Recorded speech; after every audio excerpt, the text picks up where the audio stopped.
to Dub Nation. Steph Curry from downtown again. And to those who bleed orange and black. It is out of here. Good morning. This is Murph and Marcus. Brian Murphy and Marcus the Waterboy Boucher. Streaming live at twitch.tv/The Sports Leader. Sponsored by Bigelow Tea. Grab a mug and tea proudly. Well, I haven't seen you guys in a while.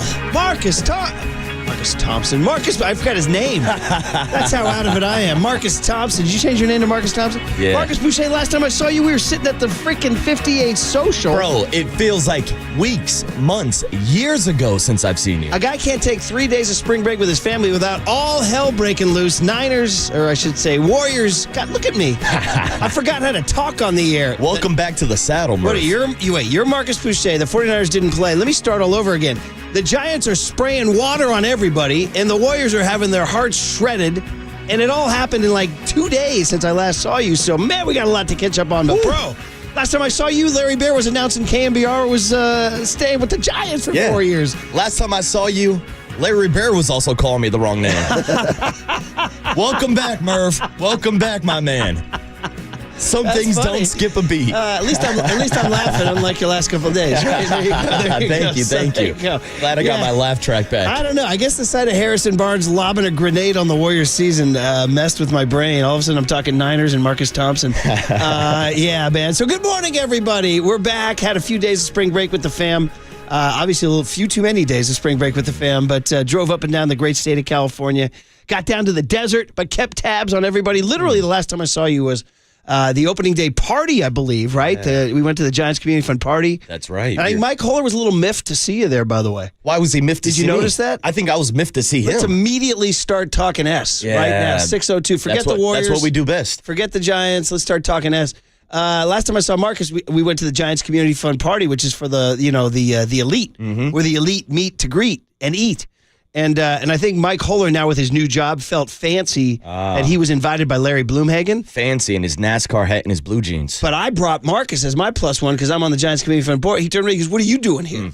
Marcus is like, "This is what I do. This is what I do. This is what I do. I'm out here chopping it up with the mayor, who, after you left, I had a few minutes to talk to Daniel Laurie. There you go, And he was buddy. like, it's nice to meet you in person. Gave him some advice for his first pitch. He went out there and he delivered a strike. He did deliver a strike. And Mike Yastrzemski delivered the ultimate strike yesterday, which I'm sure we'll call in, but more, yes? Yeah, I was going to say real quick. Go. Since the last time I saw you, there has been not one, not two, but 3 different walk-offs by the Giants. Willie Adames on the home opener. Then you had the Sunday walk-off as well with Wilmer Flores. Who was it, I think? And then yesterday with Mikey S. I've been saying it the whole break. The gritty Giants. I know it's not like I'm trying to come up with something better, but I just kept saying to my kids, the gritty Giants, the gritty Giants. It was the Buster Posey. That was my last chalk blog before I left. Was about the Buster Posey qualities he's defining. This is what he wants. He wants them to be gritty. He doesn't want them to be freaking computer sheets. And so we're driving back from the desert yesterday and listening to the game. And the kids are, they're riding with every pitch. They're, DFA Verlander, man. DFA Tyler Fitzgerald, man. They're making roster moves in the car. Verlander's gone. Fitzgerald's gone. Somebody else made an out. They're gone. And I said, the gritty Giants, just hang tight. 5-1, then 6-1. And then the gritty Giants hang tight, 6-2. So then here you go. And then Wilmer Flores ties it up, the gritty Giants. Then we go extras, and they cough up a run in extras. And the gritty Giants tie it up, and then kaboom. But I said, my last words right before the pitch was thrown to Yaz, which was the first pitch of the at-bat, was I said, I'll tell you what, Yaz is clutch. And he's got a clutch gene, and there it is. I got the stats for you, Marcus. That's his 6th career walk-off as a Giant. 5 walk-off home runs. Ooh. 3 of them splash hits. Mikey Yaz likes to get wet. He does. Murph, he does. And great minds think alike, because with Copes as my witness, also Jacob, Cole, Walter, a bunch of the boys, we were all watching the game yesterday. We got to the 10th inning. We saw the do-up lineup, and I turned. I said, look who's coming up. Yaz and Wilmer. They're clutch. The Giants are winning this ball game. And it never even got back to Wilmer in the 10th inning because, as you mentioned, Mikey Yaz on the first pitch of the at-bat puts one in the cove. Which was great until the Warrior game. Yeah. Now, there may be people out there that said, the Warriors are playing the Spurs. They're 17.5-point favorites. Ooh. that game's over. We saw what the Suns did the night before playing out the string. As Sam Gordon wrote in the Chronicle, they didn't offer an iota of resistance. The Suns didn't. You figured the Spurs would do the same. Although if you studied the Spurs, they had played the Clippers competitively the night before. But you're like, still, who cares? The Warriors have everything to play for. There's no Wemby. There's no Fox. You're going to blow the Spurs out. And who the hell is going to study the Spurs? To be completely honest, I'm not studying the Spurs. Did you even know who their interim coach was? No idea. They showed him on the sideline. Look, he's about 25 years old. And I was asked by my kids. I was like, I don't know. I said, all I know is it's not Pop. That's all I know. Exactly. I said, and all I also know is he's got these guys playing.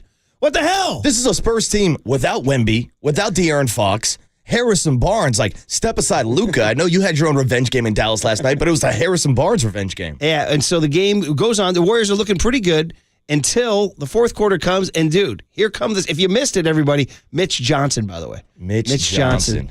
Not to be confused with Mitch Cumstein from Caddyshack. Oh. Well, that's Caddyshack. Yeah, there as you you go. all know. His old college, that's Fletch's old college roommate. But anyway, dude, all of a sudden the Spurs go 7 for 10 from the three-point line in the fourth quarter, scored 38 points, and now we got stress down the stretch, and now the Warriors start turning it over. And if you guys missed it, the Warriors turned it over 3 times in the final 2 minutes, 1 by Steph, 2 by Draymond, although you could give one to Jimmy Butler on the inbound that Jimmy Butler didn't handle. This guy, Kellen Johnson, scoring in Draymond's face. What's going on? All of a sudden, it's a tie game. The Spurs have the ball, 3 seconds left. I'm like, okay, well, at least we're going to OT. Until Harrison Barnes launches a grenade from the frickin' cheap seats. What was he, 20 rows in the frickin' lower bowl? He was falling out of bounds into the Spurs bench. Over Jimmy Butler. And it goes in at the buzzer. And the Warriors lost to the San Antonio Spurs. There might be some people out there at 607 who don't know that. The Warriors got absolutely stunned by the San Antonio Spurs last night. We are not calling it a Warrior victory. 114 to 111, and they've fallen out of the 7 seed, which is the play-in bracket now. Mm-hmm. There is a path out, but it ain't fun. They got to win their last 2, Friday night in Portland and Sunday against the Clippers, who are playing great. It's a tough matchup. And Memphis has to lose one of their last 3. Now, Memphis has a tough deal. They play Minnesota tonight. They play Denver Friday. And then they play Dallas Sunday. Mm-hmm. They'd have to lose one of those last 3, and the Warriors win 2. Then I would get the Warriors the 6th seed, which would earn them the Lakers? Yeah, LeBron or the Nuggets? James and his brand new Barbie doll that they're showing on Sports Center right now. Yeah, So, I think it would lead to a LeBron matchup. Obviously, a lot of stuff to go through. So you got yourselves a busy weekend. You got the Giants at Yankee Stadium. You got the Warriors trying to get through this spider web. And you got the Masters, which is going on, too. Which Hello, we need to friends. talk about. Yes. Hello, friends. Our buddy, and we need to talk about I know, Houston. poor Jim Nance. Speaking of poor, I mean, man, oh man, what did you give me for the Warriors down the stretch last night and the Houston Cougars down the stretch Monday night, dude? That was tough. I mean, yeah, that was bad. I mean, Houston not even getting a shot off down the stretch. After the Saturday comeback against Duke. Yes. We were pulling for Nance. I'll name drop and texted Nance that night, just telling him how happy I was. He was so excited. He was elated. And then Monday night, the texts were heartbroken, my friend. Heartbroken. Yeah, it's a bummer for Jim Nance. I know. We were all rooting for him. I'm not even going to ask how the Pop Culture Showdown went because I know it's undefeated. It's undefeated, Murph. I know it's undefeated. It's never lost. Okay. So that's good news. Great news. Great news. Good job, boys. The best news. What was the highlight? What was the highlight of the Pop Culture Show? Best category, best sound? What was it? Oh, we had some good And sound. who was the judge, by the way? Well, here's the thing. Tony was the host and the judge. So he spun it around and he was asking Carrie Crowley and myself questions as well. And then who was voting? So it was me and Carrie voting, all right, and he would do the tallying. He would do the judging. It was a pretty funny Did moment. Carrie embrace it? Carrie did embrace it, but he also called out young Tony because Tony did a category of like best rapper from each city. Yeah, so yeah. of course we did Mike Jones representing Houston, and then he goes with Flo Rida for Gainesville, Florida. Yeah. And Carrie looked it up, and I forget what city it was, maybe Carroll City, which is Yeah, 5 well, hours see, away okay, from so Gainesville. here's the deal. So he You- called out young Tony for the technicalities of the Pop Culture You Showdown. can't be looking under rocks. You can't be picking. I know. Can't look under the bed. I was like, Carrie, come on, Can't dude. look under the bed. Cut the guy some slack. You His might name see- is Florida. if you It's look, Flo if you Rida. look in the closet or under the bed, you might find the boogeyman. Exactly. You gotta leave the boogeyman So alone. Carrie was trying to expose some of the cracks of the Carrie. PCS, but No, as Carrie. always, Murph, it remains undefeated. So the best category was rapper. That was a good category. Off the top of my head, young Tony did some good food places. He went Yes, to yeah. Steve Spurrier's Italian restaurant with All right. shrimp scampi. Okay. And some good brisket talk. Okay. Some good back and forth. right, We did good, do good. Jim Nance versus Chris Collinsworth. Oh, that's very good. That was a category That is a as good well. one. That's and a of nice course, one. Jim Nance won that category. That's a good one. I Of like course. that. Well done. So I'm glad to hear it's undefeated. All right. Well, listen, so much to catch up on, man. Oh, man. Harris and Barnes lobbing grenades on the Warriors season. Mikey Yaz hitting splash hit walk-offs. The gritty Giants, guys. The gritty freaking Buster Posey Giants.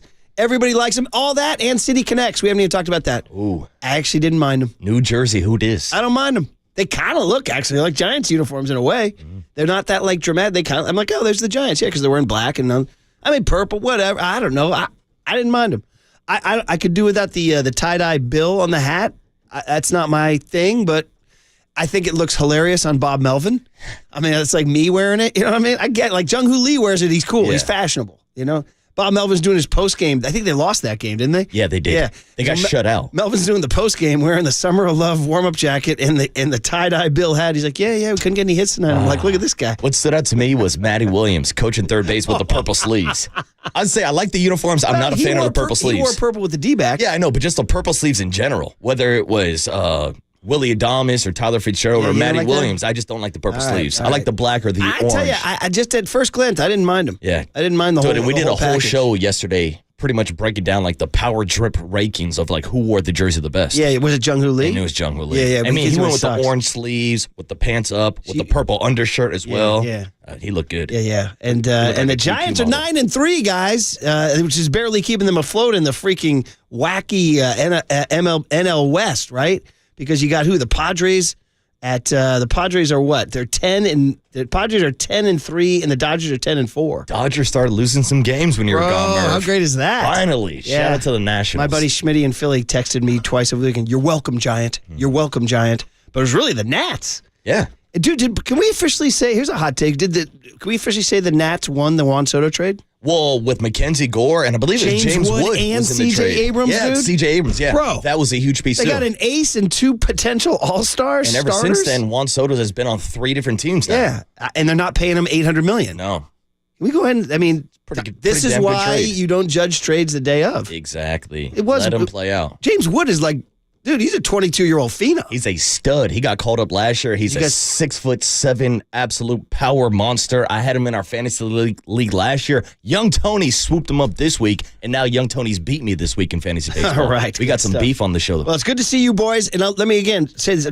I recommend starting work weeks on a Thursday. I highly recommend it. That's a good strategy. It's all good. It's good to see you guys. It's good to see the Giants winning. It's not good to see Harrison Barnes launching grenades on the Warriors season. Yeah, with some bombs. But it is happy to be back, baby. It is good to be, and it's good to clear the head a little bit. And oh, by the way, the Giants and KNBR are sticking together for a few more years. 4 more years. Despite nasty rumors, nasty rumors, very nasty. The media said what? There you go.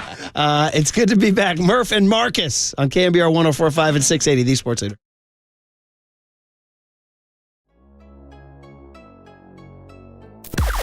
Now, from the O'Donnell Financial Group Sports Desk. Learn more at odfigroup.com. O'Donnell Financial Group, because planning is a process, not a product. Good morning. We are still giving away 2 tickets to see Styx, Kevin Cronin, and Don Felder at Toyota Pavilion in Concord on June 13th. We want you to stay tuned through the 8 a.m. hour for your chance to win today. When you hear the cue to call 415-896-KNBR. And if you're caller number 10, you will win. It's all brought to you by Live Nation, and you can find official rules on KNBR.com.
And now it's time for the Protect Your Assets Business and Technology Report with me, David Hollander.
Now back to Murph and Marcus on the Sports Leader and streaming live on KNBR.com and the KNBR app. Sponsored by Bigelow Tea. Grab a mug and tea proudly.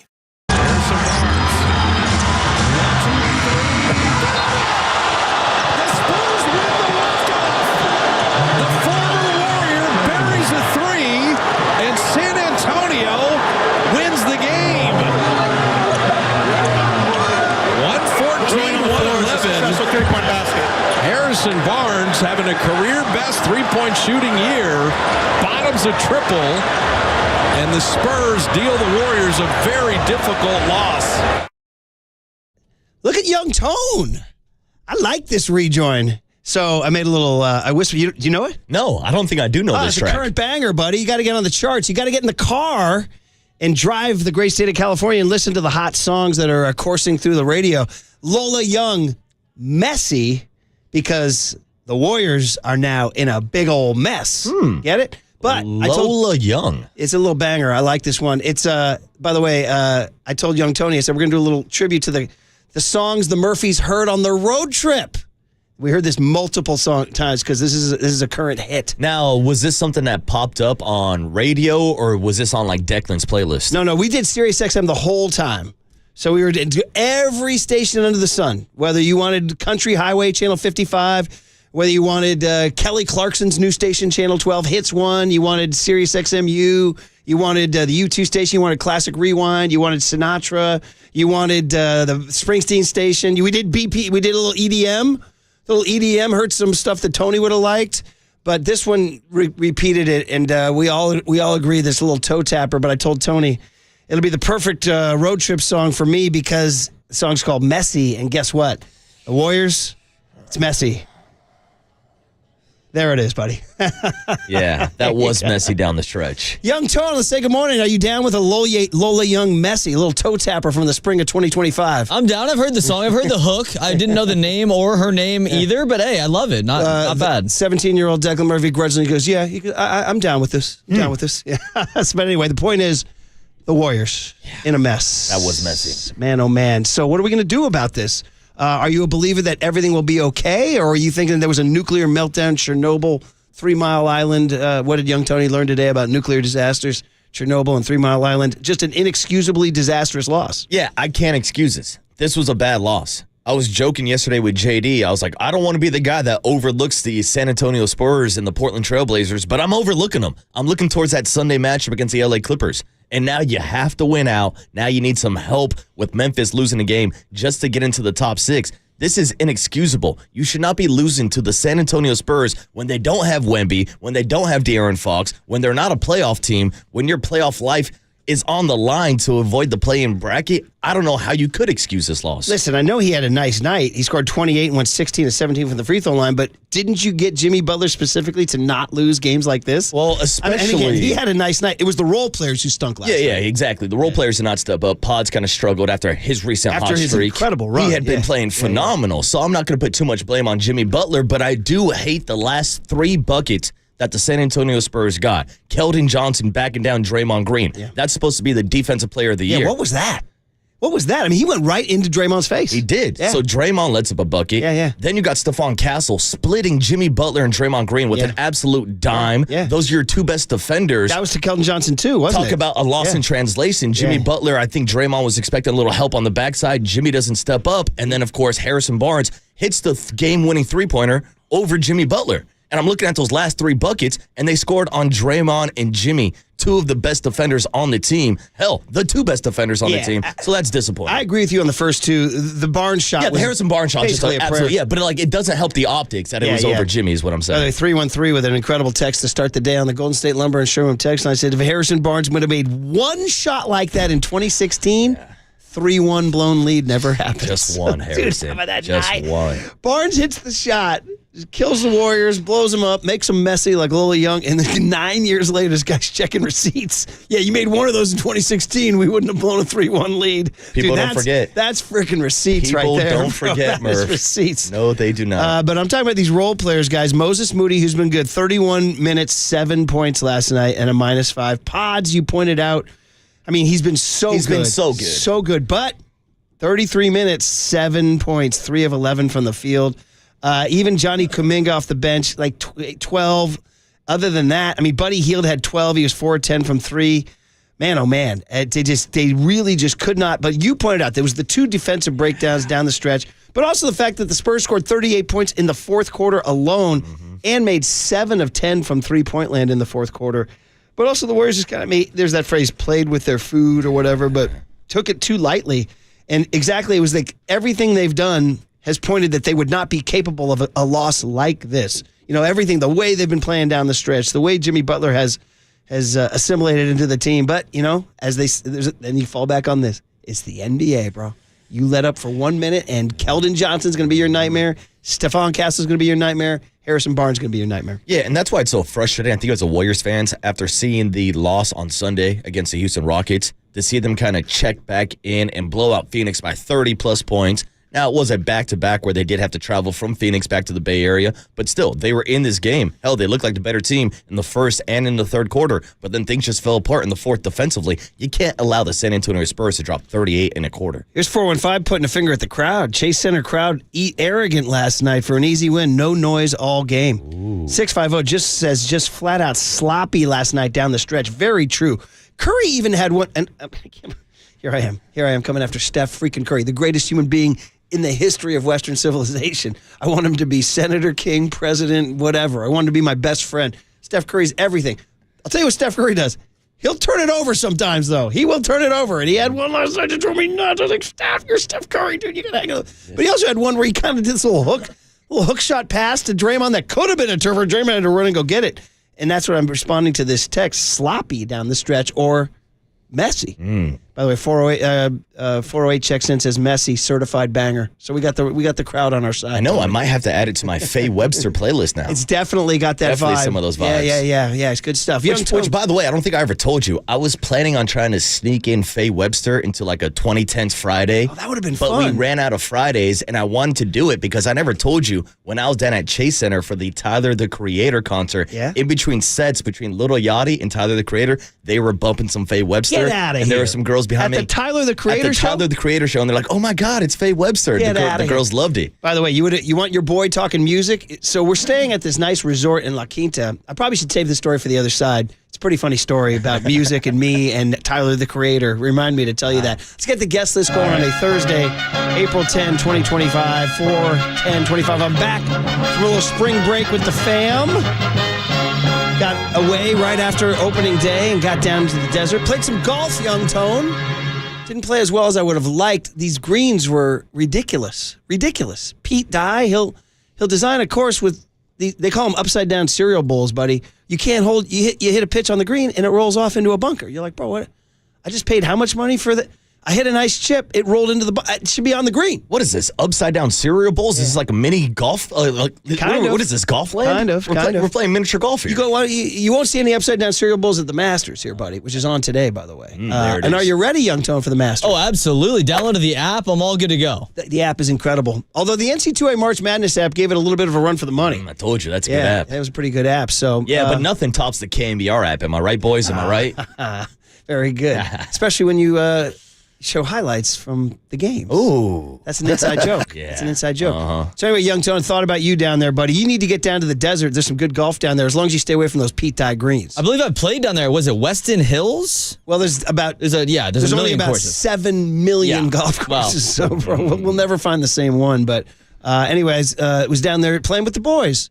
The kids are swinging the kids are better than I am, I think. I was going to say, how do the kids swing it? They hit it.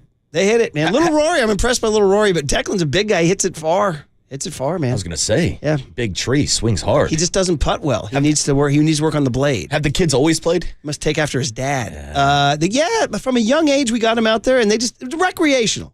Nothing like it, but I just want them to be able to go out and play, and they can do that now. And even Rory can do it at age 13. Yes. So we had some fun. Maybe there might have been a mishap with the golf cart that we won't get into. Hey-yo. Might have led to maybe me almost having a freaking aneurysm, but I don't want to talk about that. Oh, no. Yeah. I'm guessing one of the After kids all drove the discussion about how serious we have to be on the cart. Next thing you know. Next thing you know.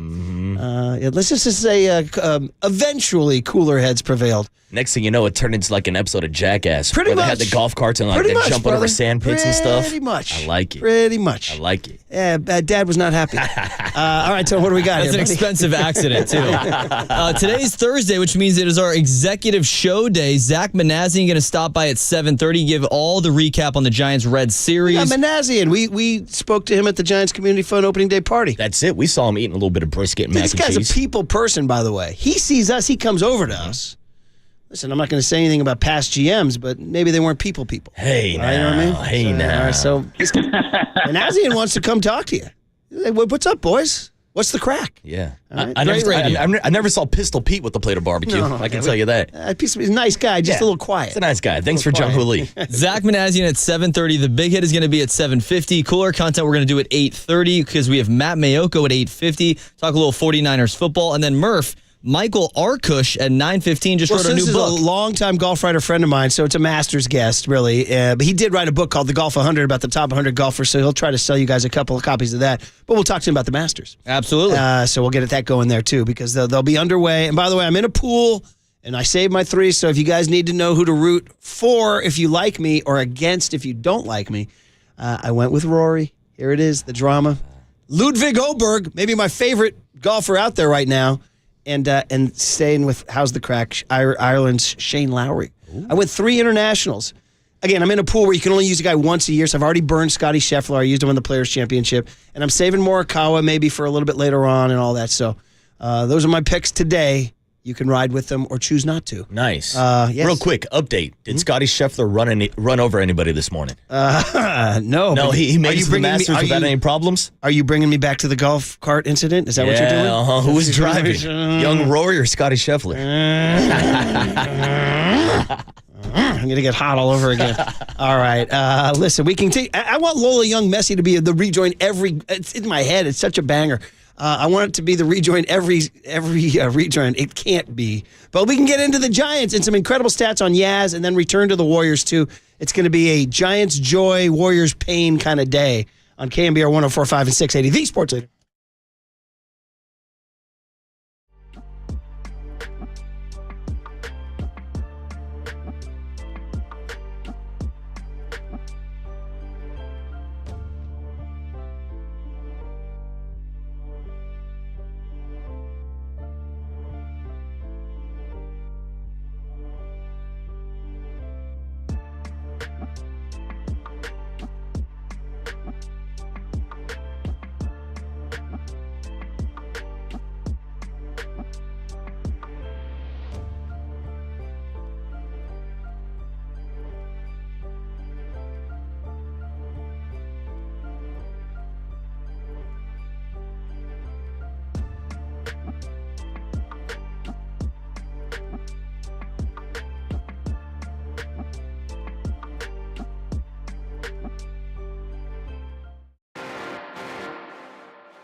Now back to Murph and Marcus on the Sports Leader and streaming live on KNBR.com and the KNBR app. Sponsored by Bigelow Tea. Grab a mug and tea proudly.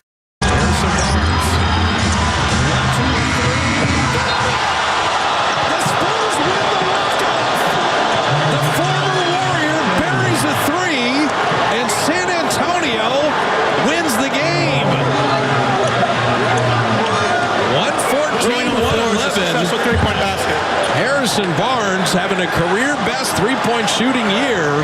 Bottoms a triple. You may not have known that. The Spurs shocked the Warriors last night. You may be waking up going, wait, what? I went to sleep in the fourth quarter. The Warriors were going to win that game. No. The San Antonio Spurs did the Warriors dirty last night. We can talk about it.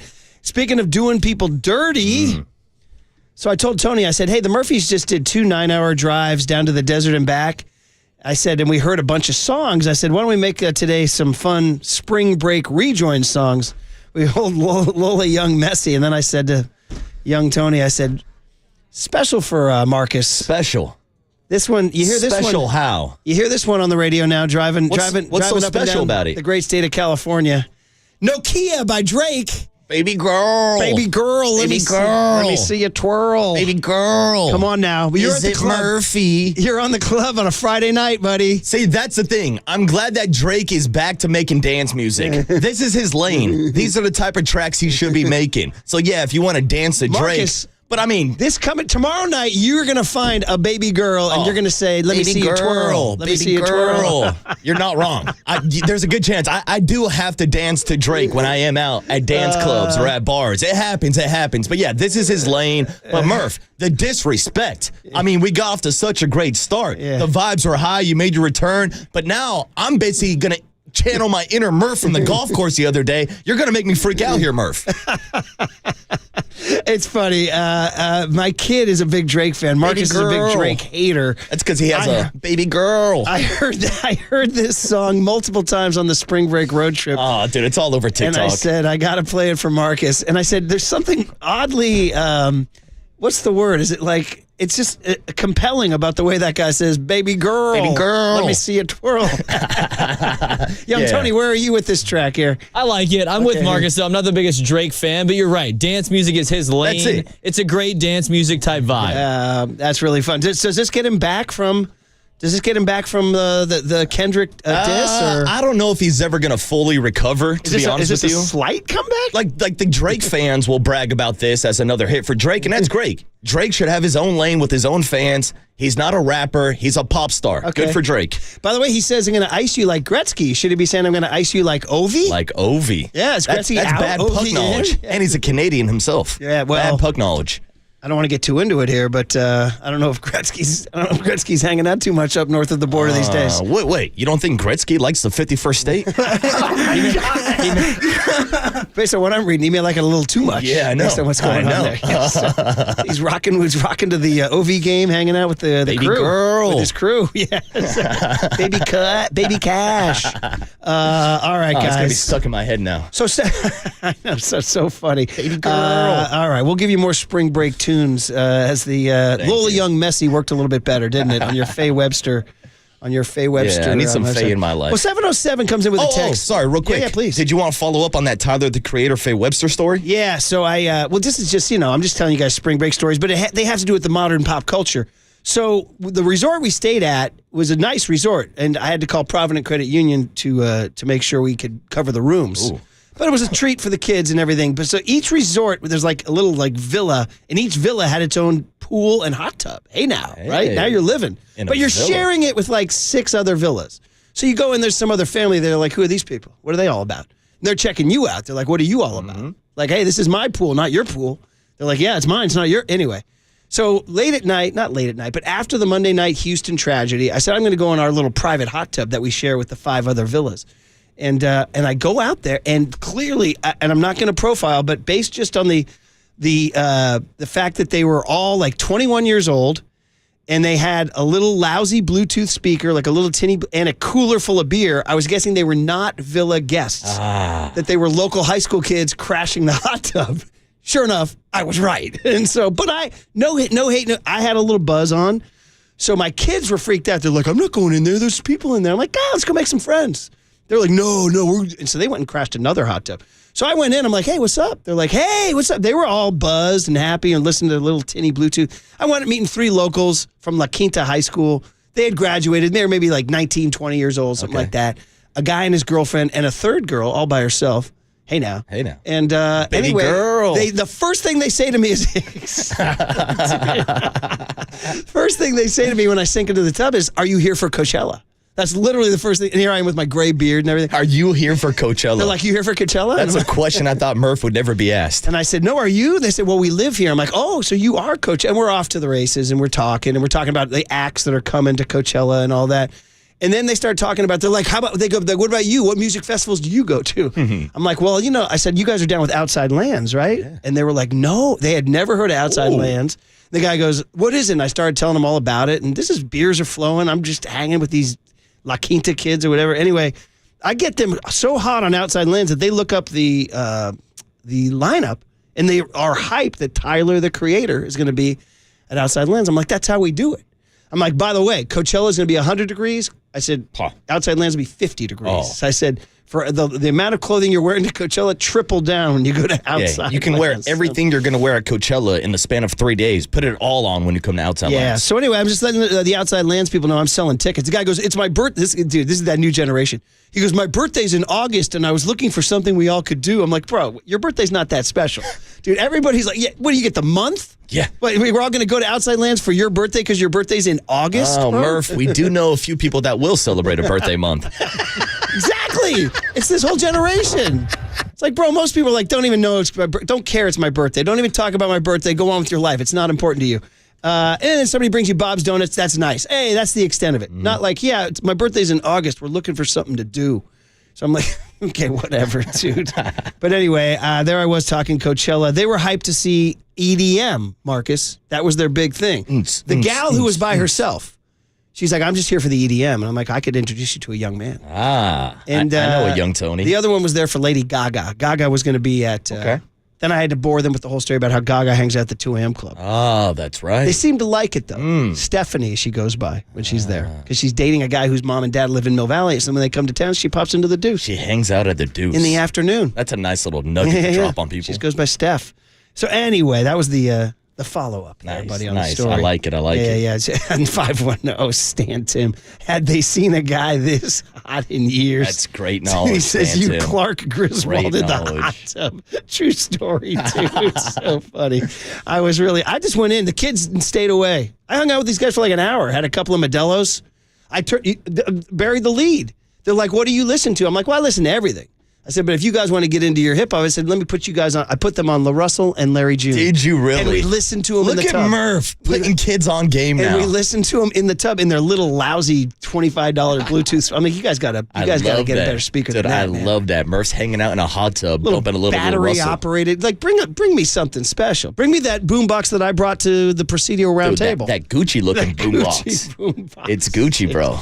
All right. I like it. And shout out La Russell. You missed him because you weren't at the game on Tuesday. You were on this road trip. He had 2 live performances at Oracle Park during City Connect night. I'm going to tell you this. Through the magic of social media, I saw it and I loved it. I felt the crowd was not giving him requisite love. Yeah, it was kind of a bad look by the Giants, whoever were controlling the scoreboard. Like, they would cut around to, like, different fans in the ballpark. And it wasn't a sold-out crowd that Tuesday night, but still 30,000 strong. But I was like, just leave the camera on the Russell the entire time. Yeah. I don't need everybody else sitting there eating their popcorn thinking they're on a kiss cam. Yeah. Just show me LaRussell the entire time. They should have, because he was happy and joyous. Because Section 415 was going wild. Yeah, they were doing their whole thing. And I wanted to see them having a good time. They cut to this couple. They weren't even listening. No, not even paying attention. Yeah. Like, That's bad camera work. But you enjoyed it. Oh, of course I did. I enjoyed it. E40 was out there. He threw out the first pitch. Spike went into the ground. Pilo was out there. So it was a cool night for City Connect nights, even though they lost. I think the problem was they scored 0 runs. Yeah, they got really shut out on back-to-back nights. And you missed one hell of a pitching performance. Logan Weber's Hunter Green on Monday night. I'm just going to tell you this. The Giants' season without Hunter Green will be a lot better. And I'm keeping my eyes on that guy. He could be the NL Cy Young Award winner. Yeah, I know Paul Skeens is out there. I know all that stuff. But, man, he's phenomenal. He was at 100 miles per hour in the 9th inning. Almost dropped a Greg Maddux on the Giants. He went 8 2/3. 8 2/3, pulled him, but damn near had a CG right around 100 pitches. 209 said Murph turned into Unk, LOL. That's cool, Unc Murph. And somebody else says, is young Tony down with a Clark Griswold? I bet you, are you, Clark Griswold? I don't think so. Okay, well, there But you by go. the way, we buried the lead. LaRussell's going to be at Outside Lands. Just so you guys know. Add him There to it the is. list, baby. I mean, I'm just throwing that out there. Add Those him 3 to the kids who list. recently graduated from La Quinta High School, hopefully they'll cash in. And they'll be like, Unc Murph, put me on. They might be walking around the forest looking for me. Where's that guy? Where's that gray-haired guy from the hot tub? If they're walking around the forest, they might be taking something else at Coachella. And they were looking for EDM, young Tone. So there you go. John Summit, they saw was going to play, and they were the woman was excited by that. Although I understand Summit divides the crowd, doesn't he? You said some of your friends don't like him. Yeah, I mean, he's got good music, but he's a very polarizing figure. Yeah. 4 races. I guarantee you nobody went to a Giants game for LaRussell or whatever his name is. Come on, man. Yeah, what the hell? You got to go. Who said that? 408? Yeah, 408. Oh, come on. Sometimes it will be your own. People showed up for a baseball game, and it was cool that LaRussell was there. All right, listen, we killed a whole segment not talking about the tragic loss by the Golden State Warriors, but let's do it. What do the Warriors have to say about this? The sloppiness down the stretch. I think Draymond used the phrase lack of grit. And I'm telling you guys, that's the Gritty Giants. I'm all about the Gritty Giants. Shout out the Philadelphia Flyer mascot, Gritty. The gritty Buster Posey Giants were not the Warriors last night. They had a lack of grit, Draymond said. So what did they say about what this does to their playoff aspirations, what this does to the next couple of days? Next on the Sports Leader. We haven't had anybody that hot here in so long. From the Chilton Auto Body Traffic Desk.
time for KNBR's Opening Bell Report. Sponsored by Protect Your Assets with David Hollander. Concerned inflation will ruin your dream retirement? Learn more. Listen to David's show every Saturday morning or call 1-866-PROTECT.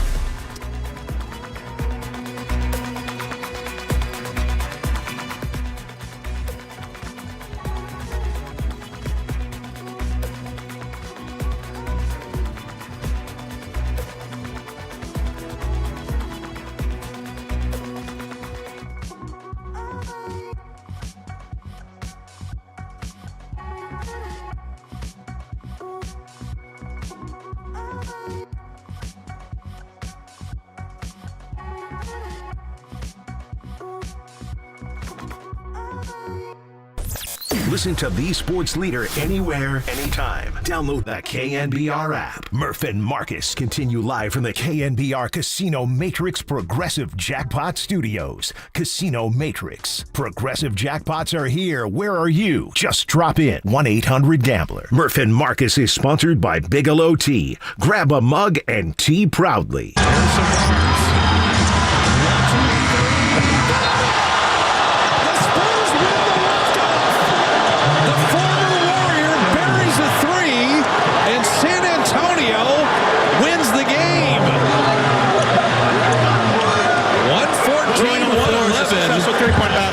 Harrison Barnes having a career best three-point shooting year, bottoms a triple. There's a lack of grit. Sometimes it don't take focus. Sometimes it take grit. There's a lack of that. Ooh, Draymond Green calling him out. Lack of grit. You hate to see that days before the playoffs. So what I think we're doing with our rejoins today are having fun. First of all, it's good to be back, everybody. Good to see everybody. Had some days with the fam for spring break. Brian Murphy, Marcus Boucher, young Tony Farias behind the glass. John Joe Curley's back there too. And I think what we're doing here is I started playing some spring break rejoins I heard in the car for Marcus, but one was Drake Nokia. He was so upset. I think this is what you call cleansing the palate. That's it. I needed a palate cleanser with my girl Faye Webster. So this was somebody we saw on Sound Summit, and we were quite shocked because she played a very chill set. Most people kind of milled around, got some beers, and she was background music. We didn't know Marcus was locked in. Dude, it was hilarious. Murph and Mac were like riffing, like, who is this chick? Faye Webster? Like, there was a big crowd for Faye Webster that day. And they turned to me, and Paulie Mac goes, you believe this girl up on stage with her jean jacket? And I said, Paulie, I'm locked in. I like it. I like the way it sounds. And here we are playing Faye Webster as a rejoin. A nice palate cleanser there. And to calm Warriors fans down after last night, a lot of dumbfounded Warriors fans after losing that game to the Spurs. Potentially catastrophic nuclear disaster, whatever you want to call it. The Warriors fell to the 7th seed last night with that loss. Now, the season's not over, and there are paths out of the play-in bracket. The easiest one is to win their final 2 games, which we don't know is a guarantee now. They're playing Portland Friday. You'd think they'd win that, but who knows? Yeah, I thought they were going to win last night. And then Sunday they got to play the Clippers, who are really playing well, and kind of own the Warriors. So that's the challenge. So if they somehow win both those games, and there's, again, no guarantee, if that happens, they still need outside help. And the easiest way to look at it is Memphis needs to lose one of their last 3 games. And Memphis plays tonight against Minnesota, so that will be difficult.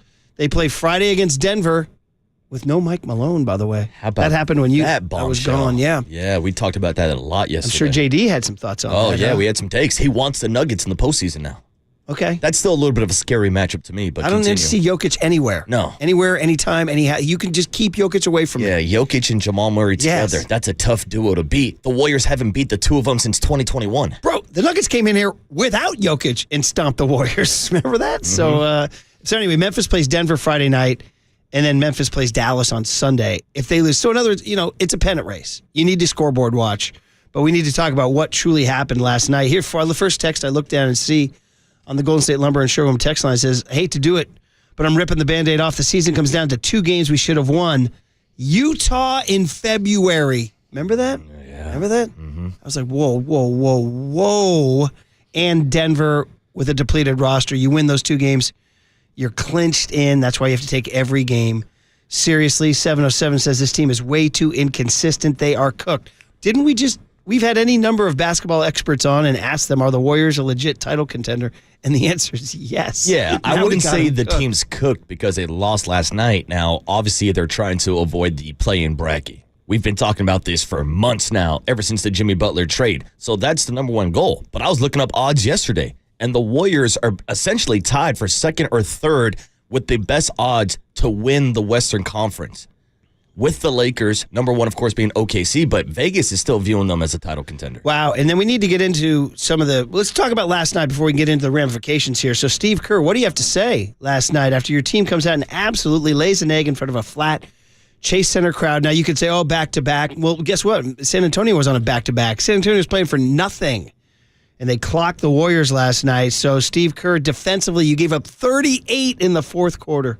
I just felt like we never, other than the first 5 minutes of the game and the first 5 minutes of the third quarter, and I never felt like we had control of them defensively. And so we left the door open. We know they're a really good three-point shooting team. They made 17 last night against the Clippers and hung in there and gave them a tough game. So this was not a surprise to see this kind of effort from the Spurs, but we couldn't contain them defensively. And when you do that, you leave the door open for for shots like they hit, like the one Harrison hit at the end. How about Chris Paul making 3 threes last night?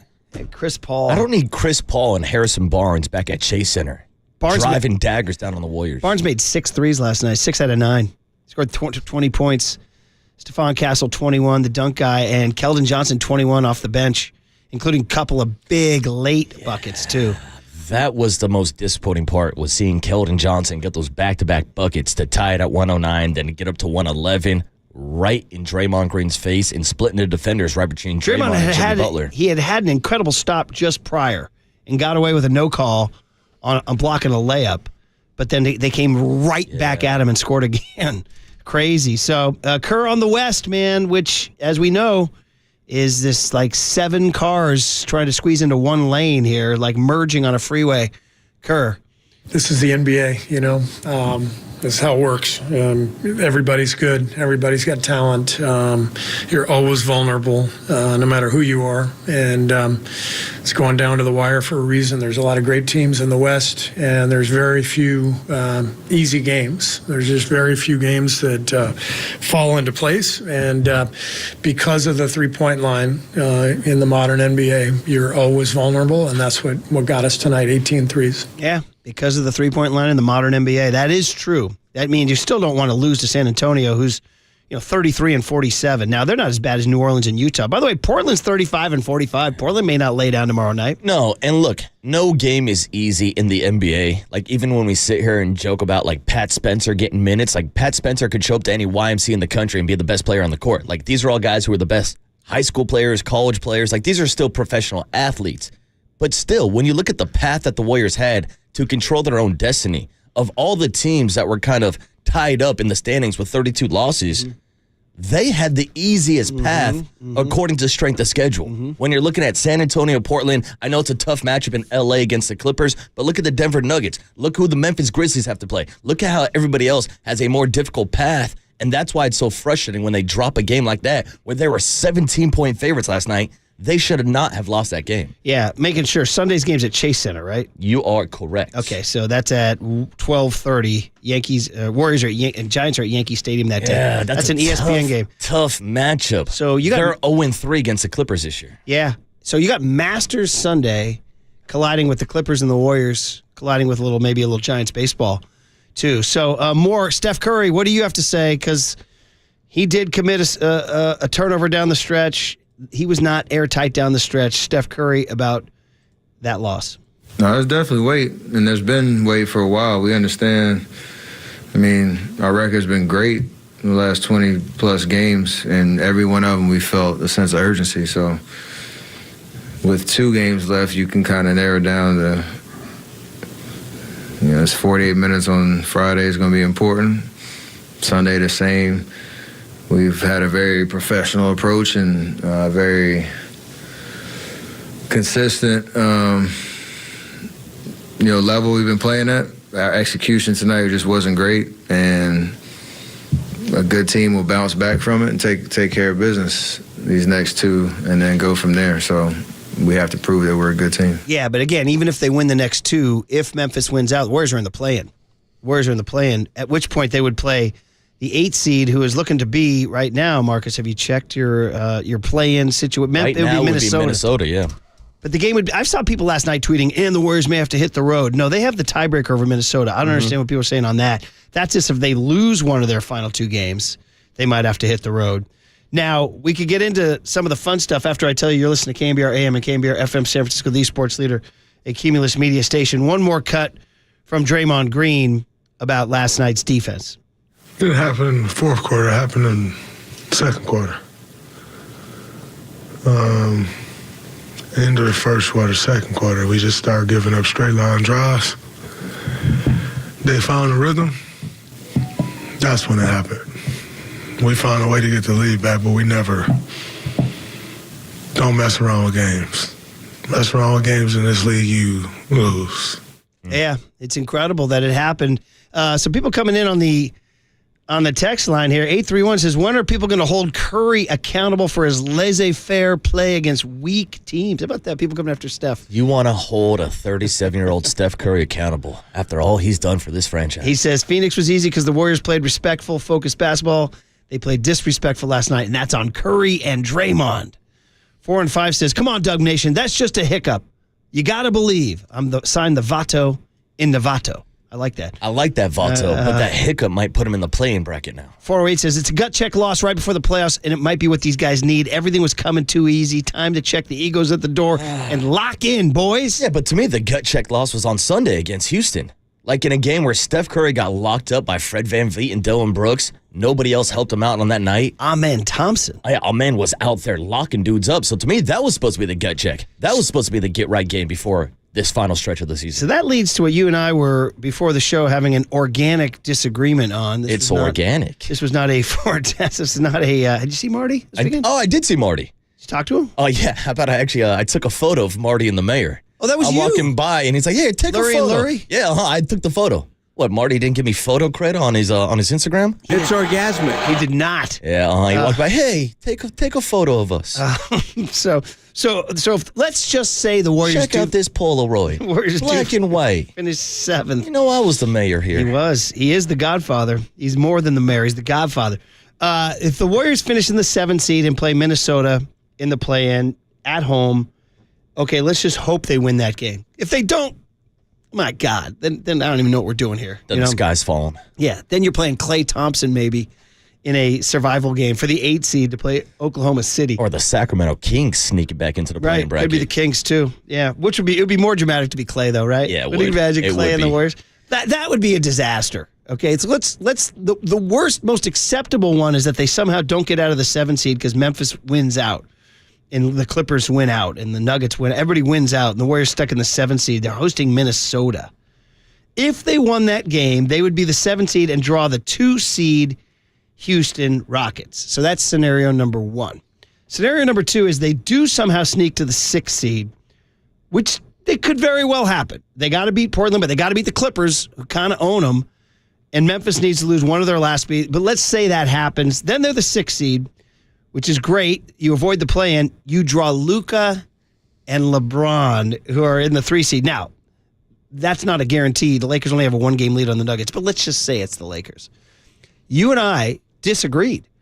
You thought playing the Rockets would be a better matchup than playing the Lakers. I thought playing the Lakers would be a better matchup than playing the Rockets. Yeah, JD and I were going through all the matchups with the top 6 teams. We're not going to talk about the play-in teams because we don't even know who's going to be playing if there is a potential matchup. But Young Tony asked this yesterday in the segment that's been sweeping the nation, Murph. What did Young Tony ask today? If you had to pick one of the top 6 teams to play, I would pick the Houston Rockets. That was a Young Tony question? That was a Young Tony question, which led to the debate.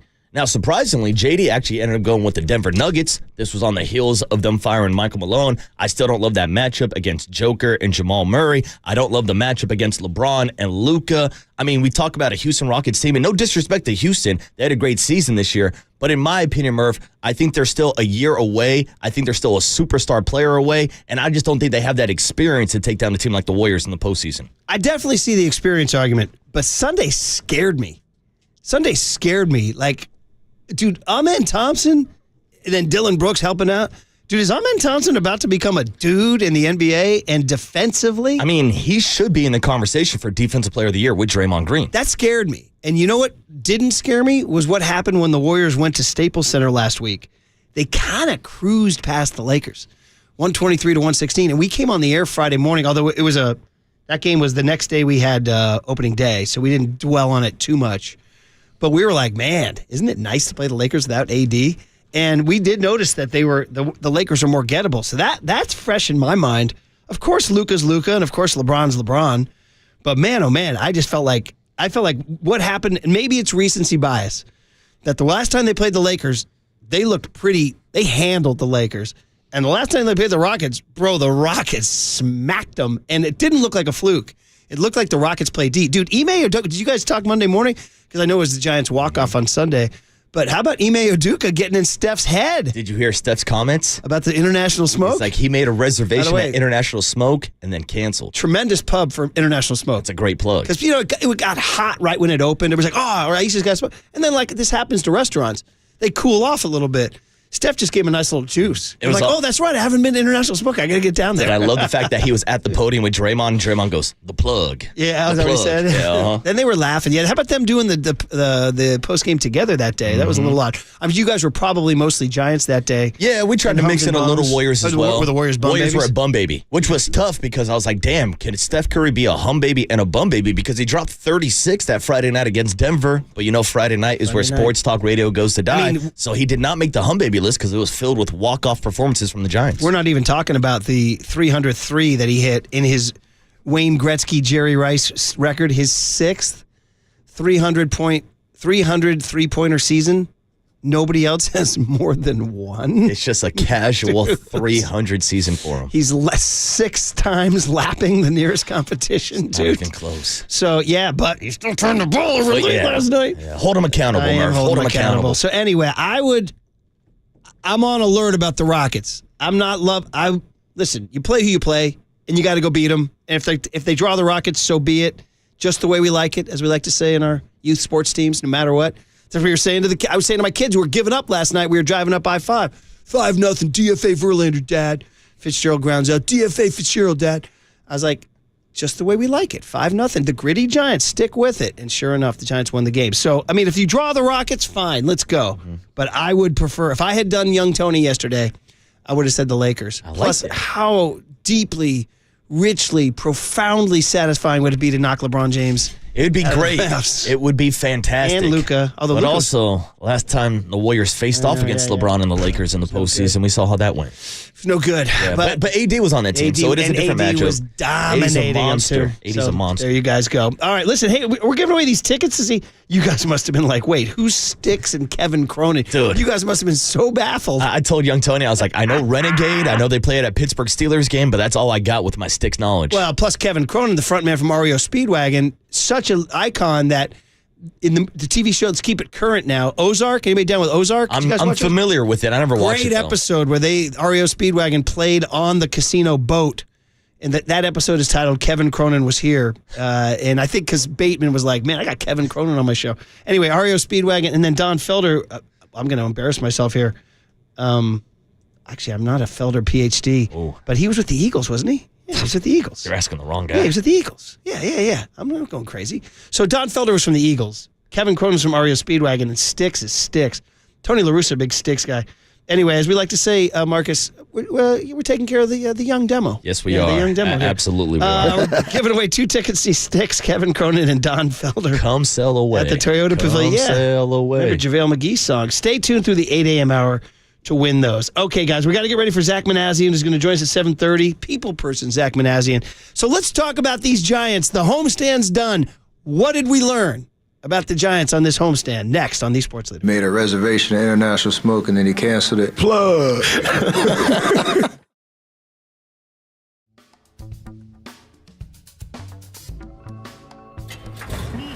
From the Chilton Auto Body Traffic Desk.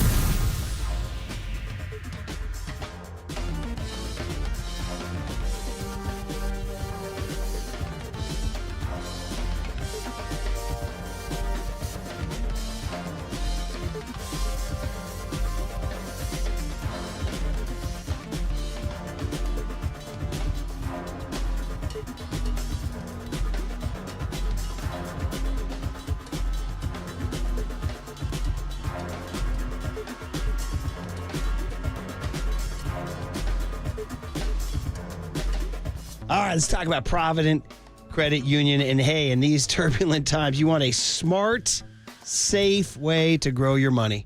Provident Credit Union, the Pick a Term Certificate. For a limited time, earn up to 3.75% annual percentage yield with Provident Credit Union's Pick a Term Certificate. Choose from 3, 6, 9, or 12 months. Lock in a high dividend rate and watch your savings grow risk-free. No market swings, no guesswork, just a guaranteed rate and total peace of mind. And guess what? Provident Credit Union was named one of America's best regional credit unions for 2025 by Newsweek. So you know you're banking with the best. Don't wait. Take advantage of this limited time offer and start earning up to 3.75% today. If you need help getting started, the Provident team is ready to make it easy. Visit providentcu.org or stop by your local community branch today. This rate is effective as of April 1st, 2025. Minimum balance required of $10,000. Early withdrawal penalties may apply. Federally insured by the NCUA. Discover the best in retail and business banking right here in your community. Learn more at providentcu.org.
And now it's time for the Protect Your Assets Business and Technology Report with me, David Hollander.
Now back to Murph and Marcus on the Sports Leader and streaming live on KNBR.com and the KNBR app. Sponsored by Bigelow Tea. Grab a mug and tea proudly. The batter will be Yastrzemski. The pitch. Yeah, swings and he belts one deep down the right field line. Headed for San Francisco Bay. Goodbye. That one is whack. A two-run, game-ending home run by Mike Yastrzemski. Didn't need the placed runner. Yaz blasts one into the bay, and the Giants, who at one time were trailing 6-1, as late as the sixth inning, they come back to salvage the finale of the series with an 8-6 win and to finish off a 4-2 homestand. The gritty Giants, man. The Buster Posey effect is real. The human Giants doing their thing. Man, oh, man. Great to be back, everybody, after a few days off for spring break with the fam. Brian Murphy, Marcus Boucher, young Tony Farias, the little rectangle on your screen there, and John Joe Curley behind us. We're all back together for a couple days before we knock off for the weekend to watch some Giants baseball at Yankee Stadium, watch the Warriors try to make it to the finish line. We'll talk about that for most of the morning so far. And then, of course, also keep an eye on the Masters. We'll talk a little Masters at 9:15. We'll check in with Mark Cannizzaro tomorrow from Augusta, too. But you hear this, LaRussell, and I got to ask you, how many of you gave up at 5-0? How many of you gave up at 6-1 when Trevino walks in that run in the sixth inning? It's not looking good. It wasn't. But it was a good time to go get a beer, Murph. Yes. And then I sat down next to Walter Capalcetta in his new City Connect Giants hat. And I said, this team's not done yet. Wait a minute, he bought the new hat? Oh, dude, first day it was released. He said his car almost got towed because he parked illegally across the street from the team store. Okay. Walter ran in, got the hat, and we're like, hey, it is 5-0. Verlander, besides that one inning in the third where he left a 5, actually looked pretty damn good yesterday with the overall stuff. And we're thinking to ourselves, it's a warm day. They haven't scored a run the entire series. Then Jung-Hoo Lee kind of got it going a little bit. I'm said, this game's not over yet. The game's not over yet, Murph. You got to get 27 outs. And I kept saying to the kids, so we're driving back from Southern California. We had a spring break trip down to the desert, and we're listening to the game on the MLB app, KNBR, John Miller, Dwayne Kuiper, because Dave Fleming is quote-unquote on assignment, calling holes 4, 5, and 6. At Augusta National on your Masters app. You can go check that out. It's pretty fun. But I was like, obviously I was a little discouraged. Verlander, 2 starts now, both at home. We didn't even talk about the home opener start where he didn't make it through the third inning. 2 1/3. Yeah. The velocity was there. He looked okay. Just, guys weren't having too much trouble with him. And then he starts the game like a house on fire yesterday. Can you argue that Verlander's third inning was a series of unfortunate events and that his stuff was still pretty good? He got 23 swings and misses. He had 9 strikeouts. Then again, he also gave up 6 runs.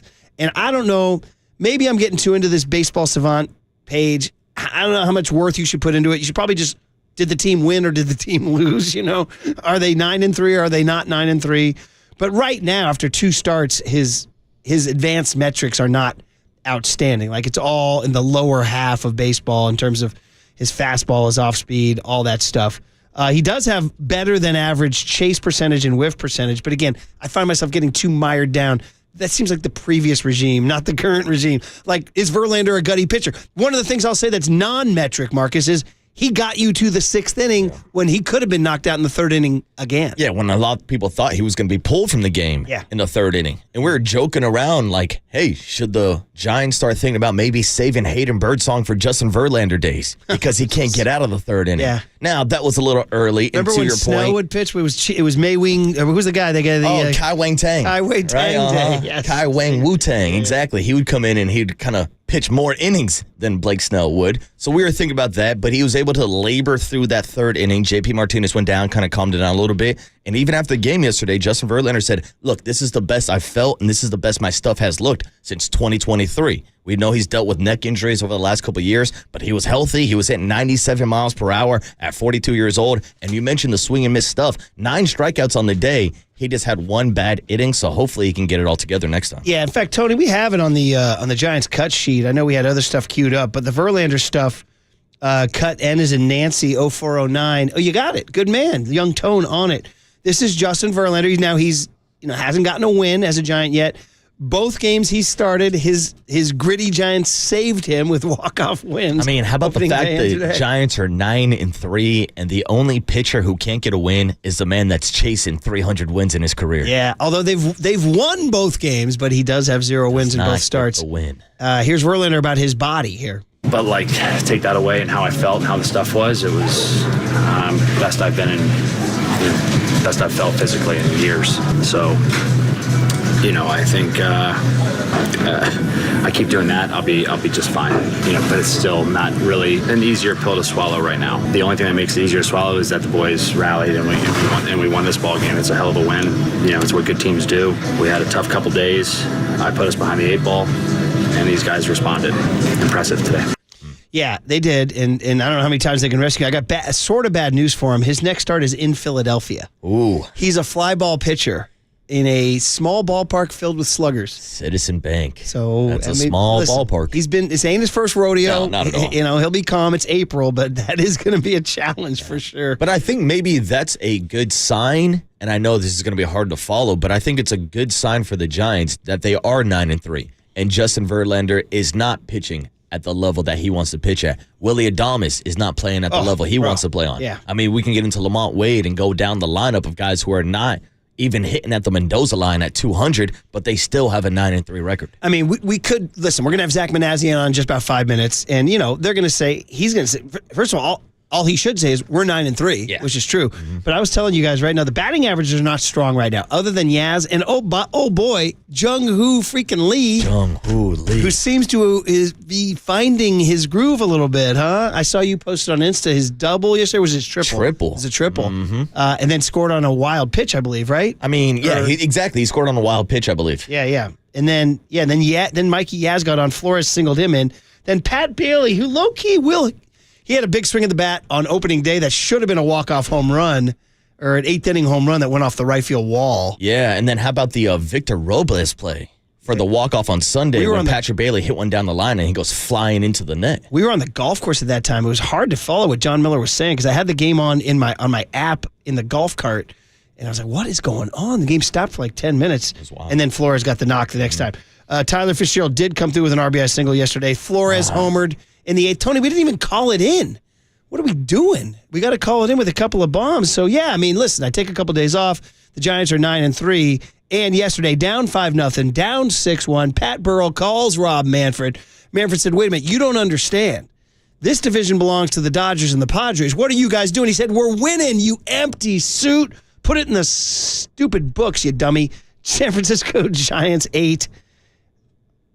They play yesterday. Cincinnati Reds. Had my app froze on me. San Francisco Giants 8, Cincinnati Reds 6.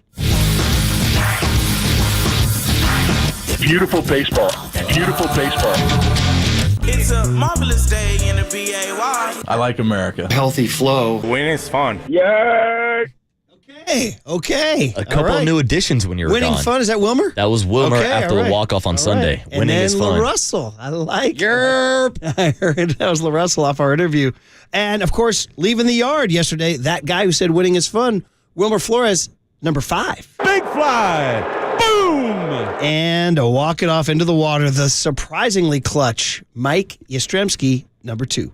Big fly. Boom! I mean, you and I were in totally different places, but I said to the fam, I said, dude, Yaz will give you a clutch at bat. Mm-hmm. And all he had to do was hit a sac fly. There was one out and a runner on third, right? Yes. And instead, he takes he sits dead red, middle in fastball.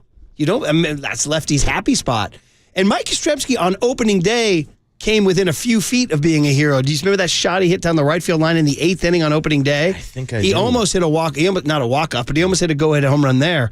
And you had the same thought that that he will come through. Yeah, I saw the lineup in that 10th inning when they were coming up, and I was like, damn, they've got Yaz and Wilmer back-to-back. Those are the two guys you want up at the plate in late-game situations. They're clutch. The Giants are going to win the game. Next thing you know, Yaz launches one in the cove, and then he's rounding third base, licking those paws, Murph. Licking those paws. Yeah. The game was tied at the time because the Giants, by the way, had gone through the bullpen, and the bullpen had pitched great. Tyler Rogers, Ryan Walker, and Eric Miller. By the way, what are you talking about licking the paws? What is that? I don't. It's the Mike Yastrzemski celebration this year. Like he's the cat. Like you'll go and like you'll see a bunch of Giants players posting photos of Yaz, and they'll just put the cat emoji. He was rounding third base. Watch the replay. He's licking his paws as he goes across home plate. You guys remember who did that? I'll tell you who did that. Remember Dante Pettis did that? Yeah, the kitty cat. Niner fans were not psyched on that. Oh, yeah, they did not like that at all. Yeah, so but hey, I'm getting a bad memory. Giants fans like Yaz. All right, listen, it's a lot fun stuff going on there. The big walk-off for Yaz, the bullpen coming through, the rally, the Floresization of the Giants. And oh, by the way, I know you guys talked about this because I saw it on my social feed. 0 roster moves. No. So our next guest, we're going to ask him, what are you doing? You got no roster moves. Zach Manazian, the Giants GM, is part of our executive show every Thursday. Larry Bear, Buster Posey, and our hit with Zach Manazian, Giants GM, next on KNBR 104.5 and 680, the Sports Leader.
Sports Leader presents the Giants Executive Show.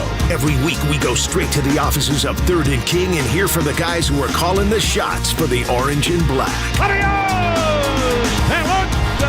Now, here are Murph and Marcus with Giants General Manager Zach Manazian on the Sports Leader. How much fun to talk about this 9-3 start. Golf to Yankee Stadium on an off day today. This show is sponsored by Bigelow Tea. Grab a mug and tea proudly. Thank you, Bigelow. And the Executive Show with Giants GM Zach Manazian is sponsored by Benjamin Moore Paints. Experience the Benjamin Moore retail difference at our independently owned authorized retailers today or at benjaminmoore.com. All right, share a little anecdote. Marcus and I finished our broadcast on Friday, opening day, and we headed out to the Giants Community Fund party. And the first guy we see is our next guest, Zach Manazian. He's got a big grin on his face, wearing a coat and tie. Now, we didn't know that the Giants were going to walk it off on opening day, sweep the Seattle Mariners, and then, despite losing Monday and Tuesday, walk it off with a splash hit on Wednesday to finish a 4-2 homestand. So, Zach, the smile that you gave us there, you knew this was all going to happen, that you were going to start 9-3, right? So, good morning and welcome to the first edition of the show. How are you? Hey, morning, Zach. Thanks, guys. Thanks for having me. Yeah, look, opening day, I think we had a beautiful weather day, and coming back from sweeping the Astros, that grin was sitting there pretty good. So, and then, obviously have a 4-2 homestand here was huge. Winning that game yesterday was huge. So feel pretty good about where we're at, but, obviously you always want more. Yeah, well, 9-3 is really, really, really good. And if you go to Yankee Stadium, and the fans, I think, are pretty darn excited about what they're seeing here. So there's so many different things to talk about. Let's just start with the last thing we saw, and that was Mike Yastrzemski hitting a splash hit. I think, Zach, for you, you've been with the team for a long time, but your first GM splash hit. Just a quick thought on maybe what you were thinking when he was coming to bat right there, and also maybe using that as a springboard to talk about you guys as a front office. When you and Buster were assembling the roster, some people thought you could have moved on from Yaz, given that maybe you want to get younger. I don't know, Luis Matos is coming along. So explain to us that. You guys deciding to keep Yaz and what you were thinking when he was up last night. Yeah, well, relative to him getting to the plate yesterday, he had a man on third, one out. And just Yaz's approach has just been so good this year. And it's something I know Pat Burrell has worked with him a lot, and using the whole field. I think we saw him hit that home run off of Brian Wu to left field, and I think just trying to become more and more of a complete hitter. So here I am thinking like, hey, just put something in the air to the outfield, and he did do that. It just went into the water, and but I do think it speaks to Yaz's ability to adjust, and he may be. I think he's just behind Matt Chapman in walk totals on our team. So I think he's had really good at bats early in the season, shown the ability to use the whole field, and just really happy for him, to have a game like that and an ending like that, because I know he's worked, really hard on his swing and his approach, and so that was great to see. But felt very confident with him in the box yesterday. And as far as roster building, I think, as a front office, you always want to be mixing in young players for a variety of different reasons.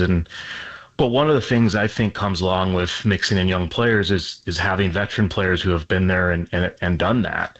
And Yaz has. His profile is a very good defender, all three outfield spots, left-handed hitter. And I think, looking at our lineup and where we were in the offseason, it was nice to kind of plug him in as that left-handed bat to really balance things out. So he's been great, and it's been fun to watch. And like I said, it's a credit to Yaz, and our coaching staff's worked hard with him, and it's nice to see him off to a good start.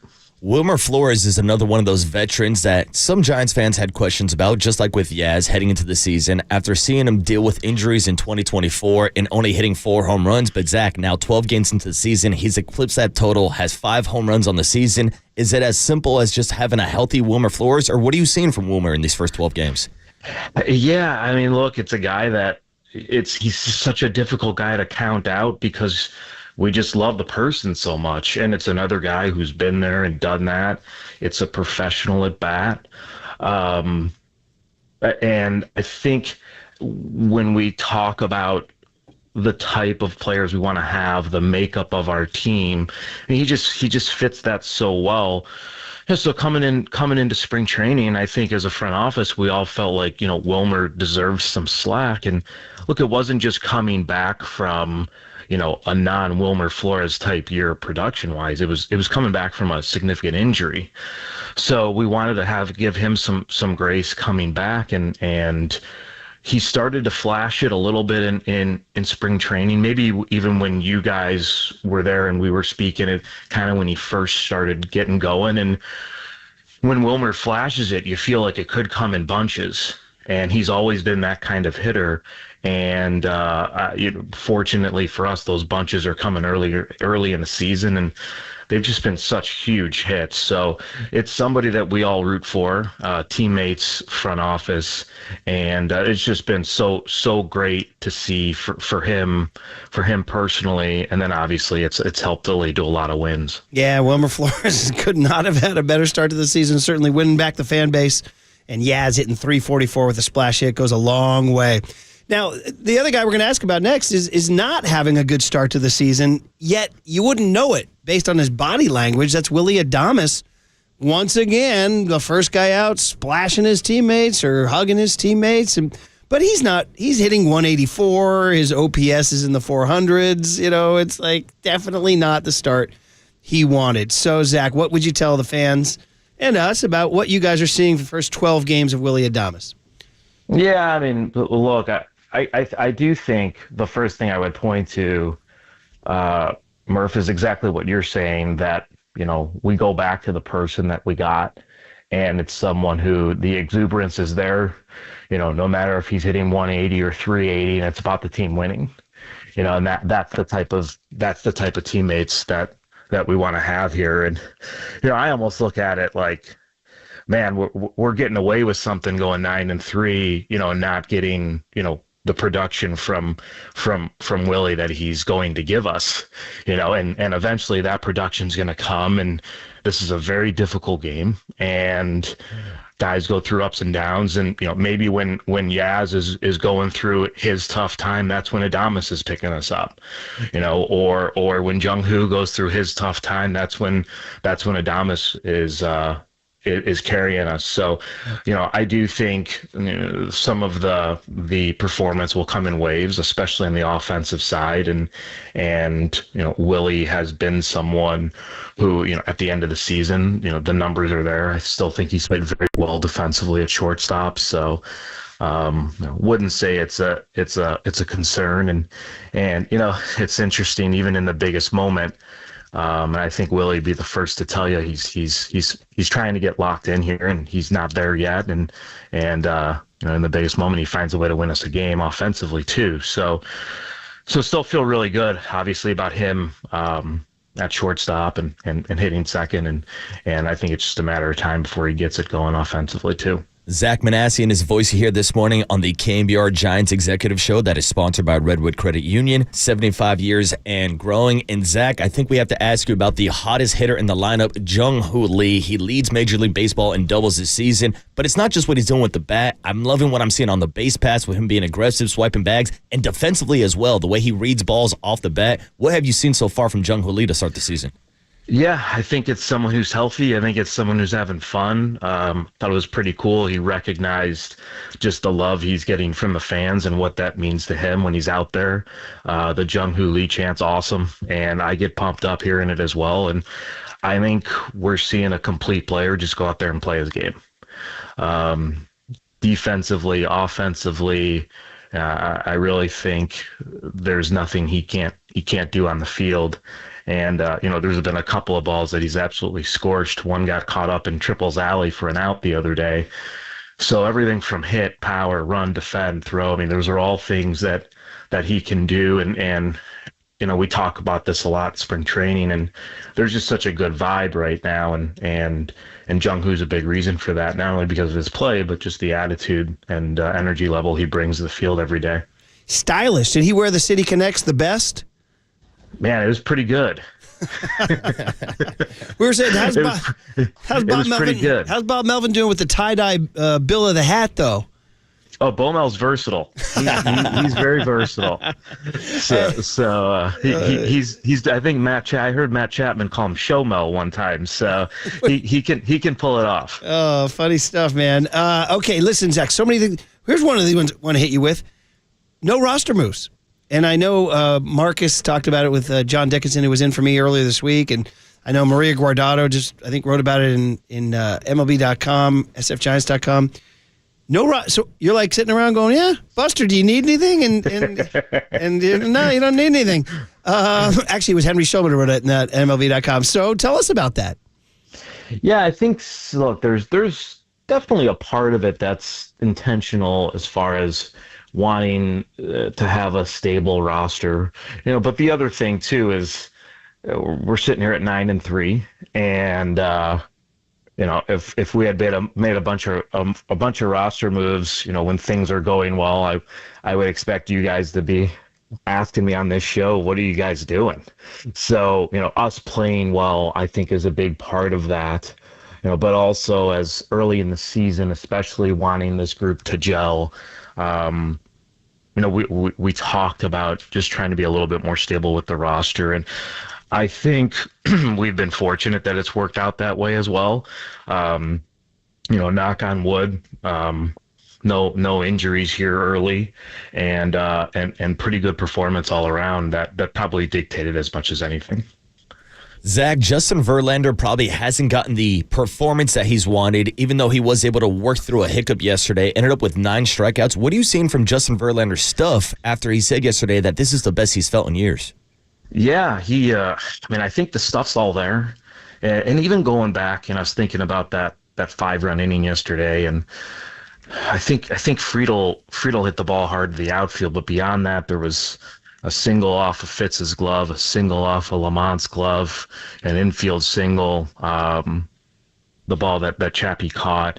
And, I really think his stuff and his strike throwing was really good. And that's baseball, right? I mean, we're going well, we're winning games, and things seem to be falling our way, and then, we're struggling to find a way to score a run. We get a couple guys in the ninth inning, and Elliot Ramos hits the ball, 110 miles per hour right to the left fielder. So, those are the things that I think happen in the game, and you just got to trust that, the ball's going to bounce your way. And I think fortunately for us as a team, it's done that. And, for JV and his outings, it hasn't done that yet, but he touched 98 yesterday. I thought his slider was really good. I think he may have gotten about, I want to say 20 swings and misses yesterday.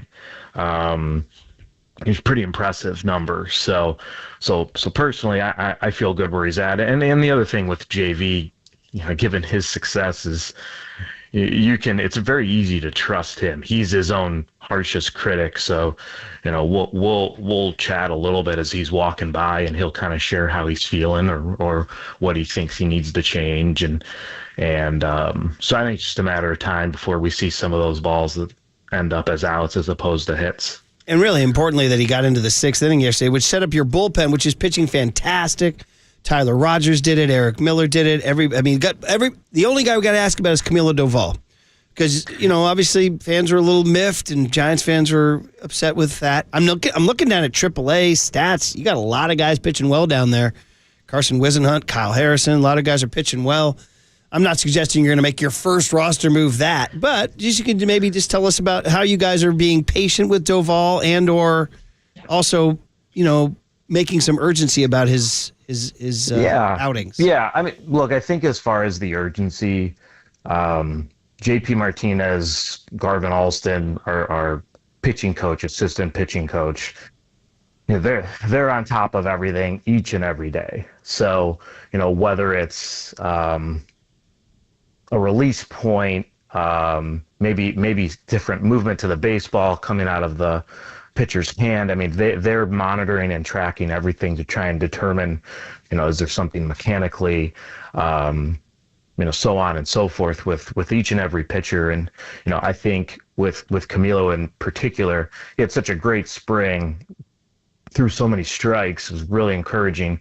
And even early in the year, first couple series, I thought he threw really well. And then, the Seattle series and against Cincinnati, there was the hiccup, and with a lot of these things, not necessarily with Camilo in particular, but we're not going to go the whole year with zero roster moves. There'll be moves at some point, I'm sure, but also we've seen him perform very well in the past. And a Camilo Doval firing on all cylinders just makes our bullpen that much deeper, and we saw that very early in the year. So the goal is keep working with them, and we're fortunate that we do have a lot of good arms out there. I thought Eric Miller threw really well yesterday. Ty Rogers, as nails as they come. It just feels like, it's a 3 up, 3 down when he gets in the game. And I think we're really seeing Randy Rodriguez come into his own, and a lot of guys who can pitch in a variety of roles. And hopefully that protects Camilo a little bit, and we just get him on a good streak. One name that we did not mention in the bullpen that has been impressing me so far to start the season is Hayden Birdsong. And you guys have used him in multiple inning roles so far. Has thrown 2 innings, and 3 innings earlier this week against the Cincinnati Reds. Is that the active game plan to maybe stack him up on a Landon Roop start and let him go multiple innings? Or what do you think his role will be in the bullpen moving forward? Yeah, it doesn't necessarily. I mean, look, at the end of the day, it's going to be Bomel's call, and I think Bomel's done a great job finding him these length bullpen spots. Certainly, something we talked about in spring training with him was, we can use him as a little bit of a bullpen ace, kind of these longer bullpen outings. 1, Hayden's really good, and 2, it's a day where you don't have to use your pen, so. Even thinking back to Tuesday, and it's a tight game, and we can trust Purdy to come in a game like that and keep us right there. The 3 innings was huge, and Ramos's ball is 1 tick higher. It's a homer, and we win the game. But losing that game, Purdy throwing those 3 innings, we're not going to any other pen guys, and we go into yesterday with a fresh bullpen, and we needed them. and we end up winning that game. So, you know, there's a couple of different things it does. Obviously, it's a good pitcher, and, you know, with him having the extended outings, it still allows him to develop, because we think there's enormous upside here with Birdsong. And, you know, a big reason why is he doesn't care where he throws. He just says, just give me the ball. And so his mindset can work in the pen. It can work pitch one. It really can work anywhere. He just wants to be on the mound and wants the ball. And I think we're seeing that here early. We love talking ball with you, man. We could keep you here all morning. We got to let you go. But, I mean, are you on the trip to New York? I am going to meet the team in Philadelphia. Okay. So I was just wondering about your thoughts going to the Bronx. I mean, you know, Aaron Judge's numbers against the Giants, a little scary. Somebody got to cool that guy down. And they got those torpedo bats, Zach. Yeah, that's right. That's right. Did you guys, by the way, I haven't checked back. Have you guys gotten your shipment of torpedo bats? I think Brad Grims is working on it. So still no torpedo bats for the Giants? Not that there are none in the building that I know of. Okay, so. but what about this Yankee torpedo situation you're going to face? Yeah, I mean, look, it's another talented team, and you know, it's Major League Baseball. I was looking yesterday. I think we've faced the highest average velocity of any team in baseball. You know, part of that is getting a couple hundred pitches from Hunter Green, but you know, every day you're going up against talented players, and I know they have a talented offense, and you know, but Buster and I have said this all off season long, and I think we're gonna maintain this. Is, you know, whoever we're playing, we want to be the aggressor, and you know, we're not going to back down. We want to play Giants baseball and take our chances. Yeah, it's going to be fun. And obviously, you know, after there was a bad series out here last year when they were hitting those late home runs, and it angered me, Juan Soto and all that stuff. So a little payback time maybe for the Giants doing their thing. Yeah. By the way, just casually spitballing here, I thought the Reds actually were a little more nettlesome than I would have liked. They were playing great outfield defense. They were pitching it well, the whole deal. And I was wondering, I was like, well, it's Terry Francona. Tito Francona's in the dugout. I was thinking, you're such a baseball lifer. Do you have deep ties to a Tito Francona? Yeah, actually, he coached in Texas when I was there, and I was actually bat boying, and my fun Tito Francona story is, as a bat boy, it's the only time I would ever clean the dugout floor during the middle of the game, because Tito at the time, sorry Tito for throwing you out like this, but he would chew so much and spit on the dugout floor that it was a health hazard and a safety hazard that you'd have to be careful walking that dugout floor, because you would slip and fall. I picture him with that big wad, freaking wad. Yeah. And I think we ended up getting him a spittoon that he could sit into as opposed to the dugout floor, so nobody would slip and break their neck. But no, he's a fantastic guy. I've been able to visit with him a couple of times the last couple of years, and ran into him and Nick Kroll this offseason during spring training, and I think the Reds got themselves a good one there, and I'm sure he'll get the most out of that group. Yeah, and enough Hunter Green too. We don't see him anymore, right? Yes, amen. Oh my God! All right. Well, listen. Have a great trip to Philly. Like I said, we could keep you here all morning. We love talking Giants baseball, and man, oh man, what a start!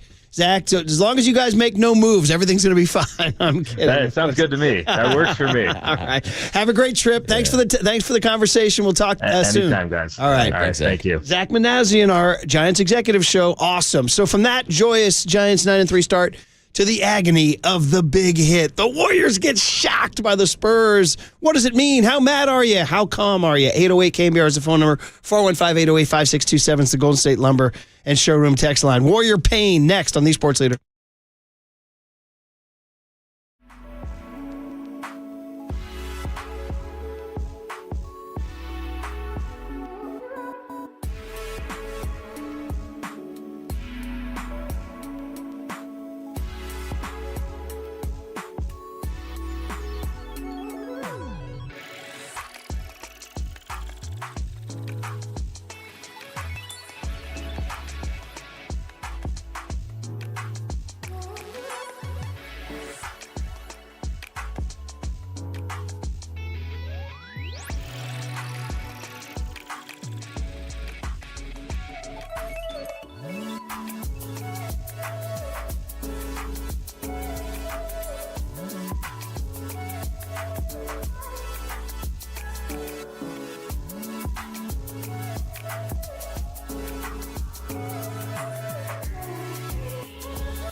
Now, from the O'Donnell Financial Group Sports Desk. Learn more at odfigroup.com. O'Donnell Financial Group, because planning is a process, not a product. We are still giving away 2 tickets to see Styx with Kevin Cronin and Don Felder at the Toyota Pavilion in Concord on June 13th.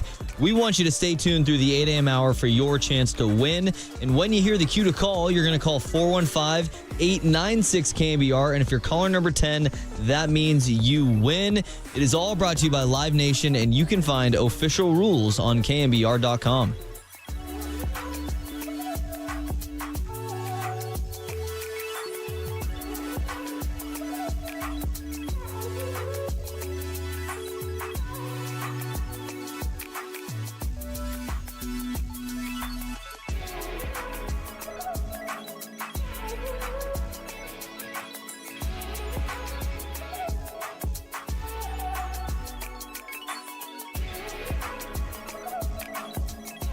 Hey, what's up, everybody? Marcus Boucher here on a Thursday morning with Prize Picks, the best place to get real money sports action all fantasy season. With over 10 million members and billions of dollars in awarded winnings, Prize Picks has made daily fantasy sports accessible to all. And it doesn't matter if I'm giving you picks for baseball, basketball, football, or how about even a little golf action, as the Masters is here this weekend. The iconic golf tournament is a great opportunity to engage fans. That's what Prize Picks is telling me, and they're telling me to make a couple picks. Now I'm checking in with my 2 golf heads in the studio, Brian Murphy and Young Tony, and they're telling me a couple picks that maybe I should make today.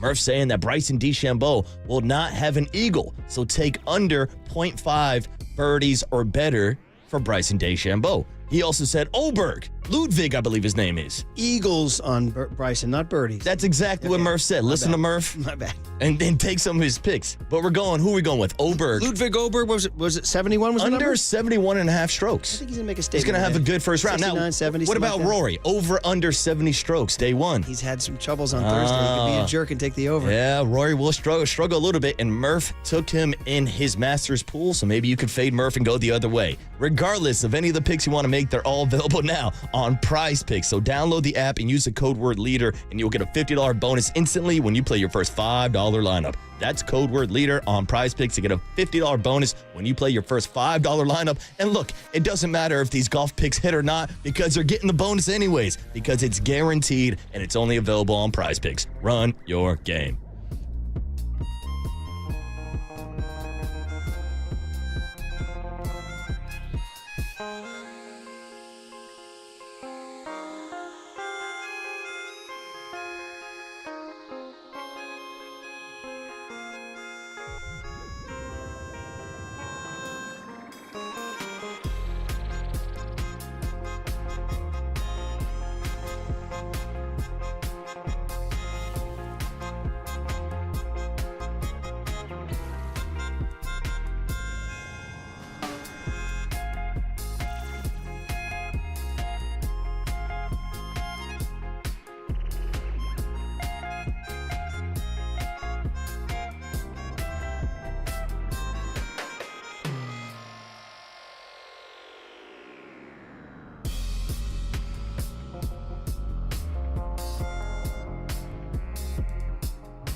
This is The Big Hit.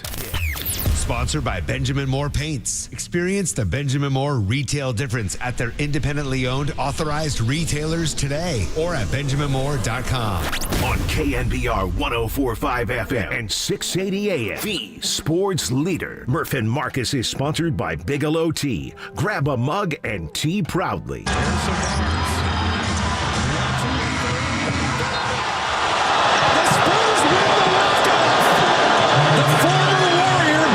A three, and San Antonio wins the game.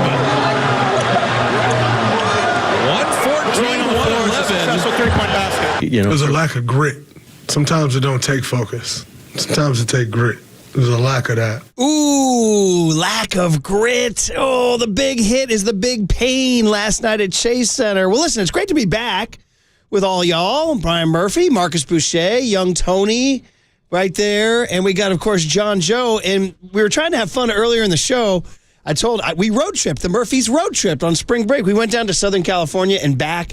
And I told Marcus and young Tony, I said, we heard a lot of hot hits, the toe tappers. And we played Messy by Lola Young earlier today to represent the Warriors. Then I messed with Marcus and played Nokia by Drake, which of course upset him. But I didn't like it. But you're in the break saying, baby girl. Baby girl. But this was the other one we heard frequently on the trip. And I said, kind of fits, guys. Doechii is her name, obviously. She won Best Rap Album at the Grammys. She'll be at Outside Lands. Anxiety. That's for the Warriors, buddy. So Lola Young saying it's messy.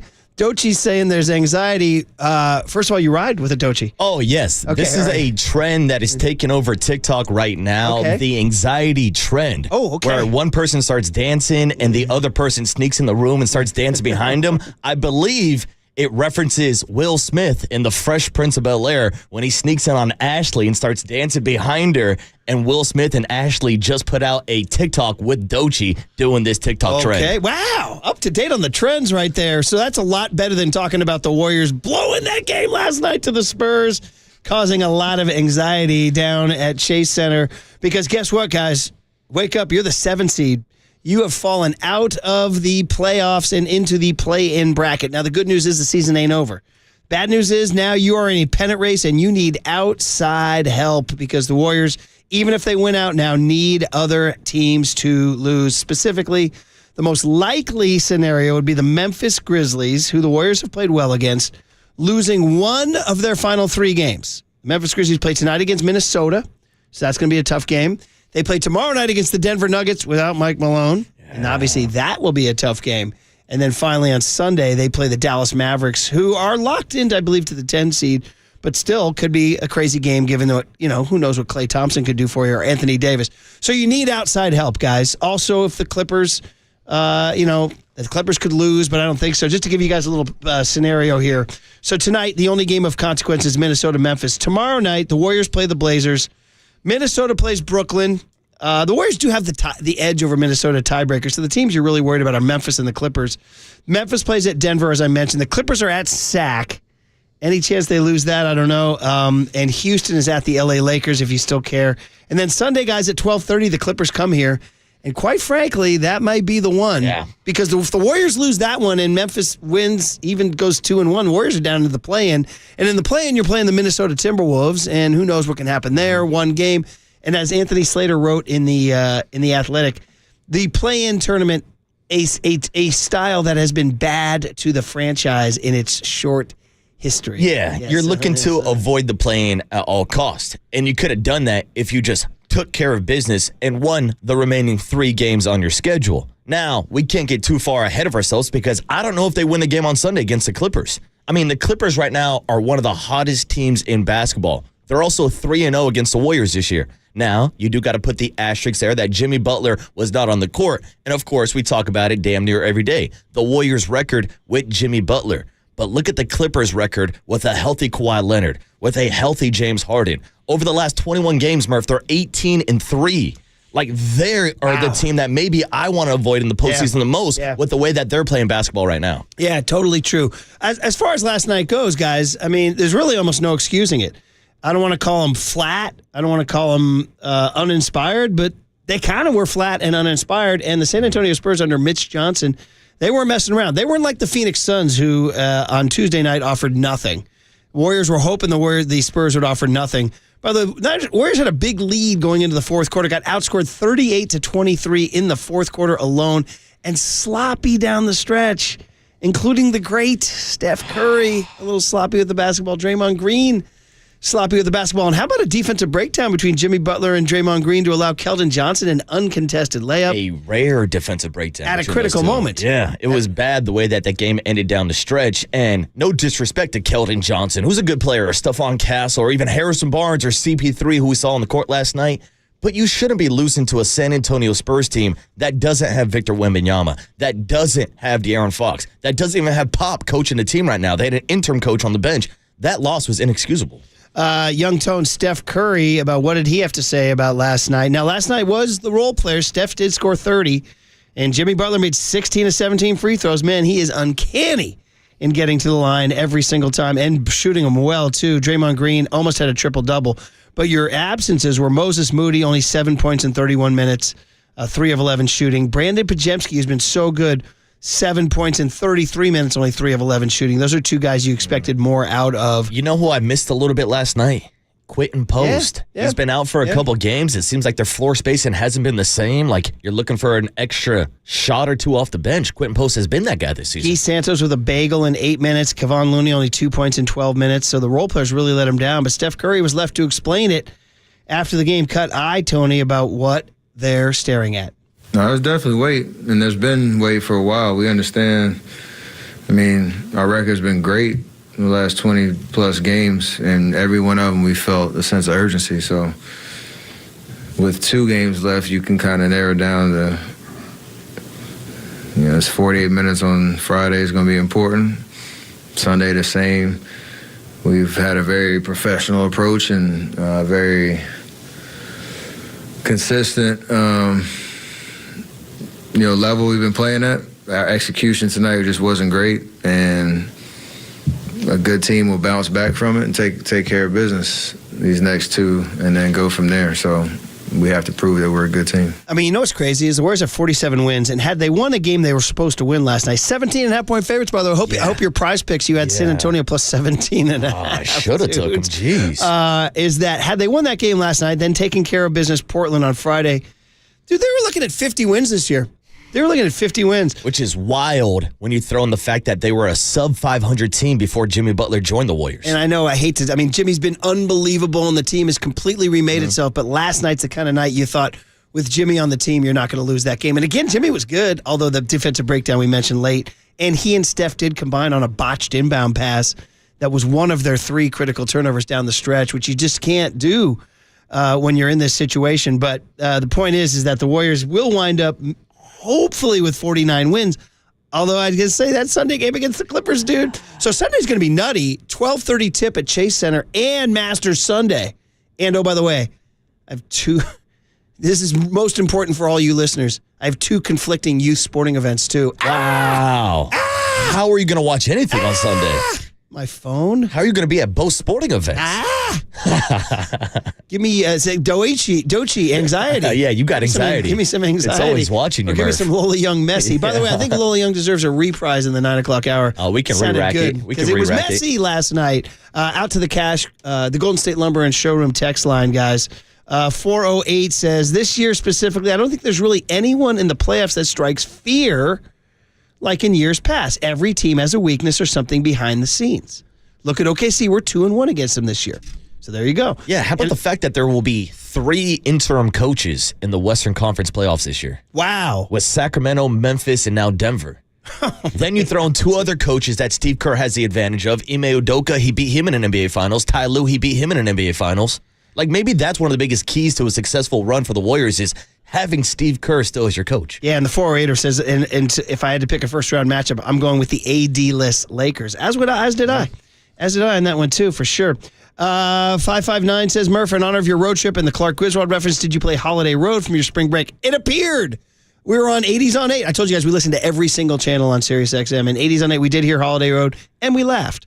831, give TJD some minutes. He plays with force at the rim. He had that big game against Phoenix, right? Yeah, that's when Quentin Post was gone. So I thought maybe, again, with no Quentin Post last night, you would see a bump in his minutes a little bit. 458 says, the shelling the Clippers delivered to Houston should be cause for concern for the Warriors.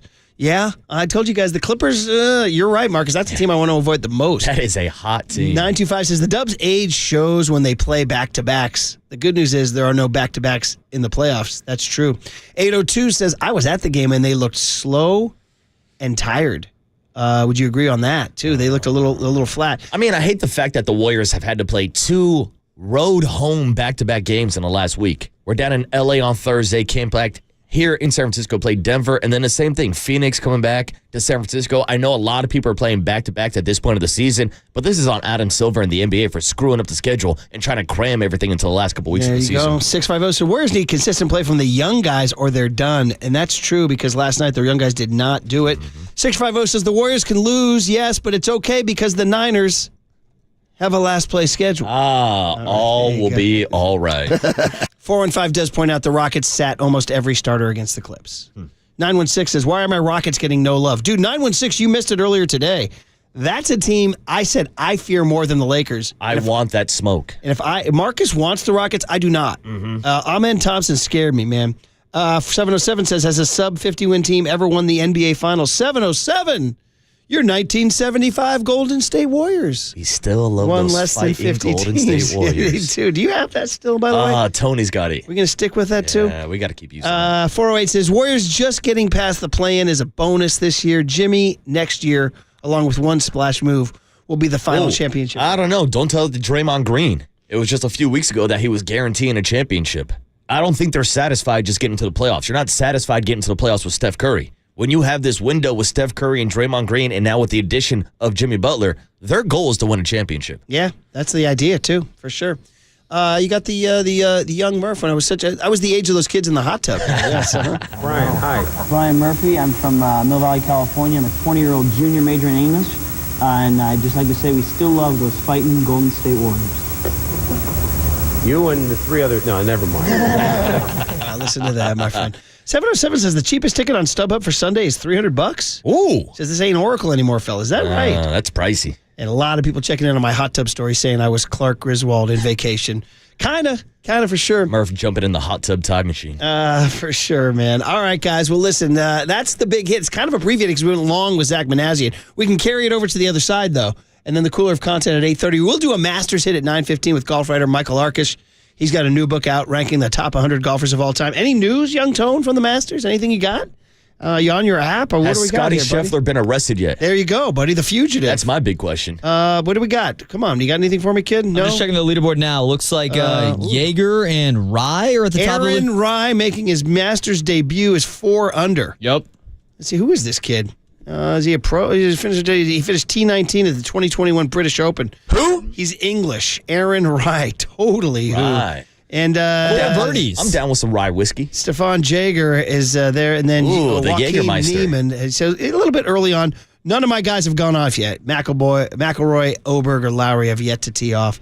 No Tiger Woods, guys. No Tiger Woods. There you go.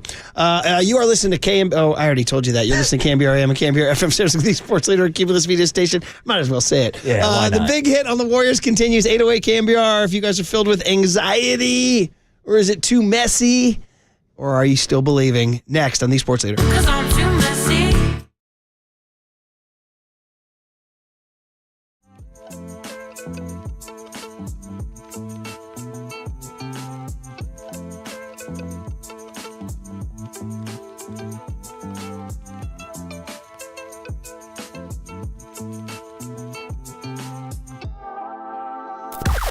Now, from the O'Donnell Financial Group Sports Desk. Learn more at odfigroup.com. O'Donnell Financial Group, because planning is a process, not a product. We are still giving away 2 tickets to see Styx at Toyota Pavilion in Concord on June 13th. We want you to stay tuned through the 8 a.m. hour for your chance to win. When you hear the cue to call 415 896-KNBR. And if you're caller number 10, it's your lucky day because you will win. It's all brought to you by Live Nation, and you can find official rules on KNBR.com.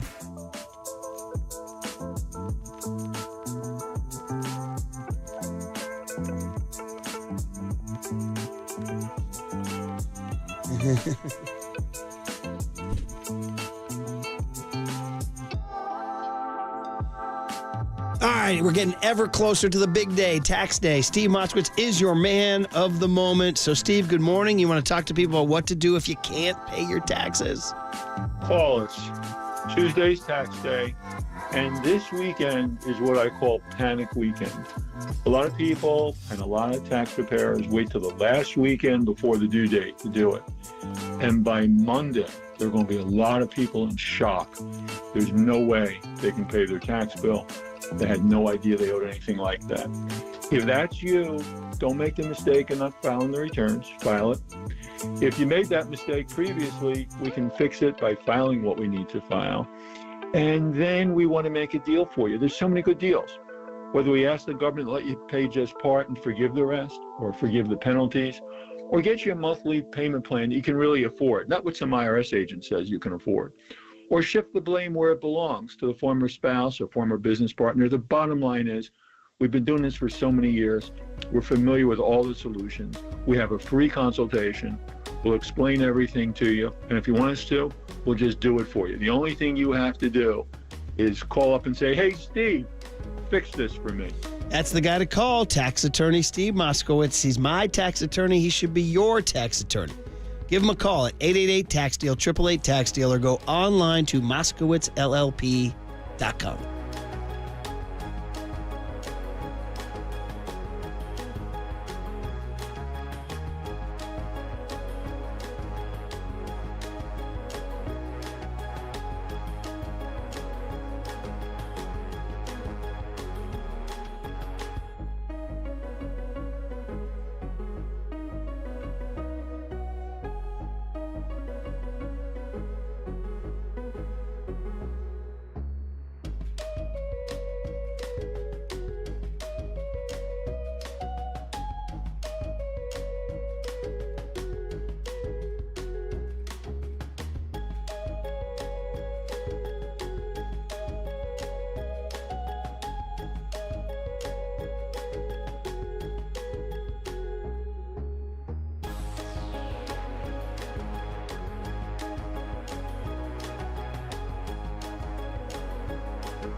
And now it's time for the Protect Your Assets Business and Technology Report with me, David Hollander.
Listen to the sports leader anywhere, anytime. Download the KNBR app. Murph and Marcus continue live from the KNBR Casino Matrix Progressive Jackpot Studios. Casino Matrix. Progressive jackpots are here. Where are you? Just drop in. 1-800-GAMBLER. Murph and Marcus is sponsored by Bigelow Tea. Grab a mug and tea proudly. I think sloppy execution. Our spacing wasn't great, and so they made some good plays there. For the most part for the game, we took care of the ball, and then in those last 2 minutes, and we've been playing really well down the stretch of games, closing games well.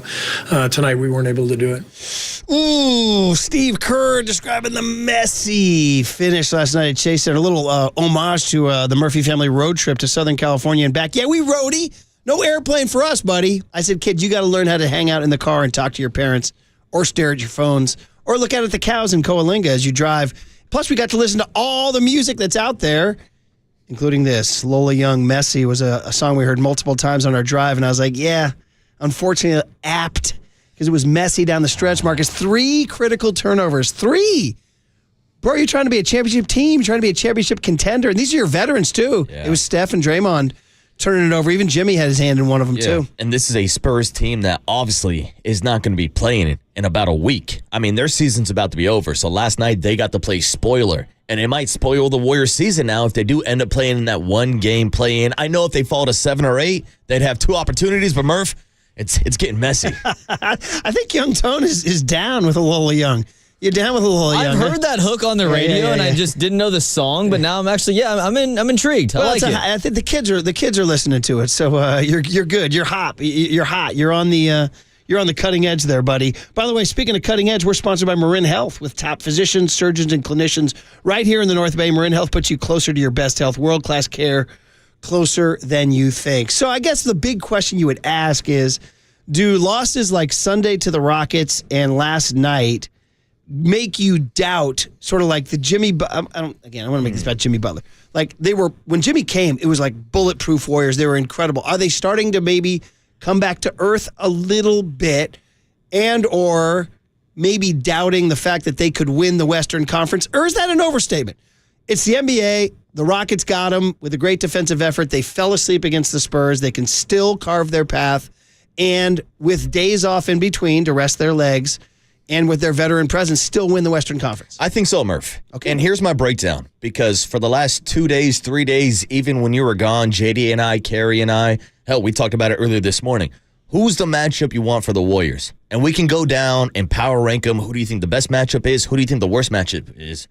Do you think there's anybody in the Western Conference that wants to play the Warriors in the first round? Well, turn the tables around and look at it from that perspective. Jump in on you on that right there and say, maybe the Rockets? Like the Rockets, I didn't get to do the show Monday, obviously. I was on spring break.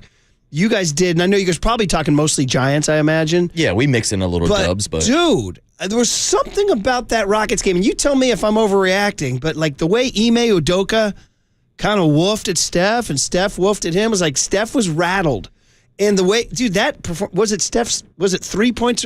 Wasn't it a record Steph low performance? Only had 3 points, shot 1 for 10 from 3-point range. So you're not going to get too many of those Steph Curry nights. Wasn't it the least amount of points he'd ever scored in a game with that many minutes? Possibly. That's what my kid hit me Did with. not He's see got all that the stat. stats. He's got all the stats. Yeah, But it's also a game where Draymond Green had 5 fouls in 3 quarters and was getting called flagrant fouls that were BS. I mean, I know he was going back and forth to Alperen Şengün, but like, here's my question. Can the Rockets do that to the Warriors in a 7-game series? And also maybe, like, are the Warriors the kind of team like, okay, guess what?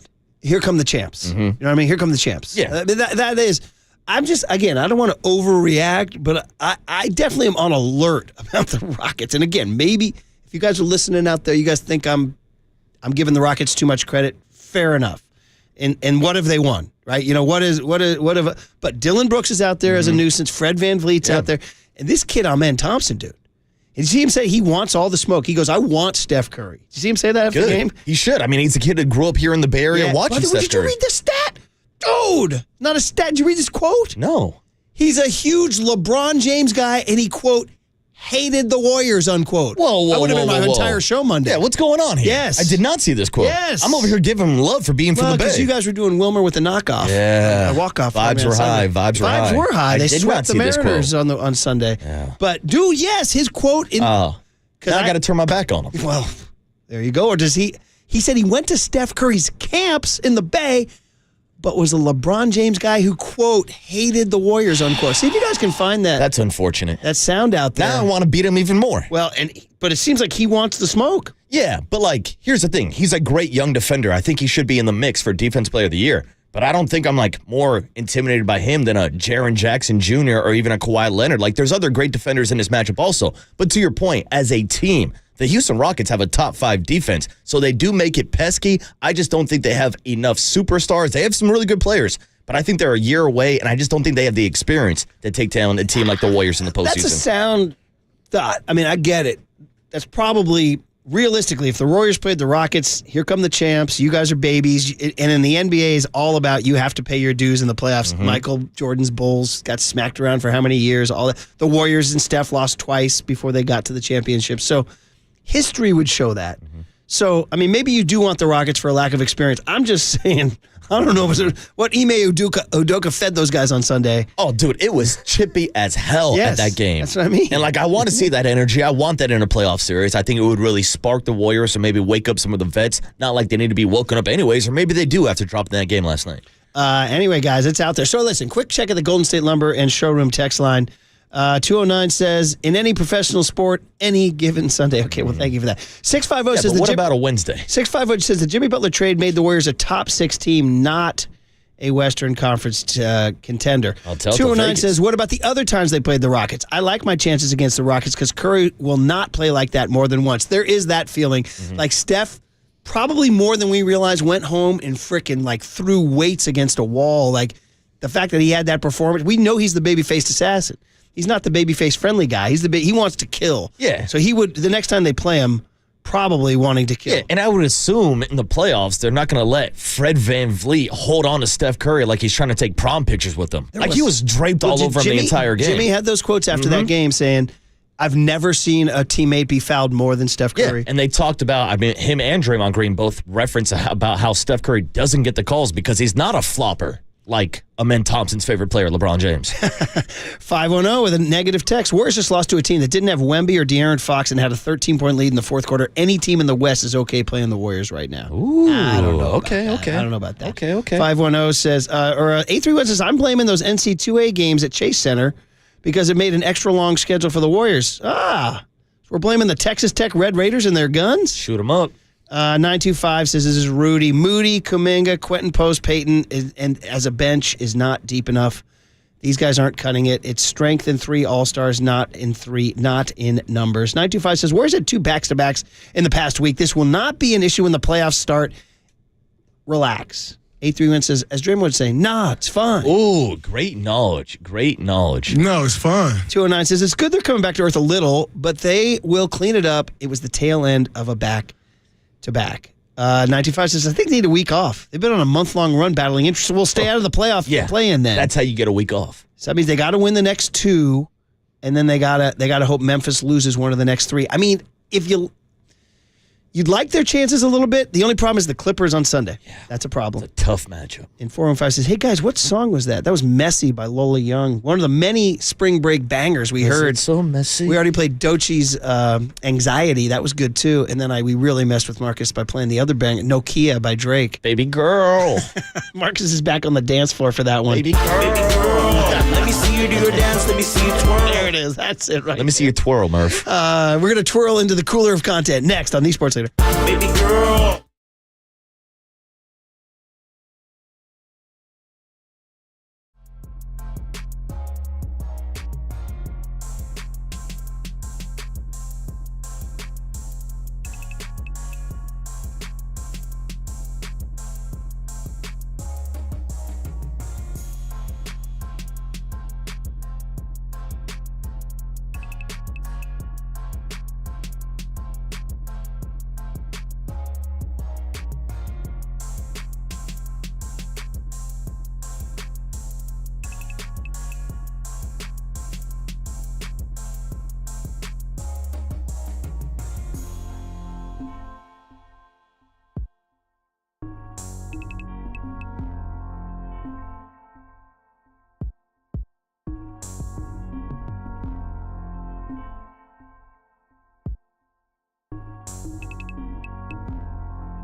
All right, everyone, chill. This is the cooler He's bitten a cooler of content. Cornucapacious of joyful news. We might be on to something. Yeah, baby! Murph and Marcus is sponsored by Bigelow Tea. Grab a mug and tea proudly. All right, it's all sponsored by Marin Health. With top physicians, surgeons, and clinicians right here in the Bay, Marin Health puts you closer to your best health. World-class care, closer than you think. Richie Aurelia joining the afternoon show at 3:50 today. All right, roadmap ahead. Matt Mayoko, give us 2 weeks from today is the NFL draft. What's the latest from Matt Mayoko and the projections on where the Niners, who they will... Actually, what I'm most interested in, who will be gone by the time the Niners picks, because that seems to be changing. Also, apparently, a local workout that they had recently, and, of course, Brock Purdy updates And then a Masters update on with Mike Arcish, a longtime golf writer, has a new book out ranking the top 100 golfers of all time. I just walked out and somebody said, because I knew nothing about Aaron Rai, it's his first Masters. Somebody's like, the golf crowd checked in and said, Aaron Rai wears 2 gloves and has a serial killer vibe. I'm just saying. That made me laugh. Aaron Rai's got a little getting even to do. I got a little getting even to do. Oh, my gosh. But I went out and saw him, and he does kind of have bug eyes and 2 gloves. He looks like he might take you down in the basement. Oh, no. So anyway, that's Aaron Rai. We wish him well. It's his first Masters. Good luck, kid. So anyway, that's what's going on. A lot of the big boys haven't teed off yet. Young Tone, guide me here. What makes your life easiest? What do you want to start with here, buddy? You want to start with? Let's start with the start of the Masters tournament, where we always see the legends get up on the first tee. Give me a sec here. So forever, Marcus, and I am old enough to have been at Byron Nelson's last ceremonial tee off, which was pretty darn cool. So what they do is they take legends and they hit the ceremonial first tee shots of the morning real early. Everybody gets out there and they say, and you know, it was it used to be Sam Snead and Byron Nelson and all these guys, and now it's Jack Nicklaus. He's been doing it for a long freaking time, and old Gary Player, who's freaking ageless because all he does is do crunches and eat celery. That's his whole deal. And they've added Tom Watson to the mix here. They needed to sort of like bring it down a little bit. Jack Nicklaus's age. I wanted to get you his age, guys, real quick because he's north of 80. I know that. Jack Nicklaus's age is 85. Is there a certain age you have to be to participate in this?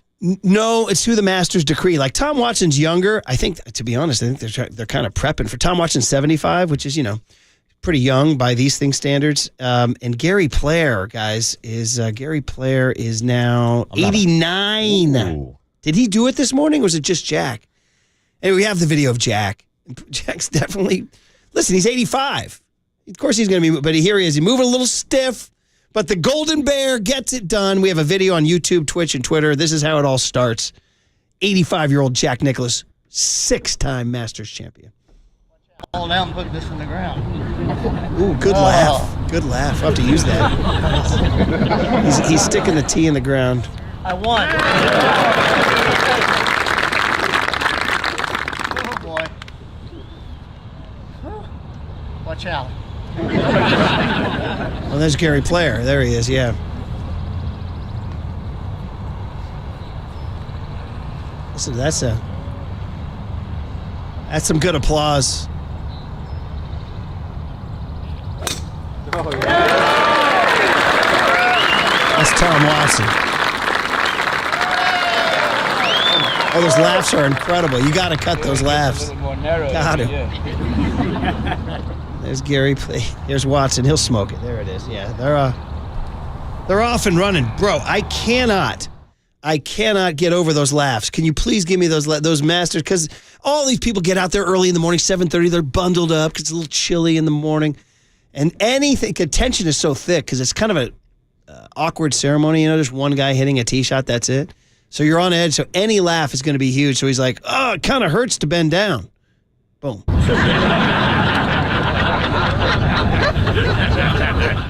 I think we might be onto something. All they got to say is like Gary Player literally goes, "It gets narrower every year." And then Tom Watson, all he said is, "It's hard for me to bend down too." I mean, this is easy. Gary Player could have walked on the course and be like, "Yeah, the grass is looking green today." And then there's a second laugh, too, later on. We might have to somebody please cut those and keep those.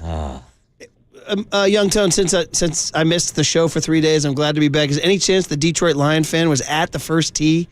Was he there when Nicklaus, Gary Player, and Tom Watson were teeing off today? And then, like, Nicklaus is like, "Yeah, it kind of hurts to bend down." Bro.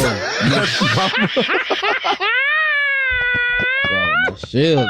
Damn. Chill. Damn. That one actually hurts my ears. I took my headphones off for that one. That's like listening to you. I want to dance with Steph Curry. Yeah, I apologize. I actually was sitting in the hot tub. A lot happened in the hot tub down in La Quinta, and I was thinking about somehow Whitney Houston popped into my mind. I was thinking, you could have done the whole song. I want to dance with Steph Curry. I want to feel the heat with Steph Curry. Oh, I want to dance with Steph Curry who loves me. Sounds like there might be a duo in our future. I was thinking also, did you Or guys duet, use I guess. Flores? Did you guys use that for his walk-off Sunday? No, actually, I forgot that we did that live on air. We You wanna probably add that should have to the, re-racked that. Add that to the win package?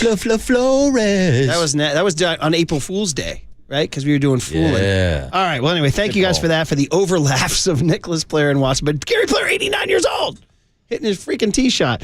All right. From the glory of the Masters to the anger of Nick Turturro, our favorite actor and comedian. Well, he's not a comedian. He's just an actor. He's just funny. Did you see he publicly asked to be put in White Lotus season 4? Yeah, I saw that. What do you think? By the way, I haven't seen the finale. I know everybody, we're bad, but this is what happens when on spring break. We're going to watch it. We're going to watch it this weekend. Parker, no. So, can you imagine him doing that? We could ask him about Parker Posey. Yeah.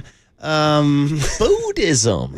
So, Nick Turturro, I guess Devin Williams gave up 3 runs in the 9th? Yeah, and Nikki T has not been the biggest fan of Devin Williams.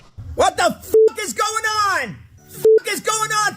4-0, they can't hold it. 4-0, he can't hold it. F***ing bullshit. Wow. This is not Milwaukee. It's not Milwaukee. Not impressed at all. Okay, Yankee fan, do you agree with And he's just getting started. Yeah, Devin Williams has not been great to start the season for the Yankees. I mean, they literally changed the beard rule for him this year, and he's not living up to the standard. Well, then let's go to the one where he talks about the beards then. Cut F, Tony. They changed the beards for this guy, and he can't get an out. Now you hand it over to another guy who didn't earn it, who we know nothing about. And then we have to have beards because of him. Give Weaver the job. He earned it. You have to have beards because of him. We got beards now. And one more, just upset that they gave him the closer job without him proving it here. Say one more thing. I don't care what they think, what they say. Weaver earned that job. Luke Weaver earned that closing job last year. He showed he's got ice in his veins. This guy's got big balls. Let him be the closer. Let this guy work his way into it. Can't just give a guy a job. Let him earn it. Weaver earned it. Every Yankee fan knows that. So this is all by way of saying this lunatic, who plays Frankie the Lunatic in an upcoming Spike Lee movie, will join us tomorrow at 9 a.m. That's if he comes through. The return of Nikki T. Yeah, well, Nikki T's always welcome here. So that previews a Giants-Yankees series. Coming up this weekend. So that's newsworthy. Yeah, very good. Very good. All right, Nikki T. So this young Tone, tell me how we want to handle this Luka tribute, because it's really long. How do we want to handle it in the cooler of content? Ooh, and do we have the visual? Yes, we do. So we should play. I mean, I think it was a really good visual. He got very emotional returning to Dallas for the first time, and it looked like, he and a lot of other fans were happy to see him in Dallas. Is it worth 2.5 minutes? I think so. I mean, it's up to you. That's a long time. That is a long time. Is there any way we can splice to the part where we just see Luka crying on the court? Just play it, and then we'll decide when to pull the plug here. This is on YouTube, Twitch, and Twitter. You can see the video if you're just in your car. You're going to hear it. Luka went back to Dallas last night, and they played a tribute video that had the guy weeping on the bench. Then he went and scored 45 and beat the Mavs. Here you go. The 2018 NBA Draft, the Dallas Mavericks select Luka Doncic from Ljubljana, Slovenia, and Real Madrid. Hi, it's Luka Doncic. I'm really excited to be a part of the Dallas Mavericks team, and I hope you will enjoy my games and you will enjoy how I play, and I hope to see you soon. There it is. Corner, Luka. And 2019 Rookie of the Year is Luka Doncic. 2 seconds. Doncic for the win. Oh, yeah! Luka Doncic. The only time for the win. Luka Doncic with a little spice. How did he get that through all those defenders and hands and arms? Trying to win it back. Win is a win.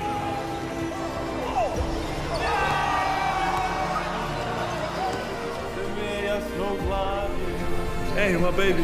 How do you like your coffee? Is it a little Kareem? Doncic pulls up, three-pointer. Bang! Bang! It's good! How you feeling, Luka? Amazing. Leading the break, Paul nipping at his heels. Outside. What a pass! Washington! Oh!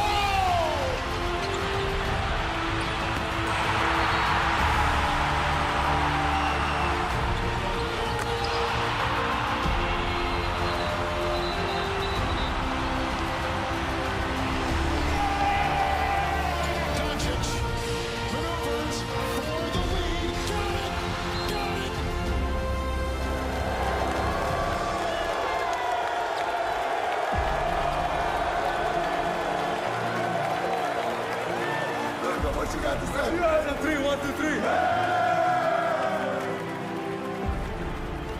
All right, at this point now, he's bawling into his towel. If you couldn't see that, if you were in your car. So it's a pretty cool video. I mean, the stuff that really hits you is when he's just a teenager drafted by Dallas. Nobody looks a little skinnier too, as did we all. But he really, those are not fake tears, I don't think. He really got emotional. Yeah. And I'm not surprised because this is a guy that really invested into the city of Dallas. And the fan base loves Luka. Throughout the entire game last night, there was Luka chants in the crowd. Bro, did you hear the Fire Nico chants? Yeah. Loud. Did you see the look on Mark Cuban's face, too? Loud. Mm-hmm. And they deserve it. And AD only scored 11 last night. Yeah, like I've heard, I've going around the dial, I've heard a couple hot take guys, but if you're a Dallas Mavericks fan, you can't be out there cheering on from Luka. No, go blank yourself. Blank these owners. Yeah. Blank Nico Collins. Yeah. There's one thing that they didn't have in that highlight video. They didn't have Michael Finley taking the beer out of his hands after he clinched a finals appearance. Like, the way they did Luka was dirty. So I'm glad that he dropped 45 on their asses last night. Yeah, he was crying. And he said after the game, he was really, truly emotional, and he was surprised he could even play here. You said that you didn't know what your emotions were going to be like tonight. Just what were you feeling out there on the court? I don't know, honestly. Everybody saw me the way I reacted to the video. All these fans, I really appreciate it, man. All the teammates I had, everybody had my back. I'm just happy, this guy, I love these fans. I love the city, but it's time to move on. Yeah, he said he was surprised he could play. He was so emotional, and he went out and scored 31 in the first half, too. All right, there you go. So how long is the Ime Udoka thing on Amen Thompson? How long is that, Young Tone? Is that too long? 047A? I have no idea. It's not in the system. Oh. Uh-oh. Sure it is. Uh-oh. It's in the cooler of content. We know. Did we play that last week? No, he said it on Sunday after the Rockets locked up Steph Curry, held him to 3 points.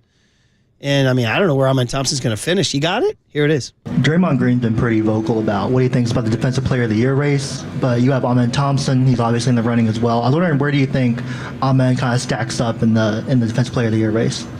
Much better than Draymond. That's a joke. I love Draymond. Okay, so that's a joke. Is it a joke or is it not a joke? So, well, I don't think he's better than Draymond quite yet. Maybe down the road. We're talking about Draymond Green, who's one of the best defensive players of this generation. Yeah, so anyway, I wanted to get that in there. All right, well, but he is in the conversation, I would say, for DPOY. All right, we got the old guys teeing off at the Masters. You got Nicky T going off on his Yankees to preview tomorrow's 9 a.m. hit.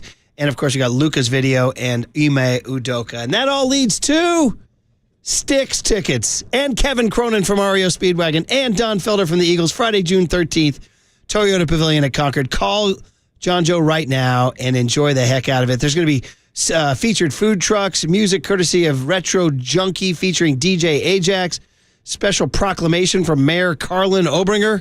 There you go. 2 tickets for $50 to any show for one day only. How about that? Everyone that attends will have a chance to enter win tickets for the entire 2025 season. We'll take one killer. Call number 10 at 415-896. 2 tickets. See Styx at Toyota Pavilion at Concord, June 13th. So check them out. 50 years of incredible events.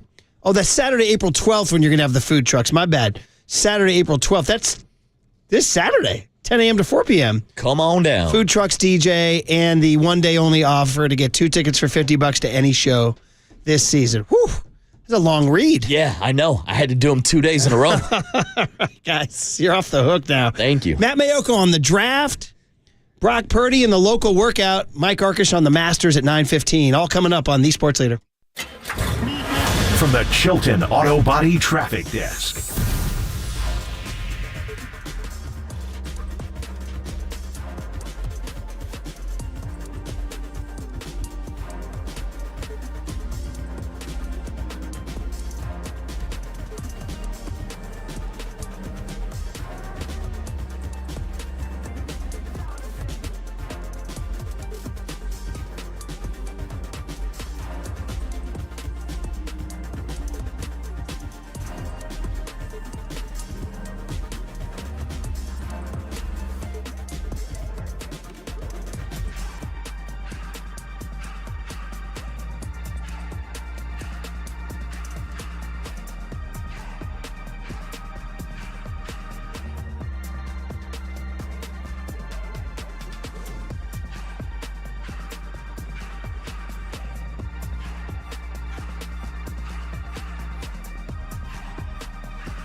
Listen to the sports leader anywhere, anytime. Download the KNBR app. Murph and Marcus continue live from the KNBR Casino Matrix Progressive Jackpot Studios. Casino Matrix. Progressive jackpots are here. Where are you? Just drop in. 1-800-GAMBLER. Murph and Marcus is sponsored by Bigelow Tea. Grab a mug and tea proudly. Yes, we are. Greg Silver's even wearing his Bigelow t-shirt today. Good to be back after a few days off spring break, and good to be starting my work week on a Thursday. And, of course, talking about a Giants walk-off into the water, Mike Yastrzemski, a painful Warrior loss, and 49er football with Matt Mayoko. But first, you're listening to KNBR AM and KNBR FM San Francisco, the sports leader, a Cumulus media station. 2 weeks from today is the NFL draft, the ever-changing draft. You know, if you could just keep putting off the draft like week to week to week to week to week, you could just keep coming up with more mock drafts. Mock draft 8.5, mock draft 9.2. Endless mock drafts. They never end. Like the Orioles hat of the Oriole wearing the Orioles hat of the Oriole wearing the Orioles hat. You could do that. It's mock draft inception, Murph. Very good. It's a mock draft within a mock draft. Matt Mayoko looking sharp on our YouTube and Twitch and Twitter. If you want to see the young man looks all scrubbed and clean, like he showered and maybe brushed his teeth. I hope so. Marcus, good morning, Matt. Hey, morning, Matt. Good morning. Yeah, you know what's funny? Like all these mock drafts, there have been times where I've had a player going to a certain team in a mock draft, and the player doesn't go there. But during the course of the season, I still think, like, hold it now. He went there, right? Because I mocked it that way. So at some point, like, the fiction of mock drafts and the reality of what actually happened kind of, it gets all mashed up and you can't decide which one is which. That's like you just described our reality right now, like social media and tweets, and like I don't even know what's real anymore. I truly don't. All that said, what's your latest mock, Matty? Who do you got? And I don't even like it, to be honest with you, so I'm not even going to talk about it. Yeah, that was yesterday, and I think I immediately had mocker's remorse when I had the 49ers taking Walter Nolan, the defensive tackle from Ole Miss. You know what's funny is like, okay, so I have one more to do, and I think I stated it here, like on my first one. I'm going to have them, it's going to be, so this was 5.0. The final will be the sixth mock draft, and my goal was just to have the 49ers taking someone different every time. And I might, like, as I was walking the dog this morning, this is what I think about when I'm walking the dog, that and like making sure I don't anger the neighbors by not cleaning up, all that good stuff. Yes. Shamar Stewart, this is a guy that I had going in my very first mock draft from Texas A&M. He's just an athletic marvel, and he didn't have the huge stats to back it up, but a lot of pressures, a lot of just physical traits and everything else. On my walk, I was like, God, am I going to go back to who I had the 49ers taking in my very first mock draft to have it being the same guy I take on my last mock draft. I mean, it's a position in need, edge rusher. I don't know that the 49ers have ever had anybody quite like him as far as just from a physical trait standpoint, the length, the size, the speed, all that. So I don't know. That's one I'm kind of leaning toward. But I think the fact of the matter is, when you look at the 49ers and their needs, which are many, they could go 4 or 5 different positions with that first pick that they have at number 11 overall. Matt, in any of your mock drafts, have you included a 49er trade? Because we've discussed the need for defensive linemen. It seems like a lot of 49er fans want Mason Graham out of Michigan. I don't think he's going to be at the board at 11, but do you think there's a possibility that they maybe trade up and try to get him in those top 10 picks? I don't know that they could trade up just because they need so many different guys. And I would agree. Like I wrote a story yesterday. Like, is it possible that Mason Graham falls to number 11? And when you look at him, I'll be honest with you. At the scouting combine, I went over and hung out at his podium and looked at him and thought, that guy's a defensive tackle. Like, that guy's one of the top players in this draft. He is not physically imposing at all, and he's not real impressive to look at until he puts pads on and then he goes play football.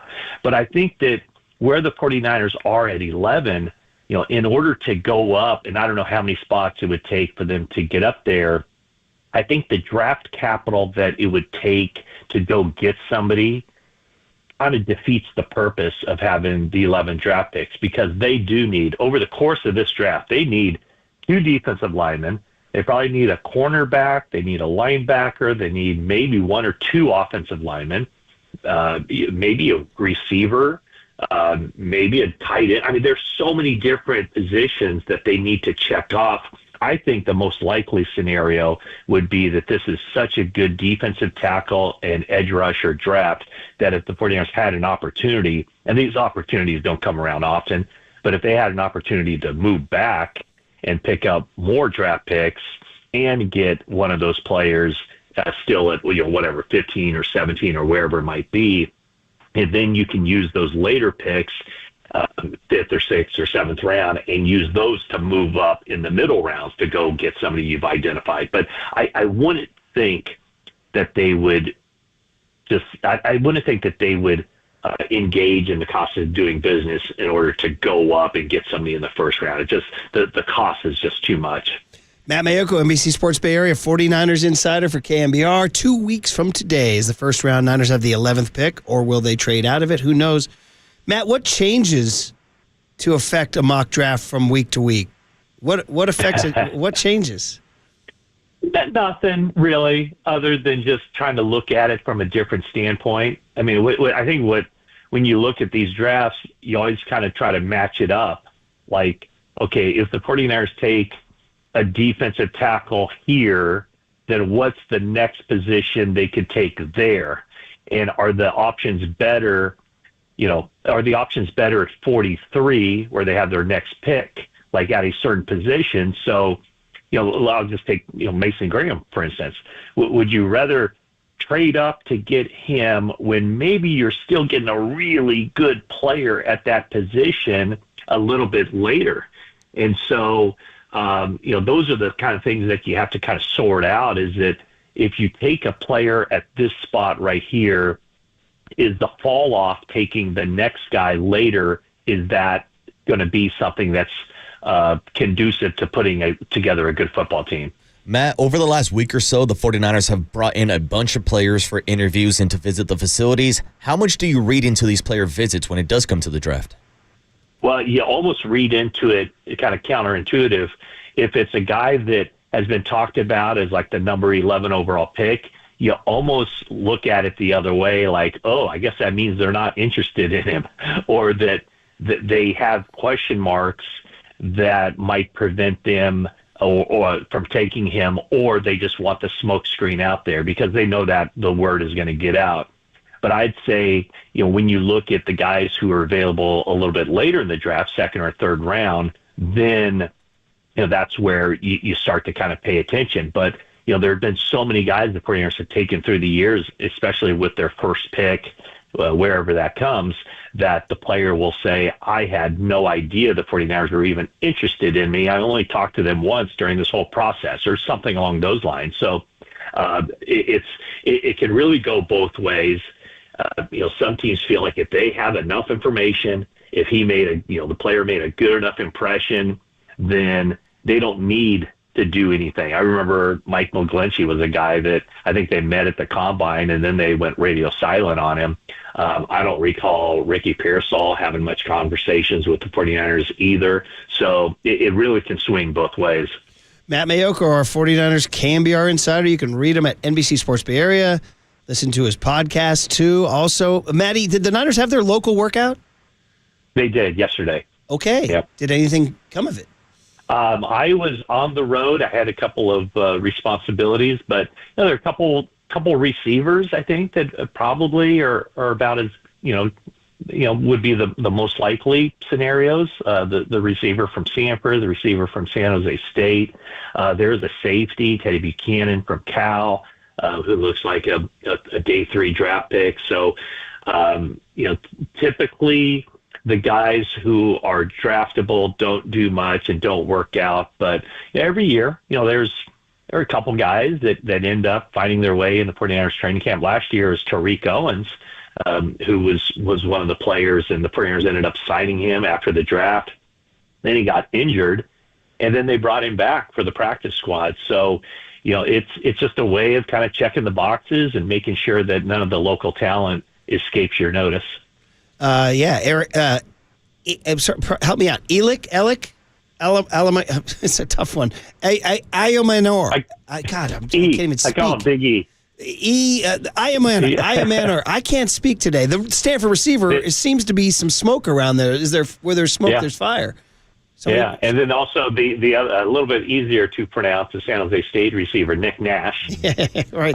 I'll take care of that one. By the way, I watched Iomanor play for years. I can't believe I'm stumbling over his name right now like an idiot. So Platsy's going to be so disappointed. I know, but I'm texting him right now and apologizing to him. But I'm just saying there's been a lot of noise around. If you know how to spell his name in your contacts, then you can Iomanor. It's easy. He's good. It's easy. It's easy. Well, Matt, speaking of wide receivers, I saw Kyle Shanahan had some comments to Pro Football Talk last week, not rolling out the possibility of Brandon Ayuk being ready to go for week 1. Yeah. We saw a video earlier this week of Brandon Ayuk showing up to 49er facility. Is there any injury updates with Brandon Ayuk being back in the Bay Area?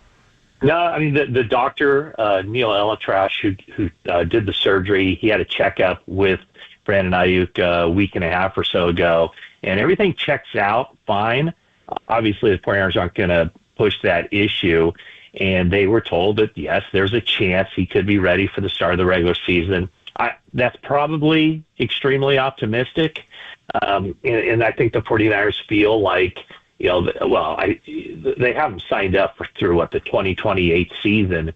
And one of the interesting things at the NFL annual meetings I kept hearing was that people, not just 49er people, but other people saying, if Brandon Ayuk returns to form this year, next year, toward the end of that contract, that might end up looking like a bargain because of the way the wide receiver market continues to blow up. So, they're going to have some issues at wide receiver, it looks like, to start the season with Ayuk. Even if Ayuk's back, is he going to be, in midseason form? Probably not. It's going to take him a little while.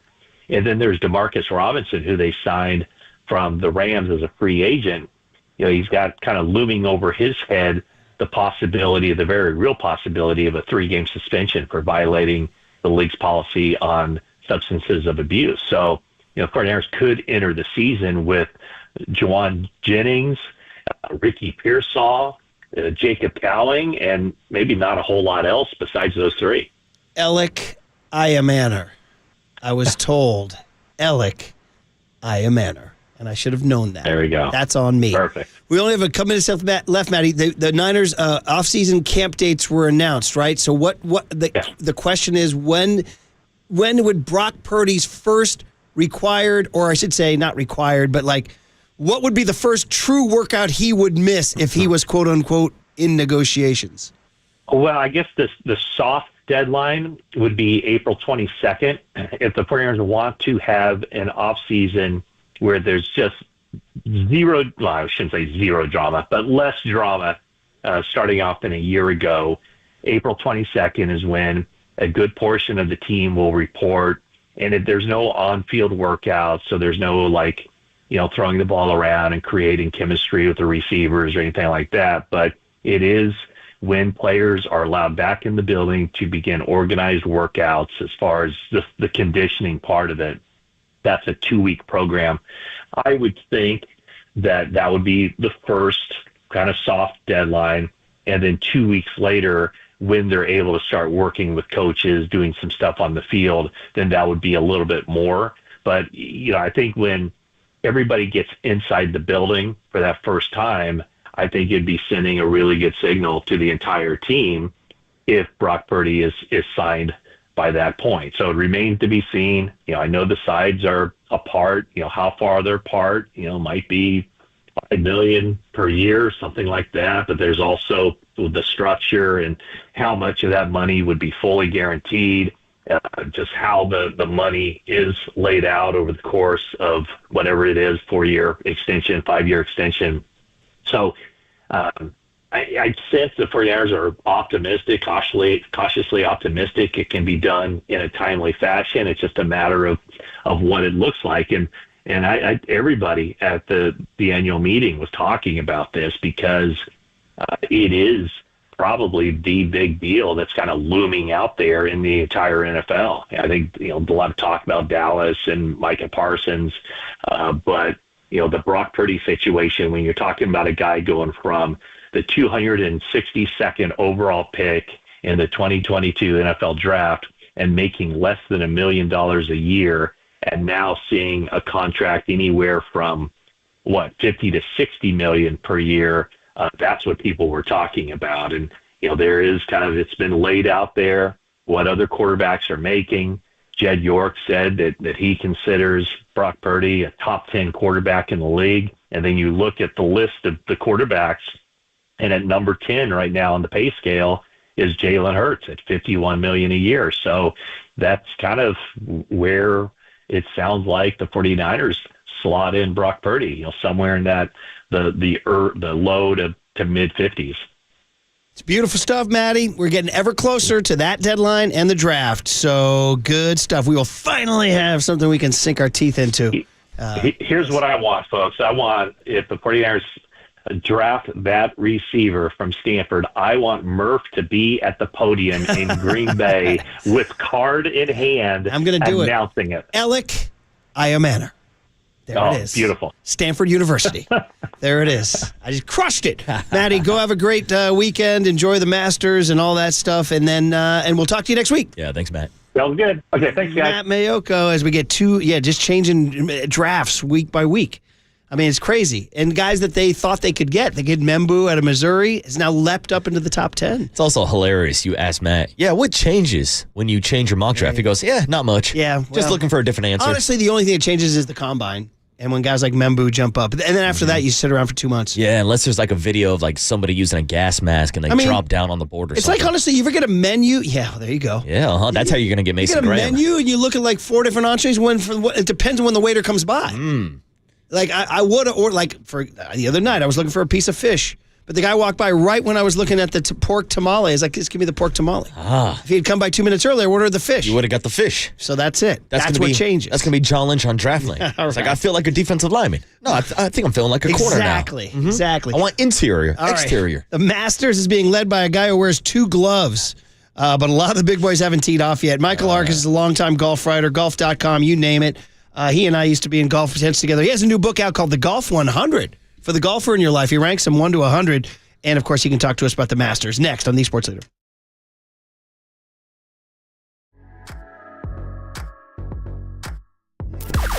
Now, from the O'Donnell Financial Group Sports Desk. Learn more at odfigroup.com. O'Donnell Financial Group, because planning is a process, not a product.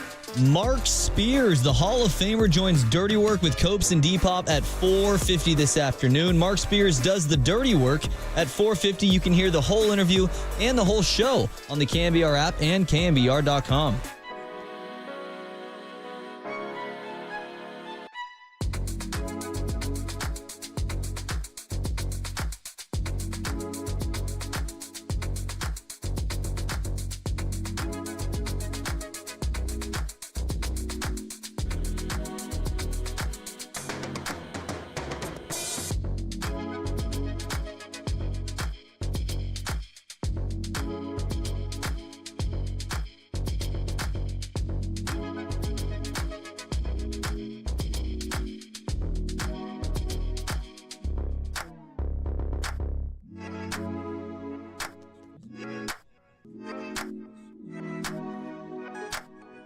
All right, let's talk about Provident Credit Union, a smart, safe way to grow your money. Come on, we're looking for smart and safe.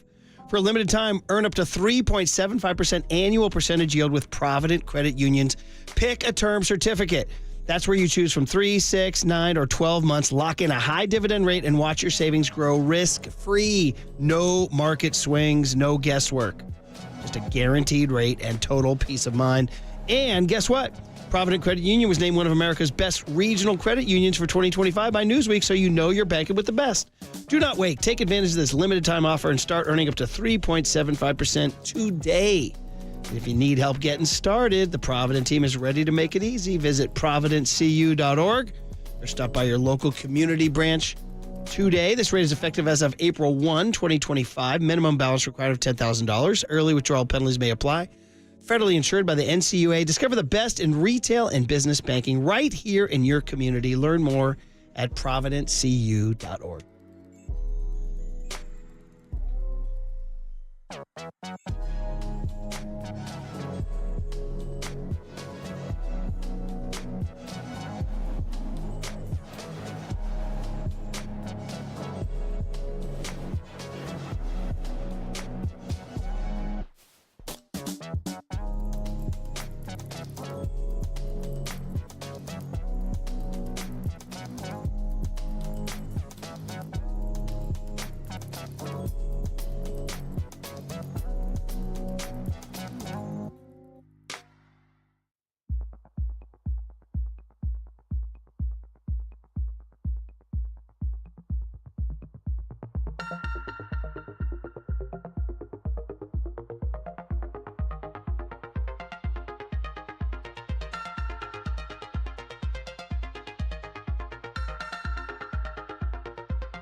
And now it's time for the Protect Your Assets Business and Technology Report with me, David Hollander.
Now back to Murph and Marcus on the Sports Leader and streaming live on KNBR.com and the KNBR app. Sponsored by Bigelow Tea. Grab a mug and tea proudly. I always joked because, I covered 4 of these that you walk around, you hear this music piped in. It's like, honestly, I said, I feel like I've been put on hold when I called a funeral home. Hello, you've reached Duggan's Mortuary. We're so sorry for your loss. We can't take your call right now. Doesn't it feel that way? Hello, friends. I'm sorry that you just lost a friend. All right, it's the Masters. So it means it's golf time. That means we talk to golf people. Michael Arcish is my longtime buddy. He and I worked at the LA Times together, and then he and I have covered a lot of golf events together. And now Mike's got a new book out called The Golf 100. He dared rate the top 100 golfers of all time. Arc, I'm going to welcome you to the show. You got your boy Murph here with my friend and partner, Marcus, sitting right next to me. And my buddy, Coach Jim, who I coach with, sent me a picture of the book. He read a review of it a week ago, and he bought it. Dude, it's already flying off the shelves, Arc. Congratulations. Hey, Matt. Thank you so much. By the way, I just have to stop laughing from your funeral home reference. Doesn't it sound like that? It always feels that way. It's just like, so sorry for your loss. We're so sorry for Rory's triple bogey on 10. Well, first of all, congrats. Okay. Congrats on the book, The Golf 100. You dared rank the top 100 players of all time. Now, when you're doing media interviews, do you reveal who wins number 1, or do you say, you got to go buy the book? No. Thank you so much for asking that question. I'll tell you who number 1 is for sure. You want to know right now? Yes. Mm-hmm. Number 1 is Mr. Jack Nicklaus. Oh, now, look at you. I know all those. I apologize to all those Tiger fans out there. However, look at the numbers. And by the way, I don't give him 18 majors. I give him 20. Count the U.S. Amateur in 59 and 61. Go back and watch the YouTube of the 86 Masters, okay, which I did recently because I have no life, right? And check that out. And when he won that, everyone said, Jack Nicklaus wins his 20th major championship. Somehow, somebody, and Murph, I'm still trying to find out who it was, took away those 2 majors in the 90s. Oh, wait a minute. You're talking about the U.S. Amateurs that he won? Yes. So here's my argument then. Tiger won 3 U.S. Amateurs and 3 U.S. Juniors, which gets him to 21. No. Don't count the U.S. Juniors, please. Number 1. Number two. I counted the amateurs as full majors up until the time Jack turned pro because he was the last really great amateur player who gave serious thought to be staying as an amateur his whole career. The amateur has meant very much less in the recent years. You can't even. You're putting your thumb on the scale, Arc. You're taking away Tiger's 3 U.S. AMs. I'm giving him half points, not full points. Oh man, you're sounding like a Tiger hater, is what you're sounding like. No, I am not. I'm just being honest about this. Look at Murph. You know a lot about the sport. You cannot name the last 5 U.S. Amateur winners, can you? Well, this is true, but if it was 1960, I probably couldn't either. Oh, you look at some of those. No. Look at some of the great players back then. Hey, by the way, U.S. Amateur at Olympic this summer. Don't downplay it. Come on now. Absolutely. It's great to have Michael Arcish on, longtime golf writer. He's written for so many different magazines, publications, LA Times, Golf Magazine, you name it. The book is The Golf 100, 1 through 100. I guess my way of sort of spinning into the Masters is current players. Who would be the highest ranked current player that's playing at the Masters today? And is it just easy to say Rory? Or has somebody like Brooks Koepka or Scotty Scheffler or somebody else I'm forgetting right now? Well, the highest ranked player on the list who's playing this week is Phil at 13. I forgot about Phil. Right, but I'm not factoring him as a serious contender despite the second place finish a couple of years ago. The highest player really has a chance to win is Rory at number 25. So we've been waiting now. It's now 11 years since his last major. If you would take me back to 2014 and say, Rory's not going to win a major till at least 2025, how much money would have you put on that bet? Oh my God.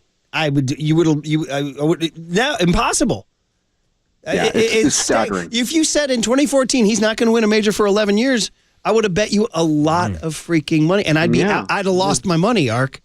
Yeah, absolutely. And the key thing is, if he's in the contention down the stretch on Sunday, what are the demons that are going to be in his head right now? Okay, after what happened at Pinehurst last year at those missed putts, it's going to be fascinating to watch him down the stretch if he has a chance to win.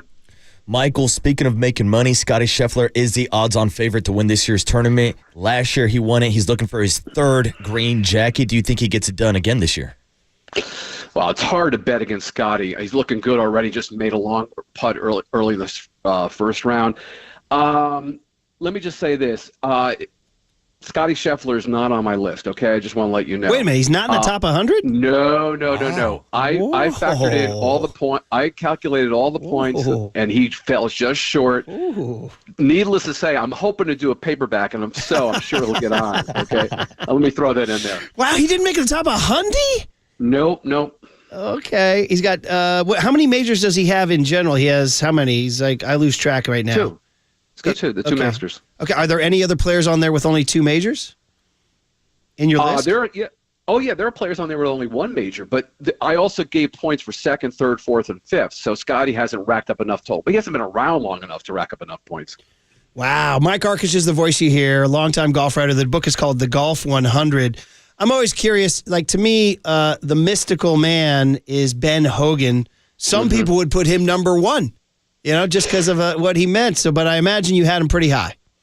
I had him at number 4. Okay. Look at the resiliency coming back from the accident, the swing, the work ethic, all that. It's wonderful. I mean, 1953, he won 3 majors, which I still think is the greatest season a player has ever had. More than Byron Nelson's 11 wins, more than Tiger, more than Jack. Look at the body he was dealing with at that time. I mean, it was amazing that he was able to get through and play those tournaments. He teed it up like 5 or 6 times and won 3 majors, okay? But I have Hogan at 4 and I have Jones at 3. Bobby Jones won 13 majors in his last 21 starts, won the Grand Slam at the age of 28, quit in 1930, quit the game right then, and, by the way, did all this while having a day job. Yeah, right. I mean, listen, that's for yours and mine's dear departed friend Sandy Tatum. I know that for sure. Right. But, by the way, my buddy Al Jamieson, who's a big player down at Cal Golf Club, says you're already getting reaction. Tiger had more guys to beat, and he said he made 142 consecutive cuts. First of all, great. He made all those cuts, but that's not greatness. Number 1. Number 2, look at the players Jack played against: Miller, Watkins, Watson, Player, Weiskopf, Hubert Green, Irwin. I can go on. Tiger had to face Ernie, yes, and Phil and VJ Duval for a little bit, but most of the caliber of players that Tiger faced do not rise to the level that the ones Jack faced. Okay, it's a hot take. What do you do about the 1800s? I got an old Tom Morris. Do you throw him in there? Oh, God, yeah. Tom Morris. I have both Morrises, old and young. But no Scotty Scheffler. Exactly. I'm sticking with that, by the way. Old Tom Morris had a huge impact on the game, and young Tom Morris won 4 British Opens, died at the age of 24. Some say of a broken heart. He would have won 7, 8, 9, 10 British Opens. Oh, man, the broken heart. Intriguing. The voice you hear is Michael Arcish. The Golf 100 is the book, and it's fun for any golf fan out there, especially with Masters Week going on. I got to ask, given that it's the Masters and the guy who won them maybe with more swashbuckle than anybody ever, and I'm a sucker for a narrative. I loved Seve Ballesteros. Everything about him, his even the fact that he was a hothead, I enjoyed too. Just the fact that he had so much personality. So where does he wind up? Seve is number 17. Nobody has been more exciting since Palmer. No one has been more exciting in this game than Seve. How daring he was! He hit that shot so far offline and make these incredible recoveries. It's really it's so sad that we lost him as early as we did. I'm upset that I never got to see him in person. What an incredible player! The British Open win in '84, beating Watson, and the way he celebrated, again, great excitement. So I'm glad he's top 20. That makes me feel happy. And then I've obviously got to pay homage to the great ladies who play this game. I mean, Annika Sorenstam is the first one that comes to mind, but she's not your top-ranked female? No, number 26, Annika was fabulous, but let's not overlook Mickey Wright. I mean, we have such a bias toward modern players. Mickey Wright played in the 50s and 60s. In a 4-year stretch in the early 60s, won 44 times. Tom Watson called it the greatest run any player, male or female, ever had. 82 victories, 13 majors, and she pretty much walked away from the game at the age of 34. Probably could have won 90, maybe 100 tournaments. KNBR, and by the way, had the greatest swing ever, according to Ben Hogan. Woo! All right, KNBR, your Mickey Wright leader. All right, Ark, on the way out, you got to make Did you make your pick for this week? You said? Did you say Scheffler? No, I did not. I actually picked Morikawa, and he's 1 under, I think, playing the 9th right now. Has had a great year, great iron player. If he putts well, I think he's going to do it. And is he in your top 100? No, but he's got 2 majors. He's right on the cusp. Okay, all right. You're tough. Is Jordan Spieth in your top 100? Yes, number 59. 59? Yes. Oh, yes. Ark, we're going to have to get some beers and yell at each other about this, man. Come on, man. Bring it on, Murph. All right, well, that's what you wanted to do, inspire arguments. So, top 100, everybody get it for the golf fan in your life. Sounds like a great Father's Day present for me. Anybody, if the golf dad in your life, Ark. So, Amazon.com or local bookstores, right? Absolutely. Penguin Random House website's another place. Okay, buddy. Congrats on the book. I'm mad at some of your rankings, but love you, buddy. Yeah, thanks, Michael. Same here. Thanks. Mike Arcish, top 100 in golf there, dude. What's your rankings, Marcus? You got a ranking? Tiger Woods, number 1. Okay. The greatness of the Raider, Tiger Woods. I will say this. He won, young Tony, he won 3 consecutive U.S. junior amateurs when he was like 14, 15, 16 years old. Okay, you're going through puberty, you're having hormonal thoughts, and these are match play. You have to win consecutive matches from the bracket of 64. So you have to qualify for the top 64. Then you got to go 64, 32, 16, 8, 14. These are match freaking play, 18 holes. Anything can happen. He won 1, 2, 3 in a row. That's insane. Then he graduates out of the junior ranks into the U.S. amateurs for grown men and wins 1, 2, 3 in a row there. 64, 32, 16, all match play. So for 6 straight years in U.S. juniors and U.S. amateurs, he didn't lose a single match. And, dude, let me tell you, some of those he had major, major comebacks in. Crazy comebacks in. That's when the legend was like, who the hell is this guy? What planet is he from? From what galaxy did this guy arrive? So for me, that to me has always been the most impressive thing I've ever heard of or seen in golf. The 6 straight years of U.S. junior amateurs and U.S. amateurs. And me, even as a casual golf fan, like what Tiger Woods did to change the sport of golf and to get other people interested in golf. Like I show up and I asked this morning, I was like, when's the last time Tiger missed some Masters? Because to me, I tune in to watch Tiger Woods. He's that big of a personality, and that's why he's a GOAT. Also, I'll give this take as a filthy casual golf fan as well. I'm taking Scotty Scheffler over some dude that played golf in the 1800s. Okay. That's my hot take. There it is. Hot take. Uh-huh. Are you one of those guys then, no George Mikan? Nah, no, you're like my kid who's like, basketball in the 90s was cooked, Dad. They're washed. Oh, they're playing against plumbers. I know, that's what they say. You've seen all that stuff, too. Yeah, of course I have. By the way, and multiple deep fans know that you got to ask, and I even heard from the afternoon show on this one, too. No love for Bernhard Langer, dude. Are you familiar, Young Tone, with Superfan carrying the standard for Bernhard Langer? No? I did not know about Superfan, but I do know about Langer. Bernhard Langer, one of the great players, should be on the top 100 for sure. Multi-major champion. When I ran into Superfan down in L.A. years ago, he had volunteered at the L.A. Open. He was carrying, I think they call those standards. It's the scoreboard that you walk with a group. So it says Farias 25 over. You know what I mean? It says Gilmore. It says Murphy, 2 under is what it says. And I saw him. I'm like, dude, super fan. Are you serious? I hadn't seen him in years. I'm like, dude. He goes, yes, dude, volunteered, dude. I'm like, oh, why you volunteered here at the LA Open? He goes, yes, dude. He goes, dude, I'm carrying the standard. He goes, dude, look at my group. I said, yeah. He goes, dude, how lucky am I? Bernhard Langer, dude, great draw. And, dude, the fact that he just used his soft sotto voce to drop a Bernhard Langer, dude, great draw, was one of the great moments in time. Of all the golfers he could have picked, it was the funniest sounding one he could have said. It's the standard, dude. And Langer, I guess, is playing his last Masters this year. Is that right? All right. Well, there you go. Go win one for Superfan. There you go. What's the latest check of the scoreboard or the leaderboard? Jaeger, 4 under. Scheffler, 3 under right there. Jägermeisters. You took Scheffler? Yeah, I'm a Scheffler guy. The fugitive. Okay. I like the bad boys of golf. Right. Matt Barrows joins Papa and Silver at 12:50. You want to finish with the Warriors or the Giants, buddy? Your call. Either or. You just came back from vacation, so the choice is yours, Murph. Well, we've gone over the Warriors a lot, and I know Papa and Silver will lead off with the Warriors. So let's recap a little Giants, what you and I have missed since I last saw you. Let's do it. Next on the Sports Leader.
Now back to Murph and Marcus on the sports leader and streaming live on KNBR.com and the KNBR app. Sponsored by Bigelow Tea. Grab a mug and tea proudly. Wilmer Flores will lead off for the Giants, one of the leading RBI producers in baseball so far this year. Got his 13th RBI in this game, and he swings and he hits a long drive deep down the left field line, into the corner, way back there. Adios! Pelota! And Wilmer Flores has tied the game. The batter will be Yastrzemski. The pitch. Yeah, swings and he belts one deep down the right field line, headed for San Francisco Bay.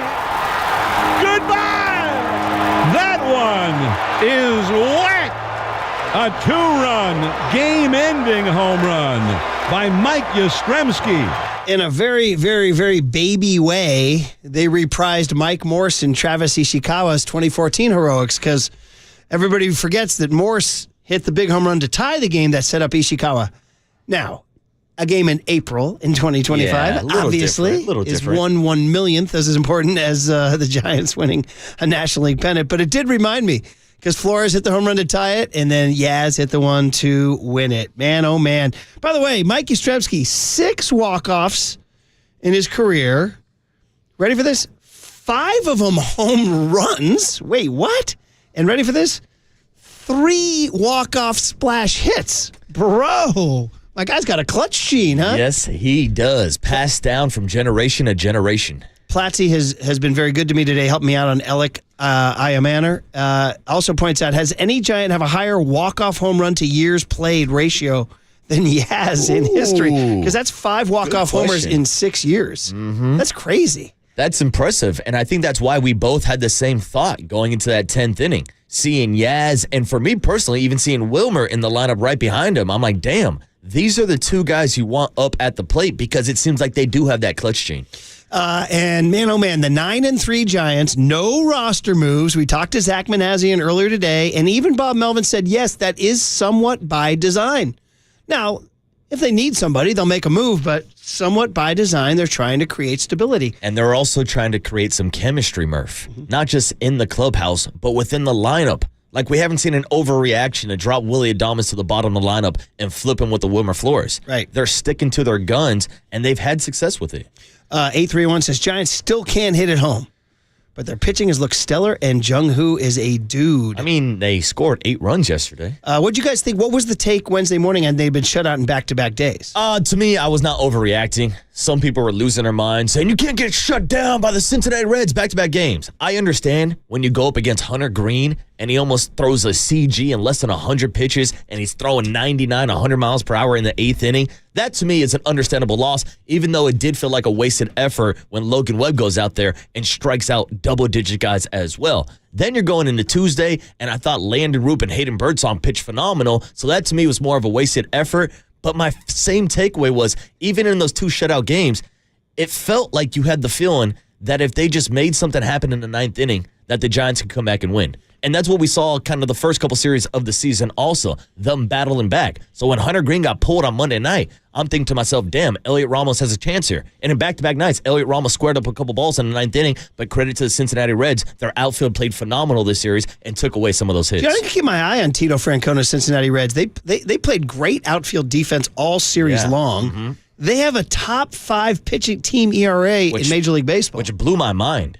Like, Hunter Green, we've talked about this multiple times. Yeah. Like, he's a Cy Young candidate, but like Nick Lodolo is not a guy that I think about being a top pitcher in the league. Nick Martinez. Yeah. So anyway, just I know they're under 500, but just keeping my eye on them. And listen, the Giants did what they had to do. Although it's funny, they're 3-3 against the Reds this year, so that they're done with the Reds though. No more Hunter Green. Are the Cincinnati Reds the Giants' kryptonite? They kind of are. The only team in baseball to beat the Giants. I mean, they were down 5-0 and 6-1 yesterday, but the gritty Giants, I've been kept saying it since, so I haven't talked to you since we signed off Friday at the Public House. We went out and we hobnobbed at that party.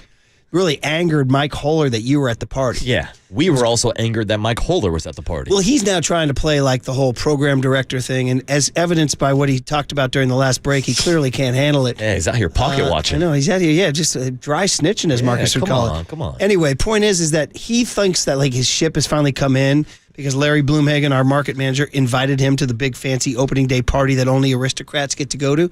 But he forgot that your boy here has the aristocrat invite too, because I'm on the Giants Community Fund board and I get a +1. Yeah, you do. So I brought Marcus with his backwards cap and his facial hair and his untucked shirt, all the things that make Marcus. Yeah, which makes me an aristocrat, obviously. And he walked in. Holler was devastated. He goes, "What are you doing here?" He's like, "Yeah, I'm hanging out. I'm getting a Modelo. What are you doing?" And so, Marcus, we were at that party, and then we parted ways. And I went to the fam, and that was a crazy game. That Friday game was nuts. Insane. My God, how many different lead changes and all that going on. And then Adames, who gets the walk-off that day. Which I thought would spark him throughout the weekend. Right. But then they get the walk-off on Sunday, and I start to notice, I start to say to my fam, I'm like, this is the Buster Posey gritty Giants. This is the Buster Posey Giants that are supposed to be, we're going to outlast you not because of a spreadsheet or because of a pinch hitter or because of an ex-WOBA. We're going to outlast you because we're together, because Willie Adames, even though he's hitting 188, is out in front of the dugout spraying water on everyone. And I mean, I know you can say BS, and you can be one of those, dude, that's total BS. It means nothing. A couple of hits fell or whatever. But the counter to that is they're 9-3. And they seem to have a cohesion, and they're the gritty Giants. They're the gritty Buster Posey built Giants whose lineup is staying consistent and his bench is staying consistent and whose clubhouse is staying consistent. So I'm going with the gritty Giants until they hit like a 7-game losing streak. Yeah, Murph, that was my main takeaway on Monday. After the 8-1 start, even after the sweep of the Seattle Mariners over the weekend, everybody's like, Waterboy, you're overreacting to the start of the season. I said, look, we can throw the 8-1 record out the window. Hell, you can do the same thing today. Throw the 9-3 record out the window. To me, there are signs that this is sustainable. Obviously, they're not going to run out a type of record like this throughout the entire season, but the success that they've had with runners in scoring position, not just early on this season, but in spring training when there was such a focus there. The defense that we've seen be a main focus throughout spring training and early on this season. The Giants were the last team in Major League Baseball to commit an error. And then it's also the small things. We played Blink-182 on Monday because the Giants are doing all the small things. The base running, the aggressiveness. We're talking about a Giants team that was second to last in stolen bags last year. They're up towards the top of the league with guys like Jung-Hoo Lee taking bags and playing great defense also. It's all the small things that they're doing right now, which has resulted in this 9-3 record. By the way, at 3 errors, they are tied with the Braves for second fewest. Only the Phillies have made fewer with 1. And, oh, by the way, team ERA, I talked about the Reds being 4th. The Giants are second in baseball in team ERA. Yeah, and that's with second Justin Verlander not having the greatest outing so far. I snapshotted this because I read it on Monday morning, Sunday night from Grant Brisbee of The Athletic, and I wanted to read it because I thought it was awesome. And it was talking about, so this was written Sunday night when they had yet another thrilling walk-off win, and you were like, what's going on here? And he was saying, this is really fun, and it seems like something is happening with this team, especially the way they're starting. And he says, now, people would say, yeah, but in 2021, they won 107 games. Brisbee wrote this. And he's not a Farhan hater per se. He was much more fair to Farhan than probably we were or I was during the time. But this line is that what you imagine? This line is so good from him. He says the 107-win Giants of 2021 were impressive and exciting, but in a way that felt like a marvel of engineering. Listen to this. He goes, that team was an elegant invention being displayed at the 1893 World's Fair in Chicago. Wow. With gears and pulleys that hinted at a new era. It was a team that said, behold, we simply placed Darren Ruffin to pinch hit against this left-handed pitcher and whoop, voila. It was fun as heck in its own way, but it was a celebration of the process as much as execution. I thought he freaking nailed it. It was like an 1893 gears and pulleys. We put Darren Ruff into this machine, and he will come out of, look at this, boop, boop, boop, boop, boop, boop, boop. Pull the pulley, pull the gear, out it comes. You can buy this machine for the 20th century. You know what I mean? So I loved that, and I think he nailed something there about, Willie Adames, even though he's struggling, got the walk-off hit on Friday. Mike Yastrzemski staying in the lineup, going against Nick Martinez, even though Martinez owned him. Bob Melvin put him in the lineup Tuesday night. He told him, I'm putting you up against your boy tomorrow. The joke was he was like 0 for 11 with like 7 strikeouts, but he got a double, I think, in the 6th inning. Didn't he? Yeah, I think you're right. But real quick, I wanted to touch on that and Grant Brisbee's quote and breakdown of like trying to be a 20th century baseball team, essentially. And that's what the Farhan regime came in and did. We saw in 2021, they were one of the best home run hitting teams in the National League, despite not having anybody who hit more than 30 home runs. but you also saw that was the same year, I believe, that they closed the archwaves down on the right field wall, which affected the ballpark, which maybe led to the success of having all those home runs in 2021. Guess what? They don't have that blocked off anymore, so it's harder to hit home runs in that ballpark. You also look at, who was it? Mike Ford Proctor, Yermín Mercedes, all these guys that they were patching in trying to get more home runs. Look how bad they were defensively, which led to the next couple of years them being the worst defensive team in baseball, leading Major League Baseball in errors in 2023. And that's why there is kind of a circling back to the Buster style of baseball that you're seeing that focuses on pitching and defense and taking the extra bag and being more aggressive on the base pass instead of trying to assemble a roster of a mismatch of guys who can get you 20 home runs but are playing out of the position they should be playing. Zero roster moves, and we asked Zach Manazian about it, and he did say that was partly by design. He said, no, if we have to make a move because somebody's hurt, we'll do it, but partly by design, they wanted to create stability. And Yaz talked about the fun factor after the walk-off last night. Yes, it's about as much fun as I've ever had on the baseball field right now. So this unbelievable group, and even when things got tough the last 2 days where we didn't score any runs, we're still here having fun. We're smiling. We're not letting it affect us, and I think that these are learning curves even for veteran guys. Like you see how hard it is to win a big league game, and we need to enjoy it every time that we do. So. It's a nice reminder to just keep fighting for it. And he had a quote about Willie Adames. You have that one in the system here about Adames, even though he's struggling, he's hitting 188, is still making it fun. I think it was the second cut on the Giants. You got it right here, Young Tone. Here it is. Oh, man, it's the best feeling in the world. It's one of those things where you don't feel any pressure. You don't ever have to be the hero on any given day. You just get to be yourself. And, Willie has done an unbelievable job of just connecting everyone. At times, if there's a little disconnect between, half the locker room with guys who don't speak the best English and don't feel comfortable trying, Willie's there pushing them and making sure that everyone's pulling for each other. And that's so unbelievably huge that its value is, we just don't even have a way to describe it. Yeah, there it is, man. There it is. By the way, shout out high-level listeners, 559 and 831, different text lines, both saying, can I get a remix of Greedy Owners with Gritty Giants? Gritty Giants, Gritty Giants. We're going to have to get into the lab and work on that. That would be fun. But real quick, I do like those quotes from Yaz because I don't want to put words in the mouth of Willie Adames, but based off of our interaction, based on the words that we've heard spoken about Willie Adames, I think if you asked him about the first 12 games of the season, he would tell you it has been a success because the Giants are 9-3. Not because he's had bad stats, not because he's not performing, not even because he had that walk-off on Friday. But I think Willie cares about winning, and he's doing everything he can to contribute. And it's almost a good sign that the Giants are 9-3 without the success of Willie Adames. Yeah, Buster told us he wants his teammates to succeed. It's crazy. All right, guys. Well, there it is. We want to talk a little Giants, and we did. Now watch them go to Yankee Stadium in Philadelphia and get their brains beat in. I'm kidding. Go gut it out. Robbie Ray against Marcus Stroman Friday night at Yankee Stadium. All right, we'll hand it over to Papa and Silver. We'll find out what young Tony learned today. It's good to be back, and I come back for one day, and tomorrow's Friday on KNBR 104.5 and 680, the Sports Leader.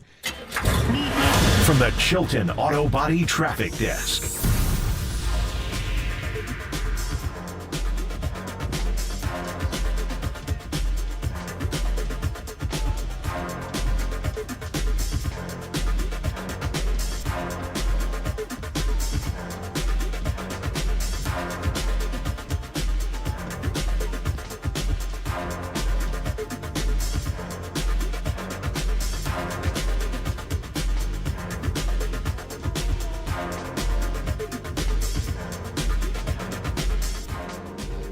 All right, let's talk Bigelow Tea. Come on, man. Every season is Bigelow Tea season. That's why Bigelow Tea is the #1 tea in the Bay Area. One of the first things we do here at the studio is reach for a mug full of English breakfast or chamomile, as you'll hear Gwen Stefani sing about. Listen, we love all of Bigelow's different flavor options.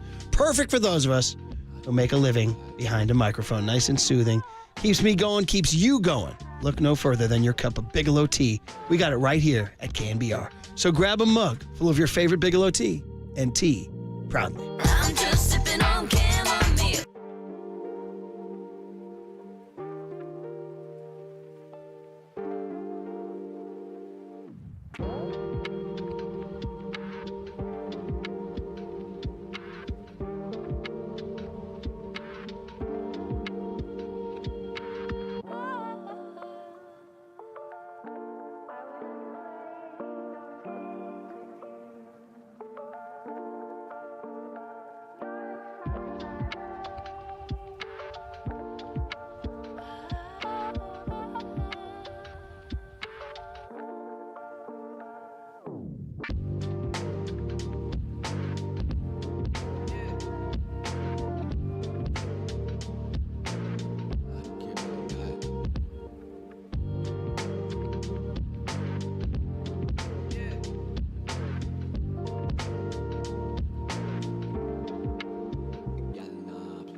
Listen to the sports leader anywhere, anytime. Download the KNBR app. Murph and Marcus continue live from the KNBR Casino Matrix Progressive Jackpot Studios. Casino Matrix. Progressive jackpots are here. Where are you? Just drop in. 1-800-GAMBLER. Murph and Marcus is sponsored by Bigelow Tea. Grab a mug and tea proudly. Young Tony just decided to play Ashkan's Don't Stop Believing. Are you getting like 2010 vibes? Is that what you're doing here? A little bit. I've talked to some people about this. It's feeling like a special year, guys. Okay. Just throwing it out there. Damn. April 10. Tony calling it early. Okay. We haven't been to Yankee Stadium in Philadelphia yet. Yeah. We'll see what happens this weekend. By the way, this it always fun. I played this at the Presidio Round Table. And it got the people going. Much to the dismay of the people were excited. Our co-hosts were not. Yeah, I don't know. Seems like they didn't like anything out of your boombox that day because we walked in bumping LaRussell, and then next thing you know, LaRussell's down at Oracle Park on Tuesday performing live. So I think we were ahead of the curve on that one. We were having too much fun for them. They didn't want any of that smoke. Giants, yes, thank you very much. Giants go to New York for 3, Philadelphia for 4, and then they go to, of all places, to Anaheim after all that to go see Ron Washington's Angels. By the way, they have an upcoming prospect. That kid, Paris is his name? Yeah, Paris is playing. It's really well. Second baseman, I think, right? Kyron Paris, is that his name? What's his first name? I've seen him get picked up in a few fantasy baseball waiver you guys wires. didn't pick him up? You guys didn't have him? I don't think anybody has him yet. Dude. Or I think someone might have just scooped him. You guys are not on my list. Dropping the ball there, my friend. Yeah, sorry. I got Christian Campbell, the stud second baseman from your Boston Red Sox. And they're coming to see the Giants. Let's see, the Giants. Listen to that here. I'm trying to give you that exact schedule for the Giants here. Copes has him. Paris. Copes knows ball. Copes does know ball. Yeah, 3 in Anaheim. So it's a 10-game roadie. And I guess we'll make our call tomorrow, but we'll think about it. What you want them to do in this 10-game roadie. A 10-game roadie? That's longer than the road trip you just took, Murph. It is good. And on that road trip, I achieved something that young Tony learned today. Here we go. Murph and Marcus want to know, what did young Tony learn today? Well, so the joke is he's very, very young and innocent. Hey, I know that now! Okay! All right, it was sponsored by Bigelow Tea. Grab a mug and tea proudly. So I told the story early this morning of our road trip. Had the family left at 5:15 in the morning, except for freaking Rory forgot something. We had to go back, and so we left at 5:22, so I was a little hot. But we got down there on time, and by Monday night, we were totally settled in, and there was a hot tub near our rental pad, and I decided to go out there with a couple of pops in me and a couple of cans of beer, and out there were 3, early 20s partiers there who were not staying at the little villa we were staying at. They were crashing the hot tub, and instead of calling security, I said, I'm coming in. You guys got room? So I hopped in, and I broke it down with these 3 Coachella locals who were heading to they were clear. They had their cooler. They had a bad Bluetooth speaker. And as I told the story, multiple people said, dude, were you Clark Griswold? I said, I think I was. And young Tony, you said you don't know Clark Griswold. Is that right? So I'm bad with a lot of things, obviously. Everybody knows that. But I'm bad with actors' names. So I looked up this guy's name, and then it made sense. He's like the Christmas movie guy. Was he like almost like a part-time comedian? Well, it's Chevy Chase. Yeah. Playing Clark Griswold in the legendary series of movies called Vacation. And he was me, the suburban dad, trying to be kind of cool, to have a nice vacation, always stepping in it, and then kind of being a geek around pretty girls, and then going into the hot tub and trying to flirt with them and all that. So he's sort of a doofus like your boy here. So that's the call. Everybody said, Murph, you were being Clark Griswold, and I was. And this is, of course, the song that you hear in the movie Vacation.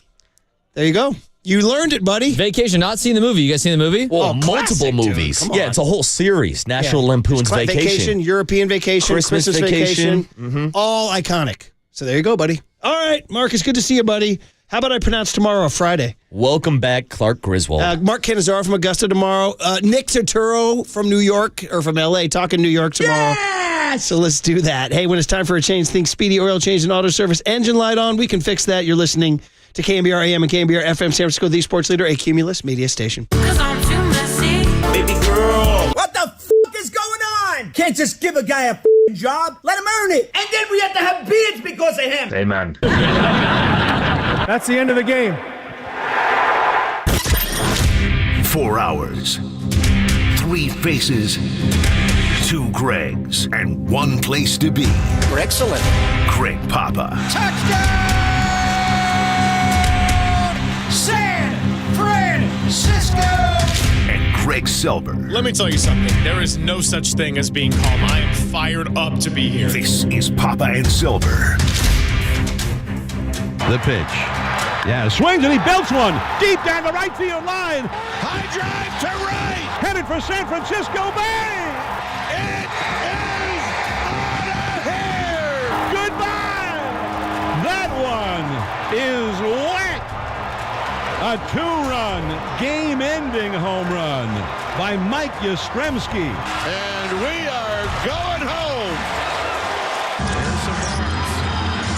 1, 2, 3. The Spurs win the walk-off. The former Warrior buries a 3, and San Antonio wins the game. 114-111. Successful three-point basket. Harrison Barnes having a career-best three-point shooting year, bottoms a triple, and the Spurs deal the Warriors a very difficult loss. Shocking. Bro!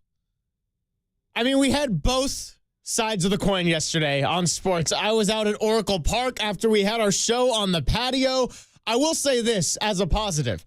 The Giants are 0-1 in the City Connect era, but they are 1-0 in the Papa and Silver Barbara Mary Jane era. Extra innings, 8 runs after none through the first 2 games. What a rally, what a comeback that was by your boys, and it ended with splash hit number 106.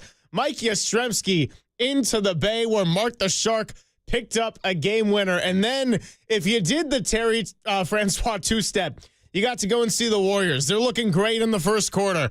And all of a sudden, the second quarter, it's like, whoa, what is this 23-3 run? Third quarter, they get it together. And then former friend and fellow champion Harrison Barnes throws a dagger in their hopes to stay out of the play-in tournament. Still could get a top 6 seed. But wow, what a brutal loss. So we had the exhilaration down at Oracle and then the pain down at Chase. Papa and Silver are going to break it down for you today, 10-2. Greg, Papa, good to see you, my friend. Emotions running all over the place. Yeah, what a day yesterday was. And we had a great day with Barbara and Mary Jane and the entire crew over at 58 Social, the patio. And we were done by 11:45. And then just a string of guests. Colvin Marshall, my buddy from L.A., huge Warriors and Niners and Giants fan came. We watched ball with him. Vincent from Kendall Jackson got some killer seats right behind home plate. We had a great time with them. Unfortunately, my San Antonio Spurs crew also came in. Daniel Ashcraft and Avery. And Avery's a huge Giant fan. They couldn't stay long because they had to get over to Chase to get ready for the game. And honestly, we talked Pop. We talked Wembanyama. I just didn't think that was going to happen last night where I was going to, we'll reach out to Shino Black, the alias of, I shouldn't give it away, but he's been undercover on me for so long. I'm trying to get hold of Sean Elliott and wake him up. They're in Phoenix after last night. So let's start with the good. And the rally coming back from 5-0 down, 6-1. Justin Verlander threw the ball well, but again, that third inning gives up a crooked number. I didn't like the infield in against Gavin Lux. Walk him. Forced the bases loaded, dropped the infield back, and the ball, Tyler Fitzgerald had no chance on that ball, but the one that glanced off of Lamont's glove, it was just unfortunate. We'll get into the game. But they came back. 5-0 down, 6-1 down. Not great base running.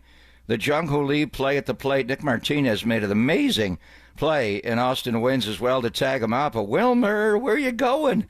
And he got the, he was on base, and then right after that, Patrick Bailey with a double. Watching those two elephants on parade running, it reminded me of Pat Burrell and that slow outfield from 2010. I'm like, what's the 40 time on Wilmer here? Is he going to beat Rich Eisen or no? He got to third, no big deal. But then, seriously, with nobody out, you got to read that ball. I know the infield was deep. You'd think they're conceding a run, but that's Ellie De La Cruz. He's got the strongest arm in the ballpark. Don't run on him. You ran right into an out. So there was reasons they fell behind, but they battled back. The Bailey triple off the lefty Rogers, which was interesting, right-handed. Wilmer just barreling everything. And then Mike Yastrzemski. The way he is playing, Mike Kruko talked about it on the game broadcast yesterday, and he's always been vulnerable to that high fastball. He's flattened out the top of his swing. He's not swinging and missing. I don't think they go top rail on him enough for Chapman, But you're seeing the Pat Burrell influence taking over as the full-time hitting coach and Buster, and just covered up the top of the zone the way Brandon Belt took Brandon Belt his entire career to do it. He eventually did. But anyway, it's just such a fundamentally strong player. Obviously Eric Miller coming in and getting the stranded runner in the top sets it up, and Ramos, proper fly ball, going to right field, moving the runner, Chapman over, and then Yaz just trying to hit a fly ball, and you come inside to him. I mean, you should pitch him away in that situation, or even maybe walk him to set up a force. But Tito did some interesting things. Anyway, they rallied back. I've been at the ballpark 3 times on this first homestand. They walked off every game. The Verlander home opener. Sunday I was there for Flores after Camilo gave it up, and Robles ran into the short wall and right, and then yesterday. So what a glorious day. If you're going to a Giants day game, not only you got to go short sleeve shirt, you got to break out shorts. It just gets so baking hot, and the weather is so different, obviously, for day games than night games. Frankly, I don't know if they come back, if it's the weather of Monday and Tuesday night, but in the daytime, they busted out the rally caps, and they were able to win the game. So, not a HB in the Spurs, and we'll get into all of it. Just there's a commonality a little bit between Harrison Barnes and Mike Yastrzemski. HB and Yaz. They never overlapped. He was gone. Harrison Barnes was gone. The Senator, as Jim Barnett called him, when he was Bob Meyer's first pick, number 7 overall in 2012, before you got Festivus, before you got Draymond, it was Harrison Barnes. And they tanked that year before when they got Bogut and shut Steph down to keep that pick. He was the original small forward here. And I know they all went up and played 4 when Draymond went to 5 for the death lineup.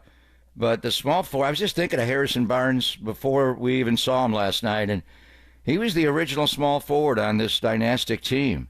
And then you could upgrade and go get Kevin Durant. You take it to a whole different level. Then you got to get rid of Durant, a sign and trade in a roundabout way. You're able to get Andrew Wiggins. He leads you to a 4th championship. And now you're on to Jimmy Butler. So Harrison got you 1. KD got you 2. Wiggins got you 1. We'll wonder about Jimmy Butler. But the Warriors moved on from Harrison Barnes. And I remember talking to Bob Myers. Bill Duffy was his agent early that year, his last year. He didn't take a big contract extension. He played it out. And then we're all watching Durant. They got off to a great start that year, and HB was balling. And then he landed on one of the Phoenix Suns, Morris brother twins. He landed on one of their ankles and rolled his ankle, and he went away for a while. They kept winning without him. And Durant was over the Jones fracture, and when Harrison came back, he was off. He just didn't play well. And that was a 24-0 start, the 73-9 team. Then he did not shoot well in Cleveland. I was all on board. We went back and forth on it. Initially, I thought, Durant is Durant. You don't want Durant, but HB was drafted here. He's part of the young core. Keep that guy. But then they moved on. They went and got Durant. And then Mike Yastrzemski arrived during the Durant year of 2019. So they never overlapped, the two of them. But there's been a lot of talk about getting rid of Mike Yastrzemski. Zach Manazian was on this morning, and they asked him about it. And he's making a lot of money. And, he's talking about it's his last year with the Giants. We'll see. $9.5 million is not a huge amount of money, but when you look at the payroll in the outfield, besides Jung-Hoo, he's making the most. But he's just such a fundamentally sound player, and so many big hits, walk-off, splash hits throughout his career. They elected to keep him, and then he comes up, and he's off to a great start. He's playing really well. He is solid in every regard. He's covered up the top of that zone. With Harrison Barnes, they elected not to keep him, to move on to Durant. Sometimes I wonder, what if we just kept HB? There'd be no drama at all. Maybe we wouldn't know. I don't know. Would you won the 2 back-to-back titles with Harrison? They won with him. They won the 73-9 team. They didn't win, but they should have won. I think it was time to move on. But then it brought all the drama. You wound up losing him, and now you're Jimmy, and you're going through all these threes. So just the 2 guys that gave us the walk-offs. Yaz with a splash walk-off in the daytime. And then Harrison, and what a catch on that inbounds, fake the handoff to Castle, just rose right up over Jimmy Butler and stuck the shot. There's more reasons why the Warriors lost the game. We'll get into it all. It shouldn't have come down to one play like that. But just the 2 splash winners, had me thinking about how the Giants kept Mike Yastrzemski and the Warriors decided to move on from Harrison Barnes. I like that comparison between Mike Yastrzemski and Harrison Barnes. That's really fascinating and a lot of different layers to it. And also, you see the dichotomy. Harrison Barnes ends up leaving and hurting the Warriors last night. Mike Yastrzemski stays, and he helps the Giants last night. A quick note on Harrison Barnes, because we're going to focus heavy Giants the first 45 minutes for what we're going to call emotional management here on KNBR, the sports leader. But to all the Warrior fans out there who were saying, oh, well, why couldn't Harrison Barnes do this in 2016? Okay, first of all, two things. Number one, 2015 finals, game one, overtime. Big shots. Harrison Barnes is a champion on this team. He was a big part of the Warriors winning their first title in 40 years, so I don't want any of that. Number two, he also missed what was going to be a game winner in Game 4 of the Sacramento Kings series after Steph Curry pulled the Chris Webber and did the timeout they didn't have. That one evened it at 2-2, and the Warriors end up winning it in 7. So I think just from that standpoint alone, look, I'm happy for Harrison Barnes. I've always liked Harrison Barnes, HB, a.k.a. the Black Falcon, or as you pointed out with Jim Barnett, the Senator. But just wish he didn't do that last night. So we'll get into that a little bit later toward the 11 o'clock hour. Right now, let's focus on the good. Mike Yastrzemski, the Giants, they score 8. They avoid the sweep against the Cincinnati Reds. Justin Verlander does give up 6 earned, but also looks pretty solid on the mound, and we can get into some of the reasons why, and also the offense that propelled the Giants back into it. It is Papa and Silver talking some Giants ball on KNBR 104.5 and 680, the sports leader. Richmond, shout out to you for supporting KNBR, Richmond's sports leader.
Now, from the O'Donnell Financial Group Sports Desk. Learn more at ODFIGroup.com. O'Donnell Financial Group, because planning is a process, not a product. Well, that was awesome. Mike Yastrzemski with the 2-run walk-off homer splash hit number 106. The Giants couldn't score a run versus the Reds all series, and then they get 8 of them to salvage Game 3 and avoid the sweep. Now they got a big road trip ahead, but we're going to be breaking it down. And if you want to share your thoughts on the 9-3 Giants, just give us a call, 415-808-5627. You know the number.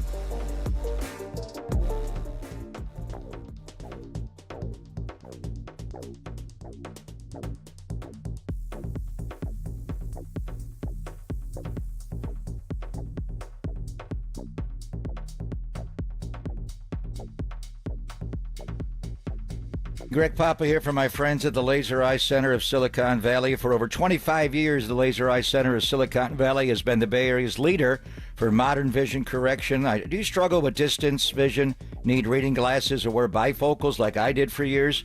CLR from Laser Eye Center of Silicon Valley could be a game changer for you. Don't wait until you're older like me to see great. Do all the things you love to do with perfect vision, and do it now. The Laser Eye Center offers LASIK, Smile, Evo, ICL, or the procedure I had, CLR, which is custom lens replacement. It's the permanent solution to glasses, contacts, and readers. Plus, you'll never develop a cataract. After tens of thousands of procedures, Dr. Craig Bindi and his team at the Laser Eye Center have the experience to tell you which procedure is best for you. No readers, no contacts, no glasses, no cataracts the rest of your life. So book your free consultation today at modernvisioncorrection.com. That's modernvisioncorrection.com.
This is Papa and Silver on KNBR, the sports leader. And the 0-2 to Jung-Hoo Lee is a line drive down the right field line. Nobody's there. It's going to hit and roll down into the corner, and on the move is Adames. He's being waved in. He's going to score. The throw is going to be cut off, and it's a triple for Jung-Hoo Lee, and the Giants are on the board. So finally, the Giants score a run in this series. That's the first one. Jung-Hoo Lee getting that triple in the fourth inning, the first of his career, also the first run of the series for the San Francisco Giants. And at the time, the score was a nice 5-1. Shout out the Doors in our Silver Linings playlist from earlier last week when the Giants were 5-1 to start. But hey, Jung-Hoo Lee, for all the hitting struggles, this guy is not only a fan favorite, and we got to experience it with all the kids being let out of school and on spring break, chanting for everybody, especially for number 51 out in center field. He goes 3 for 5, has a triple, and for all the Giants hitting woes in this series, Jung-Hoo Lee is off to a fantastic start and showing that he really is a complete player, offensive and defensive. Man, the Giants left right after the game for this road trip, and they're having an off day in New York. Love the off days in New York. The Warriors had one after playing the Knicks and Draymond's birthday party, and then went to Brooklyn. So some of these off days are fabulous for our local teams. But he's never played in the big ballpark in the Bronx, and it's a new one. This is Yankee Stadium 3. But we'll see how the New York fans greet him. The Giants have a great fan base in New York, going back to their home before they left there in 57. Finity's, the sports bar in New York, will be packed with Giant fans. Will we hear a Jung-Hoo Lee chant at Yankee Stadium? Will they do that there like they chant MVP for Steph? So he is just a remarkable baseball player. And I wonder, was it just he was good last year, but not like this. And there were some holes a little bit. Hassan Kim, when he came over from the KBO, and played with Bo Mel for a year, he had a hard time. He had a hard time hitting fastballs. He was overpowered. They just don't have the velocity in Korea. And it took him a while to figure it out, and then he did. He became a really good player his second year. With Jung-Hoo Lee last year, there were a lot of just rollovers, outside pitches. He'd ground out 4-3, a lot of lazy fly balls in the air. He was good, but he wasn't like this good. I wonder, and he is, he does speak English pretty well. Remember his introductory press conference? He did well, and he had some lines there, and they have an interpreter that can. I'd like to just, how did he get better? Just by watching Major League Baseball. He played a little bit last year, but he didn't travel for a while. Then he came back after the torn labrum. He played 37 games. But he looks like, a lot of times rookies or in any sport, it takes them a while to figure it out the first year, and the light goes off. Sometimes it's the opposite. You're great right away and you have a sophomore slump. I would like to know why. He is just so much better, so much more comfortable traveling the league, knowing the park a little bit more. He's better at everything, tracking down the ball in the outfield, his base running. He's stealing more. The whole team is stealing more. And I think that's just the philosophy from Farhan was from Billy Beane, don't bunt, don't run into outs on the bases. As Ron Wotus put it so beautifully to us on opening day, they're chasing the bat. Well, there's other ways to score. They're stealing. They can't throw over in baseball. They throw over a second time, it's a balk. It used to be in the old days, somebody, and Jungkook's got to learn to steal more, but someone like Fitzgerald got on base, they'd throw over 8 times in a row to shorten them up. You can't do that anymore. The bags are bigger, that's part of it, but you take away the throw over to first base, you just know if they throw over one time, I'm going. They're not holding. They just don't do it. So the speed element of the grandson of the wind, I think he has more there. But I would we asked a little bit with John Shea, because he wrote a big piece yesterday in the Standard before the game on Jung-Hoo Lee and the chants and the vibe. But wow. And they don't have most improved player in baseball. A lot of leagues did away with it, but it's early. He was good last year, but man, he is so much better this year. Mark DeRosa, and by the way, they just said he's going to manage the WBC team again next time they play next year, which he did a great job. But anyway, former Giant, he was there with Buster for the 30 clubs in 15 days. He flat out predicted Jung-Hoo Lee would vie for a batting title this year in the National League. Luis Arraez is pretty good, and he would be an all-star this year. So it's early, but he is hitting .333. His ops is .908, so his .333 are not all singles. He leads baseball in doubles, and he's spraying the ball all over the ballpark. So, wow, he was good last year. Right now, Jung-Hoo Lee's the best player on the team. Well, and frankly, going into this season, when there was the whole discussion about Lamont Wade lead off, Jung-Hoo Lee lead off, and should Jung-Hoo Lee hit at the third spot, and all the spring training experimentation, Jung-Hoo Lee was a very unproven hitter in Major League Baseball. We saw what he could be. We understood the hand-eye, the bat-to-ball skills. But to your point, Papa, I didn't think he was going to be this good to start the season. He's reached base every single game except for the second game of that Red Series when Nick Lodolo, nobody could get a hit on him except for Casey Schmidt and Sam Huff, 2 non-starters in the general lineup. Jung-Hoo Lee, 7 doubles right now, leading all of Major League Baseball. And yesterday's hero, Mike Yastrzemski, is the only other hitter that I think is hitting above 300 besides Jung-Hoo Lee, and they needed that offense. That triple, by the way, not only was it the first of his career, that broke the Giants' scoreless drought of 21 innings, which, yes, it's very early in the season, but that tied the longest drought in Major League Baseball to this point. Yeah, I think he could have had a triple, or he was thinking about a triple on Saturday night. Yeah. When he let off an inning, but he pulled up at second base. So what did he do? It was just a layover there. He stole third base like right now. And what that did was bring the infield in. The next ball that Chapman hit would not have gotten through the infield. The third baseman would have played the ball for Seattle more, and he wouldn't have scored. So just that extra 90 feet to steal the bag, and I think he's got more. He was never a prolific, a base stealer in Korea. I think he can do more. Now that philosophically, it's okay to run. Ricky ran and got thrown out. Ricky was 75%. In the old days, it was you run, you better damn make it. Do not get thrown out. Well, it's the risk. But now the bags are bigger. You get a little bit of a head start to second. They can't throw over. It is a whole different game. Everybody's stealing bases in baseball. The Giants were late to the party, but they got it. And Yastrzemski, he's hitting .344, and his on-base plus slug is over 1,000. So whatever he did, and I wish we asked Pat Burrell about it, because drove me nuts for a long time. And then Chapman seen him last year. What's wrong with Chapman? Why can't he hit a high? It's hard. These guys go low to high. They try to lift the ball, and there's a hole. Brandon Belt, it was he finally figured it out.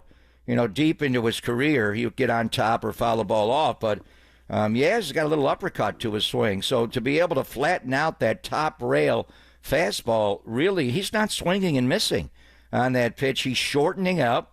You could see him with 2 strikes. There used to be, let it fly with 2 strikes. We don't care if you strike out, even if you strike out looking. Really? Is that what we want? Put the ball in play, RTI. The homer he hit on Sunday, the 3-run jack he hit for his daughter, and she asks for a homer every game. It's so cute. He went the opposite field, and then I'm surprised, the Reds pitched him in. In that situation, he's trying to hit a fly ball to drive in the run after Ramos moved Chapman to third. So and Wilmer's just nutting everything. Patrick Bailey's not hitting great, but he's got timely hits. That guy is clutch. So, you're off to a 9-3 start to begin the year, and you're really, not even half the lineup. Make 3 or 4 hitters are carrying your lineup. When Wade starts to hit, and he will hit. When Adames starts to hit, and he will hit. Now, when they start to hit, the other guys will cool off. That's baseball. Even Ramos has cooled off a little bit. But I love Ramos's at-bat. He took it 0 for 5 with a punch-out yesterday.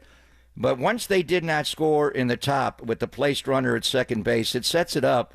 Now you go small a little bit. You don't need a crooked number. When you're the road team, how do we do this? Do we get 1 or we want to get 6? So it's hard. But if you're the home team and the visiting team doesn't score, you're playing for 1. Now we can kick a field goal to win the game. You don't need a touchdown. So just that fly ball he hit to right field. And the concept of shoot the ball the other way. And Ramos is big time being able to go the other way. You got a lot of hitters. Matos does it as well. And then I watching I only planned on staying for maybe 3 or 4 innings and just take care of my Spurs people. The game was so good and so fun, and it was so hot. And hanging with Vince and the Kendall Jackson people, the wine was flowing. I stayed for the whole game and wound up not going to the Warrior game. I was too worn out by the sun. But that Elliot Ramos fly ball to right field, I didn't know if it was going to be deep enough to get Chapman to third. Matt Chapman can run. He is fast. Yaz is fast. I mean, obviously Fitzgerald is really fast. You got some guys that are fast, but Matt Chapman is sneaky fast, good base runner. We just got to keep that guy healthy. Every time he dives on the infield, he's like, he hurt his back, he hurt his side, he hurt his hand. What the hell's he doing? That guy's diving all over the place. When he was getting his hand checked out for a second, I was thinking, okay, come on, just to be nothing. But watching the game out in right field yesterday, getting some good sun myself, and we got Jacob in for Walter today. He was talking about how he was with his shorts and got a beautiful tan, or maybe tan's just a euphemism for looking like a lobster when he came in last night. He said he's doing the John Dickinson double play. Coming in last night, now filling in today, and then going to be here tonight again, so he's going crazy. Lamont Wade's another name you bring up that's fascinating to me, and Orange Man in Calistoga wants to talk about Lamont Wade, but we'll do that on the other side. We'll take some calls, get into some Justin Verlander, hear some sound from him after the game, his third start of the year, second at Oracle Park. It's all coming your way, and if you want to chime in, 415-808-5627, the number to do so. It's Pop and Silver on the Sports Leader.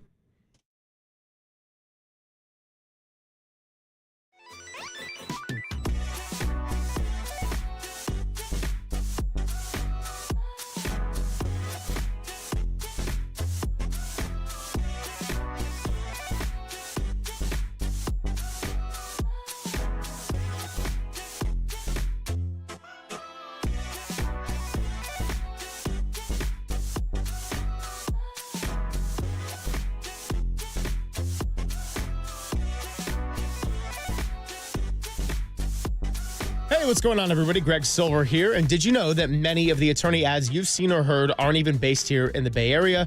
Some not even in the state of California. But that's not the case with Chris Dolan and the Dolan Law Firm. They've been based right here in the Bay Area for more than 25 years. And we're talking about award-winning personal injury and employment attorneys fighting for you where you live. So if you've been discriminated against at work, wrongfully terminated, or sexually harassed, your rights matter. And you can go to DolanLawFirm.com to learn more about your rights. Now, unfortunately, over the past year, Chris and his team saw a sharp increase in no-fault injury accidents. And remember, with motorcyclists, pedestrians, children, all around us, please be careful and let's work together in making the Bay Area a safer place. Feel confident that you're in good hands with award-winning California Lawyer of the Year. The Dolan Law Firm has secured more than $1 billion. That's right, $1 billion with a B in verdicts and settlements on behalf of their clients. And here's the best part. You pay nothing up front, no hourly rates, no upfront fees, and they don't get paid until you get paid.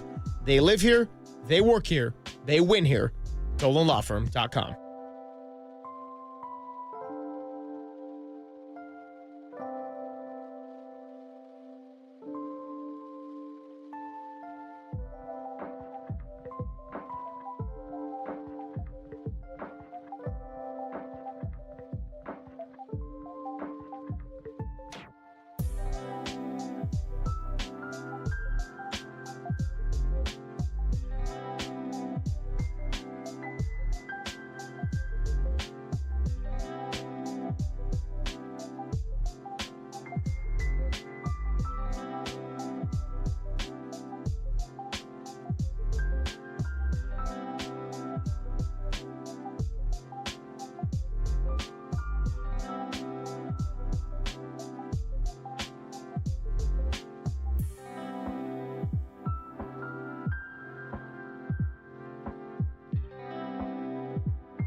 Listen to the sports leader anywhere, anytime. Download the all-new KNBR app. We are your proud home of Giants baseball. KNBR 104.5 FM and 680 AM. Wilmer Flores will stand in. Wilmer hits a high drive to left. Down the line. It is out of here.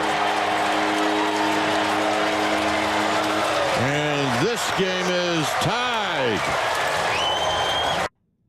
Well, Wilmer Flores did not drop it like it was hot. He smacked that thing deep into left field, where the Giants ended up tying it 6-6. Fifth home run of the year for Wilmer Flores. Lots to get into, and an exhilarating comeback win, and a very feel-good finish before the Giants head on the road for 11 days, where they're going to see the Yankees for 3, the Phillies for 4, and the Angels for 3 before they come back to Milwaukee. Got to tell you what we got going on for our show today as well. We are unfortunately going to have to get into what happened with the Warriors against the San Antonio Spurs last night. Tony Jones is going to join us at 11:50. Tony usually covers the Jazz primarily, but he was big on his contributions to the story of Michael Malone's firing, so lots to get into there with him and just the general Western Conference madness going into this final half week.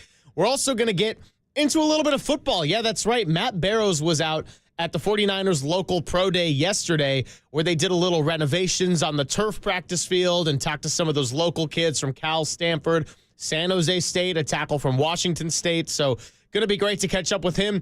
NFL draft 2 weeks away, so we'll get into that probably closer to the 12 o'clock hour. Barrows will come by at 12:50. And, of course, I also wanted to hear from all of you out there. Orange Man in Calistoga has been waiting on the line, wants to chime in on Lamont Wade. What's going on, Orange Man? How you guys doing, guys? We're good. Just turn down that radio of yours. I did. Didn't I do it? Oh, yeah. Okay, I got you now. Heard a little echo there at first. But anyway, what's on your mind? How are you feeling about these Giants? I just different energy. Willie's struggling right now, right? He's struggling with the runners in scoring position. But every time one of his teammates hits a single RBI home run, he's the first one off the bench. And that's just so different from last year. And that's from teammates watching him do that. It's awesome to see that. You know, the guy's a great energy. And it reminds me of Pence, Hunter Pence. Everybody feeds off him, even if he's struggling. But anyways, the thing I'm concerned about, how long do we give Wade? I mean, that guy just doesn't look at the plate. Strikes out, looking every time. I mean, defensively, the guy's a stud. But, how long do we wait? How long do we give him, you think?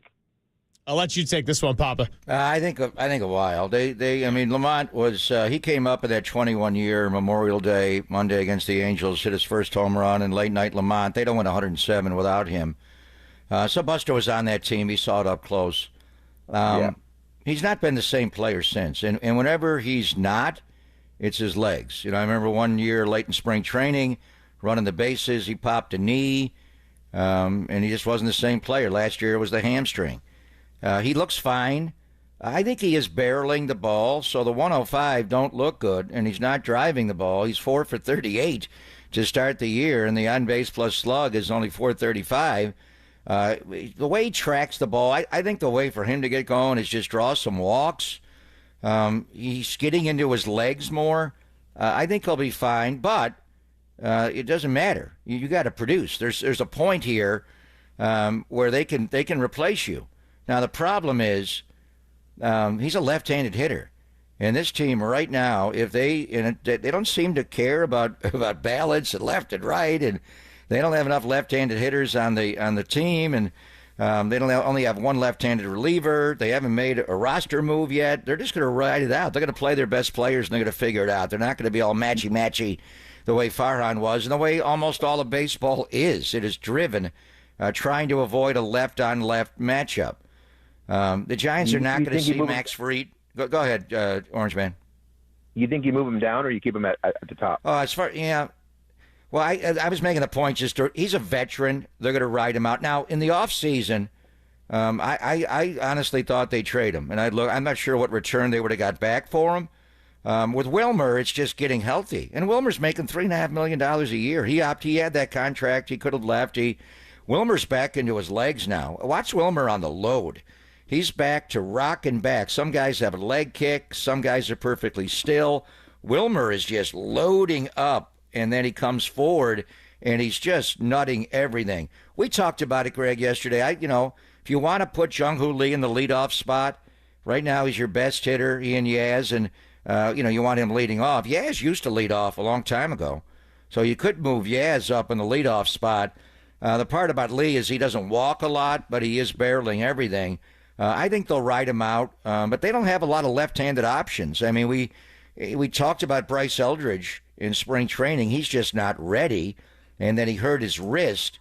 I think they wound up sending him to Double-A, Richmond, near his hometown, and not Triple-A. So, they're 12 games into the year. So they're going to give Lamont Wade a little bit of time here. They may not give him 12 weeks to figure this out, but they are going to the big ballpark in the Bronx, and it's a short porch in right, and there's a jet stream out in right field. So some of these balls that he's been barreling at home on night games where it's cold that are finding gloves, he just may be able to hit some balls out the yard in New York. Yeah, well, appreciate the call, Orange Man, and thanks for calling in on Papa and Silver. Always great to have anyone out there talk a little Giants with us. And I think Orange Man brings up some fair points, but I'm largely in alignment with what you laid out there. And that is that the on-base part is mostly my concern. I want to see Lamont draw some walks because him hitting leadoff, it was brought up so much over the offseason. When he was healthy last year, he had the 480 on-base percentage. Right now, he's not even close to that. The hitting, I think it's going to come. And then here's the thing. Number one, he's a veteran. Number two, defensively, he is your best option at first base. Number three, Willie Adames is having a slow start too, and those are the top two hitters at your lineup, and the team's 9-3 overall. And then, of course, number four, he is a left-handed hitter, which the team definitely needs, and thankfully, Jung-Hoo Lee providing a lot of production there, and Mike Yastrzemski. But guys are going to get hot, guys are going to get cold. If we're having the same conversation offensively about Lamont Wade in, 3 to 4 weeks, maybe we can think about something different or tinkering with the lineup. I would say that because of Lamont's track record and the fact that he can contribute a lot just by what he does defensively, and if he could just find ways to get on base, I'm not too worried about it here in the short term. Zach Manazian spoke about it with Willie Adames. We'll play some of those cuts a little bit later on in the show. Let's go out to Pugsley in West Sacramento. Also wants to talk some Giants ball. Pugsley, what's going on? You're with the Gregs. Thanks for taking my call, you guys. Yeah, I'm with you with Wade. He needs a little more time. Left-handed hitter, and he's great at first base. And then Yaz and Wilmer, those were my guys last year. And Wilmer was hurt. Now he's healthy. It's so great to watch Wilmer doing well. And Yastrzemski, we got to have a Yaz in the lineup to stay there. And I think the way things are going, Posey running the show, it's just everything looks good right now. And, Verlander, he's getting some innings, giving a little bit up. But if he just stays healthy, he's going to be a great addition in the playoffs. And our pitching looks fine. So I'm really happy with what I see right here. And I'm negotiating to get my tickets 3 miles from my house when the Giants show up here. 4th of July, Pugsley. Hey. Pugsley Adams. I love the Adams family. Did you say playoffs on the Giants? Playoffs? You're already going pitching rotation come October? Where are you going to slot? You're already going there? With Posey running the show, it's just everything is just too positive now, and it's such a team atmosphere. They play for each other so much. It's so fun to watch, and hopefully I can negotiate. I put $400 down when I first signed up here for the A's, but the tickets are outrageous, so I might have to just wait and go online and pick them up right before game time, because that's probably about the only time. It's just $180 for a good seat. Most expensive ticket in baseball per seat. Yeah, right? I mean I was a original season ticket holder for the River Cats back in the day, and then my boys had to go to college. I gave them up, and that was a great atmosphere. But I live so close, but it's just $180 to sit in a decent seat. It's just too brutal. Yeah, hey, I hear you. My friends. But thanks for taking my call, you guys. But no, the Giants, I got my playoff rotation already in line. Hey, keep calling Pugsley, and especially in October. If we got Giants postseason baseball, you're the first one we're going to pick up the phone for. We got to hear about this rotation. Yes, I got you, my friends. Have a good day. Thanks, Pugsley. All right, so Pugsley liking the energy, but look here, 9-3, great start and everything, but they just went 21 innings scoreless. I'm going to pump the brakes on any postseason talk. This is the equivalent of like one football game having been played in a season. Well, I mean, they are 9-3. They're off to a good start. So, but San Diego, and they've got injuries. Jackson Merrill, they just gave him that huge decade-long extension. He's on the IL all of a sudden. They played yesterday in Sacramento, and they won the game, but Fernando Tatis Jr. is out of the lineup. Jay Cronenworth's out of the lineup. So we'll see. We thought San Diego may slide back a little bit, but San Diego, go back to last October, they had the Dodgers down 2-1. I thought they were going to knock the Dodgers out, and the Dodgers Dylan squirmed out of set that to pitch too. And they were able to, people thought they were going to win, so we'll see. I mean, San Diego is playing really well. And they've had some people out of the lineup, and I think they're going to pitch even better. But their bullpen's good. The Dodgers are just ravaged by injury in their rotation. They're starting guys I've never heard of. For a payroll of $400 million, how much are the dollars are on the IL with their pitchers? It's unreal. When's Shohei going to start taking the mound? I know he's throwing, but sometime in May he'll go back to being a right-hander. But the 9-3 start's great. Arizona, wow, their offense, they just bludgeon Baltimore. They're 7-6. They're going to play better. So, and then just looking at around, as far as making the playoffs, Philadelphia is good, and we're going to see them on the road trip. They are really good. They're playing in Atlanta. We'll watch them again tonight. The Mets, after a slow start, they are really good. The Cubs, after the 0-2 start in Tokyo against the Dodgers, they're 9-6 now. So they've gone 9-4 after the 0-2. And then we'll see Milwaukee and St. Louis. So, how many of these National League West teams can make the playoffs? But right now, the Padres look like a playoff team. The Dodgers, obviously. And Arizona won the pennant a couple of years ago and missed the playoffs by one game. So what we'd kind of like to have, can we, the Warriors got off to a 12-3 start and then went 3-12, and they got Jimmy. We thought, they're in the playoffs now. Damn. And I think Memphis will lose a game here, but they may have to play in to get into the playoffs. Baseball, remember the one-game wild card we used to have, and now it's a little bit longer, 2 out of 3. Is there any way to expand the playoffs this year? Can you talk to Manfred and can we have a play-in version for baseball? Because right now, I mean, how many of these National League West teams can make the playoffs? Mathematically, can 4 make it? That seems not likely. Not likely, but with the balanced schedule, I would say it's probably possible to some extent. But yeah, a long way to go there, obviously. And since it is custom on the show to talk about our producer's fantasy team, shout out to our guy Jacob Violante today, who auto-drafted the first 2 rounds and has Kyle Tucker on his team. Talk about a guy that is rolling with the Chicago Cubs right now. Why don't the Giants have him on his team? We didn't ask Shea yesterday. When the Giants play the Cubs, we'll get into it. A lot of rumblings right before he got traded to the Cubs that the Giants were in on Kyle Tucker. What did Jim Crane, the owner of the Astros, who's their pseudo GM, what was he asking back from Buster? Because Buster said, some of these guys don't really want to make a trade. They overinflate the value of their players, and they go, what do they want for Kyle Tucker? They want everybody on the roster. What do they want? Eldridge, Ramos, Matos. Who else? Jung-Hoo Lee? What do they want exactly? But we got to find out more if the Giants did make an offer for Kyle Tucker. That guy's a great player, but there was some conjecture. He comes to this ballpark. How many home runs is he really going to hit? It's a tough ballpark, and I know Yaz is hitting splashdowns, but for a left-handed hitter, it is tough to leave this ballpark consistently, except for Barry Lamar Bonds, and he played in Houston. He was obviously, aided by that, not so much the Crawford boxes. Chicago, with the wind, the hawk blowing out at Wrigley. I wonder if they made a play to get Kyle Tucker, and honestly, how effective of a hitter would he be playing 81 home games at 24 Willie Mays Plaza? No, it's a fair question for sure. Phone line's still open, by the way, so Big Al in Sacramento, I see you on the line. Coming up, we will continue to take your calls. Keep it a little bit on the Giants, and then we'll also start to pivot over to the Golden State Warriors and what happened last night. They no longer control their own destiny as far as getting top 6. But if Memphis can lose a game, they're able to get some help, and they got to take care of business in Portland on Friday, and then the Clippers on a 12:30 game on Sunday. That's all coming up next. It is Pop and Silver on KNBR 104.5 and 680, the Sports Leader.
Greg Papa here. What's going on with the stock market? One good thing is interest rates have plummeted. It's time to call Loan Pronto if you're looking to get cash out of your home equity, refinance out of a higher rate, or do a home improvement project. Loan Pronto can make it happen in a matter of days. Take advantage of this opportunity and get tens or even hundreds of thousands out of your home equity. Pay off all your credit cards, pay off your car loans. The average homeowner cuts their monthly bills by $1,000. So that is big time. So get more info at loanpronto.com. Inflation and higher costs have put a lot of people in a stressful financial situation.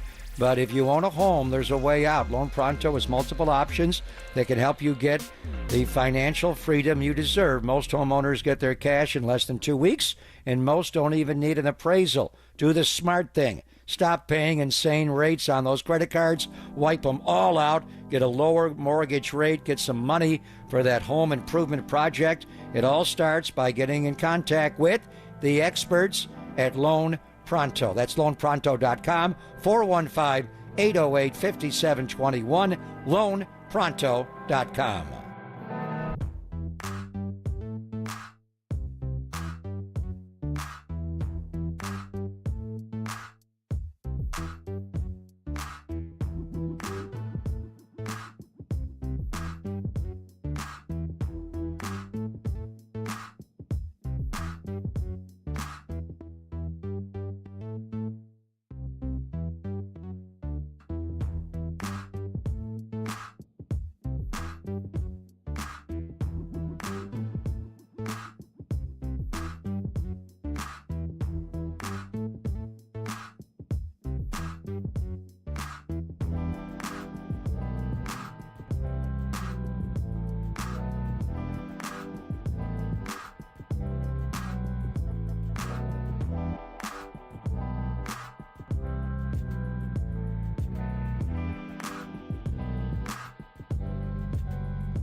Greg and Greg, Papa and Silver. This is KNBR, the sports leader. With Lux at first, here's the 1-2 pitch and a swing and a miss on a high fastball. That's 8 strikeouts for Verlander. 1-2. Swing and a miss. He got him on the same 3 pitches, and that's 3 strikeouts for Benson today and 9 for Verlander. Yeah, Verlander, 9 strikeouts. He did have the 5 earned runs, 6 total with Trevino coming in with that walk and everything. But all in all, speaking of high fastballs and Mike Yastrzemski and the way that he's kind of flattened out his swing, as Kipe was talking about on NBC Sports Bay Area yesterday, after that Warrior game, I had to go back and do some watching of the Giants because there was no way I was going to sleep after Harrison Barnes just threw up a beautiful arc for a buzzer beater win for San Antonio. We'll get into that coming up in a little bit as well. But Justin Verlander was hitting the top of the zone pretty well with his fastball. And then also the slider was hitting high 80s, even 90, and getting guys to bite on it. 9 strikeouts overall. And he talked about how he felt really good physically after the game. So we'll get into some of that sound as well. Lots of phones open, but we also got a lot of people on the board as well. Let's go out to Big Al in Sacramento. Wants to talk about pitching, but not the guy we saw yesterday, a guy that has been the focus of a lot of the last year plus. It is Camilo Doval. Big Al, what is going on? You are with the Gregs. Big Al out in Sacramento. We got you. Yeah. Hey, there you are. It's actually, yeah. Yeah, I called BL, Bill Lasky, on this. Oh, by the way, go Qs, Mr. Papa, go Qs. My son went to Syracuse and is in the golf biz, so in any event. Nice. Yeah, that's a good I was watching some of the Masters. But my issue is, listen, I love the kid when the Giants brought him, was it 4 or 5 years ago, Duvall. But I'm telling you, I don't see him ever. They keep saying, "Oh, let's not give up on him." And maybe I think it's his mind. He has no fundamental necessary issues. I mean, you could say some adjustments and tweaks. I just think it's his mind. I mean, I'm a golfer. I could apply that in the game of golf because it is a 85% mental game. I don't know what it is. I'd love them to get. We just saw a guy that was with the Mariners. I don't know what he costs. I didn't do my GM work, but I'd love to have him and whatever Giants it took to get that Rodriguez guy for the outfield. That would be outstanding. Julio Rodriguez, J-Rod? Wow. That guy's a star. That guy's awesome. I've seen him on TV before, but I never watched him in person when I was there Sunday and the Friday to watch him in the home opener, and wow. The way he tracks a fly ball, it's like nothing.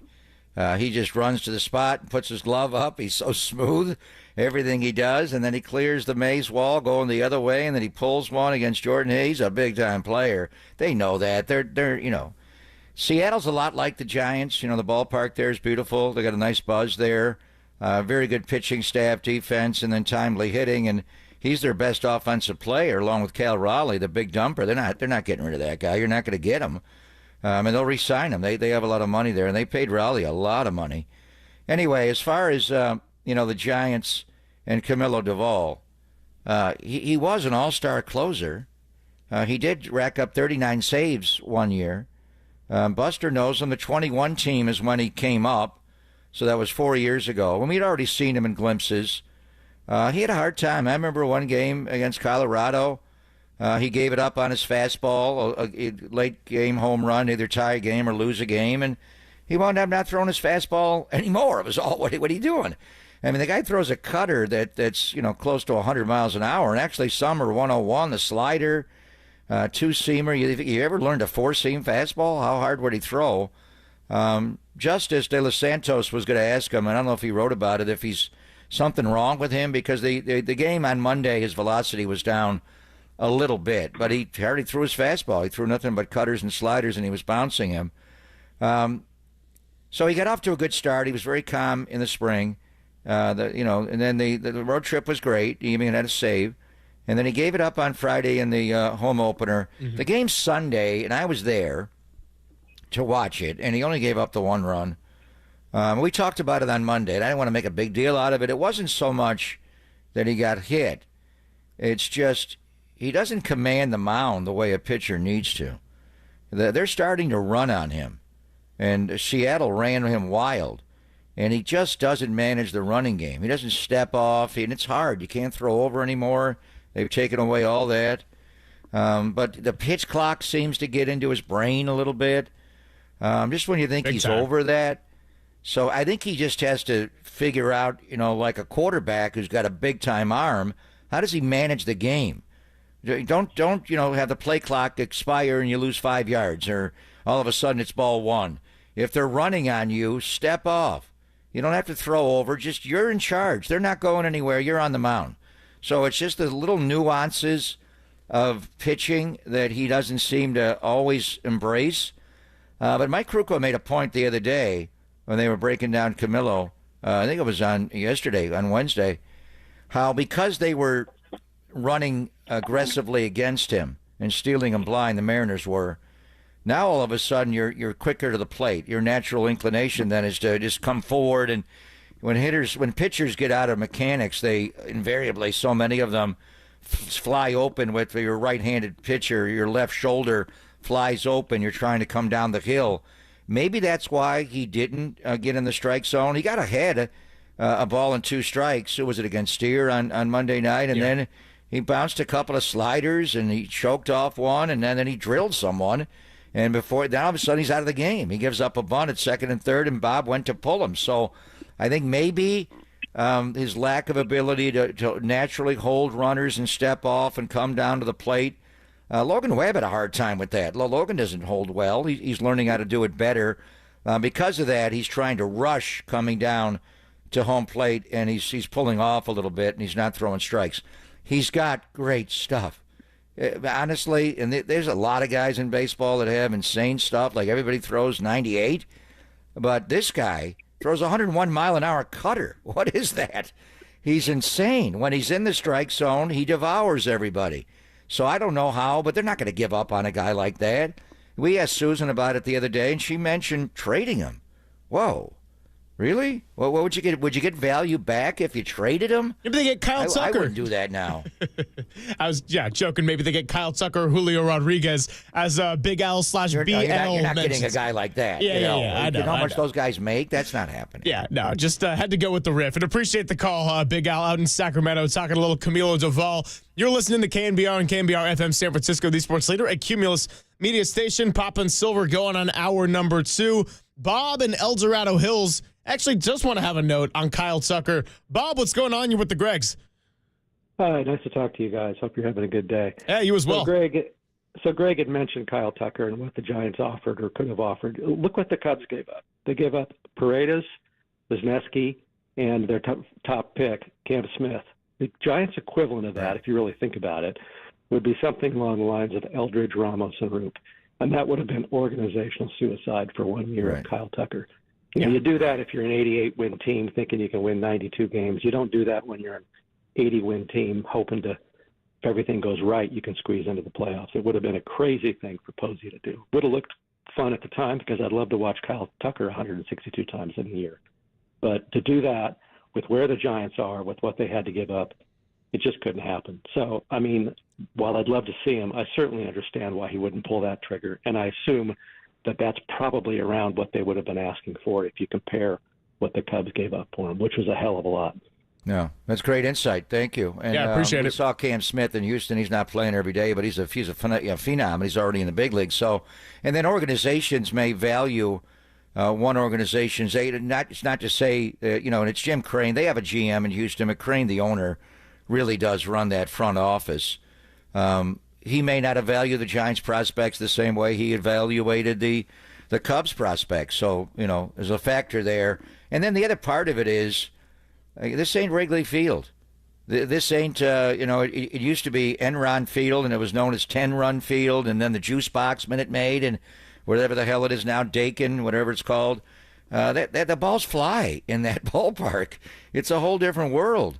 The numbers Kyle Tucker put up in Houston and the numbers Kyle Tucker will put up in Chicago at Wrigley. There'll be some days when the Hawks blowing in and he loses home runs, but there are a lot of days it's blowing out. The basket's short there. Does he profile as a 30-homer guy playing at Oracle Park? I don't know. How many guys? Obviously, no one's hit 30 since Bonds. Belt came close, and Belt was able to figure it out. But Ask JT Snow about going from Candlestick to 24 Willie Mays Plaza. It's hard for left-handed hitters. In the wind, they've been able to block some of the tunnel on the wind, but it's a hard ballpark. I just don't know if Kyle Tucker, and he's a Stanford guy. He plays the outfield well. He's a good baseball player. But would he put up those kind of offensive numbers in this ballpark compared to where he was and where he is now? No, that's exactly it. And, hey, thanks for the call, Bob, out in El Dorado Hills. Appreciate the insight. And just the kind of cross-comparison of what the Cubs gave up is a great way to look at this because what he mentioned, Ramos, Roop, and Eldridge essentially would have been the trade package You're not equivalent. Doing that. Yeah, I wonder exactly. if you just stop at Eldridge. You're not getting Eldridge. Move on. Don't insult me. And Buster said some of these people don't want to make a trade. They overvalue their players, so he just wasn't making that trade. Yeah, and I mean, I think regardless of Buster Posey and his personality alone, which wouldn't have wanted to do that, the other point is exactly what Bob said, where if you're an 88 team trying to get to 92, that's a different conversation than if you're the Giants, you were 80 and 82, you made some big changes in the front office. Buster Posey's trying to be very methodical about how he builds it, signs the big contract with Willie Adames, filling the big hole at shortstop. And other than that, just really trying to lean in on, by and large, some youth development. See what you get out of Ramos. See what you get with Jung-Hoo Lee coming back and being healthy. And by the way, nice returns on that so far, 12 games into the season here. So all in all, I would have loved to see Kyle Tucker. And when you see him going off the way he is with the Cubs to start the year, you're thinking, damn, that guy was kind of an option to trade. But if we're looking at it practically, I'm in agreement with you. I'm in agreement with Bob in El Dorado Hills. Yeah, there was a moment there in the offseason where it was hot. I think in January we got reports the Giants are in on Tucker, and then they bailed out. And, we had a few people on to talk about it. It's right around the time Verlander signed here. So they just didn't go that way. And honestly, they're getting great production from the outfield. Mike Yastrzemski is playing really well. I mean, their two best hitters are their center fielder, right fielder. Without a doubt. And then Matos needs to play more. I mean, your issue really is the right side of the infield. And what do you do with that long term? And Eldridge just needs more time. He got hurt to start the year with the wrist. I believe he's at Double-A Richmond now. That's a tough league to hit, certainly compared to the PCL and going to Sacramento. But we'll see what they do with him. I think second base is the one area you got to look at a little bit. And Tyler Fitzgerald, he had a nice opposite field hit. He's doing okay. He's got to learn to barrel the ball.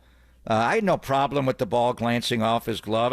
The infield should not have been in that situation. You had Gavin Lux up, and it was 3-0, and first base was open. It was second and third, and I get it. You start walking people, and all of a sudden, you're down 5 or 6, which it ultimately became. But to bring the infield in, I thought the play was to walk Gavin Lux, load the bases up, go against the right-handed hitter, Encarnacion Strand, and play for a double play and go right on right. But to bring the infield in, the ball Gavin Lux hit, and that may have been Verlander's hottest fastball of the day. It was nearly 98 miles an hour. There was no way Tyler Fitzgerald was getting to that ball. He was in. He had no play. If he's back, he makes the play.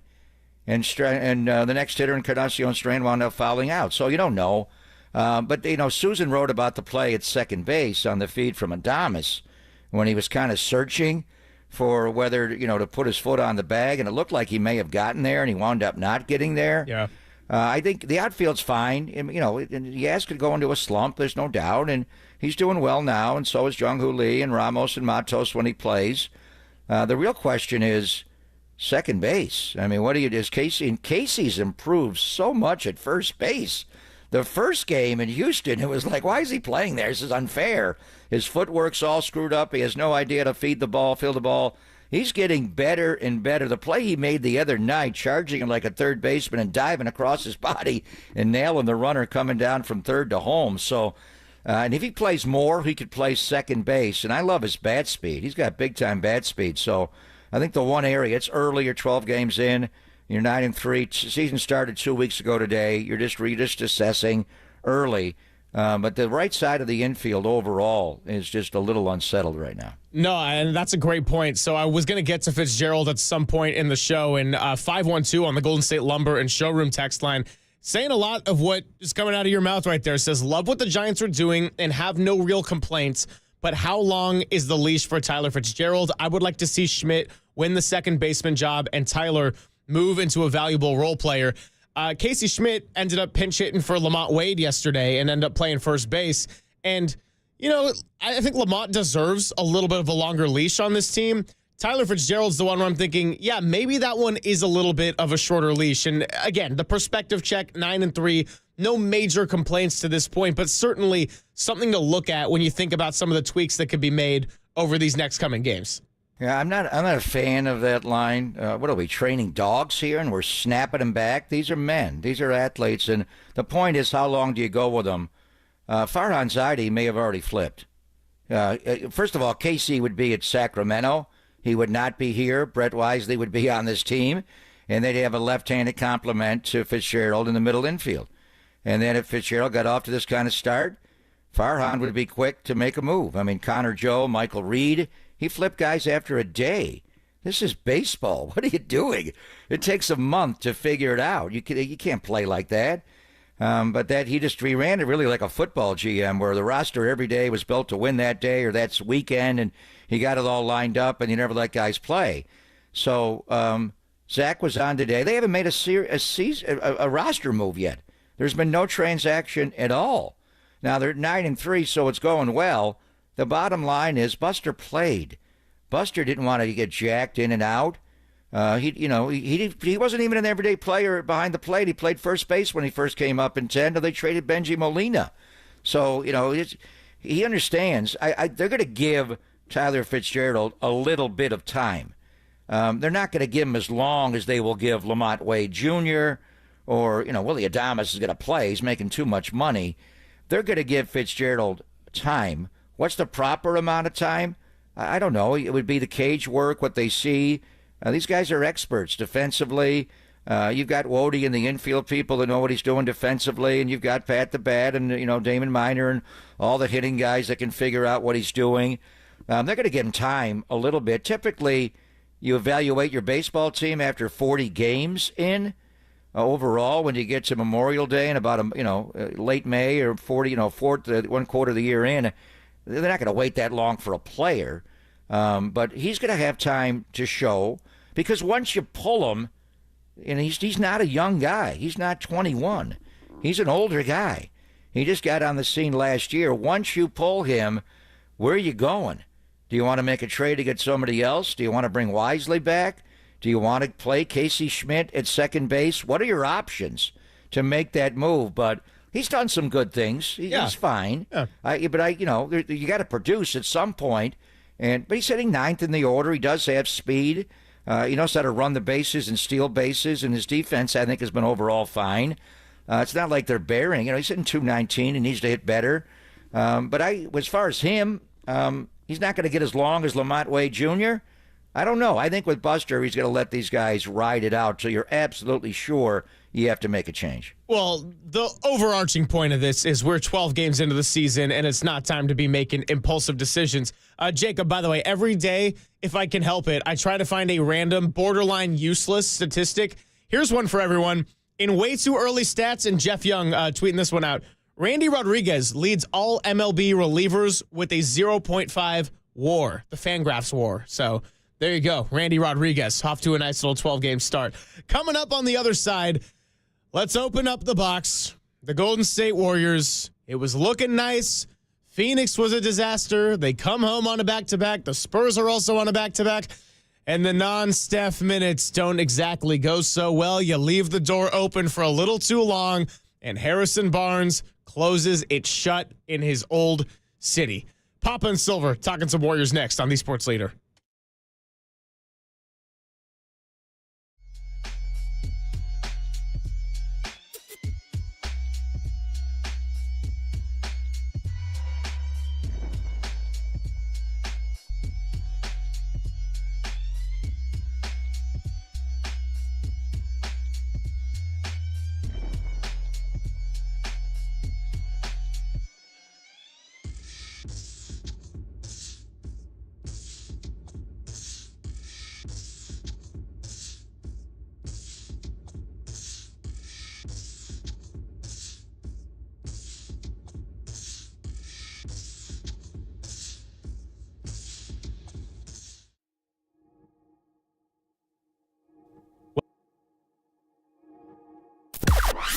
Now, from the O'Donnell Financial Group Sports Desk. Learn more at odfigroup.com. O'Donnell Financial Group, because planning is a process, not a product.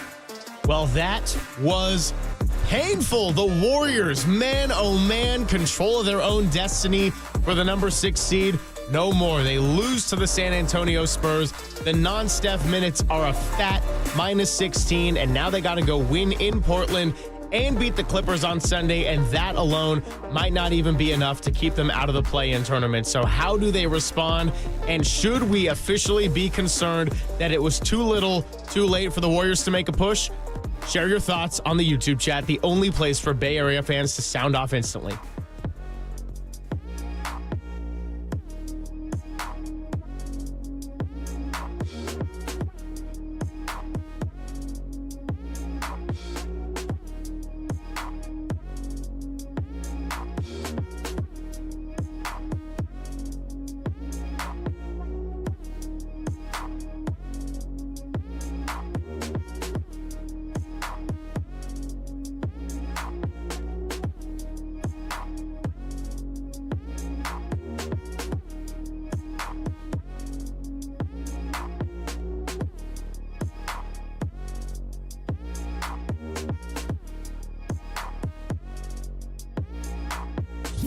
Bay Point, shout out to you for supporting KNBR, Bay Point's sports leader.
Hey, what's going on? Good to talk to our friend Steve Moskowitz, and tax season is coming up in 5 days. That's right. So, Steve, what should we do if we can't pay our taxes?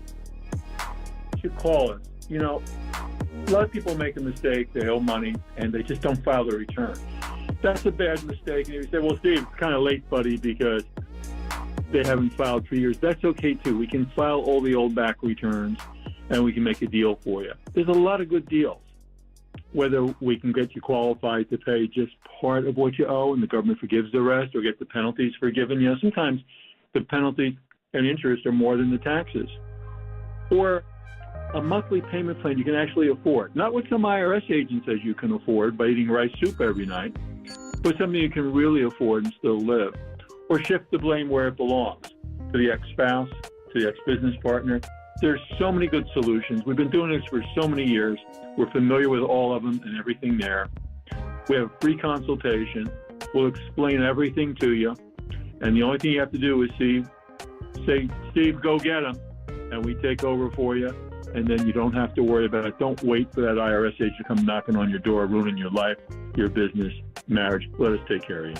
Hey, there he is, Steve Moskowitz, the founder and tax attorney at Moskowitz LLP. If you want to give him a call, you can do so now at 1-888-TAX-DEAL. That's 1-888-TAXDEAL. Or go to MoskowitzLLP.com.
Nation, wherever you are around the globe, stream Gold-Blooded Radio 24/7, 365 on KNBR.com. This is the sports leader.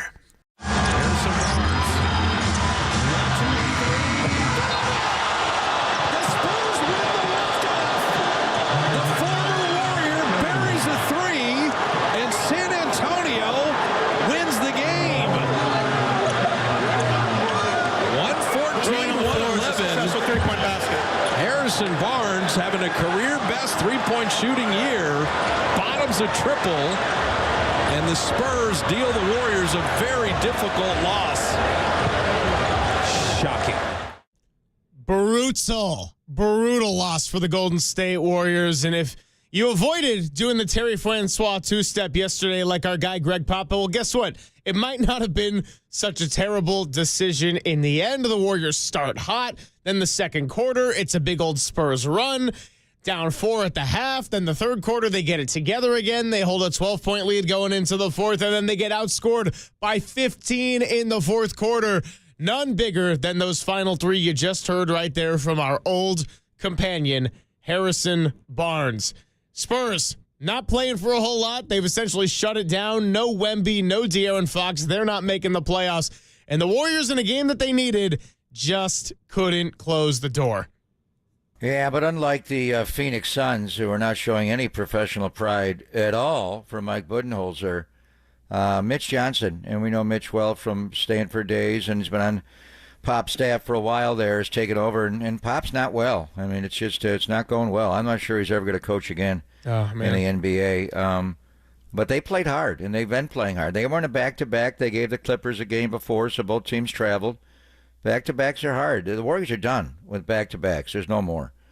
But last night's game was disturbing. They got off to a great start, 11-0. They got off to a great start in the third quarter to take a 14-point lead. They went to the fourth quarter with a 12-point lead, and you thought they had the game by the neck. But Steve's using this term. It's like a baseball term. Top of the second, top of the fourth. Problem for Justin Verlander's been the top of the third on both of his home starts. But so those are the non-Steph minutes that it has been a problem, depending on the roster in years past. Sometimes they flourished. When Jimmy Butler got here, the top of the second and the top of the fourth were so strong, you didn't have to go to Steph till like bottom of the second or mid-second or mid-fourth. And some nights you didn't even need to bring him back in the fourth.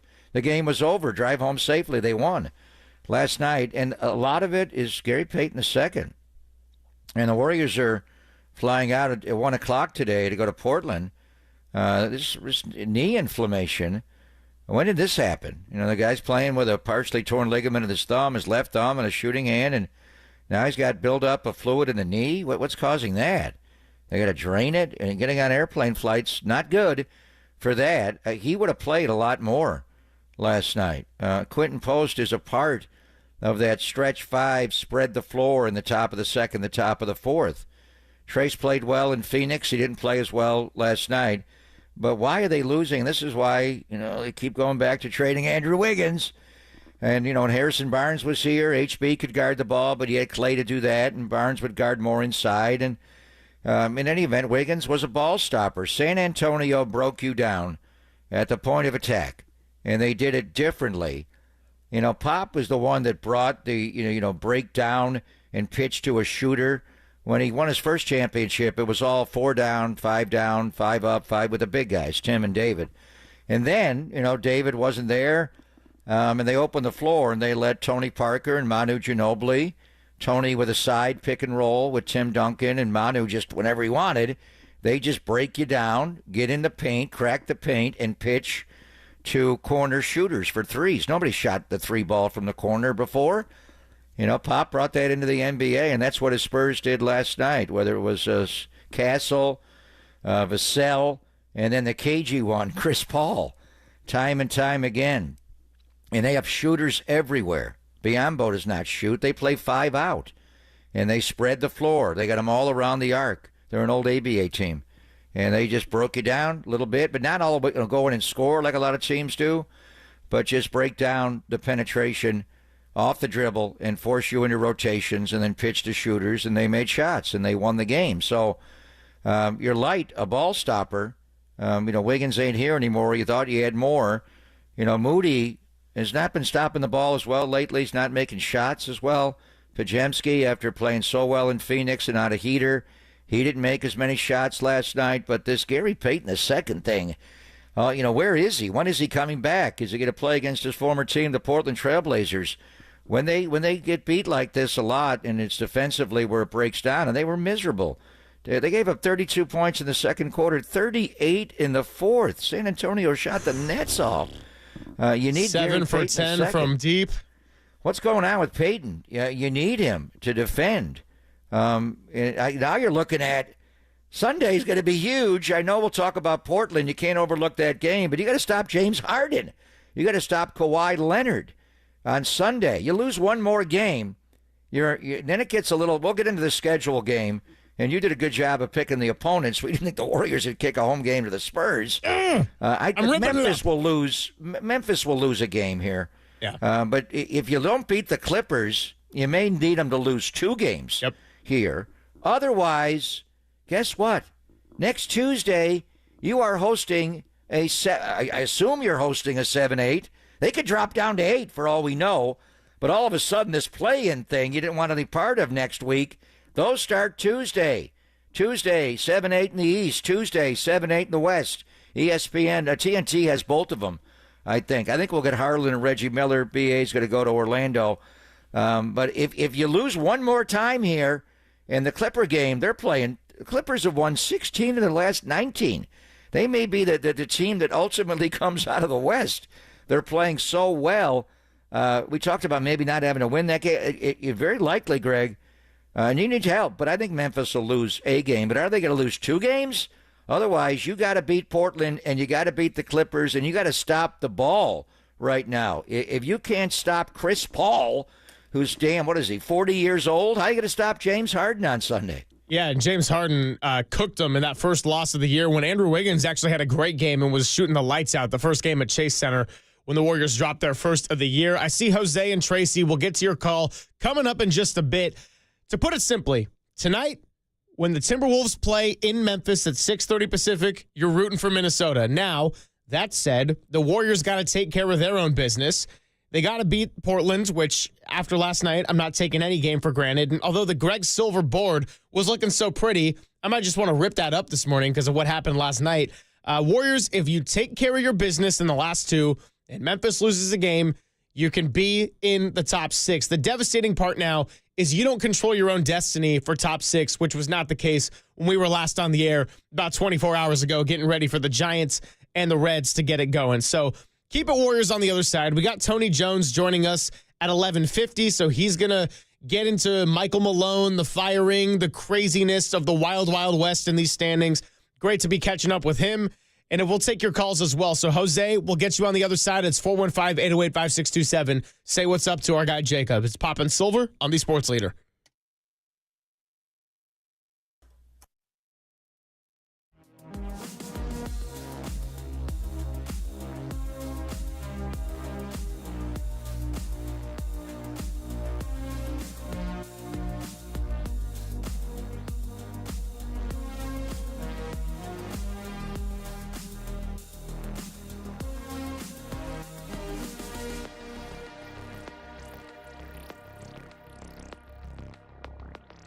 And I'm Greg Papa, always on KNBR, as Bay Area sports fans know all too well. Sometimes the season doesn't go the way we want it to. Injuries, setbacks, tough breaks. It's a reminder that life doesn't always go as planned. One moment everything is on track, and the next moment an unprecedented challenge turns your world upside down. That's when you need a team you can count on, like Habas Law. For over 35 years, Omar, Tarek, and the Habas Law team have fought for people blindsided by life's toughest moments, right here in our very own community. When the odds are stacked against you, Habas Law steps in, taking on big insurance companies with relentless determination to deliver life-changing victories. Habas doesn't just settle cases, they rebuild lives, fighting with compassion, grit, and an unshakable drive to make things right. When life knocks you down, call Habas Law at 800-INJURED. That's 800-INJURED, or visit HabisLaw.com. That's HabisLaw.com. Habis Law, they will fight to make it right.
Dub Nation, filter out the noise and kick it with KNBR on the gram for everything blue and gold. Follow the sports leader on Instagram at KNBR. Butler with a minute remaining in the game. And the veteran Harrison Barnes are looking for Steph on a reload. Can they throw it away? Butler Johnson on Draymond. He'll step in. Yes! And over the back, it's a foul on Castle. Jimmy Butler was there. Listen to this clip.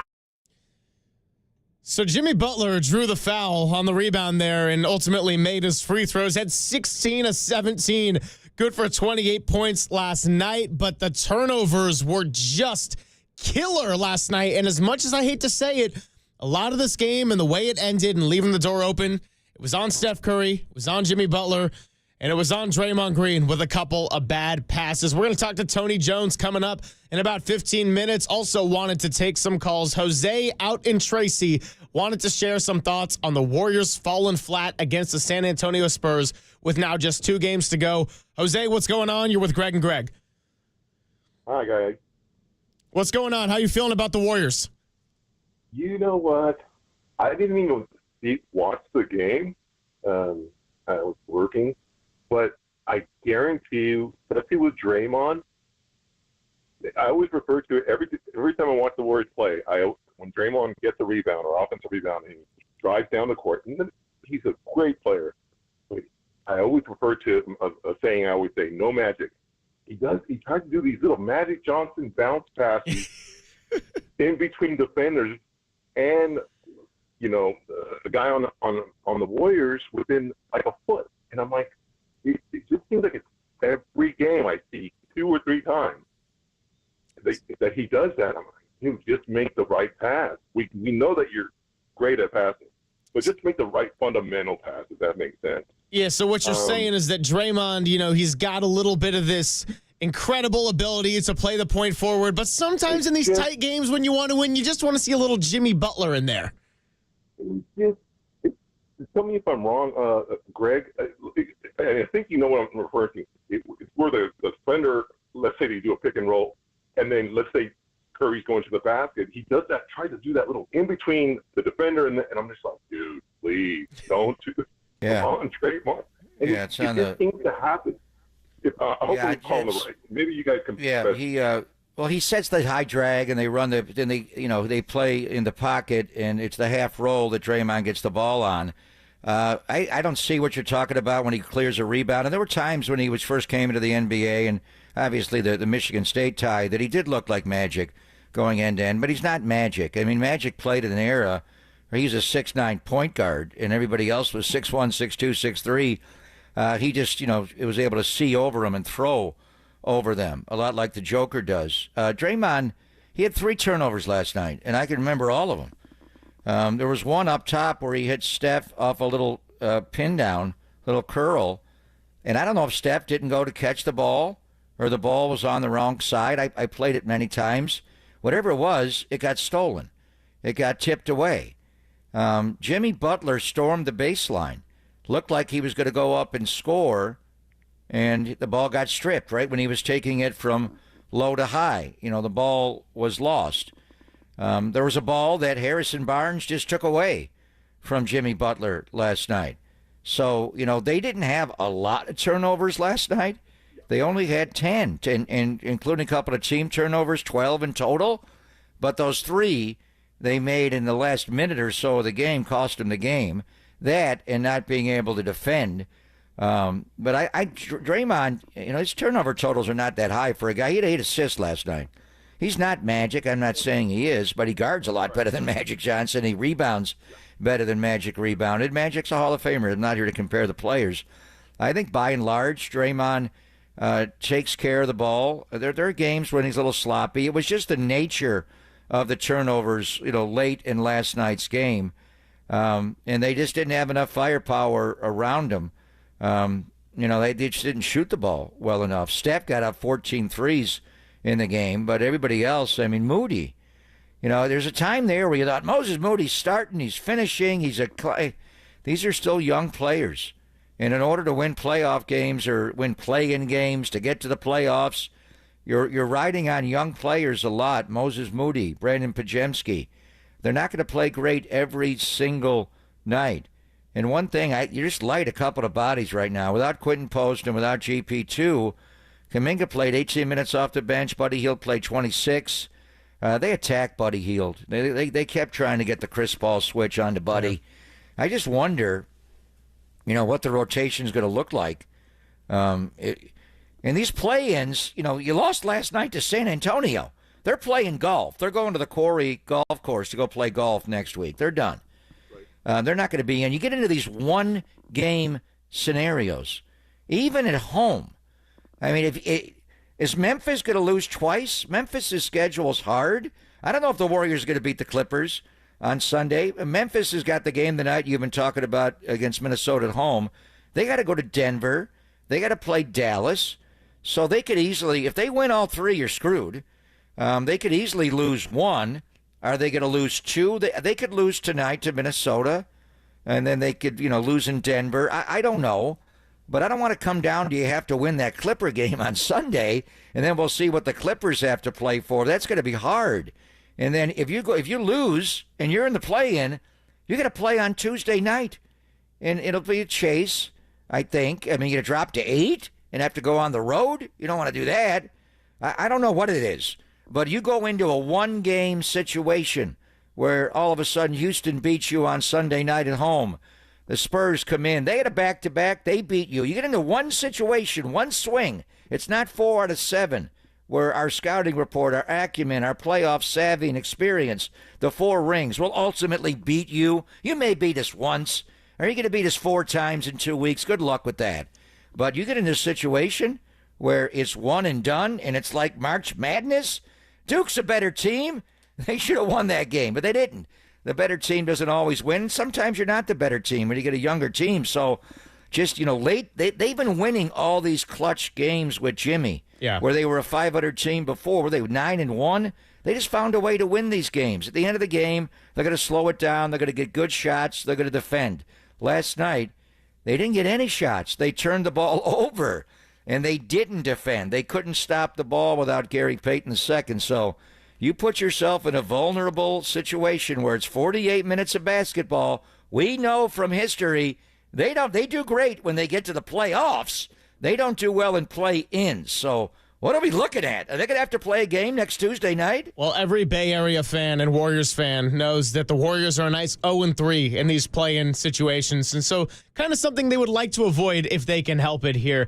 It wasn't just Gary Payton II missing that was also a problem. You mentioned Quentin Post did not play, and Steve Kerr really struggled to find the right replacement there for that non-Steph minutes with Jimmy Butler to start a second quarter and not having Quentin Post out there. He tried Guy Santos. That did not go very well. And then in the fourth quarter, Jonathan Kuminga was playing so poorly that Steph subbed back in with 9:05 left in the game and had to play the final 9 minutes or so, which is not normally how it goes. So there were a lot of reasons why this one was ultimately lost. They were plus 20 in the Steph minutes when he subbed back in, ended up being plus 13 with the finish, minus 16 with him off the court. And it was those even quarters, 32-19 in the second quarter and 38-43 in the fourth quarter that did the Warriors in. Now they got to go to Portland on Friday. And coming up next, we'll talk a little bit about the Western Conference standings and also the big news of the week. Michael Malone fired by the Denver Nuggets. Tony Jones of The Athletic is going to join us. It's Papa and Silver on the Sports Leader.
Now back to Greg Papa and Greg Silver on KNBR, the sports leader.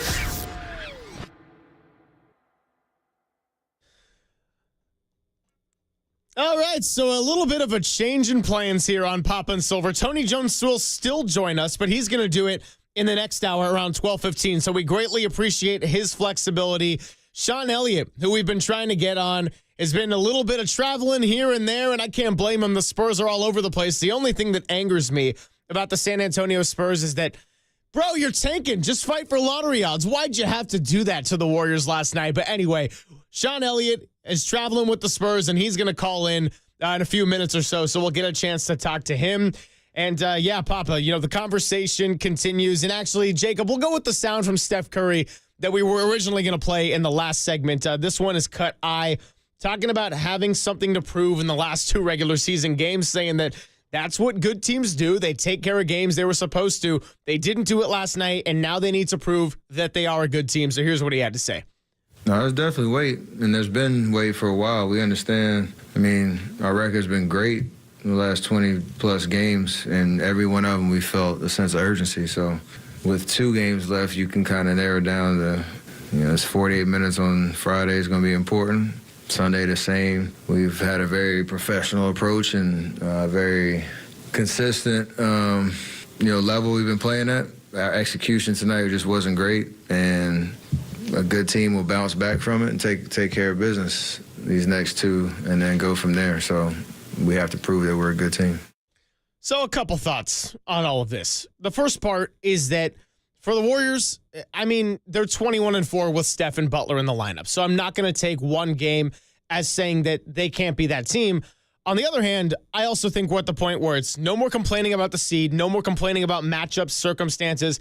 At this point, you get what you get. And there's just been too many of what Monty Poole described heading out of the All-Star break as painful losses, both before and after Jimmy Butler's arrival. So you get what you get at this point, and we can get into this conversation a little bit further, but we now have made the connection with Sean Elliott, the 13-year San Antonio Spur, who is now traveling with the team as well. He joins us on the UMA guest line. Sean, thanks so much for the craziness within the schedule, creating some time for Papa and Silver here in San Francisco. How are you? Hey, no worries. I'm doing great. Anything from a man, Papa. Anything for him. I can tell you're whispering on the plane. If Pop was still coaching that team, he would not let you make the phone call. You are literally on the Spurs charter looking to fly away from SFO, Sean? Yeah, Papa. But, Papa's not the boss of me. I'll tell him I'll do a radio interview anytime I want. Oh, wow. You're a little frisky now that he's away from the team. Just give us some thoughts. And it was a couple of old Warriors. Chris Paul played well last night, but HB, going back to when the Warriors and Spurs met, that innocent climb after we upset Denver and took one game in San Antonio, was 1-1. The Spurs wound up winning in 6. And HB in game 6, remember he got flipped over and landed on his head? It was unbelievable. And now to watch him have all this success deep in his career, but he missed a layup in Cleveland, I know, a couple of weeks ago. That was a heartbreaker for you guys. But tell us about the game-winning shot last night and how HB's playing overall. Papa, he's been absolutely amazing for us all year long. I can't say enough about his professionalism, the way he just brings an amazing attitude to the court every single night. I saw him at the beginning of training camp, and he told me point blank his goal was to play all 82 this year. And for a guy that's on his 13th year and he has a lot of mileage on him, I thought that was a pretty bold statement. But he's been so good for us all year long, just teaching the young guys how to play.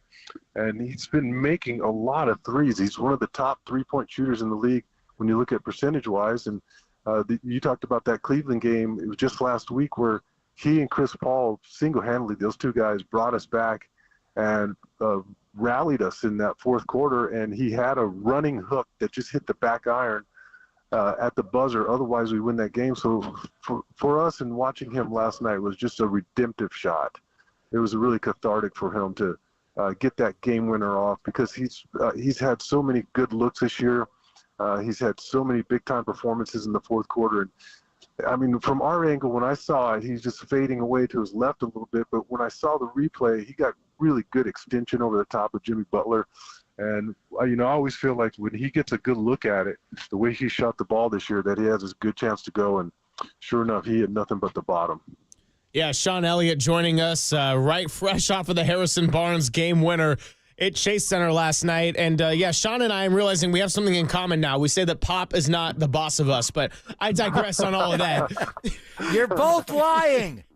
Yeah, we're probably both lying just a little bit here. But, hey, Sean, I want to get your perspective on something Draymond Green said after the game about when the Warriors lost that game. He said, we did not lose that game in the fourth quarter. Too many easy drives early on. And, from your perspective, when did the Warriors lose that game? Was it a lot of those easy drives in that second quarter when the Spurs were able to get some confidence and get back into this game? Or was it really simply just fourth quarter lack of execution combined with the Spurs' relentlessness?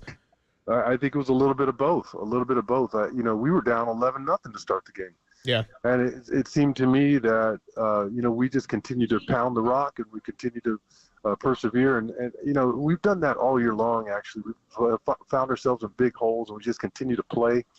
Our young guys have just been relentless. Our bench has been fantastic. And our bench really came off and gave us a big boost there in the first quarter, got us back in the game. And I remember looking up at the end of the first quarter, I was like, all right, we're back in this thing, when it looked like the Warriors are going to blow the door off our guys. Because if you remember, just a few weeks ago, they hung 148 on us in San Antonio. And so it looked like it was going to be a repeat of that same type of performance.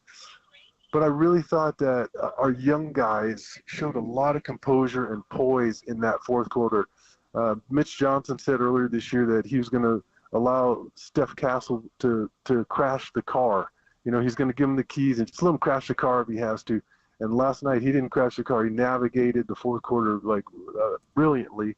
Did a great job running the point guard position, because if you notice in the last 4 or 5 minutes, Steph Castle was our point guard, and Mitch Johnson allowed him to run the show and kept Chris Paul on the bench. And so that was a huge learning experience for us.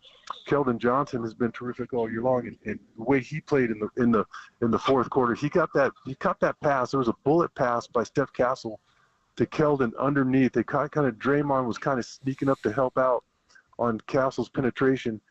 Jimmy Butler, I saw Jimmy Butler and Draymond talking about that play after, but Jimmy Butler couldn't sneak in there because he had Harrison Barnes in the corner, and the way Harrison had shot the ball, it was just a smart little curl move by Keldon and great recognition by Steph Castle to find him underneath.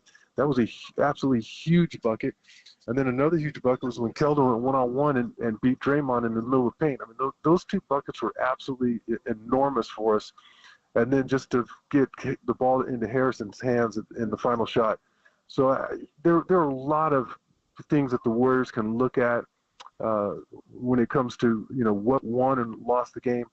Maybe it was our execution down the stretch, which hasn't been great all year long. But I mean, I was just really proud of our young guys and the way they played with poise and executed. Now, Vassell was strong. You mentioned Johnson, and your staff played really well, and he guarded the Warriors staff, these staffs, Curry, really well in the game, Sean. Which leads to, going to the game, you have a tendency to talk about the guys that are not playing. No Wembanyama, obviously, and hopefully he's able to get over the blood clots. And then, Swiper to Fox is not playing. But Chris Paul also made a lot of big plays. You guys were able to, beat the Warriors off the dribble. They didn't guard the ball and then, pitch out to shooters.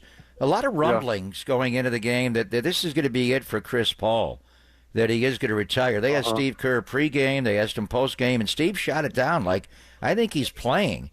What did you see from Chris Paul this year, Sean? And does he stay in San If he does play, is there a role with him backing up De'Aaron Fox? How would that work? Hey, Papa, let me tell you something, man. The best thing our franchise did this summer was to sign Chris Paul. That was the best thing they could have possibly done. I mean, I appreciate them drafting Steph Castle, but when you bring a guy like Chris Paul in, it's not just what he brings to the court. It's what he brings off the court, and just teaching the young guys, mentoring these guys. He's been on their ass. I can't even tell you, man. If they make mistakes, he's on them. He's like an extension of Pop out there on the floor. He's teaching these guys how to play, how to prepare, how to scout other guys. I had one of my spies in the league tell me that they went to Chris Paul's house one time for a function, and Chris took him to his office in the back, and he had 4 television screens. He had East Coast games, West Coast games. He had another scouting TV where he watches all just basketball, constantly watches the game. This guy he's a consummate baller. I just don't see him retiring anytime soon. I mean, he can play for another 2 or 3 years, and it's not just because of his physical ability. And by the way, he's been injury free all year long. He's played every single game for us, every single game. Wow. Yeah, he's been available every single night. But it's a lot more than that. He's one of the highest basketball IQ players this league has ever seen, and he's constantly teaching our guys how to approach the game, how to play the game in the right way. And it's absolutely the best thing for all our young guys. He can be gone in 2, 3, 4, 5 years, and his DNA, his fingerprints are still going to be all over our guys. Talking to Sean Elliott here on the UMA guest line, and you're listening to KNBR and KNBR FM San Francisco, the sports leader, a Cumulus media station. Yeah, Sean, the way you describe Chris Paul and the multiple screens sounds like my co-host when he comes in and he's got the different iPads with all the different, MLB network, NBA Today. Right. Like, that's how he knows as much as he does. He is constantly we work together. We travel together. He knows. All right. So, Sean, on the note of Chris Paul, he signed just a 1-year contract, and, I don't think he's going to retire necessarily either. You would know better than I would, but when you think about the future of this Spurs team, you got Wembanyama coming back. De'Aaron Fox is now part of the foundation moving forward. Stephon Castle has been a terrific selection as a rookie in what was a draft that was not all that glamorous. But, what's the priority going to be to bring Chris Paul back for the future? Because you look at the Western Conference, and It is just crowded as heck, and the Spurs are a team that, if they're all healthy next year, that's another team in the mix that could be part of this mess moving forward. Yeah, I don't think there's any question. And at some point, Father Time's got to catch up with some of these old guys that have, held the torch for so many years. And you have to figure that a young team like us, like our guys, we're going to start to move up that ladder a little bit, especially if Victor's healthy all year long. And, of course, De'Aaron Fox. And then we're adding 2 draft picks, by the way. We have our pick and we have Atlanta's pick this year. So there's a great chance that we get 2 lottery picks in an incredibly deep draft. And so you're going to add 2 really high-quality young players.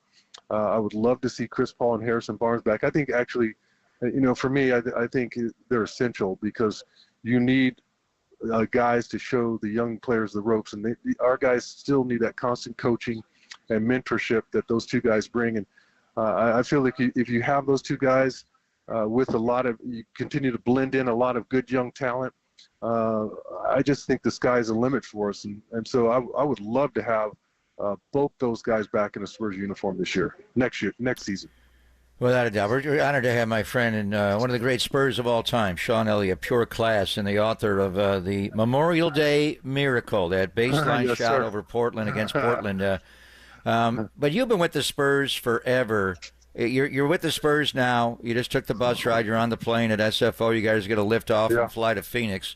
What's it like, honestly, without Pop, without Greg Popovich, the winningest coach in the history of the NBA, 5-time champion, already in the Hall of Fame? I mean, you knew him when he was an assistant coach with Larry Brown before he became a head coach. He left for a couple of years to, work with Nelly here with the Warriors. But what's it like to travel, to be around the Spurs without Pop, Sean? Pop, that's a lot different atmosphere for sure. We all just miss him. We miss seeing him here and dealing with his moods when he's in a great mood and when he's in not so great mood. We miss it all. And we're just, all of us are hoping that he can get himself right and get back to living a normal life, a normal, healthy life first. And then if he decides he wants to come back and coach, if he's well enough to do that, I think everybody would be thrilled to have him back. But it's a different atmosphere. I've for I don't know how many years I've been doing this job, 24 since I retired. I miss the team dinners and the coaches' dinners. Pop would take me to coaches' dinners so many times on the road. I miss that being around that, hearing them talk about the game, and miss the camaraderie with him, and sometimes just hanging out, having a JV game is what we call it, where we'd go to a bar somewhere in town, have a couple glasses of Chardonnay, and then head to coach's dinner. And so I think everybody misses his presence and his leadership, and we're just doing the best that we possibly can right now. Yeah, no doubt about it. And obviously sending our best to Coach Pop and his family. And the fact that he hasn't been able to coach this year is really strange. I mean, even just seeing last night, when you're seeing not Greg Popovich on the sideline the whole time, I'm thinking, what kind of game am I watching? This is so strange. So it still hits for someone that isn't even with the Spurs or watching every single game. And I can't imagine what it's like to be part of the team. So obviously sending our best to him.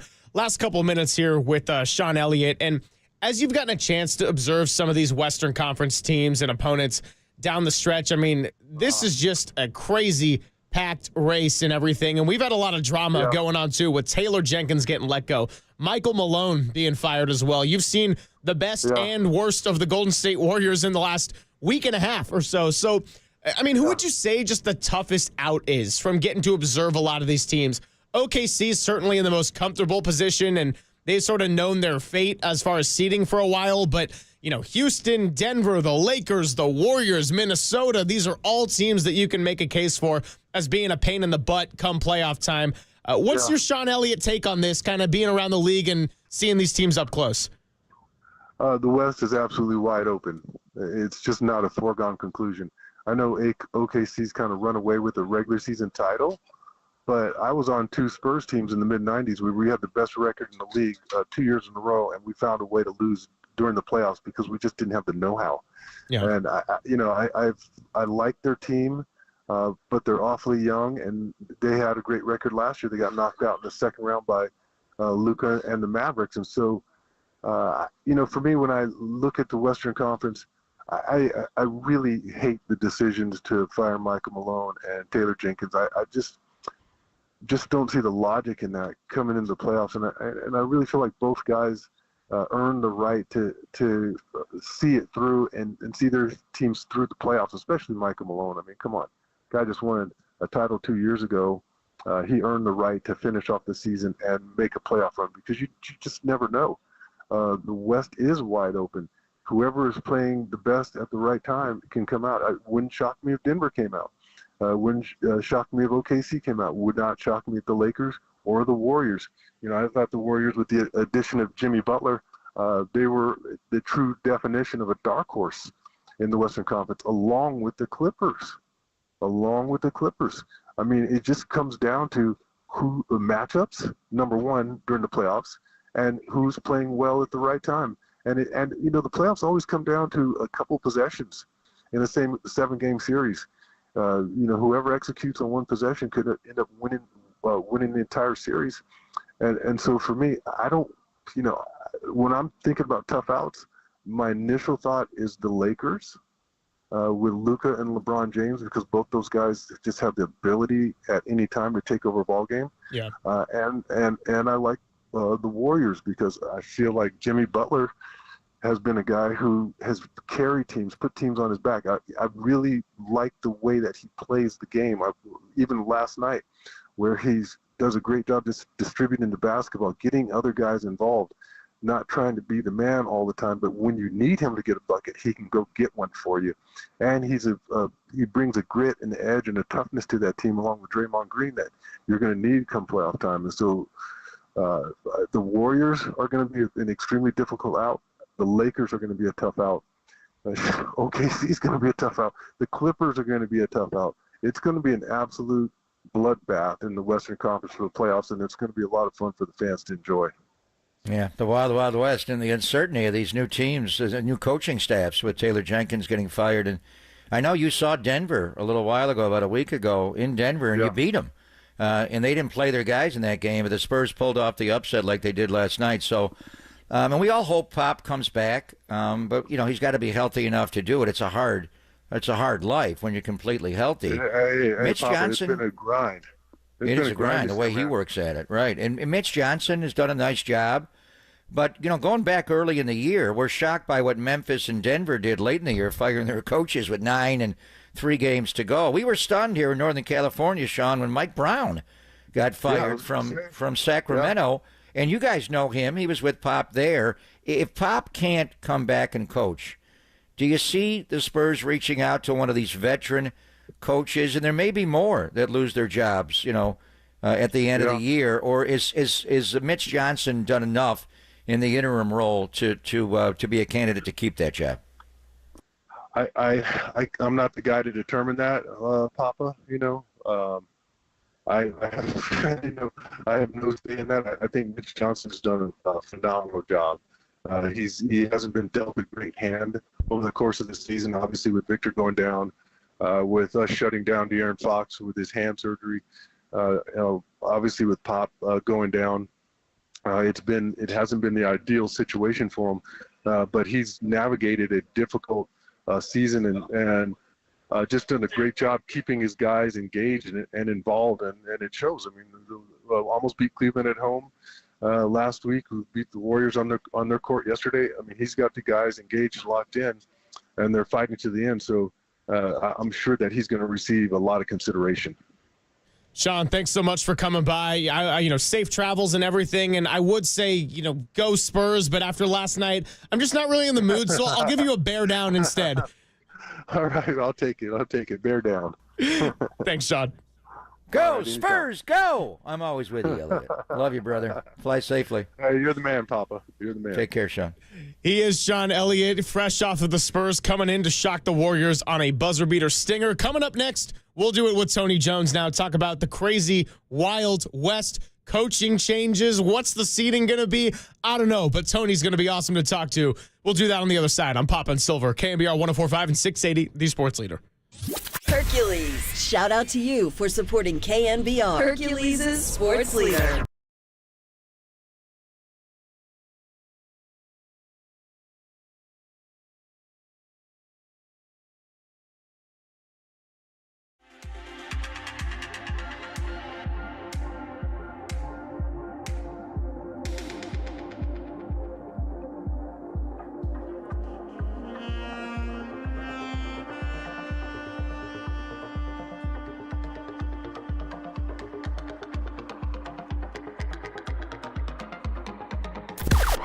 Now, from the O'Donnell Financial Group Sports Desk. Learn more at odfigroup.com. O'Donnell Financial Group, because planning is a process, not a product.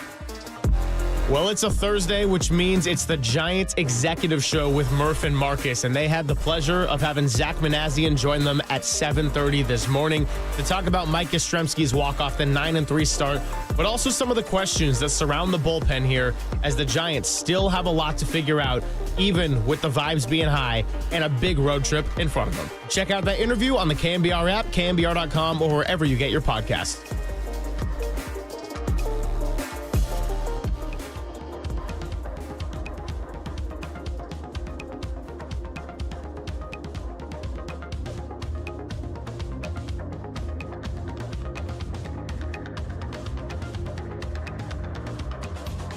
And now it's time for Big Papa. There's something in your home you probably take for granted, yet you may interact with them several times a day. Without them, your life would be much more challenging. What am I talking about?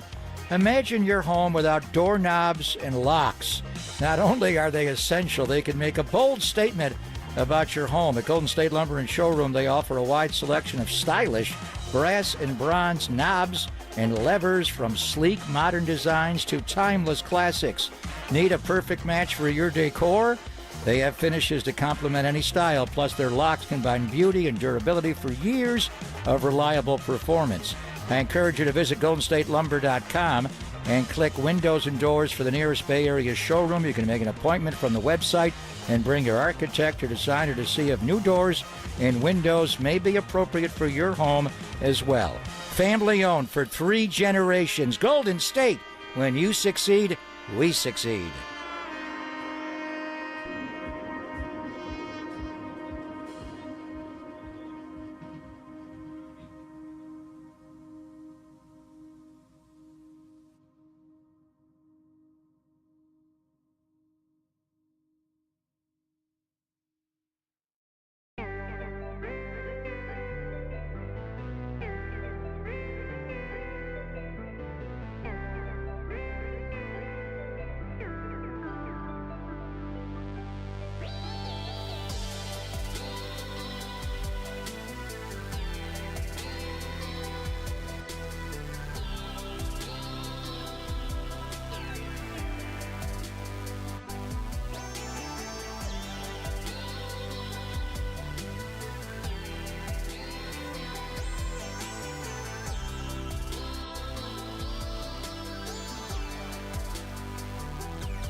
And now it's time for the Protect Your Assets Business and Technology Report with me, David Hollander.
This is Papa and Silver on KNBR, the sports leader.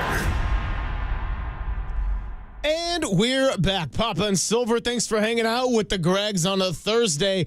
A lot of Giants to get into, a lot of Warriors to get into, and we're going to talk some football coming up with Matt Barrows at 12:50. But we greatly appreciate the flexibility of Tony Jones of The Athletic for joining us now on the UMA guest line. Tony, thanks for coming on for the first time on our show.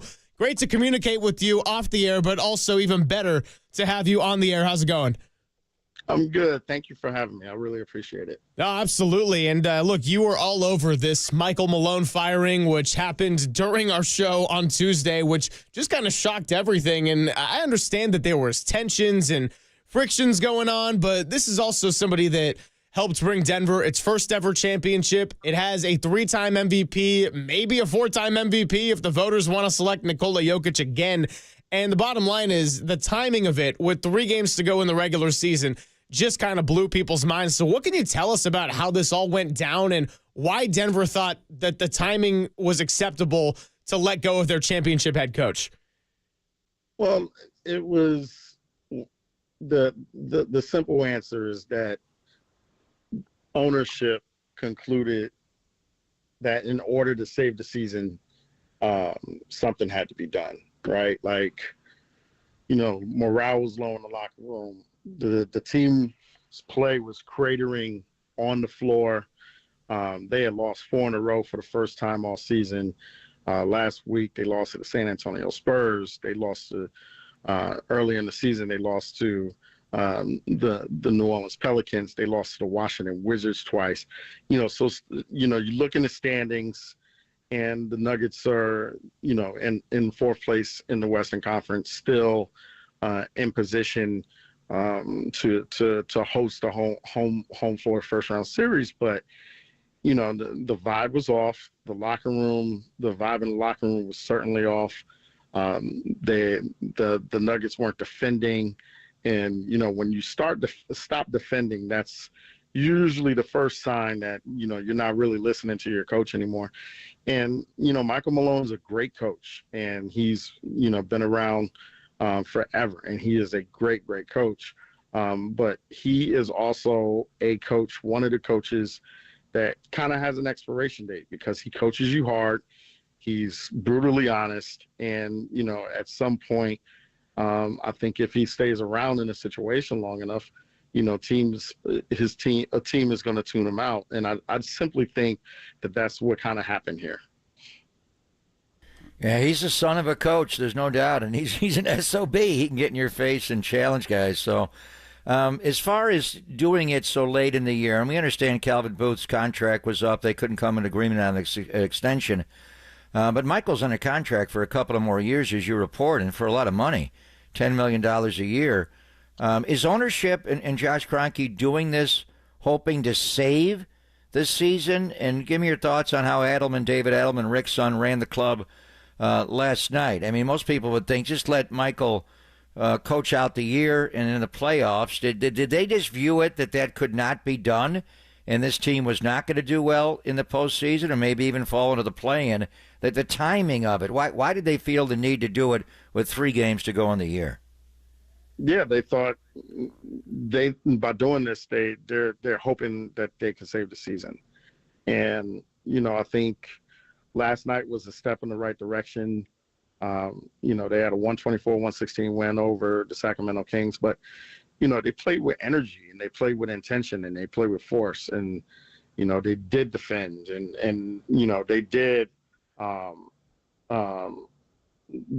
they did go out there and make multiple efforts defensively. They played, and they played hard, and they played harder, and they played smarter, and they played with more force than they had played in the last week. Now, I asked Nikola Jokic about this last night, and I said, hey, you hadn't really been playing well. And, what do you think about that? What do you think about your effort tonight? And, he did kind of challenge me on that. And he said, hey, I did think we played well against Minnesota.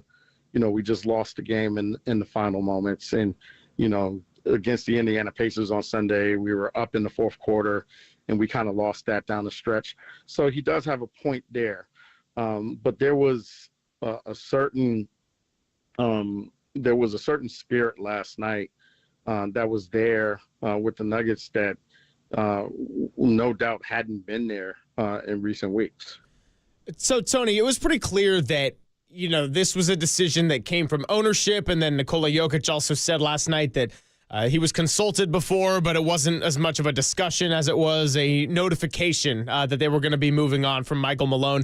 Did you get the sense that the players as a whole and the locker room as a whole, particularly, the most important guys on the team, Murray, Jokic, that they were in favor of this decision? I think that from what, from what my sources are telling me, the core of the team was out on Malone.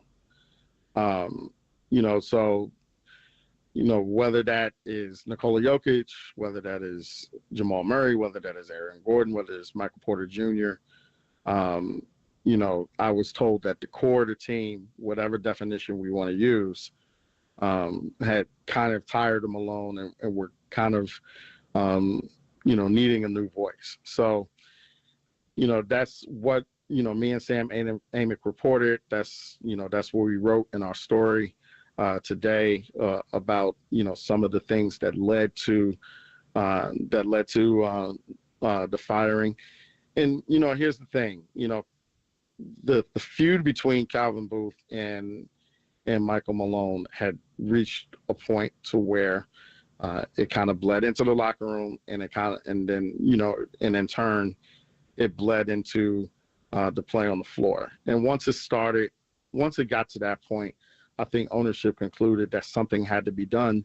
And, the most logical thing that had to be done was, just kind of cleaning house and relieving both Malone and Booth of their duties. Yeah, and as you reported, they're going to eat some money firing Michael. He's got 2 more years on his contract where all the assistants are, expiring deals. And David Adelman, Rick's son, will be the interim. But you got, Flip Saunders' son, Ryan, is on the staff. We know Popeye Jones from his Warrior days. So just looking into the future, and maybe it'll be a little hard for Kroenke to hire a coach now when he fired someone as respected as Michael with 3 games to go in the season, when they could easily be a 4 seed and have a home court advantage. But a lot of good coaches are available now. Taylor Jenkins, Mike Brown. I don't know if Pop's coming back in San Antonio. That job could be open for a number of people. Did you see Michael Malone coaching in the NBA next year, or would he just ride it out for a while? And likewise, Mike Brown. Well, I think you said a handful there. So I'll disagree with you slightly. I think it'll be easy for them to hire a coach. I don't think that's going to be difficult at all. I mean, the roster has Nikola Jokic on it. He's the best player in the world. It's a roster that right now, is made to win. Where I think is going to be difficult, I think it's going to be difficult to hire a good general manager because the cupboard is bare. There's no money. Right now, the team is fighting to stay below the second apron. There's no assets heading into the future. They have one tradable first-round pick that's in 2031. So I think it's going to be more difficult for the Cronkies to hire a new general manager than it will be for them to hire a coach. You hire a coach, you're stepping into a situation that's ready to win, that's made to win for the next 3 years because, Nikola Jokic is in his prime. And even this year, if the Denver Nuggets get into the playoffs, they have Nikola Jokic. They're going to have the best player in any series that they play in. And by definition, that's going to give them a puncher's chance to win any series that they play in. So, if I were a coach, I would absolutely sign up to be able to coach the Denver Nuggets. Now, that being said, there's a ton of internal support for David Adelman to get this job. And, one of the reasons, as we reported, that this move was made right now was so that the Nuggets brain trust could get a good look at Adelman because he's fully expected to be, somebody who has interest from multiple franchises on the market this summer. So, what better chance to kind of give him a trial run than right now to see if he can be the guy going forward. Few more minutes here with Tony Jones covering the Jazz and Nuggets for The Athletic. So I like what you said about Nikola Jokic. In any series, that'd be the best player to have to deal with for an opposing team because here in San Francisco, we've spent so much time and energy focusing on the potential matchups for the Warriors in a first-round series. What do you see as the most problematic and most advantageous matchups for the Denver Nuggets? And are the Warriors on either of those lists? I think that, goodness, this is a great question, right? Because I am on a San Francisco radio station. I think that if you're the Warriors, the Nuggets are on the team are on the list of teams that you want to avoid in the first round. I agree. Because, and there's one reason why I say this. Golden State's defense is so good because of Draymond Green's ability to roam and affect kind of everything and, affect pick and rolls and affect things in isolation and, kind of be a quarterback and kind of distribute responsibilities. If he has to see the Denver Nuggets for seven games, one of two things are going to happen. Either he's going to have to guard Nikola Jokic for 7 games, or Kevon Looney is going to have to guard Nikola Jokic for 7 games. And if Kevon Looney has to guard Nikola Jokic for 7 games, that means Kevon Looney is on the floor more than Steve Kerr wants Kevon Looney to be on the floor. And then that affects you offensively because it affects your spacing and it affects the amount of shooters that you could put on the floor. So it facing Denver kind of puts Golden State in a unique conundrum that I don't think that they want to be in. It doesn't mean that they can't win the series, but styles make fights. And, Denver's style is kind of a style that I don't think Golden State wants to have to deal with for 7 games. So you just nailed the salient point, Tony. You nailed it. That's the problem. In years past, they would play Draymond and Kevon together. They're not doing that as much, especially with Jimmy. And I think Kevon would guard the Joker when Draymond's off the floor. But it's hard to play them both together. To me, the X factor is Jamal Murray. We didn't know. We weren't sure. Denver was in last week, and we got some rumblings that he may not come back. You are reporting that you think that Jamal Murray will come back to Denver's lineup when they play the Memphis Grizzlies Friday night, correct? Yes. We've been told that it's likely that Jamal's back in the lineup for Friday night, and that's a really important game for both teams. First of all, the Grizzlies have an important game at home tonight against the Minnesota Timberwolves, but a win over Memphis for Denver likely puts them in a position to where they make the top 6 and they don't have to see the play-in. Golden State's loss to San Antonio last night was devastating because it kind of threw some things out of whack in terms of where we thought teams were going finish up. And, I think the Warriors now have to definitely, they obviously have to beat the Trailblazers. But I also think that on Sunday they have to beat the Clippers as well. Yeah, it's been a focus of today, the way that's thrown a wrench in the NBA standings and the Warriors' playoff aspirations. Tony, thanks so much for coming by. Thanks for your flexibility. Again, love the insight, and we'll continue to read you in The Athletic. And until next time, appreciate it. No problem. Thanks, guys. I appreciate you. Thank you. Appreciate you. He is Tony Jones of The Athletic, primarily covers the Jazz and the Nuggets, and perhaps we can get him on again if the Warriors do end up facing the Nuggets. But right now, the Warriors got some business to take care of and worry about getting into a top 6 place and a 7-game series of their own. We got Matt Barrows joining us in about 17 minutes, talking a little 49ers local pro day. So on the other side, let's do a little bit of draft preparation. It is 2 weeks away from today. Make sure we give all of our children some attention today. And yes, that includes the red and gold. We'll do that. On the other side, it is Pop and Silver on KNBR 104.5 and 680, the sports leader.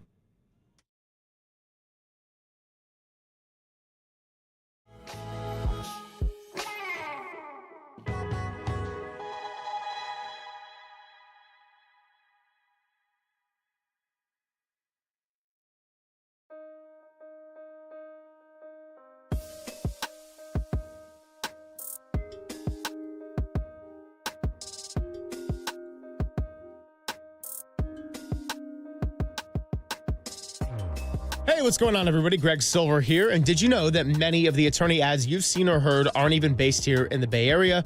Some not even in the state of California.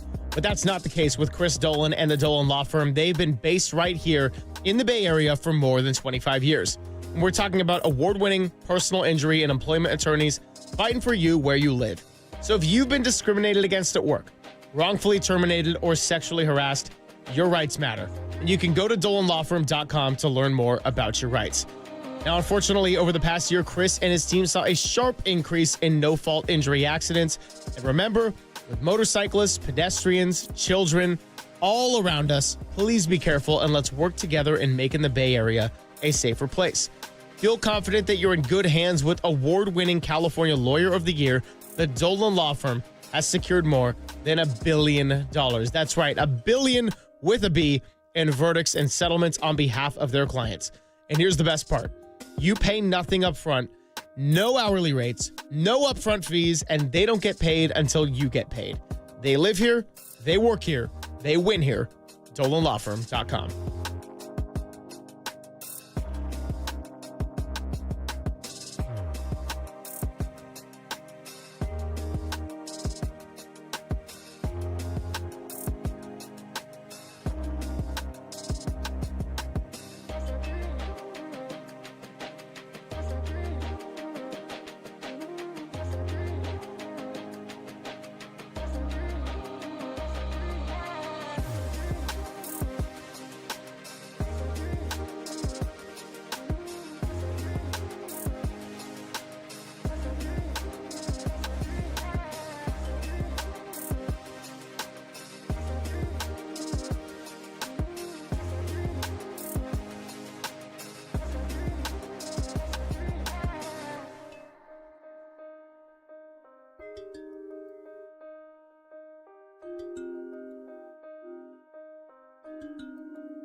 KNBR heads, fill your feed by following the sports leader on Facebook. This is KNBR 104.5 FM and 680 AM. What's happening? Papa and Silver hanging out with you. Dirty Work coming up at 2 o'clock today. Giants are off today, so Dirty Work is going to have a full show. I hope their stamina's doing okay, and I joke, of course, because we know those three, Copes, D-Pop, Tim Webb, love them very much. They can talk all day, but we're giving all of our children attention, and that's not just the other shows. That is our teams. The San Francisco Giants, Mike Yastrzemski, the walk-off, the 8 runs, the comeback was beautiful. And then later in the night, the Warriors, Harrison Barnes, losing a game to the Spurs. Oh, pain. They might not get top 6. And, of course, we got Matt Barrows coming up in about 10 minutes to talk a little 49ers NFL draft 2 weeks away from today, which is a good chance to tell you about our KNBR draft watch party at Jack's Restaurant and Bar. That's going to be at 1502 Saratoga Avenue in San Jose outside the Westgate Mall.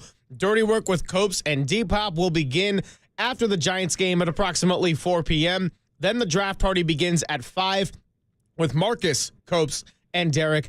So hang out with the guys as they do a live broadcast and check-ins during the draft show.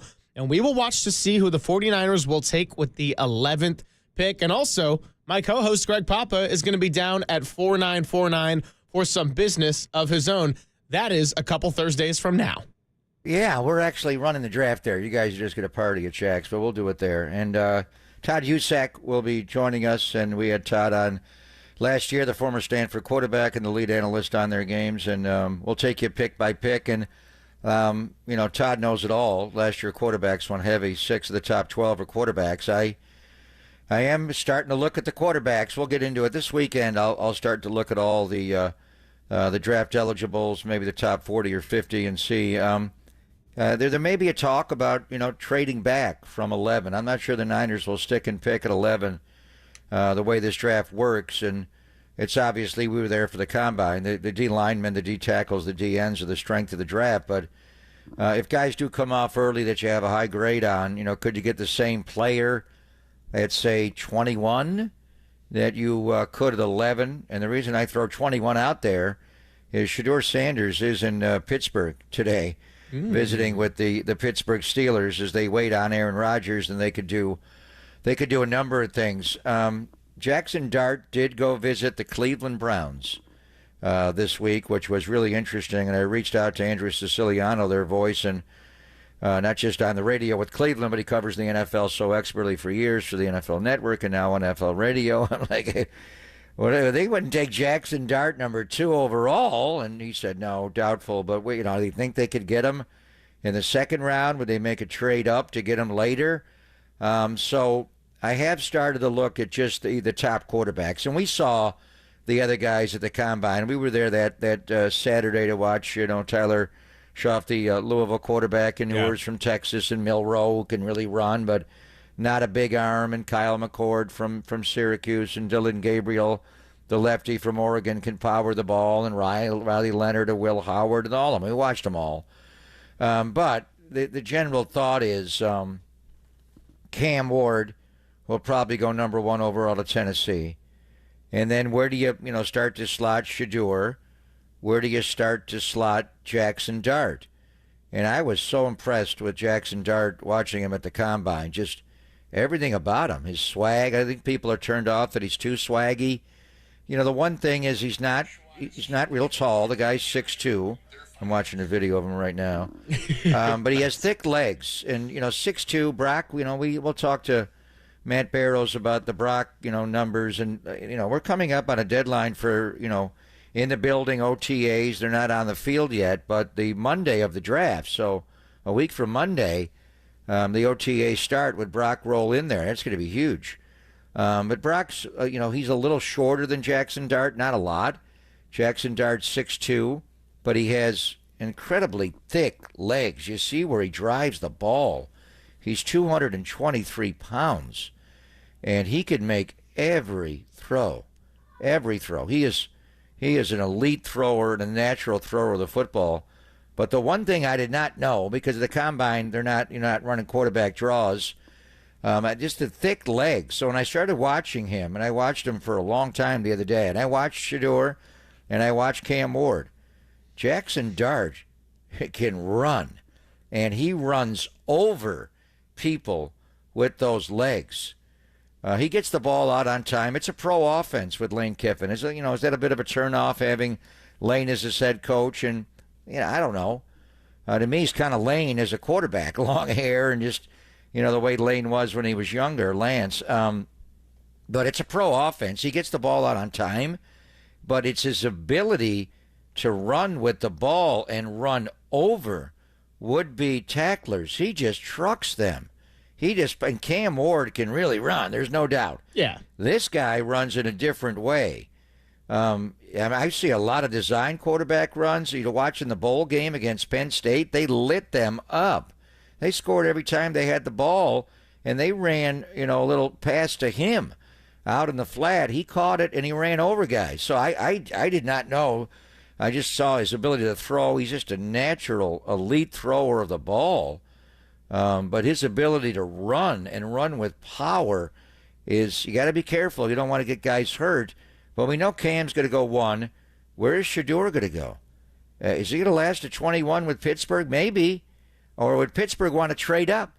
You want to go from 21 to 11 and the Niners go back to 21? Do you want to go back that far?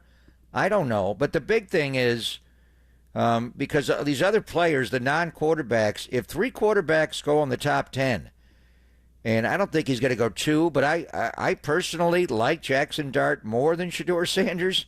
I know Shedeur got his pro day was last week, or it wasn't even a pro day, the showcase in Boulder, and they were getting on him about patting the ball. A lot of quarterbacks pat the ball, and they take the left hand off the ball to tell you they're going to throw it. But he doesn't really. He holds the ball, Shedeur, a long time. And that's part of his genius, is he holds it so long, and then guys uncover, and he is able to move to his left and right and make plays. He does not have Jackson Dart's arm. He does not run like Jackson Dart. I'm trying to figure out what's wrong with Jackson Dart. I would have him, and I even compare him to Cam Ward. I think there's an argument to be made he's better than him.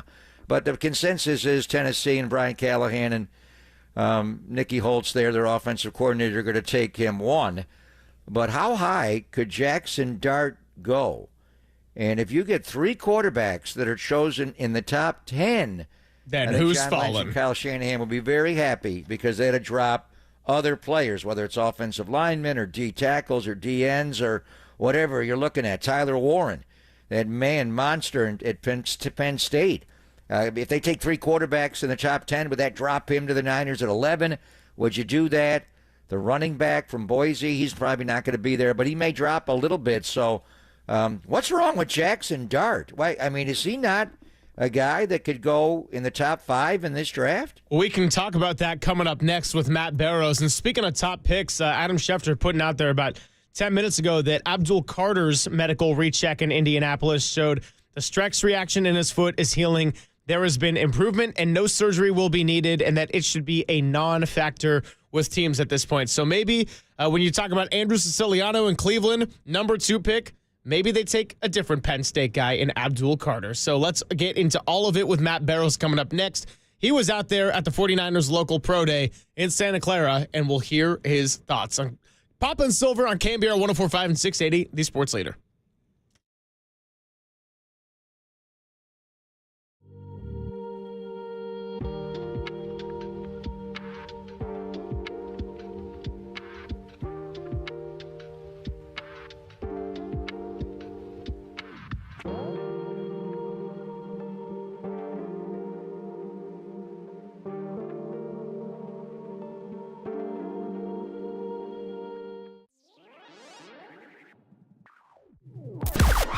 Now, from the O'Donnell Financial Group Sports Desk. Learn more at odfigroup.com. O'Donnell Financial Group, because planning is a process, not a product.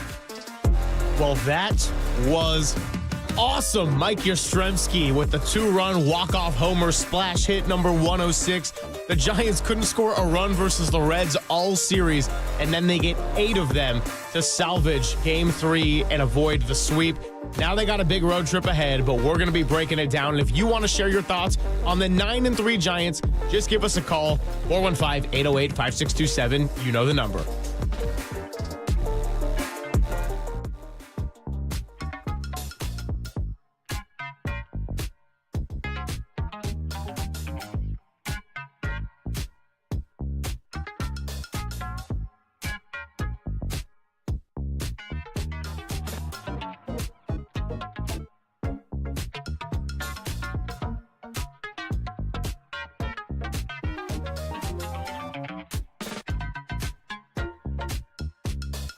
Greg Papa here from my friends at the Laser Eye Center of Silicon Valley. For over 25 years, the Laser Eye Center of Silicon Valley has been the Bay Area's leader for modern vision correction. Do you struggle with distance vision, need reading glasses, or wear bifocals like I did for years? CLR from Laser Eye Center of Silicon Valley could be a game changer for you. Don't wait until you're older like me to see great. Do all the things you love to do with perfect vision, and do it now. The Laser Eye Center offers LASIK, Smile, Evo ICL, or the procedure I had, CLR, which is custom lens replacement. It's the permanent solution to glasses, contacts, and readers. Plus, you'll never develop a cataract. After tens of thousands of procedures, Dr. Craig Bindi and his team at the Laser Eye Center have the experience to tell you which procedure is best for you. No readers, no contacts, no glasses, no cataracts the rest of your life. So book your free consultation today at modernvisioncorrection.com. That's modernvisioncorrection.com.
faithful. Filter out the noise and kick it with KNBR on the gram for everything 49ers. Follow the sports leader on Instagram at KNBR. What's going on? Greg Papa, Greg Silver hanging out with you for another hour or so, talking a little football with the draft 2 weeks away from today. And the Monday of that week, April 21st, is when head coaches can begin their offseason programs. So what does that mean for one Brock Purdy as the two sides look to negotiate a little bit of a contract extension here? Well, somebody who wrote about that and here to help us answer all the questions about the 49ers local pro day is, of course, our good friend of The Athletic, Matt Barrows, who joins us courtesy of the UMA guest line. Matt, long time no speak with a little off-season dryness, but news is starting to creep back into our cycles, and thanks to you, you're a big part of that. So how's it going? It's going well, yeah. We're about to be all drafts all the time here in a couple of weeks, so that'll be some fun things to talk about. Yeah, no doubt about it. And I want to get to the 49ers local pro day in a bit. But first, I want to touch on your piece you just wrote about Brock Purdy and trying to make this a rather peaceful spring with the two sides looking to negotiate a contract extension. Now, it sounds like there is a lot of optimism around this. And I think that with some of the 49ers in their past with Nick Bosa and Brandon Ayuk and some of these contentious holdouts and extending Debo back in 2021, you'd think that there would be some kind of urgency. That said, they don't want to make the mistake of buyer's remorse or paying a contract they don't believe is right. And so I guess just the general overarching question is, even though it's only April and the draft hasn't even happened yet, do you get a sense that there is some urgency from one, if not both of the sides to get this done smoothly so that you can make this offseason as easy as possible for San Francisco? I mean, I don't get that sense. I wrote that last week, so maybe that's starting to kind of creep up. But my point in writing that is that at the owners' meeting in Florida, Kyle Shanahan seemed to really be eager for a different kind of spring than the 49ers have had in recent years, which is one in which they're fully rested, one in which there's really good. A lot of people showing up in the spring and taking part. Just the momentum that this team really hasn't had in previous springs, which is all possible. And I think really is critical to setting the tone right for the rest of the year. The big hang-up, though, is, you're going to have this massive elephant in the room in the spring if you don't have the Brock Purdy deal done. And that was something that Brock Purdy cited back in January. He'd love to have the deal done by phase one of the offseason program. Phase one's coming up real quick. That starts on April 22, so next week, I think. I know we're in April. Week after. The week of the draft, the Monday of the draft. The week of the draft, right. So, so there is some urgency in that, I think, because, unless you want a repeat of last year where every other question is about, hey, what's going on with Brandon Ayuk? Hey, what's going on with Trent Williams? It'll be 10 times that if it's the quarterback and his deal isn't done. Which leads to the question, and it's going to be very hard to get it done by a week from Monday, and that's just phase one when they're in the building. They can be on the field later. They hit the field for their first OTA practice on May 27, and then you have a mandatory minicamp, and Brock is under contract, so he would be subject to fine if he doesn't take part in the mandatory minicamp, which is June the 10th. So in the strong likelihood that there's not a contract done in late April or even late May or mid-June, Matt, you know Brock well, but it may not be his call. It may be the agent, Kyle Strongen. So does Strongen tell him to strong-arm the 49ers? Does Brock show up on the 21st, that Monday of the draft, and all these dates we gave out as markers, even if he's not given a contract proposal he likes? That's what the 49ers are betting on, I think. Brock Purdy is not Brandon Ayuk. He's going to be duty-bound. I mean, he's already talked about it. Just what I just cited. His desire to sort of be here have everything wrapped up in late April so that he can concentrate on being the 49ers starting quarterback, can concentrate on being the leader that this team wants. That's what Brock Purdy is striving for. So I think the 49ers are hoping that that impulse, causes him to go to the agent and say, okay, we're close enough now. Let's just get the deal done. But I also, as I wrote in that story, I think that's a big risk. I mean, you like Brock Purdy ultimately because he does believe in himself, because he's not a pushover, because he is strong. And all those traits that you like about him being on the when it comes to being on the field, being your quarterback, also apply to negotiating contracts as well. So I can't see him being a pushover in this. Does he try to be the highest paid quarterback in all of the land? No, I don't see that either. But I don't think the 49ers should bank on him sort of capitulating in this process. Great to have Matt Barrows on with us, looking ahead to the NFL draft in a couple of weeks. And you're listening to KNBR and KNBR FM San Francisco, the sports leader, a Cumulus media station. I want to get over to the 49ers local pro day that you were at yesterday. And, I know one of the big headlines, they're redoing the artificial practice field. There's now 2 end zones. That's pretty cool. But obviously want to get down into some of these local players themselves. And the 2 wide receivers, A.O. Manor from Stanford and then Nick Nash from San Jose State. A.O. Manor, I know you wrote about and how he has this willingness to block in a very Jawan Jennings-like way. And I know skill positions might not be at the forefront of 49ers' minds with, say, the 11th pick. But if you look at rounds maybe 3, when some of these guys might be available, there are people like a Cam Scattaboo that have been brought up for this offense. Then you got wide receivers and these local kids. So just what can you tell us about what you learned about some of these local college players and how they could ultimately be a decent fit in the 49ers system? Yeah, I mean, I would say that Kyle Shanahan's always looking at skill players. So do not be shocked if it would be a shock if that's the pick at 11. Any point after 11, it would not be a shock if they go skill position at some point. And, both Nash and Isle Manor are nice fits. I mean, they're both bigger, stronger guys. I mean, Isle Manor, I think he ran a 4.44 at the combine. That compared to sort of the strength with which he plays, that's a good combination. And I think another kind of aspect or something that connects those 2 guys is that they haven't really been playing wide receiver all that long. Nick Nash was a quarterback at San Jose State, only switched to receiver a few years ago.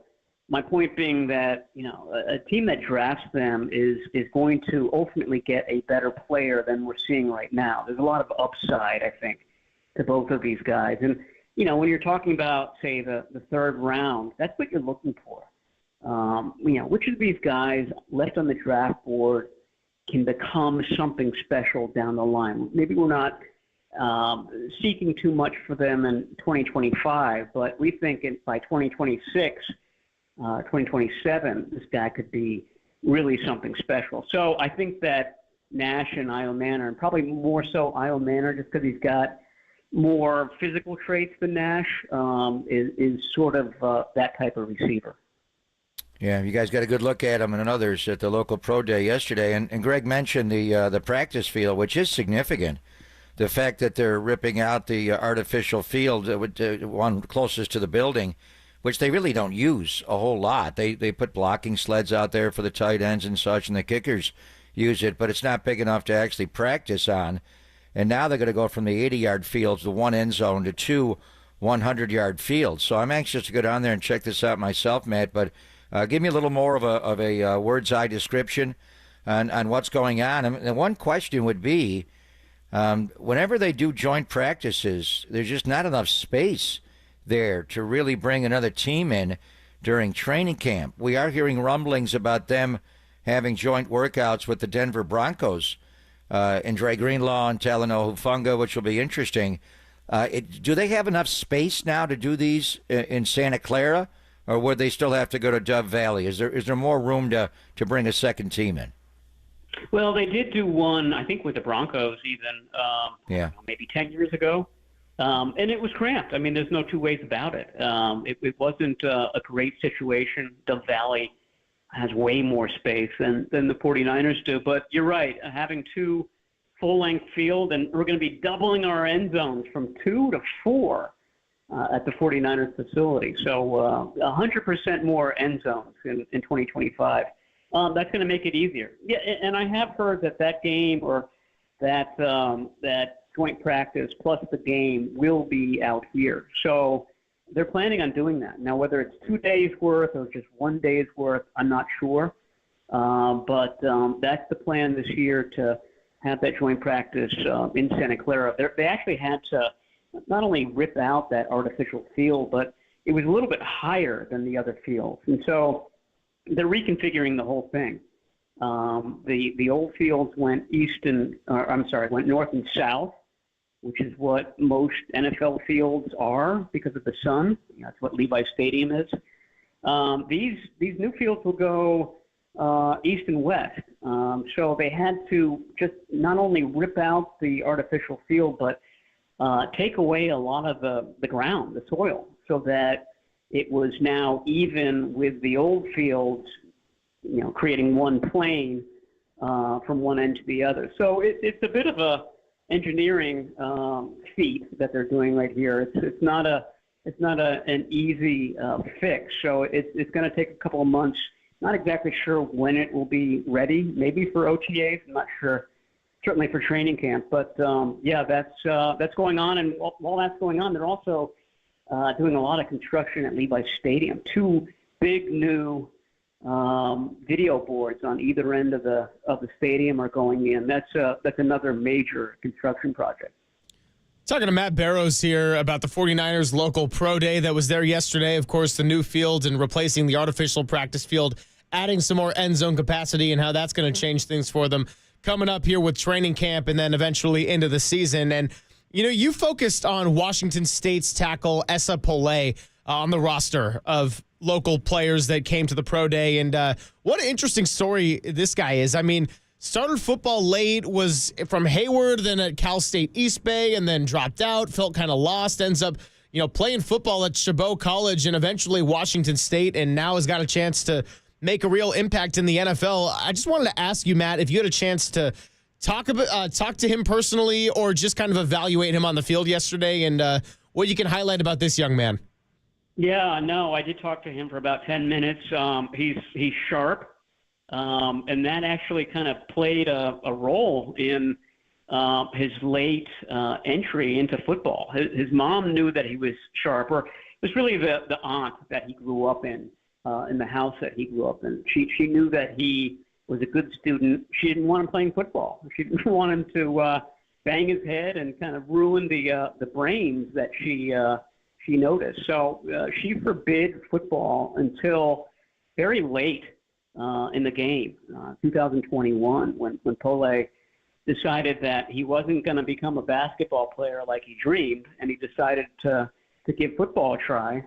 And he was a quick study. And he spent the last 2 years at Washington State, did not give up a sack last year at left tackle, only 9 quarterback pressures. So, the teams are looking at him as a late-round pick. But it seems like a very worthwhile gamble to make. And if you're going to use a 6th-round pick on this guy, maybe you don't count on him being ready in year 1. But he seems like he's still got a lot of upside. Played a lot of zone blocking roles for the Cougars. So wouldn't be a big change of pace for him if the 49ers have to use one of their late-round picks, and they've got, 3 in the 7th or 2 in the 7th? I forget what it is, but they've got a lot of 6s and 7s this year. That seems like a good place to use one of those. And they have had success in the 7th round, as we well know. So the Pro Day brought out the coaches as well, and John and Kyle were there, and but they didn't go to the Combine. John was obviously there. Kyle didn't go. None of the coaches went to the Combine at all. So we haven't had a Robert Saleh sighting up until yesterday. I know you saw him at the local pro day yesterday at Levi's? You get a chance to speak to him. Tell me about the return of Robert Saleh. Robert Saleh, still bald. He looks exactly like he did when he left the team a few years ago. We did not get to talk to him. The 49ers are keeping him under wraps for some reason.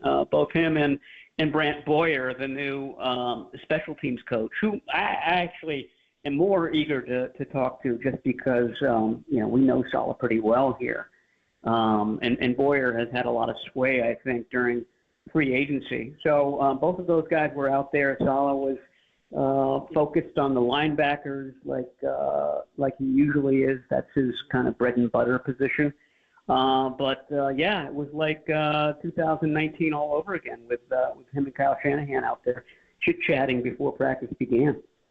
Yeah, I'm thinking about when you mentioned the still bald. I'm thinking about that Curb Your Enthusiasm where Larry David's explaining the Bald Coalition and Leon's like, what, do you guys have meetings? And he goes, no, there's just support. We're out there. And then later in the episode, a bald guy walks by Larry David in the hotel and they just exchange thumbs up. Completely nothing to do with football, but that is completely different baldness there. You're talking horseshoe with Larry David. Right, We're talking a beautiful sphere of a domed head in Robert Saleh. Yes. Yeah, Robert Saleh looks like the Persian king in 300. Just a very imposing figure.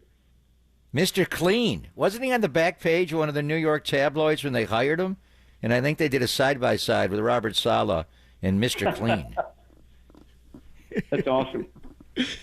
Being compared to Mr. Clean, that would not be bad. Like, I'd take that. Of all the cartoon advertisers, Mr. Clean, that guy is a good comparison for Robert Saleh. I like that. Good-looking man. Mr. Clean, yeah. I don't think Matt Barrows has any thoughts on that one. Hey, Matt, we really appreciate you coming by with us and giving us some good insight on the 49ers local pro day, because obviously it's been a lot of Giants and it's been a lot of Warriors as we look ahead to what's going on with those. But football, always some good time for football, and 2 weeks from today is going to be a big one. Oh, you think because I'm bald I would have a comment on the Mr. Clean joke? How dare you? No. We got to get Saleh going with the Mr. Clean earring, though. If he would rock the earring and maybe highlight his eyebrows a little bit, he's a dead ringer for Mr. Clean, isn't he? Wear a white rolled-up T-shirt? Yeah, that'd be good. Exactly. No, and for the record, Matt, it had nothing to do with your baldness. I just really wanted to know if you thought Mr. Clean was a good-looking man all around. Yeah, he's got a clean, sort of robust look about him. I think he probably works out. Yeah, I think so. Awesome. I like Saleh. He's Mr. Clean. Matt, thanks for coming by. All right, anytime, guys. Talk to you soon. Thank you, Matty. He's like, I know Barrows is bald. He always wears a hat. Yeah, exactly. I mean, when he said that, I thought, does he have any hair or not? He's always wearing a hat of some kind. No, I think it got confirmed when he did a sarcastic tweet in a funny exchange with Tim Kawakami commenting on the 49ers offseason approach. And he's like, it's making me want to pull out all my hair. And then I was like, I get it. Nice one. So we digress. Always great to catch up with Matt Barrows. And as you can see, when you talk football on April 10th sometimes, you go into the Curb Your Enthusiasm section of football, which has nothing to do with the game itself. But hey, that's why we do 4 hours of radio a day, and that's why they just let us talk and run free. So coming up next, we're going to do a little Silver Linings playlist, and I got to tell you, with the theme of yesterday, it has to do with both the Giants and the Warriors. And, one, it ended in exhilaration, the other in pain, but the song applies to very much both of them. We'll do that next. It's Pop and Silver on the Sports Leader. Saratoga. Shout out to you for supporting KNBR, Saratoga's sports leader.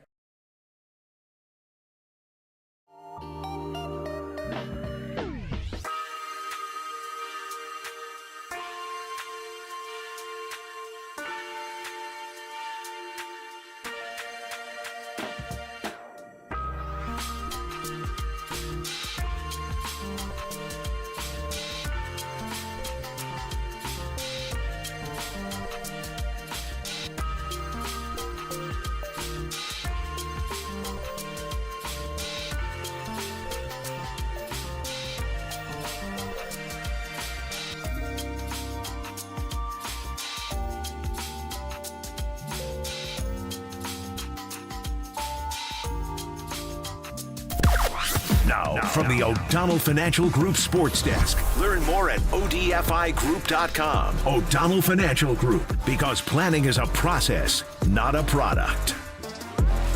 Well, that was painful. The Warriors, man, oh man, control of their own destiny for the number 6 seed. No more. They lose to the San Antonio Spurs. The non-Steph minutes are a fat -16, and now they got to go win in Portland and beat the Clippers on Sunday, and that alone might not even be enough to keep them out of the play-in tournament. So how do they respond, and should we officially be concerned that it was too little, too late for the Warriors to make a push? Share your thoughts on the YouTube chat, the only place for Bay Area fans to sound off instantly.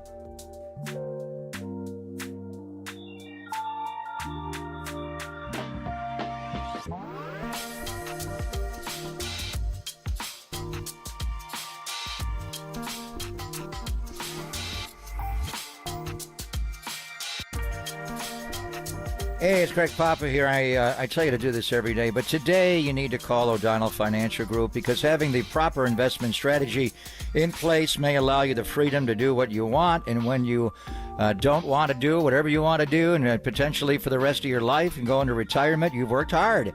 So you've saved hard, and the folks at O'Donnell Financial Group are here to help you avoid common mistakes in retirement. Having the right investment strategy for the future could make all the difference.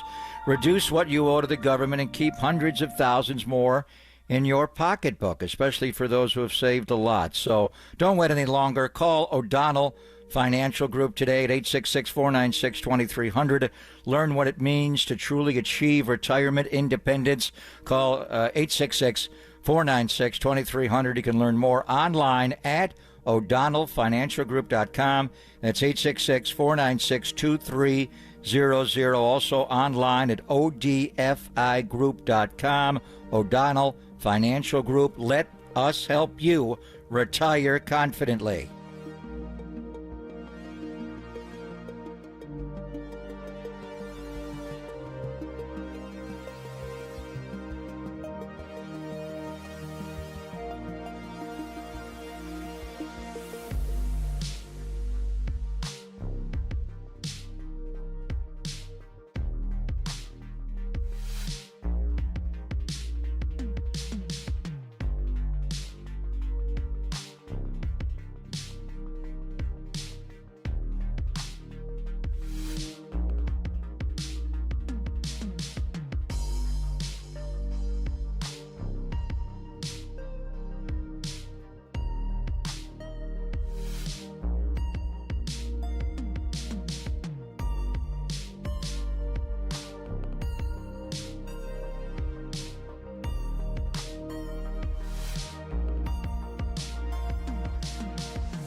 And now it's time for the Protect Your Assets Business and Technology Report with me, David Hollander.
Check the Silver Linings Playlist. The tunes and lyrics that define the stories of the day.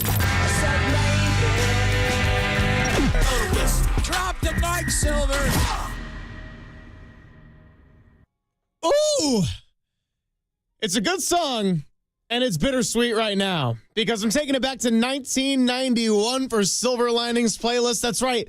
Lenny Kravitz's second single off of the album Virgin, and it ain't over till it's over, folks. That goes for both the San Francisco Giants and the Golden State Warriors. You heard in the little open there the tunes and lyrics that define the stories of the day. How about just the story of the day? You're down 5-0. Justin Verlander's on the mound. He's fighting through it. Then it gets to 6-1. All of a sudden, you get 4 in the 6th. Wilmer Flores hits a homer in the 8th. We're tied. Eric Miller, Ryan Walker, they do their jobs. Elliot Ramos, fly ball. Matt Chapman to third. And then you don't even need a sac fly if you're going splash hit number 106. Bang! But it also ain't over till it's over in the sense that if you got a 12-point lead going into the fourth quarter and a game that you got to win with San Antonio, who has not really much to play for except for the little revenge of Harrison Barnes coming back to the Bay Area, and they left the door open for too long. It wasn't over until it was, and it ended with a thud and a fading left high arcing three-pointer on the left wing. Spurs win it 114-111. It's the highs and the lows, baby. But Lenny Kravitz speaking the truth. Great call. Love this song. Love the theme. Crank it up, Jacob. So we were talking about in the home opener on Friday, you could do the daily double. Giants in the day, Warriors at night. That one worked out with a walk-off, and they won both. Sunday, Giants walk-off, Warriors lose, but not a heartbreaker. And then yesterday, Giants come back with the rally caps on, 5-0, 6-1. Grand Yaz hits the big one in the splash, and they walk it off. And then in the NBA, we always called game-winning shots. They used to be buzzer beaters. Now everything's a walk-off or a runoff, or they were doing the bounce. Dennis Eckersley gave us the term, the walk-off, and it was not good. It was whoever gave up the losing hit or the losing home run with Dennis Eckersley. The ultimate walk-off for him was Gibby in Game 1 of the 88 World Series. A walk-off was not good because the pitcher threw the ball, gave it up, and then he walked off as everybody was celebrating around him. It was not a celebration. Now it is thought of as a good thing. But I do wonder, and we used to have these in Oakland where the A's would play in the day and the Warriors at night or vice versa. Now they're doing it in Sacramento. And they had, the Nuggets were in last night for Michael Malone's gone and David Adelman's first game. So you have it in Sac with A's and Kings, and we have it 9/10 of a mile apart, Oracle Park and Chase Center. So we looked it up. How many cities have a basketball arena downtown right next to a baseball stadium? Cleveland, Philadelphia, where the Giants are going, Toronto. Boston's a little bit of a hike because it's the back bay is where Fenway Park is, but it's like 3 miles away, but it's pretty close. Washington, Detroit, Minnesota, Houston, now Sacramento, Chicago, midway you can take between both stadiums, Phoenix, Colorado, and Chicago and San Francisco, obviously. Chicago's probably the longest walk, but the others are walkable. But I don't know how many are only a mile or less than a mile apart. But my question is, if we ever had on the same day in a downtown metropolis area a baseball team having a walk-off in their stadium or whatever the timing was, in a basketball, does it ever happen where you have two walk-offs in the same day in the same city less than a mile apart? We make dubious history. We like the Yaz one, but the HB dagger at the end was a huge loss for the Warriors. Has that ever happened in one city on the same day? That's a fantastic question. I think you just gave me my afternoon activity to go and do some research. And research that. Elias? I think we'd have to call Elias to get that. Yeah, I was going to say, I don't think a good old Google rabbit hole is going to even get me that information. But, yeah, there you have it right there. I mean, it ain't over till it is over. And the Giants are 9-3, off to a nice little start as they get ready for this big road trip ahead. The Warriors drop a crucial one, and they no longer control their own destiny as it pertains to getting number 6. They still could root for Minnesota tonight. They play Memphis at 6:30. Memphis might have to lose 2 games, and they do play Denver, and we talked to Tony Jones about the Nuggets and the decision to move on from Michael Malone. But the bottom line is it is the wild, wild west. The Warriors just did not do themselves any favors, but it was nice to be out there at Oracle yesterday to see the Giants just hang in there and rally. It all started with Jung-Hoo Lee and that triple. Patrick Bailey getting a triple himself. And Giants finally found a way to hit and get some runs because for a second there it was looking like you said yesterday with Nick Lodolo on the second game of the series, can they get a nick off of a nick? They weren't doing it off of Martinez, and then they finally got the bats going. Yeah, they came alive, and they were able to win the game. So, honestly, we were excited. We watched the entire Giants game. I wasn't planning on being there, but it was such a great day. And I just had a feeling they were going to come back and put the rally caps on and come back and win. So, but if we would have been able to pick which team we wanted to be able to win, the Giants have 162 of these. Right. And they could make it up. Last night's loss for the Warriors was harsh. I think that they're going to be able. Memphis is going to lose at least one more, right? I got your notes from when you picked all the games. Yeah, I had them at a 1-3. Charlotte. You have them losing the next 2. 3. Minnesota and at Denver. You've got them losing 3 and losing to Dallas. That's right. So if they do that, they're still going to get up. I don't know if they're going to lose 3. We need them to lose 1. The hard thing is now the Warriors are going to have to win the last 2. If they lose just 1, you're back 1 game with them. They have 42 losses. You have 43. If you create a tie, you won the season series, so you get it. But even if they get 6, which is the goal, they've been talking about getting 6. I wanted them to move up a little higher, but the Clippers, I don't know if the Clippers are going to lose ever again. They've won 8 in a row. Is it 8 in a row or 6 in a row? So they've won 16 of the last 19. Yeah. And you're going to have to beat them on Sunday. They're peaking at the right time, maybe a little too early. They're the anti-Suns. With the Lakers winning, and we'll get into the Luka return, and that one got me going. The length of that tribute video to Luka Doncic last night in Dallas was so long. And then his reaction, sitting there watching it, he got all emotional. And then he went out and scored right away, scored all night, went for 45. But now the concern, and is this something we want? If the Warriors do get up to 6 and Memphis drops 1 or 2 and the Warriors beat the Clippers or whatever it is, I mean, almost assuredly now, are we not looking at the Lakers being a 3? And if the Warriors' stated goal is a 6, then it's on. Yep. We were talking about it last week when the Warriors went to Crypto with John Ireland, the radio voice of the Lakers. I mean, is that what we're hoping for right now? You want the Warriors to be 6. I don't want them to be 7 and play in the play-in, and then even if they win that, they got to deal with Houston. Houston's locked up to 2. They're 2. OKC's 1. Houston's 2. By the Lakers winning last night, have they wrapped up? Not wrapped up, but are they solidifying themselves to be the 3? Well, they also play Houston, and now that Houston's locked up to 2, they've been resting guys. So I would say by that standard, it's looking very, very likely. I'll say this, though.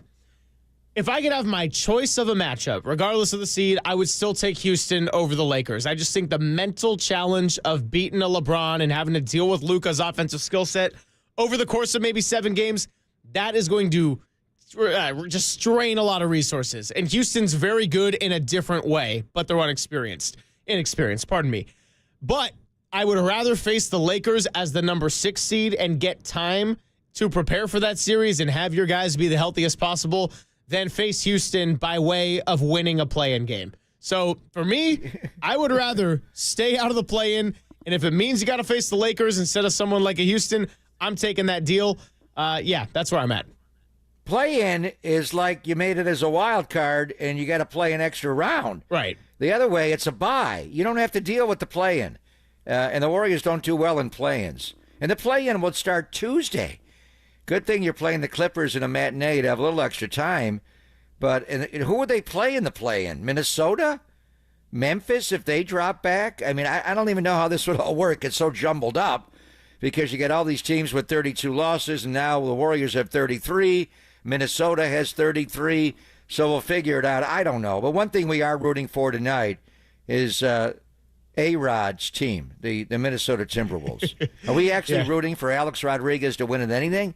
A-Fraud, but we want his basketball team to win tonight. They need to beat the Memphis Grizzlies tonight, right? And that game is in Memphis. It is in Memphis. It's 6:30 Pacific. And yes, we are rooting for Alex Rodriguez. I'm putting that out there on 50,000 watts. So you mentioned Luka Doncic's tribute video. Well, coming up, we're going to do a little sounds around town and beyond. Want to get some from Zach Manazian, who was on in the morning. Want to play a Justin Verlander cut that we did not get to. Want to hear from Luka Doncic in the tribute video. And then a little bonus cut, which I'll tell you about on the other side. It's Papa and Silver with some sounds next on the Sports Leader.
Wherever you roam, throughout your home, listen to the sports leader on your smart speaker. We are KNBR 104.5 FM and 680 AM.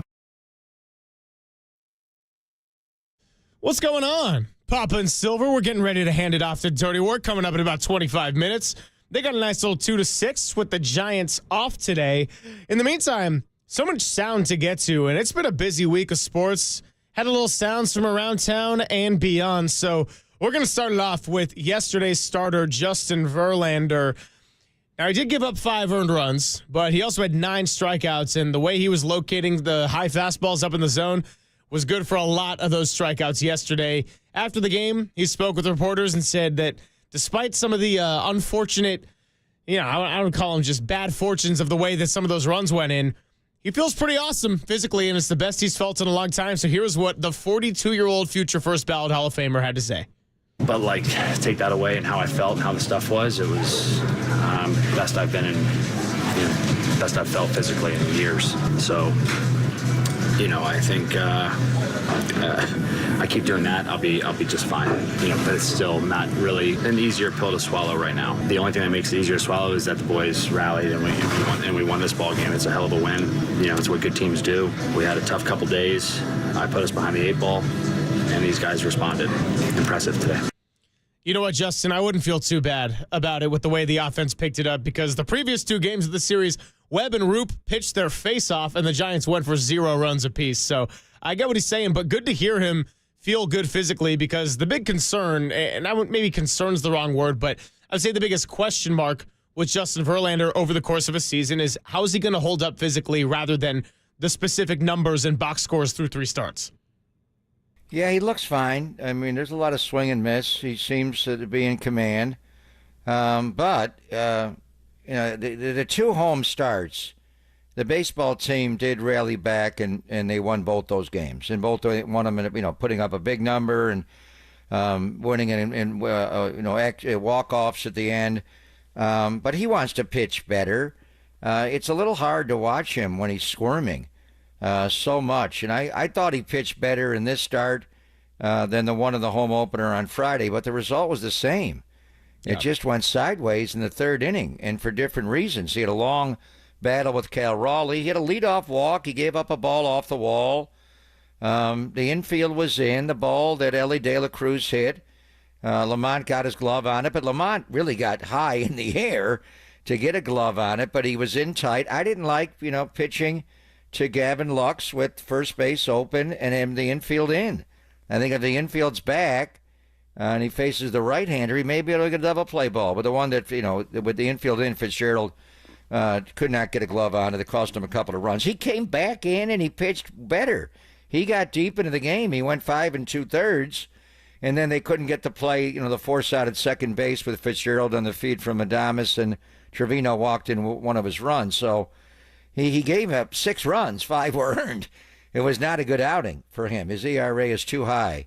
So, he started the year with 262 career major league wins. I don't know how much longer he's going to pitch, to be honest with you. He's got good stuff, but is he going to be able to really do this? It's only 3 starts in. He hasn't, the team has won 2 of the 3 they lost in Cincinnati. He pitched the best in that game. Yeah. But, we just kind of think he's going to hang around to get 300. Sheesh. Is he going to be able... When Randy Johnson got here, he was really close. He didn't have to go that long. I don't know. I mean, it's hard to get a win in Major League Baseball now. It's just a different game, the way they use the bullpen. I don't know. I mean, what are the odds right now? 262 to 1 that Justin Verlander is going to get the last 38 wins to get to 300. That seems like it's going to be hard to do. Yeah, I mean, 300, looking at it as a whole, I think that's, more likely it doesn't happen than it does.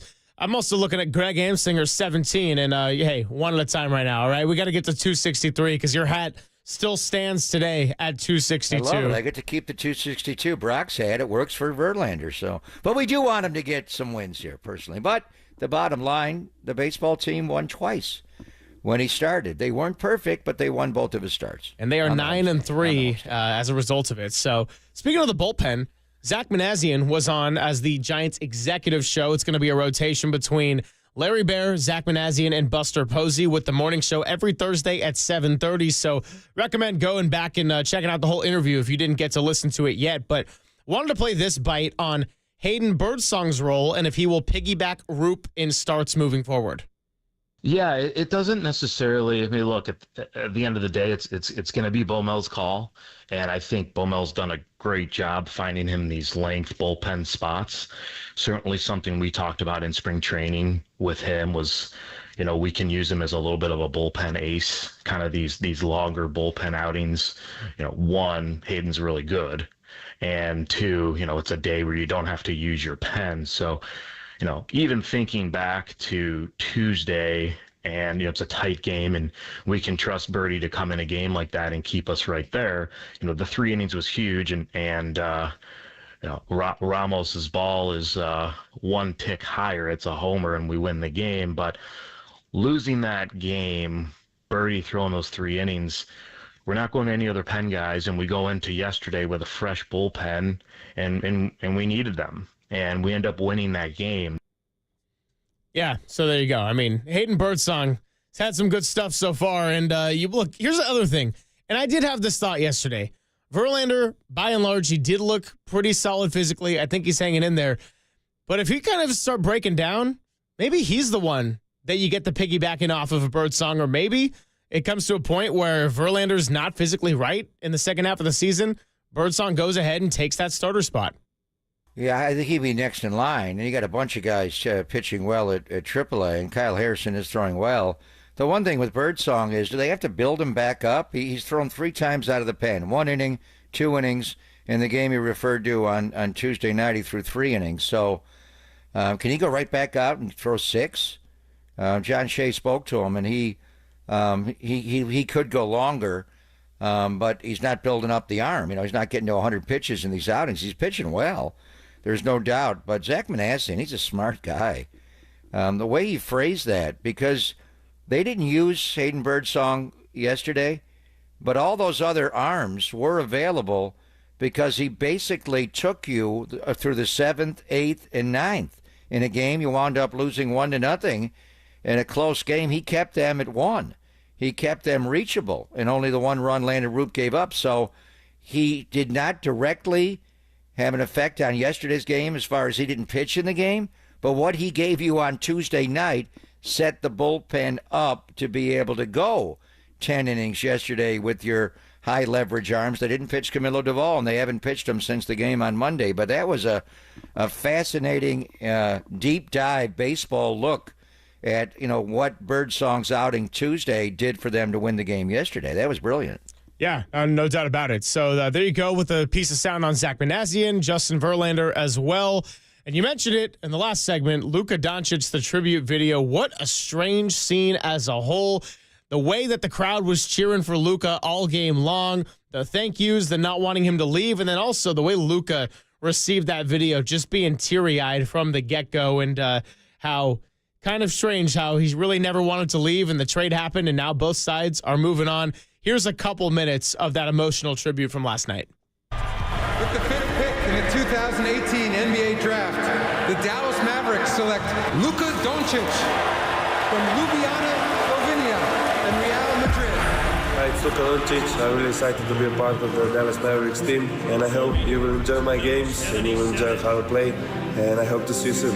They're in the corner, Luka! And 2019 Rookie of the Year is Luka Doncic. 2 seconds. Doncic for the win. Luka Doncic. Burger. Luka Doncic with a little spice. How did you get that through all those defenders and hands and arms? Cut up in the back. Win is a win.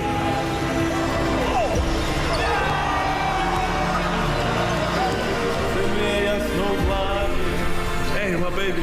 How'd you like your coffee? Is it a little Kareem? Doncic pulls up, 3-pointer. Bang! Bang! It's good!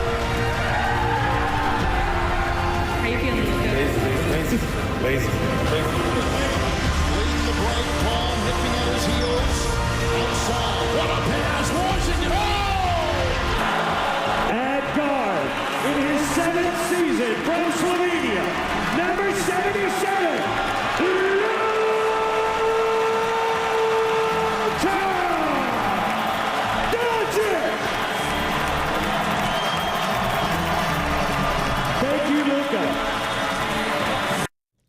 Yeah, so there you go. A couple of minutes of the tribute right there. And I got to say, one of my favorite parts of the video, which you might have heard underneath all that audio, was, how do you like your coffee with a little bit of Kareem? And then he throws up a hook shot at practice. That was funny. I saw that as a young Luka. So that was not the entire highlight video, but you played a lot of it. Yeah. How long did it all go for? 5, 6 minutes? I mean, I was amazed. Is that 3.5? Yeah. It seemed longer. I mean, they went for a long stretch, whatever it was. That's just, I mean, Klay Thompson came back. They had a long one, but Klay won 4 championships. Luka was there. He did great run. I have to give credit to Nico Harrison, who's getting it hard in Dallas, and ownership approving that. I don't think they had any other choice, and they did put T-shirts on every seat to thank him for his time there. But that was so moving. I mean, he didn't play 16 or 20 years there. He played, 6.5? But he was a great player there. And his reaction, sitting there, he was balling up. His eyes became filled with tears, and he had to gather himself before he stood up. That was really well done by the Dallas Mavericks. I guess they didn't have any other choice on how to handle it, but they exhibited great class. Say what you want about the trade and debate all of that, but that was well done by the Mavericks organization. Then he went out and balled. He dropped 45 points on them, and they had a hard time dealing with them.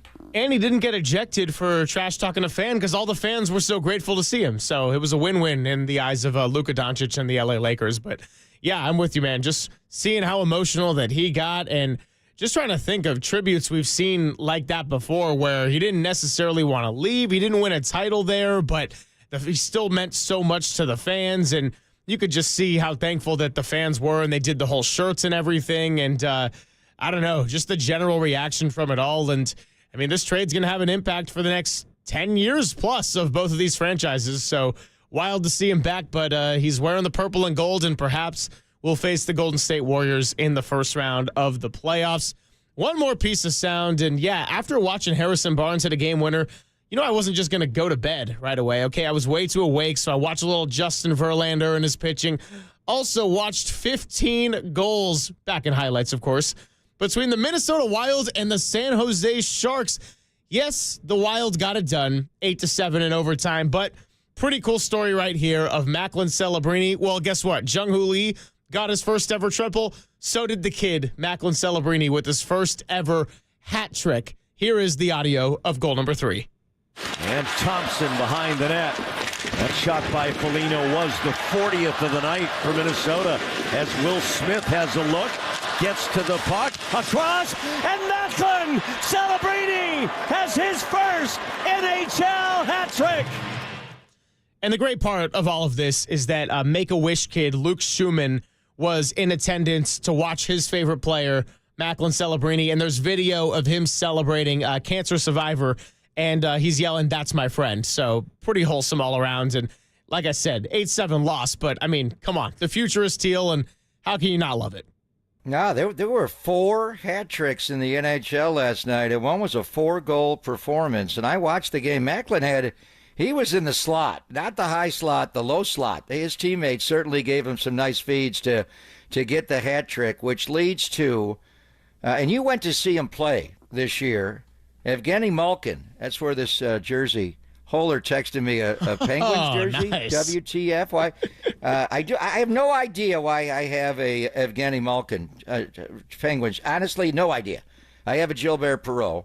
Gilbert Perreault did win. It is called, the Rookie of the Year in the NHL is the Calder Memorial Trophy. Their trophies are named after greats, and they're great trophies. Evgeny Malkin won it. You went to see Macklin Celebrini against Sid the Kid.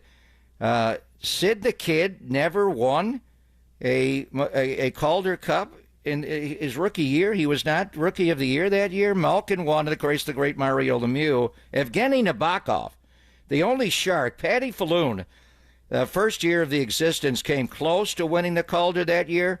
He did not win. Nabokov, I've gone through him all the history of the award, and it goes back to 33. Nabokov, the goalie, is the only one to win in the Sharks' history. Is that correct?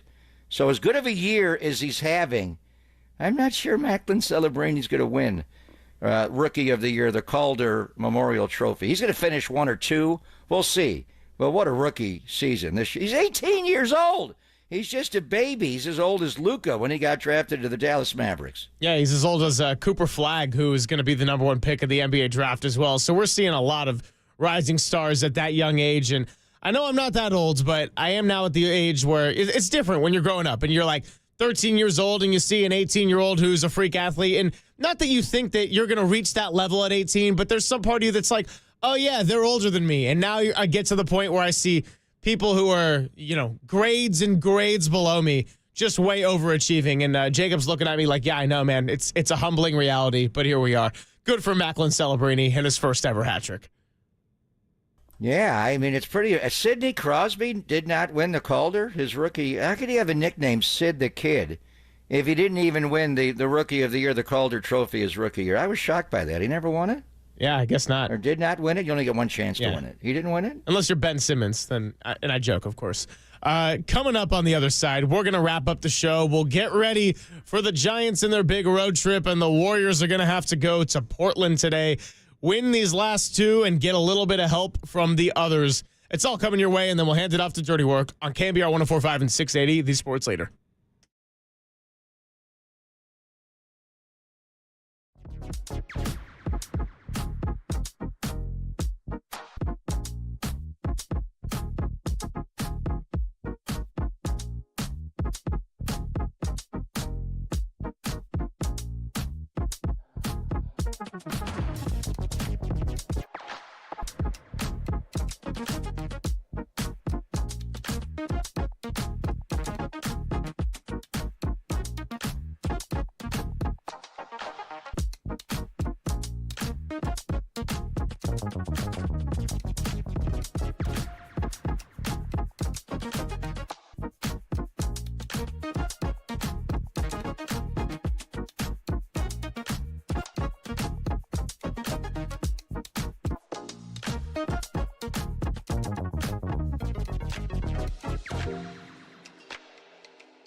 Now, from the O'Donnell Financial Group Sports Desk. Learn more at odfigroup.com. O'Donnell Financial Group, because planning is a process, not a product.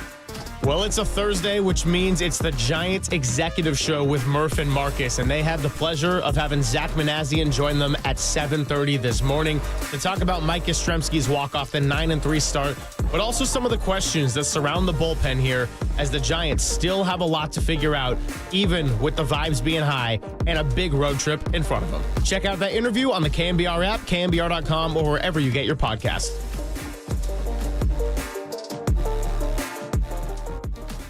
Hey, it's Greg Papa here. You know, when it comes to pizza, there's one place that I always will recommend among any others, above any others, and it's Tony's Pizza Napolitana in the North Beach. Tony Gemignani and his team have been ranked #1 in the world, and once you taste it, you will see why. You will taste why. From Neapolitan to New York, Detroit, Sicilian, and Grandma-style pizzas, every slice is crafted with the finest ingredients and baked to perfection. But Tony's is more than just pizza. Their fresh pastas are out of this world, and I encourage you to try their spicy bucatini, one of my all-time favorites. And while you're in the North Beach, don't miss Capo's for deep dish pizza lovers and Toscano Brothers Bakery for their luscious breads. Plus, Tony has Slice House locations throughout the Bay Area, including at Chase Center and at Levi Stadium.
Do yourself a favor. Download the KNBR app on your smartphone. You'll be glad you did. This is KNBR 104.5 FM and 680 AM.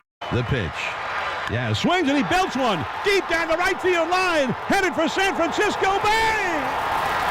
Goodbye. That one is whack. A 2-run, game-ending home run by Mike Yastrzemski. Didn't need the placed runner, the automatic runner, the ghost runner. Yeah, that's a nice way to wrap up the show. Mike Yastrzemski with splash hit 106. Walks it off, sends him home, does the little cat celebration, licking his paws as he's getting to home plate.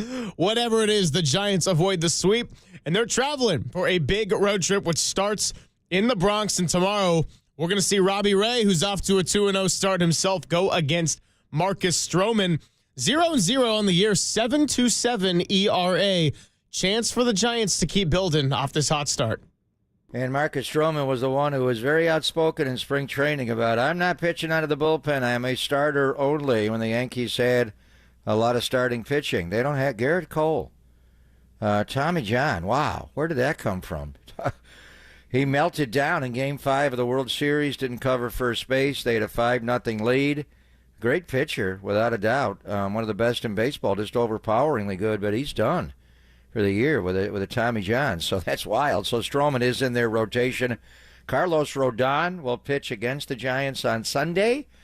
That'll be interesting. What a matchup that'll be. Logan Webb will pitch in New York on Sunday, but it all starts tomorrow. And Robbie Ray, usually like left-handed pitchers to pitch at Yankee Stadium with a short porch and in right field. Lefties can neutralize them quite a bit, the left-handed hitters. So we'll see if Cody Bellinger, they got some new Yankees, obviously. Paul Goldschmidt is now a New York Yankee first baseman. Cody Bellinger, when they were in Detroit this week, was watching the national championship game between Florida and Houston at the team hotel, decided to order some chicken wings. And he ate the wings. Yeah. Never heard of this. My buffalo wings, he got food poisoned. And he did not play. He said, I'll never eat wings again. Okay. And he's didn't play. So we'll see what their lineup is going to be. But a lot of fun, obviously. The one thing when you're going to New York is weather permitting will be a factor. Tomorrow the forecast calls for 90% chance of rain in New York. Saturday, 90% chance of rain in New York. And the high Saturday, 44 degrees. So, yeesh. We thought it was going to be gnarly weather in Cincinnati, and they got all 3 games in without any rain delay at all. So we'll see. But it's always fun when the Giants go back to New York. Not so much to play the Mets, but even better when they go back to play the New York Yankees. Yeah, and hopefully no doubleheaders over the weekend. But either way, we're going to be talking about it tomorrow. So appreciate our guests today, Sean Elliott, Tony Jones, Matt Barrows. Big thank you to Jacob filling in for Walter. Tomorrow, I believe, we got Danny Dunn spending some time with us, so that's going to be great. And we'll talk all about what's going down with the Giants, the Warriors, the 49ers, maybe Macklin Celebrini scores 25 more goals. I don't know, but what I do know is that it is, yeah, I know, they're not playing tonight. It is time to hand it off to Copes, Depop, Tim Webb for Dirty Work, and you're listening to KNBR and KNBR FM San Francisco, the sports leader, a Cumulus media station.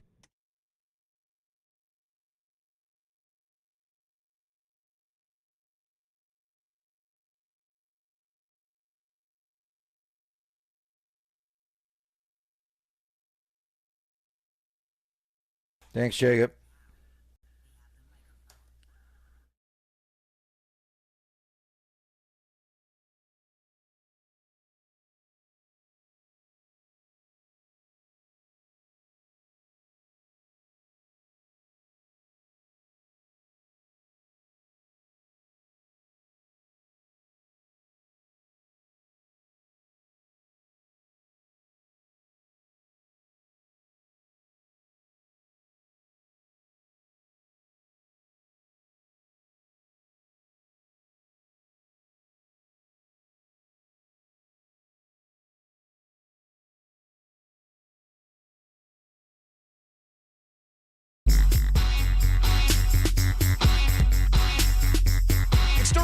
a Thursday afternoon. Adam Copeland, Depop, Tim Webson as Jake Violante gets his ass out of the chair. Good show for you today on a Thursday. Rich Aurelia joins us. Are you for Aurelia? All right, 3:50 talking some Giants baseball. Off day today. I got to tell you, I'm over this Greg Papa wearing Yankee gear for no reason on the air.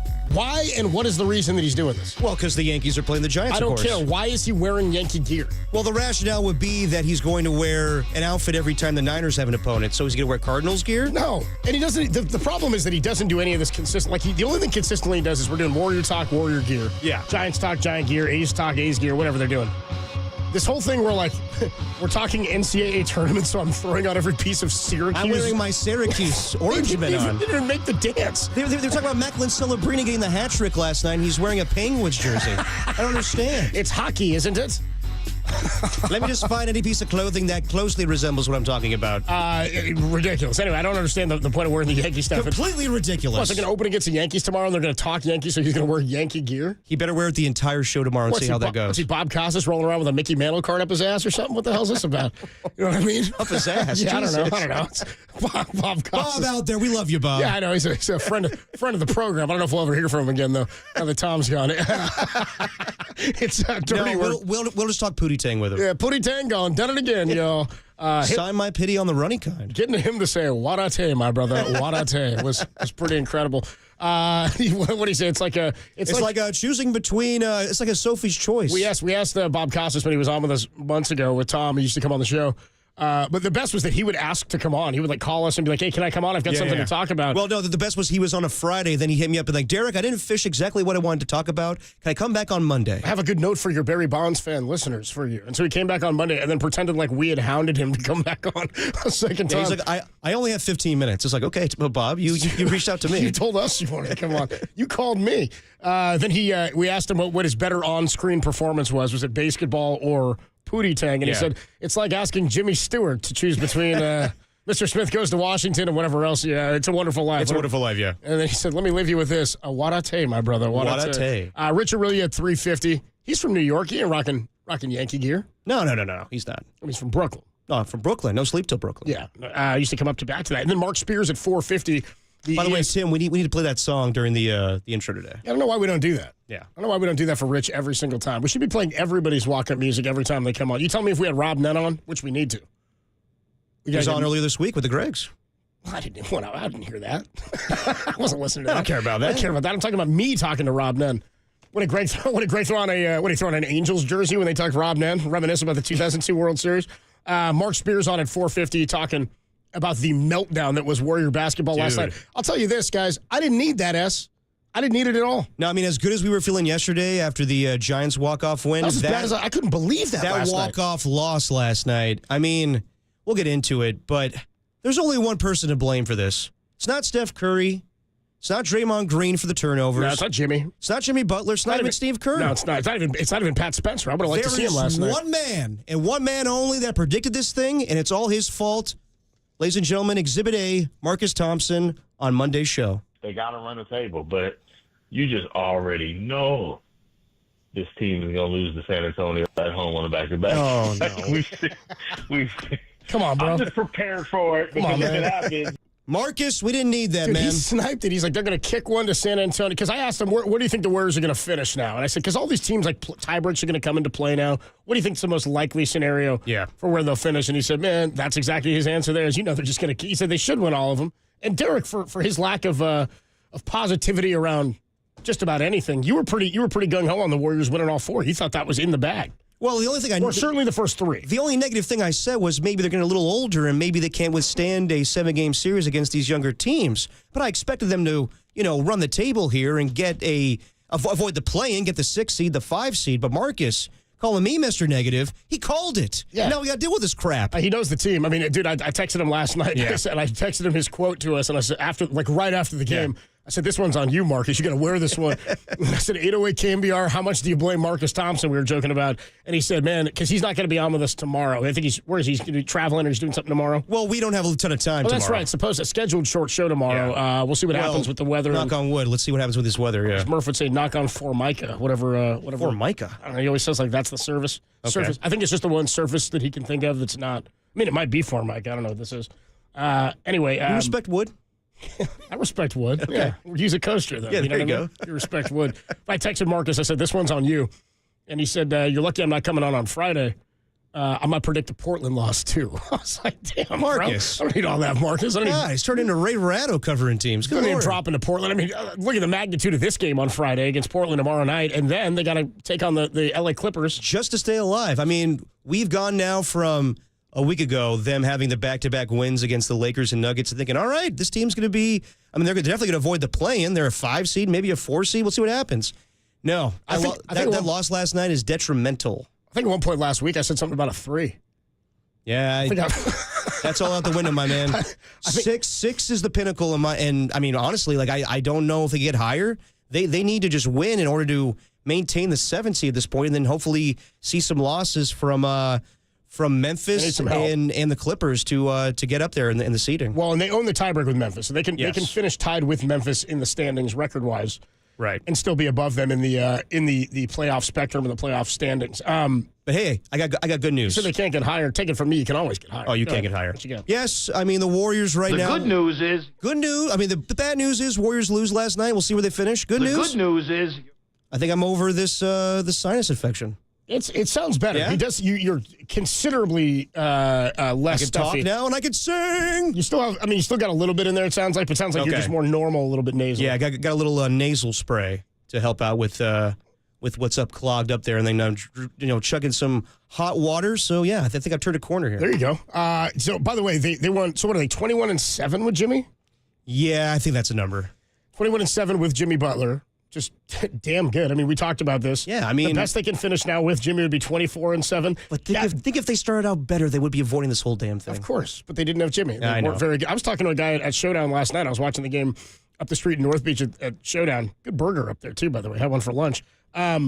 Look at you back on the burger train. I did too. I had a burger in a couple weeks. You notice that? Yeah. I've been off the burg for a minute. You went burg today? I went burg today. Yeah, because you were insecure about how many burgers you were eating. And no, I wasn't. I was just more hungover today. We burger shamed. Yeah, you guys burger shamed me. You're kind of like that guy, not the Hamburglar, but who's that guy from Popeyes? Wimpy. Yeah, Wimpy. You're that guy. I don't know who you're referencing. He was always. I'll gladly pay you tomorrow for a burger today, or whatever the line is. He would just always eat burgers. He had a lot of burgers. Now that I'm talking this out loud, we probably referenced this before, and you said the exact same thing. I have no idea what the hell you're talking about. Yeah, I'm not a Popeye guy. The only thing I know about, I can name, there's olive oil. What's up with all the food in Popeye? Olive oil, spinach, and burgers? That's what we're having? I mean, did you ever see the Rob Williams movie? Yeah, years ago when I was a kid. It's not very good, is it? No. I'm more of a Hook man.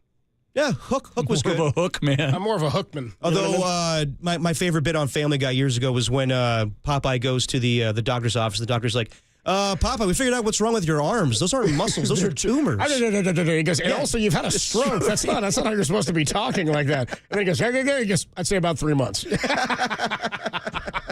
He goes, those aren't muscles in your arms. Those are just gigantic tumors. I'm not sure how you even noticed. Those are tumors there, sir. It's pretty good. All right, dirty work on a Thursday afternoon. Lots to get to. Anyway, I was talking to this guy up at the Showdown in North Beach. We were like, dude, think about all the waves of Warrior basketball we've seen this year. I said, dude, waves of mutilation. Anthony Melton was on this team for like a couple of months, right? You had Dennis Schroeder was on this roster. I mean, this iteration of Warrior basketball started with Jimmy Butler showing up. They kicked that game last night. I mean, turnovers, the inbound play there in the final minute or whatever that was. Dude, it was the 3 turnovers. I'll get to next segment, but like the final 2 minutes and 11 seconds really just they pooped the bed. Yeah, they absolutely did. By the way, somebody checks in here 707. Apparently today, right at 2 o'clock, they texted in on the Golden State Lumber and Showroom text line at 808 KNBR. Right at 2 p.m. said it's time for dirty work. Then right after that, they said, damn right it is. Right after that, they said, wrap it up, Papa. Talking about Greg. Wrap it up, Papa. Time for the other Papa to come in. Yeah, dude. And then we were talking about, does he do anything consistently here with the costume changes? Or why is he doing it? He said, same guy says, only thing Papa does consistently is stay on after 2 p.m. It's dirty work. It's a Thursday. Adam Copeland, D-Pop, Tim Webb with you. Marcus Thompson is the guy to blame for the Warrior loss last night. Well, that and the turnovers, how they kicked that one away. Much like Duke just peed down their leg in the final minute of that game last night. We'll talk more about this one as the Warriors have work to do with 2 games to play now. They get Portland tomorrow, and they get the Clippers on Sunday. We'll get into this a little bit more when we come on back. 808 KNBR is the number to call and to text. Rich O'Reilly at 350. Mark Spears 450. It's the greatest show in America. Dirty Work rolls on the Sports Leader.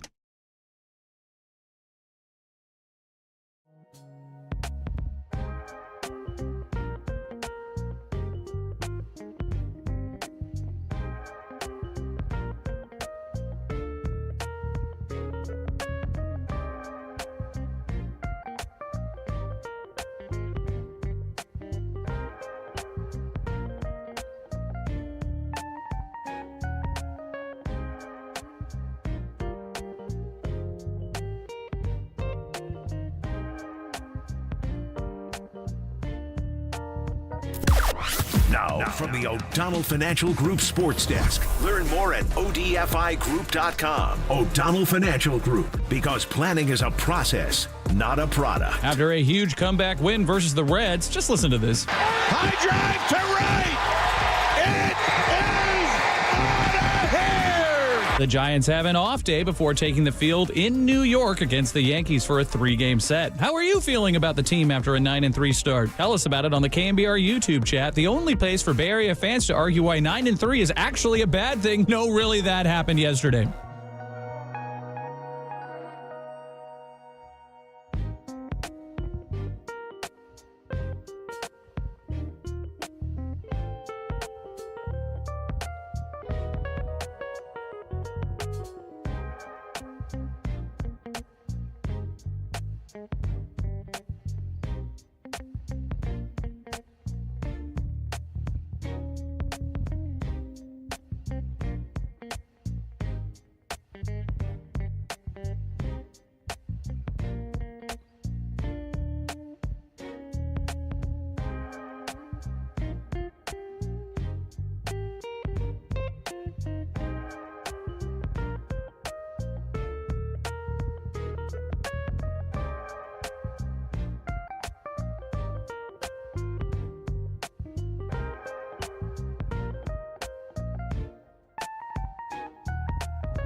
And now it's time for the Protect Your Assets Business and Technology Report with me, David Hollander.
Now, back to Dirty Work.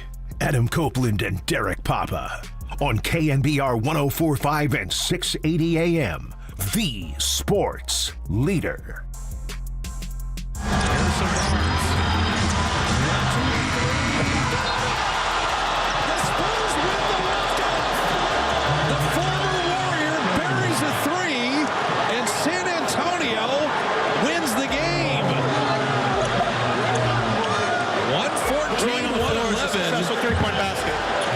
Barnes having a career-best three-point shooting year, bottoms a triple, and the Spurs deal the Warriors a very difficult loss.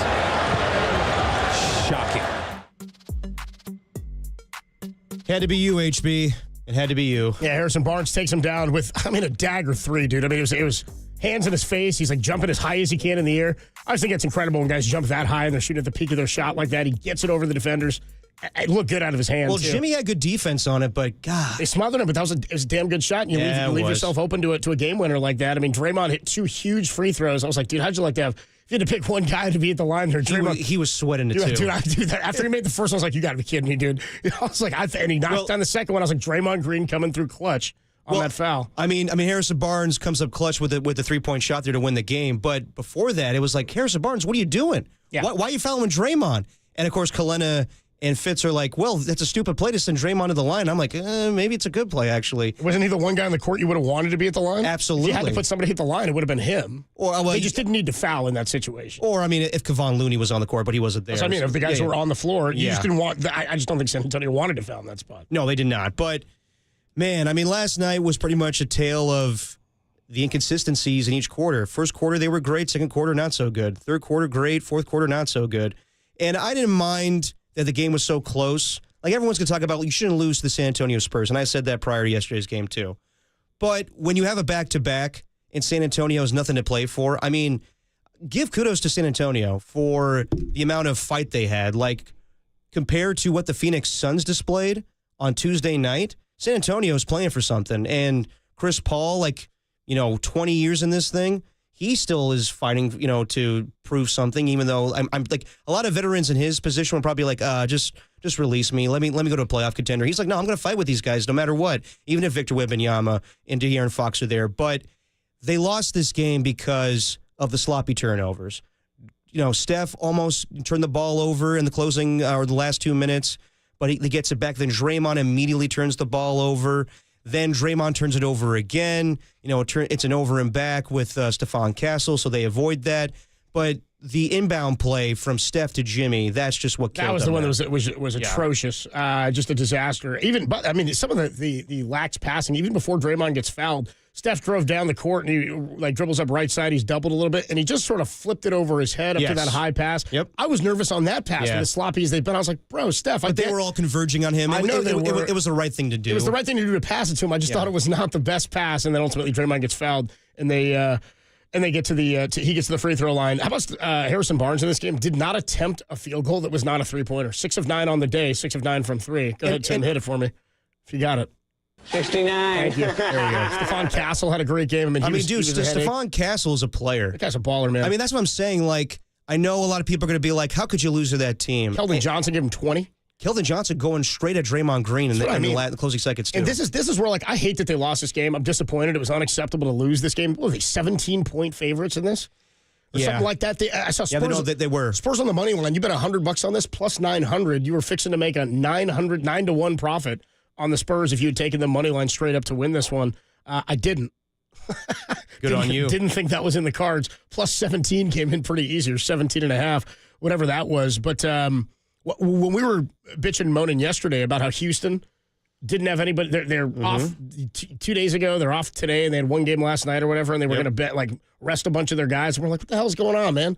You owe it to the basketball gods and the rest of the league to go out and play your guys and compete. Props to the San Antonio Spurs, where they've been, decimated by injuries. Obviously, they lose their two best players in De'Aaron Fox, who they acquired, and in Wemby, and we're still hoping he's okay after the clot thing that he was dealing with in his shoulder. That was sort of a scary situation, and we'll find more out this offseason and whatnot. But props to them for playing their guys through the end of the year. This is the brand of Spurs basketball that you're used to seeing. They're not going to back down from anybody. 33-47, and they're a team that's coming. Next year they're going to be in the mix. They're a play-in team, I think, at worst next year, and they may find themselves even a little bit higher depending on any teams that take a step back. But I didn't want any part of Chris Paul last night. He was a -9. Basically everybody in their starting lineup was a minus for the plus-minus on the day. Everybody in there who came off the bench, +10, +20, +20, +14.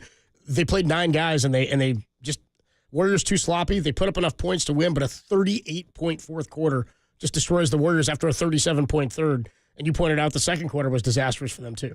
No, like we said, kudos to the San Antonio Spurs. Like, that's a great spot for Michael Malone possibly in the future. But if Greg Popovich chooses to retire, but I didn't mind that the game was close because it's a back-to-back. Now, mind you, the Spurs were coming off a back-to-back as well, facing the LA Clippers the night before. But I thought it was good for the Warriors to have a challenge, even if it is against a team that's below 500 in the San Antonio Spurs.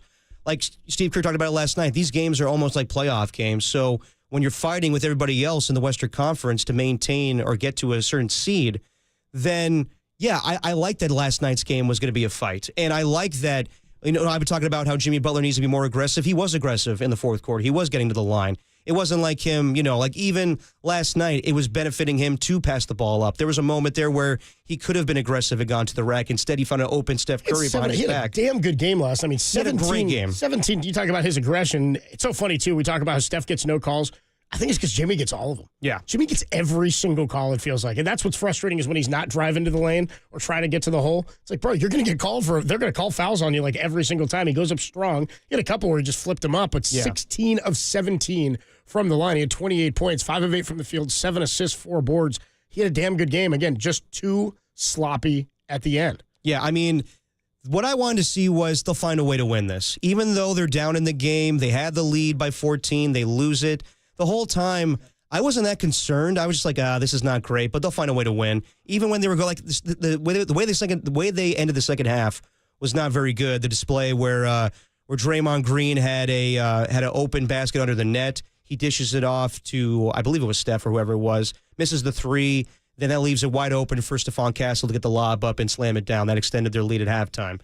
But I thought, okay, they'll find a way. They're the more experienced team. They know how important this game is, how desperate they are to run the table here. And for them to lose this game, I was just shocked. The waves of emotion I had was like, fourth quarter, okay, it's getting tight. All right, they'll figure things out. Okay, what the hell's going on here? They're turning over the ball. Oh, Harrison Barnes was going to shoot this thing? They lost? And now, for how confident I was earlier in the week, like even after the Rockets lost, I was like, all right, they'll still find a way to get out of the play-in. If you're going to tell me this time a week ago on Friday that they would maybe be a play-in team play-in team again, I would be shocked. Because with the way they handle... you're shocked right now? I am shocked. I'm not shocked. Just the way that they handle business in L.A. and the way that they handled things against the Denver Nuggets. I know how convoluted the West is, so just one loss... Yeah, that's why I'm not shocked. It was a one game... That trips you up. It was a one-game difference from 3 to 8 going into yesterday's game, right? So it's like, nothing was ironed out, and they're still... right now where the Warriors sit at 47-33, they're a half game back of the 6. That's it, as Memphis was idle, so they're a half game back in Memphis. Memphis has the same record. They're really, it's a mathematical thing right now because Memphis plays tonight, I believe, right? They do. Play yesterday. In a game that we need Memphis to lose. So Memphis loses. The Warriors are back in the 6 because they own the tiebreak. Right. Clippers are a half game better than the Grizzlies. They have their 48th win. So, again, their Grizzlies will catch up in total games played. Clippers have the same record as Denver, who's in the 4. Yeah. But Denver has the tiebreak on the Clips. And the Lakers are into they clinched their playoff spot yesterday with their win over Dallas. No, I mean, I totally get what you're saying is that if you have one loss, then it trips you up and you're back in the play-in. I get that. But with just how mentally tough they've been the last week to have those wins against L.A. and Denver, I thought, okay, well, they're focused right now. And even the Rockets game, they were just fatigued. Last night was, I mean, we'll play the sound from Draymond. Like, they just got outgritted. Like, in the closing seconds, for them not to be the more experienced team, that's a little alarming. They were sloppy. Let's hear from Draymond Green. Here's what Draymond said at the end of the game or after the game when he asked how they blew it in the fourth quarter. It didn't happen in the fourth quarter. It happened in the second quarter. Into the first quarter, second quarter, we just started giving up straight line drives. They found a rhythm. That's when it happened. We found a way to get the lead back, but we never don't mess around with games. Mess around with games in this league, you lose. There's a lack of grit. Sometimes it don't take focus. Sometimes it takes grit. There's a lack of that. Yeah, and that's what he's talking about, the nasty that these guys have, the physicality. And he's blaming himself. But, yeah, that wasn't the most alarming thing. And Draymond is obviously distraught there. You can see that, you can hear it in the tone of his voice. For them not to come away with the win yesterday, that just makes you think like, okay, now they have to be a play-in team, possibly. I'm not thinking that way. I don't think they're thinking that way. You just still, the goal doesn't change. The goal is win the next 2 games. If you win Friday and you win Sunday, you're out of the play-in. You may be out of the play-in after Memphis plays tonight. That's what I mean is they control their own destiny and they can still get help. Well, no, I mean, they don't control their own destiny in the sense that if they just win these 2 games. If they win the next 2, if Clippers split the next 2, then the Warriors will probably climb out of the 7, likely.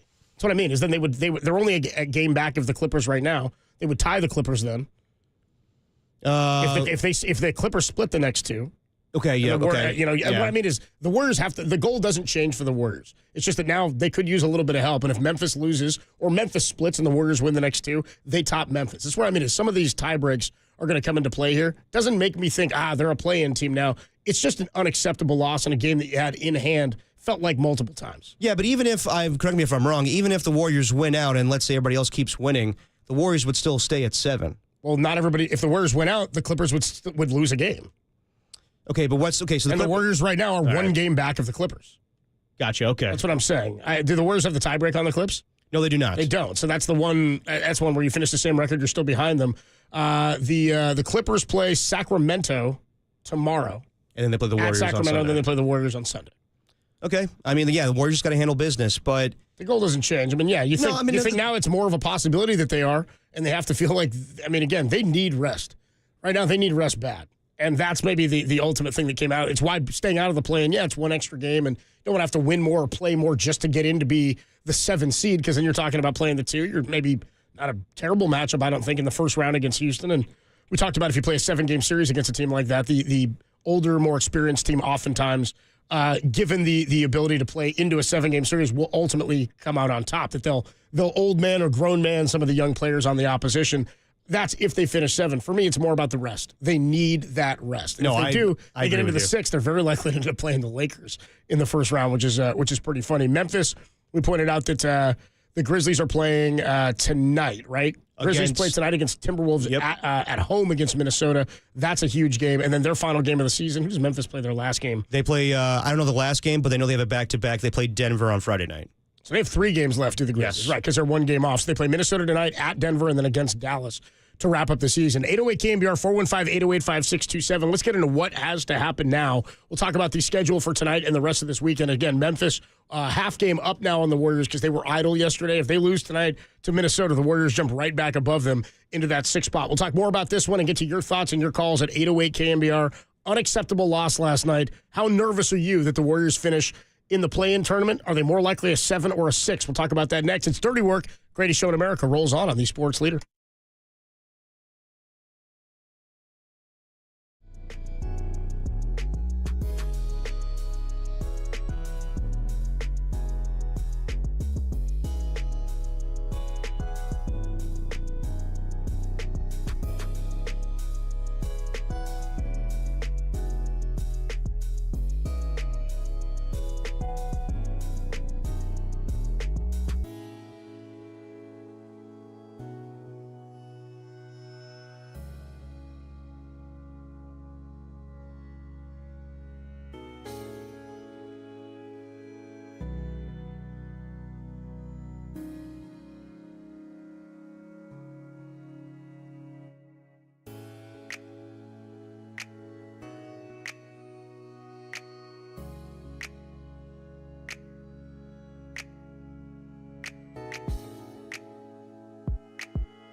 Now, back to Dirty Work.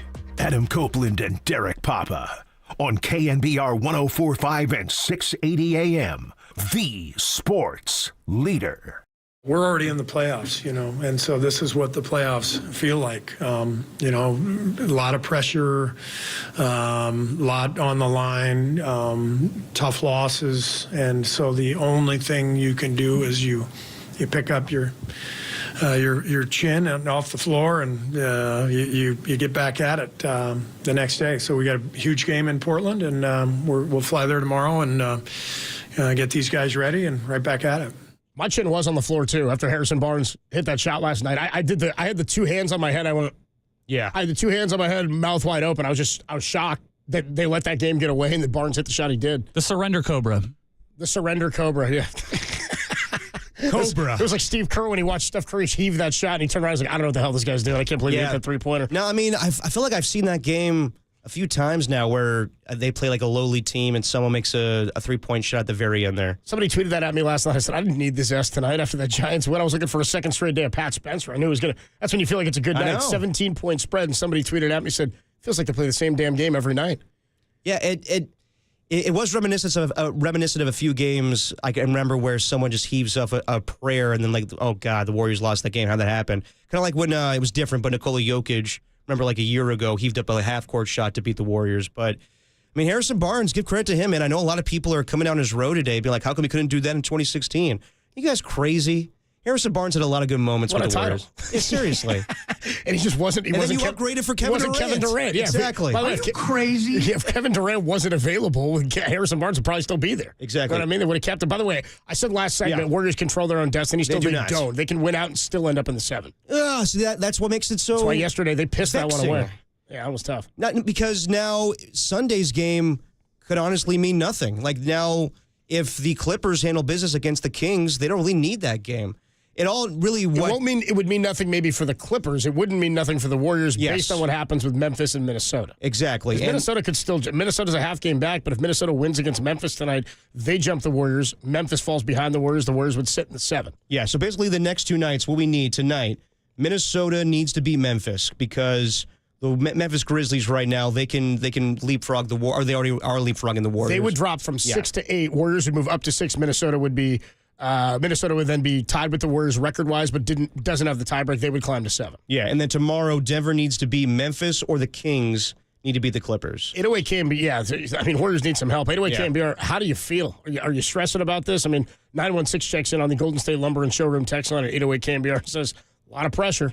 A lot of pressure. Let's 209 says losing Conan O'Brien. Yeah, 209 says losing to a team that has nothing to play for when you have everything to play for shows cracks in the walls of this team. That was a bad loss. Yeah, I mean, that's what Draymond Green was getting at, is like, okay, these games really matter, and it's crunch time, and you let it slip away. And I think that's why he was so distraught yesterday. And, yeah, I'm a little concerned if they become a play-in team, because I have a lot of confidence in this team since Michael Malone was fired. I'll be completely honest. I thought that was one of the few teams that was going to stand in the Warriors' way of winning a championship. Denver?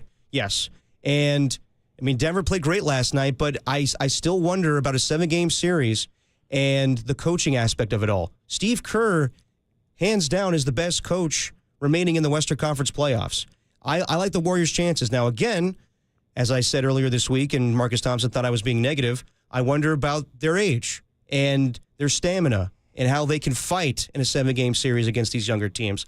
If they are a play-in team and they have to play a game next week on Tuesday and then have to go, to OKC, or not OKC, they would most likely play Houston, then I worry about them having a battle with Houston and them not having home court advantage in any series they face here on out. So they will be on the road. Well, they wouldn't have, right now they're not going to have, I mean, what we're talking about is 6. They're not going to have the home court in any series is off the table now anyway. But to fight, I hear you on that. But like to fight for your life, not fight for your life, but like fight for seeding on Tuesday night. And then if you lose, then you got to play, the play-in game later that week to fight. You get 2 chances to win 1, and that would make you the 8 if you lose the first one and then you win the second. It's just a lot on the, like, it's going to be a lot now. Like, yes, with their age, they needed to rest. They needed a week off.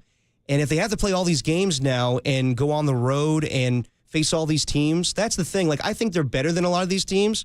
But if they're, the lower seed and have to come in and face the Rockets or the Lakers or Denver, I don't know if I like their chances now.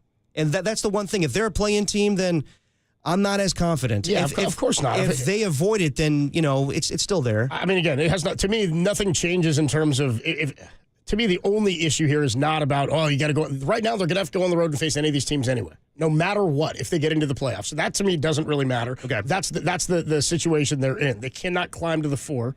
Or they're not going to climb to the 4 or to the 3 or anything like that. Even the 5 might get you at some point. If an upset could get you a home series. If you're the 6, you're not playing a home series. It's not going to happen. So it doesn't really matter. That's off the table anyway. My mind, it's more about if you have to play those series where you're on the road, especially to start, and if it's Houston and you're the 7, I actually don't mind that matchup. I'm okay with that as a 7-game series matchup. I'll take the Warriors' chances in that series. I like their chances, but just as far as taxing on their body. What I'm saying is it's having to play the extra game. If you're out of the play-in, you get a week off, and no team in basketball needs a week off more than the Warriors do now. I agree. To me, their chances lie in how much rest can this old team get before they end up having to play a road series in that first round, whether it's as the 7 or the 6. If you're the 7 and you win the first one, then you get like 4 or 5 days off or 5 days off, something like that, before you have to open. I'd still prefer the full week because 5 days off means a few days, and then you got to get back on the court for practice and all that. You get a week off, they're going to get a little bit of time. They get some time to really some R&R and refresh. I mean, if they're the 6 seed, the most likely scenario is, and this is going to be great for the NBA, the Warriors would most likely play the Lakers as the 3-6 matchup. And if that's the case with the NBA's intrigue and America's intrigue in Steph Curry and LeBron James, that game most likely would be on 12:30 on Easter Sunday. So you get like a full week off from Sunday playing the Clippers to that following Sunday. So that's what the Warriors need. They need to win these last 2 games and get some help from, Memphis and the Clippers to lose some games here. Minnesota's who you're looking for tonight. Memphis and Minnesota playing tonight. That's one you're looking at. The Clippers play tomorrow against Sacramento in Sacramento before they close out against the Warriors. If the Clippers lose out and the Warriors win out, you're in business. Yep. You know what I mean? That would mean the Warriors beat them on Sunday. And, by the way, Clippers, one of the hottest teams in basketball. Like that beam, Kings. Let's go. 6 in a row. Yeah. I'll stay away from the flick the beam. Flick the beam right now. Let's go to 808 KNBR 415-808-5627. Your thoughts on the loss last night. 415 checks in. If the Warriors want to win, Buddy Hield can't keep putting up shots and going 4 for 13. He was 4 for 10 on threes last night. Best player for the Spurs last night, Stephon Castle, highly underrated rookie of the year. Back-to-back for the Spurs. They've had them back-to-back with Castle and then Wemby. Can't wait for next year. Let's go out to the phone lines. Eric is in Millbrae. What's up, Eric? You're on the Sports Leader. What's up, fellas? What's up, dude? That was What's going on, Eric? pathetic last night. Pathetic last night, man. It shouldn't even come down to that. You're playing a team who's been out of the playoffs without their 2 top players, and to struggle, you have a 12-point lead in fourth quarter, not to blow them out, to let them hang around, and then your own self-inflicted mistakes with turnovers or sloppiness and turnovers really allowed them to steal that game. It's just pathetic. If they want to make a deep run, you can't lose the games to these guys. But here's my thing. I still think they're going to end up winning 6 because I think Memphis is going to lose tonight in Minnesota, and they're going to lose to Denver because those 2 teams still have something to play for in terms of their seeding. So I think the Warriors are going to overtake them. But, guys, here's the thing. As you mentioned, Nick Hopes, I'm more comfortable them finishing in 7th, barring they would end up finishing 7th, say they didn't choke to, let's say, Minnesota or whoever in that play-in game, playing Houston. Because, guys, Lakers are going to be a much tougher matchup for them in the first round. And I'd much rather take a gamble playing I know Houston just beat them. They're a young upstart team. But, guys, the Warriors, for the most part, have dominated them. So I would much rather see them have that as a first-round matchup as opposed to playing for the Lakers, who I think would, even though they did go to LA and beat them last week, I just would feel a lot more comfortable. So the Warriors really have put themselves in this hole now, because if you would have taken care of games earlier against terrible teams like Miami and the Philly game, which they kicked away, Atlanta game, you'd finish in the 4 matchup and you'd have home court. So at this point, you're probably going to end up 6 and getting at the Lakers. But I would honestly be comfortable with them, assuming that is, guys, and there's no assuming with this team, because they win games they're unexpected to and lose the teams who we don't think, assuming they win that 7th, 8th game in the play-in, playing Houston. I just want to get a little of your thoughts on that, because, guys, Lakers right now, with the way they're rolling now, and Luka's starting to find his form, I don't know if they're going to win that series. I want to get your thoughts on that. Thanks for the time. Well, Eric, just real quick, like I know you said you feel comfortable in a Warriors-Rockets matchup 2-7. I agree. But if the 7A matchup is Warriors against Minnesota with Anthony Edwards, how do you feel about that matchup? That's what I said, guys. Barring they could win that playing game, because, like you just said, Ant-Man could go off. Exactly. And they could choke that game at home, and then the Warriors would be playing for their lives trying to get down, finish 8th seed, and you get OKC, even though they do play OKC well. So the Heckle Jekyll team of this identity of this Warrior team is they do play OKC as good as any team in the league. We know how great OKC is, but OKC really struggles against the Warriors. So right, I agree. It's going to be intriguing. I just think ideally I would want them to have Houston as a first-round matchup, and then if you couldn't have that, then OKC, as funny as that sounds, and then the Lakers third, because it's about matchups, and I think the Lakers would be the toughest matchup, and then obviously Houston would be my pick, and then OKC if that can pan out. So it's going to be interesting, guys. Yeah, man. This Warrior team, man, is just so Heckle and Jekyll. You can't predict from game to game. So we'll see them. Hopefully, you take care of business. If not, we'll be at the playing game on Tuesday night. Thanks. Appreciate the call, Thanks, Eric. So it's interesting, though, too, because Heckle Jekyll. I love that, by the way. Twice. Not a Jekyll and Hyde. I like calling them this Heckle Jekyll, baby. This Heckle Jekyll team, dude. I'm down with that, dude. I'm with that. In Millbrae. We're stealing that along with our guy that called the Commanders the Manders. Yeah, the Manders, dude. Go Manders. And then the Heckle Jekyll Warriors with Jimmy. But what I would say is, to his point, he's right in that if they finish 7, that's all predicated on you're going to win that 7. You're going to win that first game. You lose that first game, things get real murky, because now you're talking about, even if you win the second one, you've had to play twice within the week, and you've got an even more difficult matchup when you get into the playoffs. I do hear his point, though. It's well taken, I think, that the Warriors matchup against Houston, maybe not as difficult of a first-round matchup. Like, if you play the Lakers in the first round, I mean, you think about a few years back when they played Sacramento in the first round, having to go 7 games. They weren't going to match up with the Lakers anyway in the second round when they lost to Anthony Davis and LeBron. That said, the Kings matchup took so much out of them, I thought, that they fared even worse against the Lakers than they otherwise might have with a softer opponent in the first round. The more games they have to play to get into the playoffs, the less chance they have to do damage in the postseason. If they end up as the 6, I take my chances with the Lakers. I'm okay with that. I think that's a tough series, but maybe you get an upset somewhere else and then you deal with the second round in the second round. Would prefer Houston, but if that means having to play an extra play-in game or 2, I want none of that. I want no part of that. Honestly, it might be recency bias, but I kind of like the Lakers matchup the first round, and then we'll see what happens with the Rockets. The Rockets are younger. I mean, it may just be because of what I'm seeing recently with them losing to the Rockets, but I would take either series. I just don't want to have to play that play-in game in order to get to the Rockets series. I wanted to avoid that. So whoever they match up with the first round, I'm cool with. I honestly don't care. They're going to be on the road regardless. If it's against the Lakers, I like the Warriors' chances. If against the Rockets, I like the Warriors' chances. I just don't want a do-or-die situation where you play Minnesota, or if you lose that game, you have to play somebody else. So I'd rather avoid the play-in altogether. Derek and Hayward, I see you waiting on the line. We will get to your call. 808-KNBR 415-808-5627 is the number to call. How concerned are you about them avoiding the play-in now? They don't even control their own destiny, but they do have to win the next 2 against Portland tomorrow in Portland, which Marcus Thompson texted me last night going, you guys are lucky I'm not on Friday. I might call him kicking that one, too. And then they've got to We might need you tomorrow, Marcus, if this is a rain delay with the Yankees. Got to take on the Clippers on Sunday from Chase Center. Can they win the championship as a play-in team? 808-KNBR 415-808-5627. Do you believe still in the Warriors championship hopes? Derek and Hayward will get to your calls and more of you guys next, only here on the Sports Leader. This Warrior team, man, is just so Heckle and Jekyll.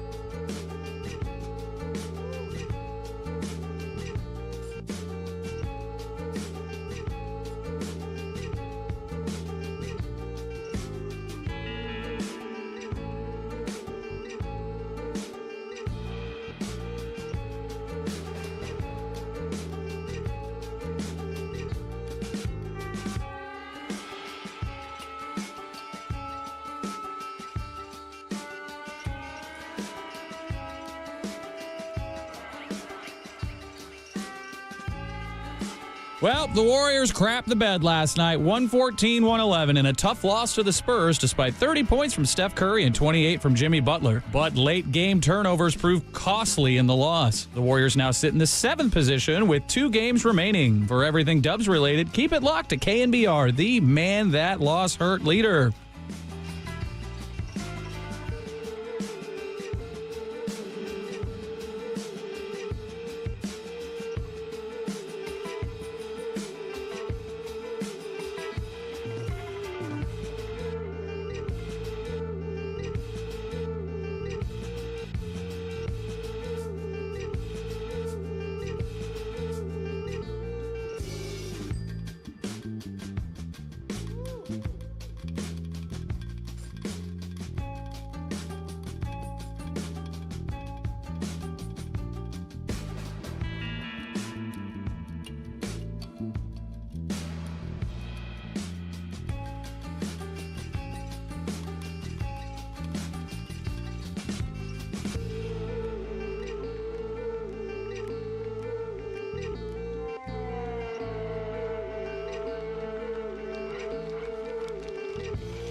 Now back to dirty work.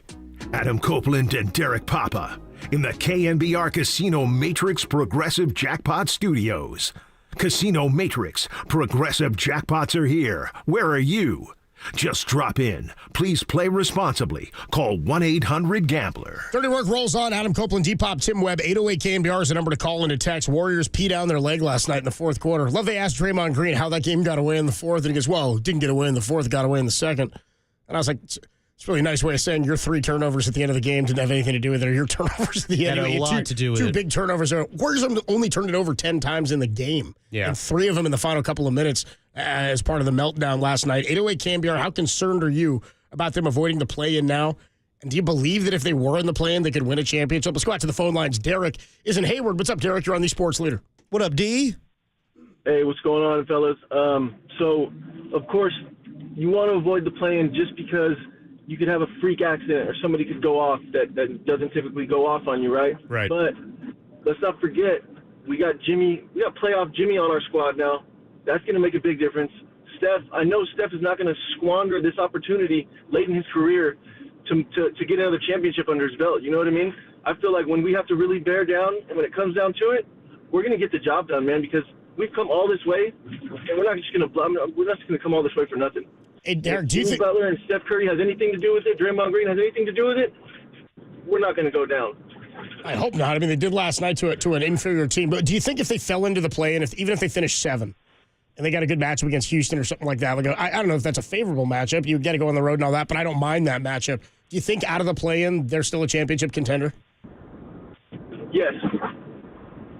All right. Yes, it'd be a long road. I personally, I'm not excited about a Houston matchup. Maybe I'm just basing that off recent events, but they're the team that kind of scares me the most. No, I'm with you now, Derek. Really, yeah. But I still like our chances, even if we got to go that route. Obviously, we don't want to go that route, but I still like our chances. I appreciate the call, Derek. Thanks so much. 808 KNBR, the number to call and to text. I'm not bullish on it. If they finish in the 6, I give them obviously a percentage chance higher. And it's funny because you may believe the matchup is worse against the Lakers. I don't know if there's any matchup I love in the first round. It's a playoff series, right? It's a best of 7. You got to go on the road. I mean, you're going to face a very good team. It's just, do the Warriors have better chances now since they acquired Jimmy Butler? And we saw, them run the gauntlet last week against the Memphis Grizzlies and the Lakers, Nuggets, and Rockets. And they passed the test for the most part, except for tripping up against the Rockets in the end. And I know his comparison to Jimmy, like playoff Jimmy in the past, he took an 8th seed all the way to the playoffs. He did the play-in. But that was the Eastern Conference. This is a much different deal, I think, in the West. You're playing much better teams. And I just don't like the idea of having to beat a Minnesota team or anybody to then have to play the Rockets and then go play the Lakers and then go play whoever. So if they can find a way to avoid, I mean, it's not up to them. They don't control their own destiny. So I hate that the Warriors have to rely on somebody else. I hate that they have to rely on Minnesota tonight or Denver tomorrow. Well, they made their bed. And most likely, maybe that stuff actually happens. Like, considering the matchups, Minnesota, they crapped the bed, too, a couple nights ago, where they dropped a 24-point fourth-quarter lead to the Bucks. And now they're in the play-in, so now they're going to come out with some intensity. The Denver Nuggets, last night, Nikola Jokic, he talks about Michael Malone getting fired, and the quote was, maybe they've awoken a beast, and now they may take care of business tomorrow against the Memphis Grizzlies. You're talking dead cat bounce? Exactly. Yeah. So maybe it does benefit the Warriors. Maybe we find a way. I mean, maybe the other teams find a way to help us out, but I just say they lost that game last night. It's inexcusable. Well, let me ask you this. First question. Do you believe right now the Warriors are championship contenders? I do, yes. Do you believe they can win a championship from the 7 or the 8? No, I do not. I think it's going to be that much harder. I think that, I know it's not that much of a difference. It's just a couple more games. It's the games, though. It's the no time off while everybody else is getting a week. And I think that's what's going to kill them. We're seeing right now that the lack of rest really hurts them. The Lakers would love a blow, too. I mean, they need a rest also. They're going off, too. Austin Reeves has been great for the last month, as have LeBron and Luka. You see what Luka did last night, his return to Dallas? 45. He had 31 of the Lakers' 60 points in the first half of the game. I mean, he's the only other – he's one of 2 people to score 45 points against a team he previously played for in the same season. You know the other guy?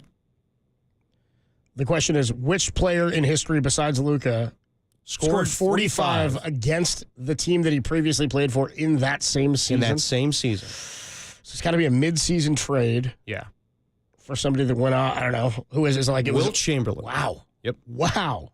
Who was it? What teams was it? I have to look, but That's incredible. He was traded mid-season. That's pretty incredible, dude. 45 again. I mean, that's. I guess that's the guy who makes the most sense. I was trying to think of somebody more recent, like James Harden or somebody like that, who went off. Remember when Harden went to was traded from OKC to Houston, right at the start of that year for who was it? Kevin. Who's that guard he got traded for? Anyway, he gets traded. He was a sixth man in Houston.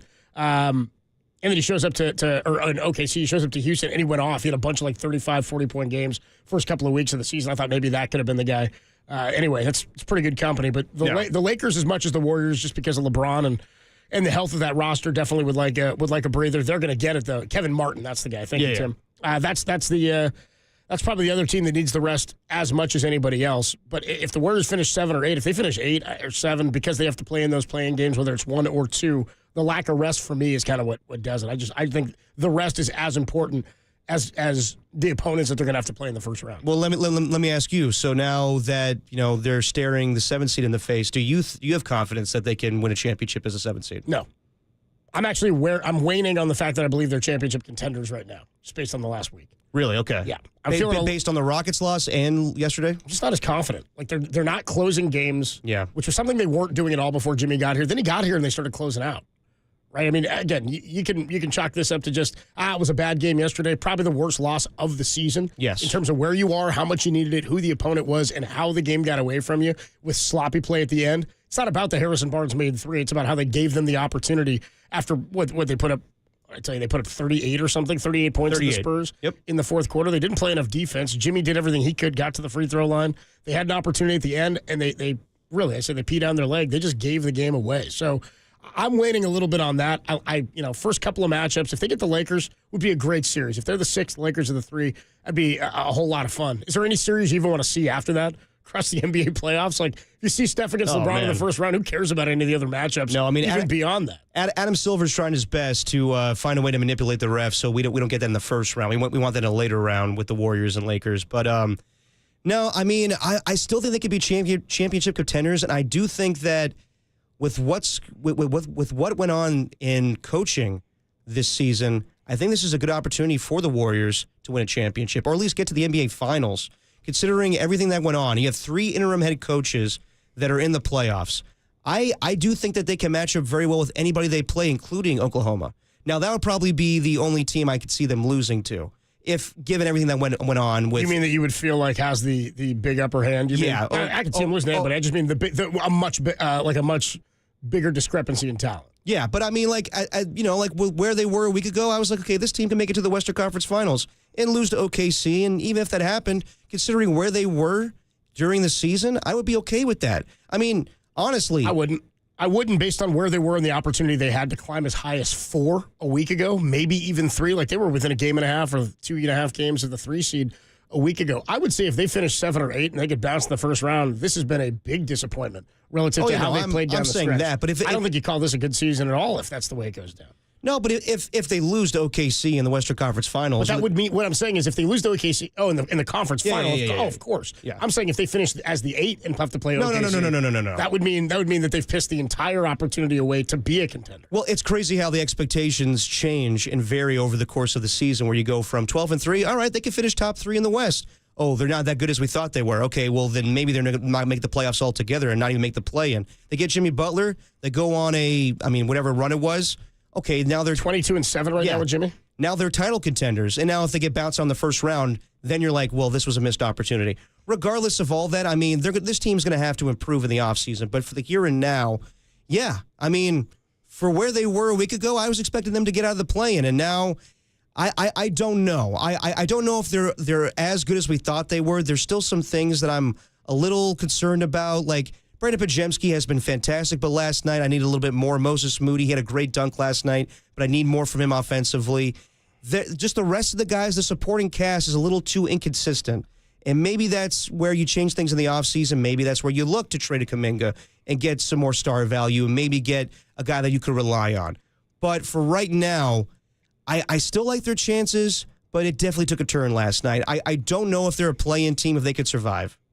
I don't think they'll survive. They're not. If they go to the play-in, they're not a championship contender in my mind. They can win a series, win 2 series. I don't think they'd be good enough or rested enough to make a championship run. 808 KNBR, the number to call into text. 510 says that Luka stat is actually a player to score 45 against a team that he also scored 45 for in the same season. So he scored 45. It's multi-pronged. It's not just that he scored 45 against his former team in that same year. He scored 45 for Dallas at one point earlier this year. 408 said, yeah, the kids had an off night. I mean, yeah, you wanted more from Pajemski last night, but that's not the reason they lost the game.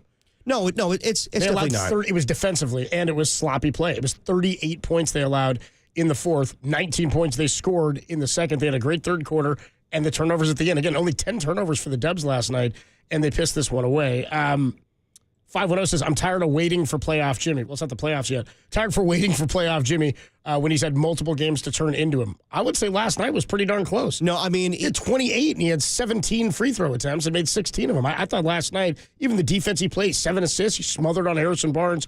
They let the game get away, and it wasn't all on Jimmy Butler. It was the sloppy play. I thought last night was as good as you could have hoped for. If you got production as well from Pajemski, maybe you put up enough, but you allowed this team to stay in the game for far too long after the start of the fourth quarter. 408 says they're not going to continue to shoot that poorly. Yeah, I would agree with that. I mean, honestly, the last 2 games, they didn't shoot great. 33% from 3, yeah. Yeah, they didn't shoot great from three-point range against the Phoenix Suns, but they didn't need to because Phoenix just didn't give a damn. They emptied the bench, too. And that game. And to the texter's point about Jimmy, you want to see playoff Jimmy. Jimmy did his damnedest last night. He scored 28 points. He was 16 of 17 from the free throw line. It's going to be a different way. It's not going to be the same old, in my opinion, playoff Jimmy. I think it's going to be what we've seen, where he gets to the line and he tries to be aggressive, to get to the rack and play inside. But maybe that's just not his game as much as it used to be. I wonder if it changes in the postseason. But Jimmy did all he could last night, and I credit him with a lot.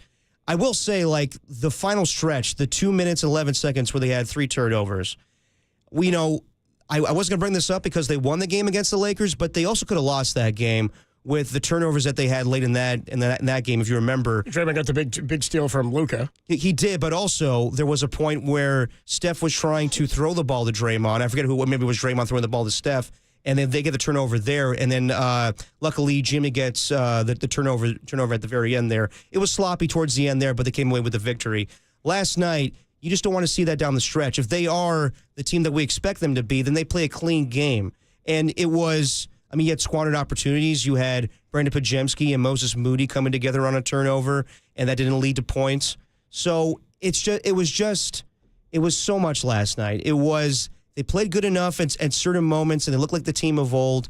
And then just, maybe age and maybe just, fatigue caught up with them. I'm not going to say, like, this is the team that they're going to become down the stretch here. I doubt they'll lose to Portland, and I think they come out swinging against the Clippers. It's just, what's it going to be when we get to the playoffs? Is it going to be, okay, they look fantastic game 1, then game 2 they look fatigued? That's the one concern I have, and just the gauntlet of playing all these teams, of playing Houston and playing LA and playing possibly OKC. So I still like their chances, but last night definitely made me think twice. You like their chances for what? I like their chances to be a 6 seed or to be a championship contender. I don't know what you're referencing. I like their chances to contend in the West. I like their chances to still get the 6 seed. I do think that Minnesota beating Memphis is likely. I think that tomorrow night Denver beating Memphis is likely. We can't count on the Clippers to lose to the Kings. That's just too dicey. But it very well could happen. If they get to the 6 seed, then having to avoid the Minnesota game potentially of a playing game or anything else, the 8-9 matchup, to just get in and then face the Lakers. And you saw LeBron after that loss. He definitely thinks this is a different team now. He not fearing the Warriors, but definitely not the same team that he beat 3 times this year. So I want them to avoid the play-in. I want them to cause some damage. Of course. My expectations are, I don't know about NBA Finals. I don't know about NBA Championship. They definitely could contend for that, but that's what I'm saying. You just said you just kept saying, I think they have a chance. They're confident. So what are you confident in? What are you confident? Right now, I'm not confident in really anything. They've not shown me anything in the last week and a half to make me, outside of the wins against the Lakers and Dallas, you go, okay, cool. We know that if they get a playoff matchup with, Denver, We know if they get a playoff matchup with those two teams, we're like, okay, we've already seen them beat them now. It's been different with Jimmy. We've been waiting to see forever. It was, well, they're beating up on bad teams, and we haven't seen them really get tested to this point. Outside of that, what level of confidence do you have that they're still a contender when you just told me you don't think they're a championship team if they're the 7. They don't even control their fate to be the 6. So why are you confident? What are you confident about them? Just the way that they match up with certain teams. I think if they end up in the 6, then you believe that they could still make a conference championship run. Yes. I think that's an if, but you're confident in that? Yeah, I do think I think they could beat the Rockets. I do think they could beat the Lakers. The one team that I wonder about, and prior to that, it was the Nuggets. I don't know now. I think that OKC would probably give them the biggest problems. Now, if they are the 7th seed, that's a harder road to get to the NBA Finals. Right. I'm talking about you believe if they're the 6th, they're still a contender. I think they're more of a threat in the West if they're the 6th because of the rest. Yes. The matchups are going to be the matchups. I mean, who squares up or matches up against them better is neither here nor there. I'm just not all that confident in that because they don't even control their own destiny. They need a little bit of help now, right? They can't. I mean, even if they win their next 2 games, they could finish in the 7, and if they finish in the 7, they have to play a game against a tough opponent. And if they have to play a game against a tough opponent and lose that one, they haven't fared well in the past in the play-in a 1-game, not a winner-take-all. But then if you lose that one, 2 chances, play a second. You just said they don't match up well with OKC. They end up as the 8th, then they got to play OKC. Like, I'm not confident like I was 2 weeks ago that they're a championship contender. I was feeling pretty good after the Laker game, feeling good about the Denver game. But the inability to show consistency here in the last week or so in many facets it's of the alarming. Game, it's made me wane a little bit on my confidence. So I thought even if they get into the 6, I thought 2 weeks ago, I'm like, they get into the 6, they're a contender because look at how good they are. They're dangerous. They've played well against some of these good teams. They've got to tighten things up. They're dangerous. When they're playing at their best, they're dangerous. I saw Nick Wright today talking about how the Lakers game last night, the way that they're playing, he says there's nobody in the West that matches up well with the Lakers. Who could you see beating them in a 7-game series? There's nobody when Luka's going like that. I thought the Warriors. You said what defense could stop them? I thought the Warriors' defense could stop them. We saw it happen. I just don't think in a 7-game series Luka's going to get up as many shots. He's going to shoot volume of incredible. He's going to shoot an incredible volume of shots to try to get the number of points that he needs. Defensively, he's a liability. The Warriors' ball movement would not be a good matchup against that Laker team, and the Lakers don't have the size that they used to have, which made them such a threat to the Dubs. So my level of confidence right now is waning a bit because it's all contingent on them. Because right now the bottom's fallen out. It's not like they were thriving towards the postseason before it looked like. And after those 2 wins, we're like, okay, cool. I don't know why we'd think that I just don't have the same level of confidence. And if they get to the 6, give me the week off, then we'll talk. But right now, I'm not even confident they're finishing there. I'm maybe even leaning more now that they finish as the 7, which if they're the 7, I don't think they're contending for a title this year. 808 KNBR is the number to call, 415-808-5627 if you want to get involved in some of this conversation. The NFL draft, by the way, 2 weeks from today.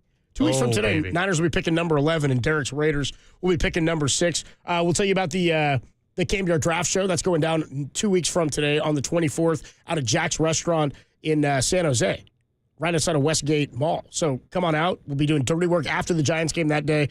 Starts at 4 o'clock, then 5 o'clock. The draft show will start. We're just having a draft party. Come hang with me, Derek, Marcus, the Waterboy. We'll watch the draft. We'll get some of your takes. Some of you guys will get on air. And then we'll also throw it back and forth down to the 49ers headquarters and the John McVay draft room, of course, here down at Levi Stadium. Greg Papa, our guy John Dickinson, and Todd Husak will be down there covering the draft. So we got more to come. 808 KNBR. The draft is 2 weeks away. Is it a strong draft? Are there starters all over this draft like the Niners are hoping? We'll talk about that next. And then we'll catch up with Richard Riley at 3:50, Mark Spears at 4:50. Dirty Work, greatest show in America on the Sports Leader.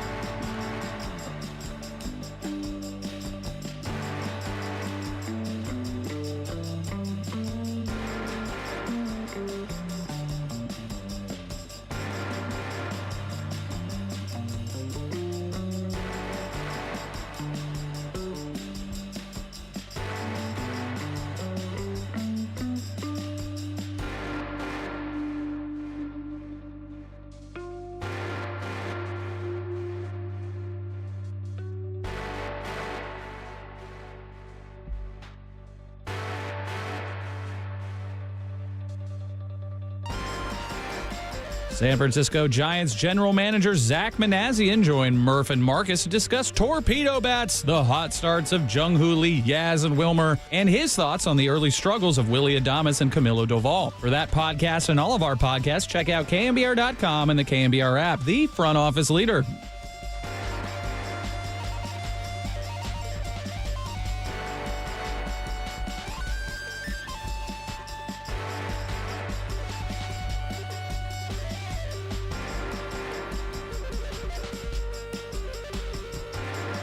Hey, what's going on, everybody? Adam Copeland here. My good friend Steve Moskowitz is hanging out on the line. And Steve, tax season is here, April 15th, right around the corner. What happens if somebody files their return and they cannot pay their taxes? There's a lot of good solutions. Don't panic. And this weekend is what I call panic weekend, because a lot of tax return preparers and a lot of people wait till the weekend before prepare the return. And Monday, there's going to be a lot of people in shock. There's no way. They can't believe they owe so much money. Don't make the mistake of not filing the return. And if you haven't filed the return in previous years, we can correct that by filing. And then the deal is, we want to make a deal for you. Whether we can negotiate a partial payment and they forgive the rest if you qualify, or we get the penalties forgiven. Sometimes the penalties and interest are more than the taxes, or get you a payment plan you can actually afford and live a normal life, not what some IRS agent says you can pay. Or shift the blame where it belongs, to your former spouse or former business partner. There's so much we want to do for you. We have a free consultation. We're familiar with all this. We've been doing this for years and years. The only thing you have to do is call up and say, hey, Steve, get me out of this nightmare. Steve Moskowitz can help. Give him a call, 1-888-TAX-DEAL, or you can find him online at MoskowitzLLP.com.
Now, back to Dirty Work. Adam Copeland and Derek Papa on KNBR 104.5 and 680 AM. The Sports Leader.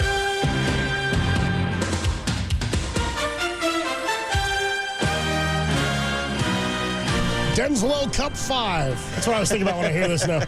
Basketball. They roll that out there. Dirty Work on a Thursday. Adam Copeland, Depop, Tim Webb, Rich Aurelia. Euphoria joins us in about a half an hour talking some Giants baseball. Off day today as they take on the New York Yankees for a 3-game series this weekend. A 3-city, 10-game road trip before they come on back. Do not have another off day after today for 18 days till the 28th. Let's go. Let's hope it goes better than it did last year against the Yankees. Just bombs away from Arson Judge. Well, that was when they came here. And remember Juan Soto, and they were all the Yankee fans were here. Don't forget, 2 years ago, they opened in New York. Oh, yeah, I remember. Logan Webb got rocked by Judge, too. Came out and just hit that big bomb off of him. I want to say they lost 2 or 3. They at least won 1 game in New York. I think they but salvaged swept one last year. Back in New York for a 3-game series this weekend. We'll talk to Richie about that at 3:50. This is all you. Draft talk in April. I mean, in April, we're there, it's there, NFL man. time. We're there. We're 2 weeks from it. We're there. We're not there. 2 weeks away, baby. Here's all I know about the Niners draft right now. I know they held their pro day. 49ers have their pro day where they invite a bunch of local players in, like from local colleges here in the Bay Area, local guys maybe from the Bay or played at a university here in the Bay Area. And Elic Iominor, wide receiver out of Stanford, who we were told by David Shaw a couple years ago, he's going to be playing on Sundays.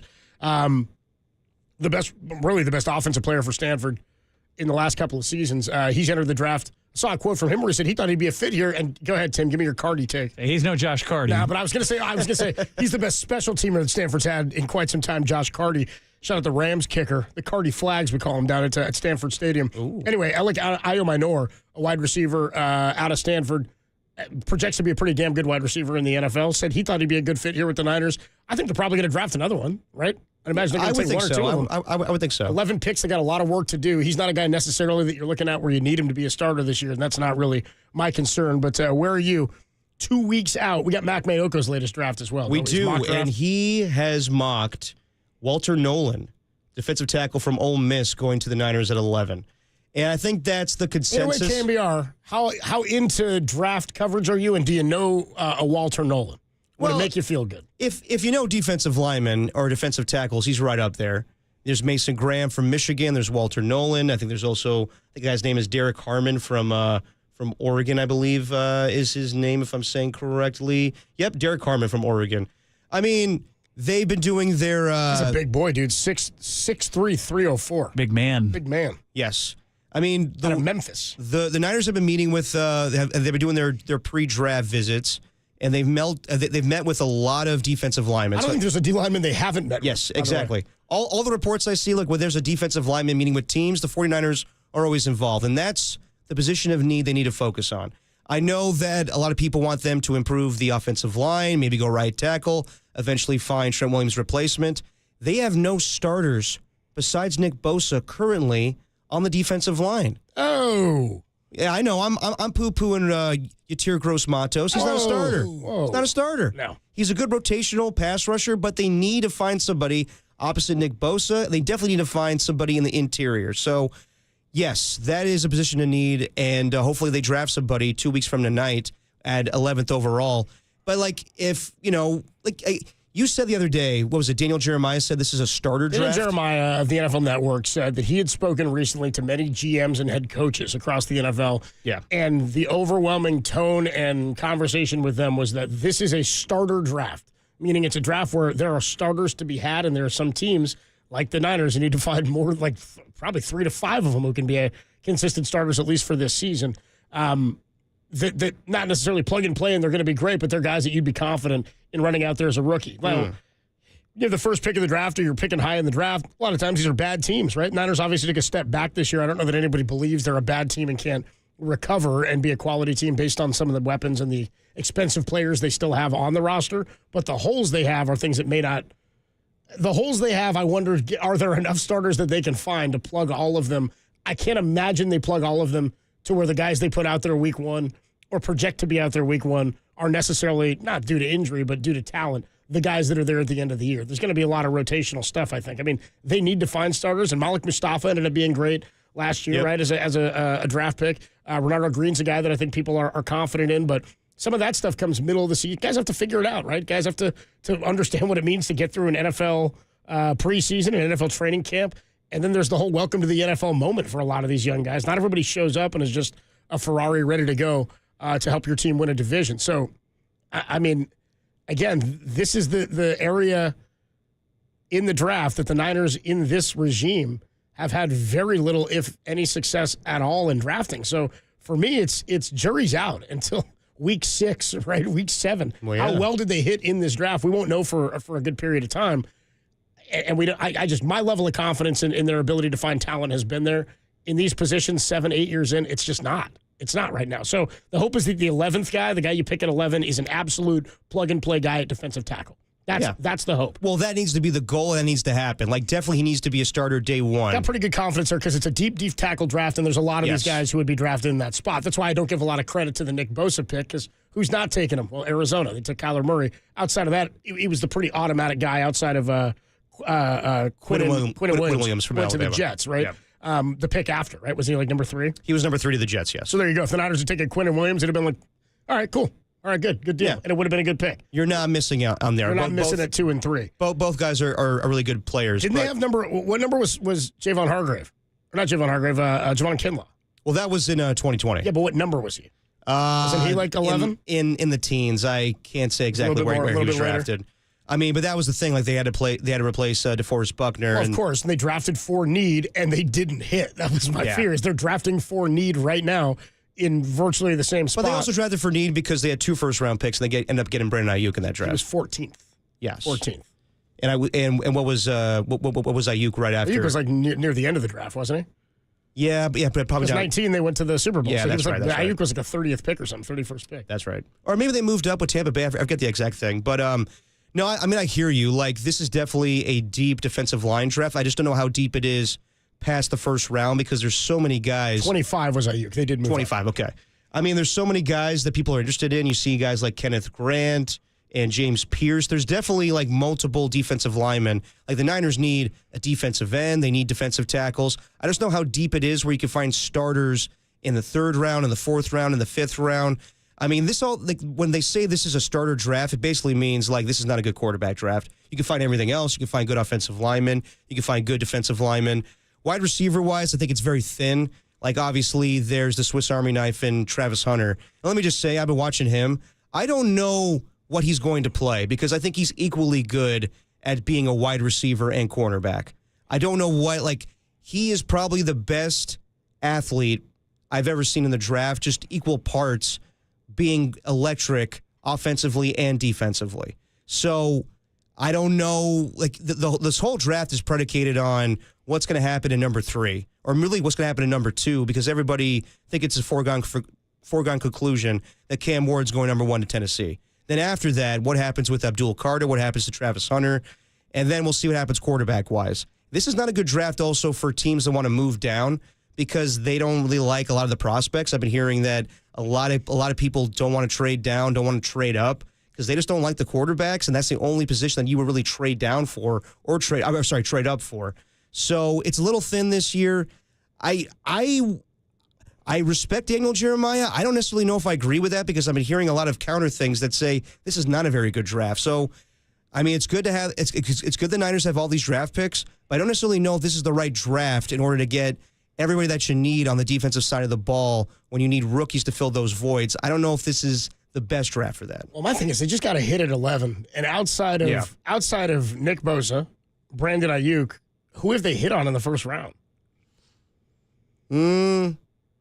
Trey Lance, no. Nope. Javon Kinlaw, no. Reuben Foster, no. Nope. Solomon Thomas, no. 650 said Solomon Thomas. You think that was a good pick? I mean, he ended up they didn't hit on him. Well, no, they didn't hit on him because once they moved him inside, he became more effective and he was better for them on the inside than as an edge rusher.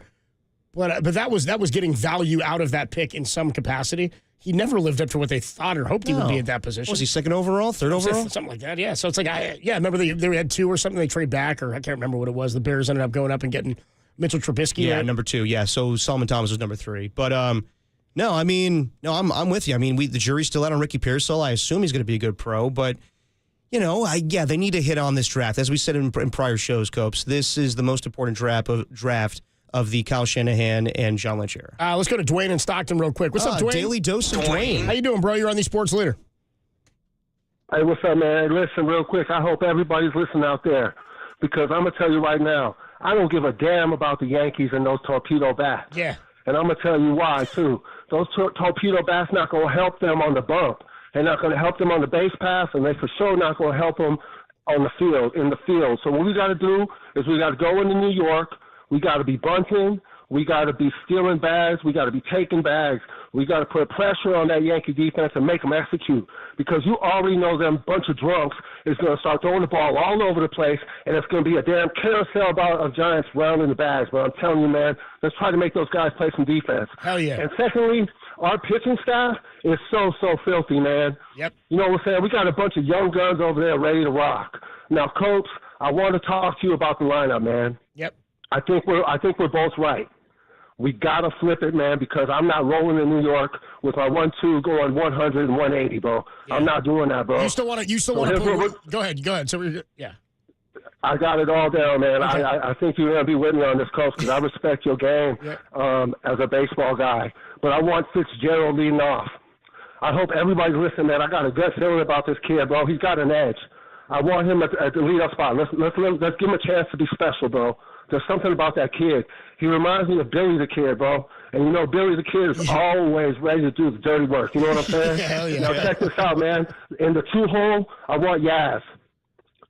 Okay. And simply put, bro, he's acting like the Yastrzemski, dude. Let's let him have the most at-bats this series. Let's put him in the 2-hole so we make sure he gets the most at-bats in this series, right?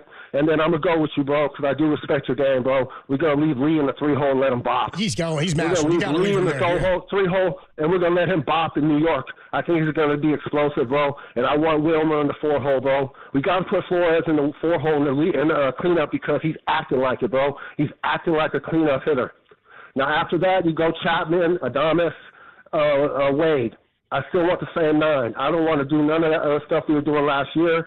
But lastly, man, I just want to tell all the Giants community, have a great weekend. You know what I'm saying? Have a great weekend and stay filthy. Hell yeah. Appreciate the call, Dwayne. Thanks so much, bro. Dwayne, to give a damn, we were talking football.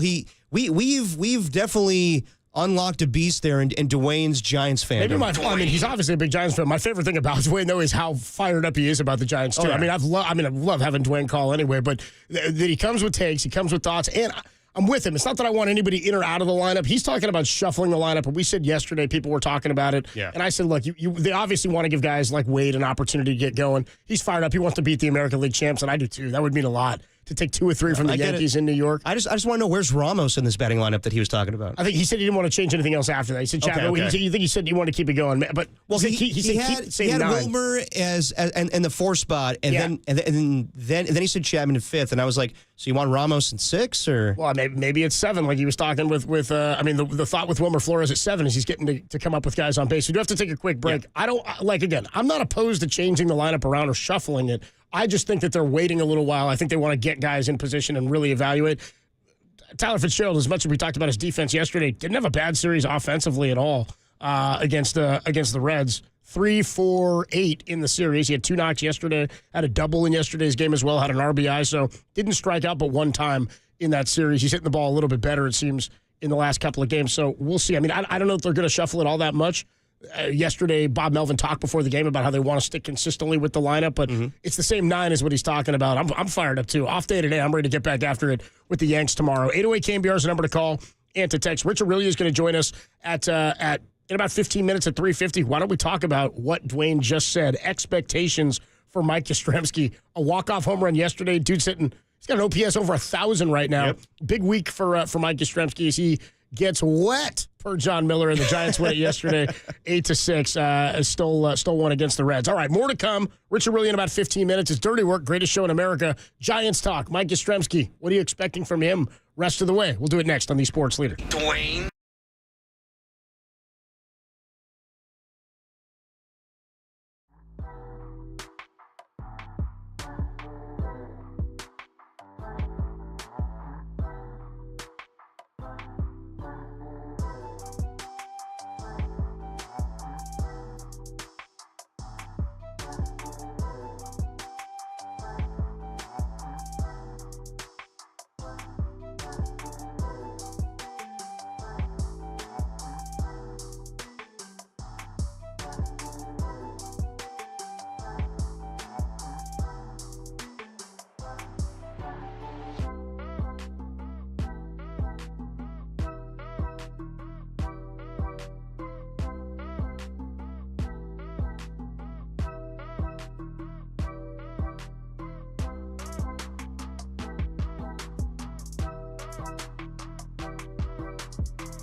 If it's Giants baseball, it's Dirty Work with Adam Copeland and Derek Papa on KNBR, the sports leader. The batter will be Yastrzemski. The pitch. Yeah, swings and he belts one deep down the right field line. Headed for San Francisco Bay. Goodbye. That one is whack. A two-run, game-ending home run by Mike Yastrzemski. Mike Yastrzemski, the hero in yesterday's game against the Cincinnati Reds as the Giants were down 6-1 and come all the way back to win 8-6. Yes. Was it? He comes fourth all-time when it comes to fourth splash all-time now in hits? splash hits behind Barry Bonds, Brandon Belt, Pablo Sandoval, and then Yaz. How about that? Oh, yeah. One of the longest tenured Giants. So we'll talk about Yaz a little bit here, but you were talking about the lineup, and we were talking about it yesterday too. And everybody wants to tinker with it right now, but things are going well. They're 9-3. What would it take for you in order for the Giants to start tinkering with the lineup? Nothing's been disastrous to this point. You're just not getting production from. I mean, Chapman's not hitting great. Yeah, Wade's obviously not, and neither is Adames. Neither is Adames up at the top of the lineup. And that was Dwayne's point just a couple of minutes ago. That's why he said maybe shuffle it up, keep the same 9 in there, but get Fitzgerald in the leadoff spot. He's got speed. What would it take? I don't know about that. Yeah. What would it take? I mean, again, I'm not super down on the lineup. I don't like the performance at the top of the lineup, and I'm sure the Giants don't. I know those guys don't. I think for me, it's just that we're so early in the season. If you're going to stick with a lineup, you want to see what the lineup's capable of at its peak. It obviously hasn't hit its peak yet, and you're still 9-3. So I'm with Dwayne, though, in that it's about pitching for this team. I mean, the Giants offense, we had a caller yesterday who said, do people not remember, maybe it was a texter, said, people not remember the Bruce Bochy years where even in 2010, it's not like they were killing the ball offensively. They had a lot of stretches in the championship eras where they were suppressing offenses and they weren't scoring enough runs. This team seems like they're going to be capable of scoring runs. I like the idea of Wilmer moving up, he says, but I also love Wilmer in the 7 spot because you're getting production still in the middle to the bottom part of the lineup. 7 spot comes up with a lot of guys on base, as evidenced by Wilmer Flores' performance with runners in scoring position to this point. The Giants have, not great in the last series, but for the most part, hit okay with runners in scoring position. They were leading the league in batting average with runners in scoring position entering that series against Cincinnati after the sweep against Seattle. So for me, it's not so much about what would it take. I think it's more about they're still evaluating, and I think they really do want to give guys a little bit of a leash to get comfortable relative to the last couple of years where you might hit leadoff one day, you might be out of the lineup the next day, you might be the 8 hitter the day after that, then the 7, then the 4, then the 1, then the 3. Like, it was all over the place. There was no consistency. You know as a leadoff hitter what your job is. Lamont Wade needs to get on base, and I don't know what's going on with him. He just hasn't had control of the strike zone. Matt Chapman, I figured it's going to come around. Adames, same sort of thing. He's a guy with gap-to-gap power, and we had the caller yesterday who said, why is he hitting in the 2 spot? Should be in there in the 4 or the 5. Well, he's not hitting for power anyway. He said, you need him up there to drive in runs. Well, he's not getting on base all that much anyway. So now you have him coming up with guys on base, and you're not driving him in. I don't really understand what the point of that is. Dwayne didn't mention Ramos either. He mentioned it. He didn't. Ramos, who had hit safely in his first 10 games to start the season, didn't have a huge series. Nobody did against Cincinnati. That's one of the best pitching teams, at least starting-wise, to this point in all of baseball. Giants have gotten their bullpen now a few times, right? 3 different times this year already. They got the Reds bullpen late in the game. But Hunter Green is going to compete for a Cy Young this year. I mean, he did so last year before he got injured. Nick Lodolo is a damn good starter, and Giants didn't hit him at all, but they also didn't get beat a bunch offensively by the Reds. I mean, you give up 1 run or no runs or 2 runs in a game, more often than not, you're going to win if you have a competent lineup. And I think the Giants do to this point. For me, it's about how much longer do you give it with the guys struggling at the top of the lineup before you shuffle it. I would say if they struggle again through this series, you might want to consider when you go into Philadelphia, which is kind of a bandbox. It's a hitter's ballpark. If you struggle again offensively at the top of the lineup this series, because, again, all the offense yesterday in that comeback came from 6, 7, 8, and 9. I mean, everything did. Jung Hoo Lee was productive at the top, but in the 3 hole. But other than him, the 1, 2, 4, 5 spots weren't getting it done at all. I mean, really, all the hits and all the RBIs came from the bottom of the lineup. So after this series, I would evaluate again, and I'd go, okay, if it's still a problem after these next 3, then maybe you make a little bit of an adjustment, you shake it up. I'm not suggesting benching or going to somebody completely different, but if it's still a problem, maybe you shake it up a bit and rearrange the lineup a little bit after this next series. Well, they're definitely going to need the guys to hit against the Yankees this weekend. But let's talk about Mike Yastrzemski for a second. So I don't know what your expectations were for him going into the season, but I think many people thought this may be his last season with the Giants. I remember Susan Slusser writing a whole article about it. But Still might be. Yeah, but he's off to a great season. He's hitting .344 right now. He's got 2 home runs. 11 hits? But he's got 6 ribs on the season, but 5 of them came in the last homestand. Right. So he had the 3-run home run on the Sunday against Seattle, and then the 2-run homer in yesterday's game to walk it off. Yeah. So and he's also platooning with Luis Matos the days where they're facing lefties. But what are your expectations for Yaz? I mean, he's off to a hot start, but do you anticipate him? I mean, it's hard to say what his future is going to be, but what do you think his role is on this team? I think the role is what he's playing now. I mean, when we talked, I said this earlier in spring when they said, I think Susan Slusser said Matos will kind of be the Austin Slater role to Mike Yastrzemski. I don't think anybody felt great. I mean, again, I don't want to hate on Austin Slater.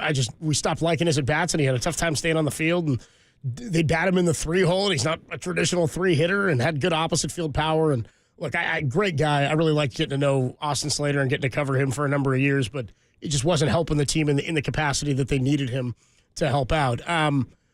Yaz needs to be productive. He's going to be the primary outfielder, right fielder against right-handed pitching. You're going to see more righties in general than lefties. So at .344, it's not going to hold up. The power numbers are something that I look at with Yaz because he's got a great uppercut swing. He's got a good launch angle swing. He does strike out a lot. So the spot that he is in the lineup right now, or where they've been batting him down at 8 or 6 or 7 or 8, wherever it is, 6 usually, I think, is where he's been in the lineup. It's a good spot for him because he does strike out a good amount. So moving him up any higher, you run the risk of not getting guys on base above guys or ahead of guys like Wilmer Flores, who's productive. So that's my concern with moving him around. Right now, when guys are productive, I'm like, don't mess with the success. That's where I'm like, if he's comfortable there, they're finding production out of him there. He's giving you everything and more that you need from a platoon right fielder, and he's, again, more often than not the everyday guy. He's a plus defender. He's got a great arm. He gets the balls. He knows how to play the right field better than anybody. Sans Jose Cruz Jr. for the 1 year in 2003. I know people, all they think about is the drop ball against the Marlins in Miami, but he's the best defensive right fielder I think the Giants had ever seen to that point at Oracle Park, and Yaz has done that in spades since he got here. Randy Wynn was a good one as well. So it's tough to say, what do you expect from this guy? He's already exceeded, to this point, how we thought he would start. Same with Wilmer. Right. More of the same or more of the Yaz we got to know in 2020, 2021. That's what you're looking for. I don't know if all that's still in there, but not playing every day might help that. Also, the Giants were batting him like 3 and 5 in those seasons. They were looking for him to be a bigger part of the offense. I need plus defense from him, and I need some clutch hitting in the way he's shown up, and that's, for the most part, what's happened. You've got Pop with him near the bottom of the lineup. You've got Pop at the 7 spot with Wilmer Flores. Not much of it with Bailey, even though you got a double and a triple from him yesterday. And even though you got a bunch of home runs last year from Fitzgerald, that's not who he projects to be. He's more of a speed guy. Hopefully he can get on and steal some bases. So tough to say what the expectations are, but it's been gold to this point. He and Wilmer Flores have been two of the biggest finds. It's the one guy who I thought was kind of a part of that trio of the last regime is Lamont Wade, Wilmer, and Yaz. Lamont Wade's the one I really wasn't worried about, and he's having the toughest time getting on base. So we'll see what happens. As one of the texters here, by the way, 415 checks in and says, the Giants have better pitching than the Yankees, and it's big that they're not going to have to face Max Fried. But weather will be a factor this weekend. It's going to rain in New York. And he says they may not even have 3 games. So we'll see how this thing shakes out. 808 KNBR, if you want to check it on the text line or on the phone lines. We'll get into some more Giants talk. Rich Aurelia, former Giants shortstop, joins us every week here on Dirty Work. And he'll do so next. Greatest show in America on the Sports Leader.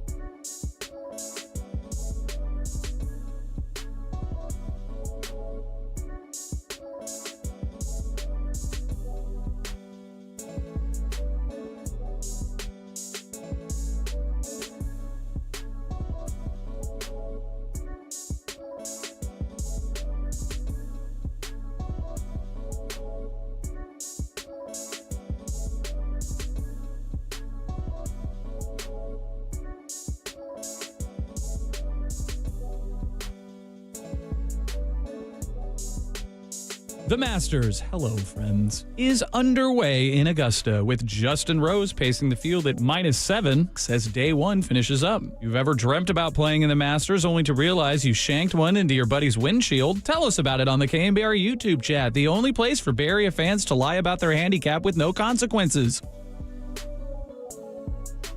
Hey, what's going on, everybody? It's me again, Adam Copeland here for O'Donnell Financial Group. I've been telling you can declare your retirement independence. You can do so today with a call to O'Donnell Financial Group. Because, having the proper investment strategy in place can allow you the freedom to do what you want and when you want, not just today and tomorrow, but potentially for the rest of your life. You've worked hard, you've saved hard, you've got to retirement, and the folks at O'Donnell Financial Group are here to help you avoid some of the common mistakes that so many people make when they get to this stage of their lives. Having the right investment strategy for the future could make all the difference. You can reduce what you owe to the government and keep hundreds of thousands more in your pocket, especially for those who have already saved a lot. So don't wait. Declare your retirement independence and call O'Donnell Financial Group today.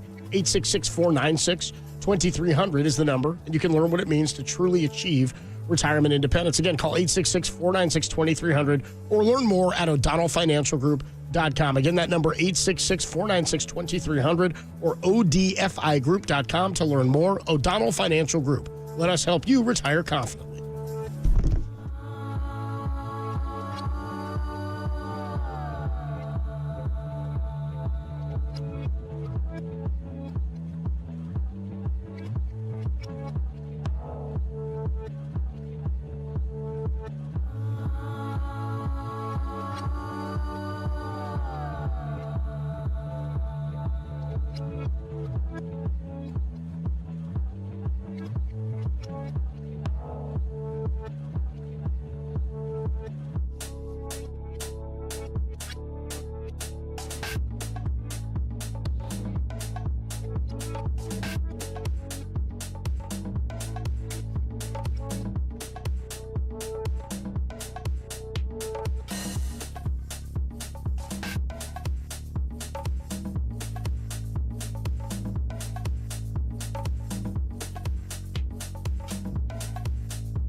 Now back to dirty work. Adam Copeland and Derek Papa in the KNBR Casino Matrix Progressive Jackpot Studios. Casino Matrix Progressive Jackpots are here. Where are you? Just drop in. Please play responsibly. Call 1-800-GAMBLER. He was the original number 35 at 3rd and King. Kipper swings, rolls one to short, and a bad hop. Aurelia somehow comes up with it, races to the bank with a putout, and the side is retired. And now he joins Dirty Work every week. Here's the 2-2 pitch. Aurelia hits one deep to left field, and this baby is out of here.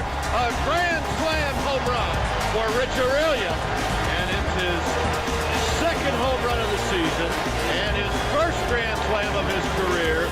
It is 4-0. Forever Giant Rich Aurelia on the Sports Leader. There we go. That's more like it. I don't know why this wasn't the bet originally. By the way, Rich Aurelia joins us every week. He's sponsored by Surfside. Before first pitch, grab a pack of Surfside iced tea and vodka or Surfside lemonade and vodka. Surfside, a proud partner of Giants baseball. Richie, let's get you ready to hit. Dude, that's way better than last week. I agree. I agree. What was last week? What do we call? I don't even know. We debuted it. It wasn't that. Yeah, exactly. Yeah, we said today, we're like, Tim, why aren't we playing No Sleep Till Brooklyn? Whenever Richie's coming up, walk-up song. Hey, guys, I got to tell you something, though. You know what just freaked me out? Because I was listening coming back from commercial, and that Stevens Creek commercial. Right, yeah. That guy kind of funnily sounds like Gabe Kapler a little bit when he hits the lower side of his voice there. Yeah, Stevens Creek, Lincoln. Yeah, you don't want to come on down here and pick one. You don't want to touch the hill again when you come on down to Stevens Creek. We don't need any of that. All good vibes here right now after the Giants salvage a game against the Reds. So tell us, man, how quickly do they change the mood of that flight? When you got to fly cross country to go take on the defending American League champions, I mean, a sweep would have been disastrous after how they started the homestand. That was a hell of a comeback, and it showed you a little bit different. Showed you a little different side, I think, of this Giants team. 3 walk-offs in the first 6 games at 3rd and King. Yeah, listen. You look at that series. I worked the series before that against Seattle, and the offense was clicking and everything was going right. And then, listen, you run into Hunter Green twice this year. Thank God you don't got to see that guy again because he shoved twice against them. So I don't really, that game, whatever. I don't take that into account. But they had 8 hits in 18 innings over the first 2 games of that series, which was a little concerning. But I think the way they get off to the start this season, all the late inning comebacks and the walk-offs, and it didn't surprise me yesterday that happened because I think this team right now believes that they have the ability to do that. And if I'm not mistaken, I think they were down 6-1 at one point. Yeah, 5-0 and then 6-1, yeah. Yeah, so I think they have that confidence now. And gosh, especially when they get Wilmer to play in a situation where he can difference. I mean, that was awesome. So I do think that this team, that flight yesterday was probably, did they leave yesterday after the game? Yeah, they left after the game yesterday. The time I played. Yeah. That flight was probably a great flight because they knew they had today off and they could enjoy a day in the city and have a good meal in Manhattan tonight and, get right back at it with the American League champions. I mean, this road trip, this is, again, I think it's the longest one of the year, and I think it's probably the toughest one of the year with who you're playing right out of the gate with the Yankees and the Phillies. Yeah, and the Angels are playing good baseball too right now. They've been tough to beat. I saw Joe Adell hit 2 home runs in 1 inning today for the Angels earlier this afternoon. So let's talk about the lineup just a little bit. You mentioned the 8 hits they had in the first 18 innings. Now, tip your cap to Nick Lodolo too. I mean, he pitched well against the Giants in his first outing. They ended up losing that game. He also lost the game 1-0 against, I think it was Milwaukee, where he gave up 1 unearned run. I mean, the Reds' offense has struggled a bit to this point. It's not like they were beating the cover off the ball against the Giants. They had 1 big inning yesterday, and really in the first 2 games, just 3 runs scored. They got Camilo on a sort of a gift rally that was handed to them after Logan Webb dealt, and then a sac fly against Landon Roop, and that was it, right? I mean, nobody really killed the Giants pitching. That's been the strength. What would you say to fans who, they're 9-3? I'm feeling good about it, even without Chapman hitting real strong, or Lamont at the top, or Adames to this point. They got tons of production for the bottom of the lineup and Jung-Hoo Lee. At this point in the season, just 12 games in, some fans are going, we need to shuffle the lineup up or move guys around. I sort of feel like guys are getting comfortable where they are, and I don't really want to tinker with it. You want to give dudes at the top a chance to get comfortable. What's your thoughts on that this early? Well, I think, listen, you're 12 games in, and, you know, on a team aspect of it, if you're looking at it, I mean, everybody would have taken 9-3 at this point. Sure. Anybody on the team, anybody in your organization, any of the fans.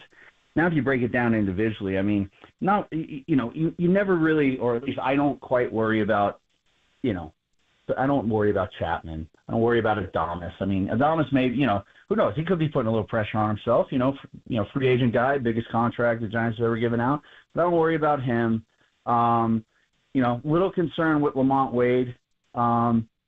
Just doesn't seem like able to put together, a little streak. I mean, I know he had a couple good games in a row, but that's been about it. And, the reason he's at the top of the lineup is because of his ability to walk. And, I don't even think that's really been there yet this year. So as a player, when you come to the ballpark every day, and especially now with this new kind of theory that these guys are playing every day, right? It's not like we don't have the line shifts anymore, pretty much. So, you like to know coming to the ballpark that you don't have to look at that lineup card to know where you're going to be, and you know what your job is. And I think Jung-Hoo Lee's done a fantastic job hitting third. I think they've got a great contribution, like you said, from the bottom of the order with Yastrzemski and Flores. It's 12 games in. Let's just take it for what it's worth right now and realize that, two big guys or three big guys in the middle of the order, basically, Chapman, Adames, and Ramos are going to get better as we get into the season. Talking to Rich Aurelia on the Uma guest line. Yeah, Rich, I mean, they're 9-3, but fans want to nitpick certain things, the lineup. Camilo Doval. So what are your thoughts on Camilo right now? Did not look good in his last three outings.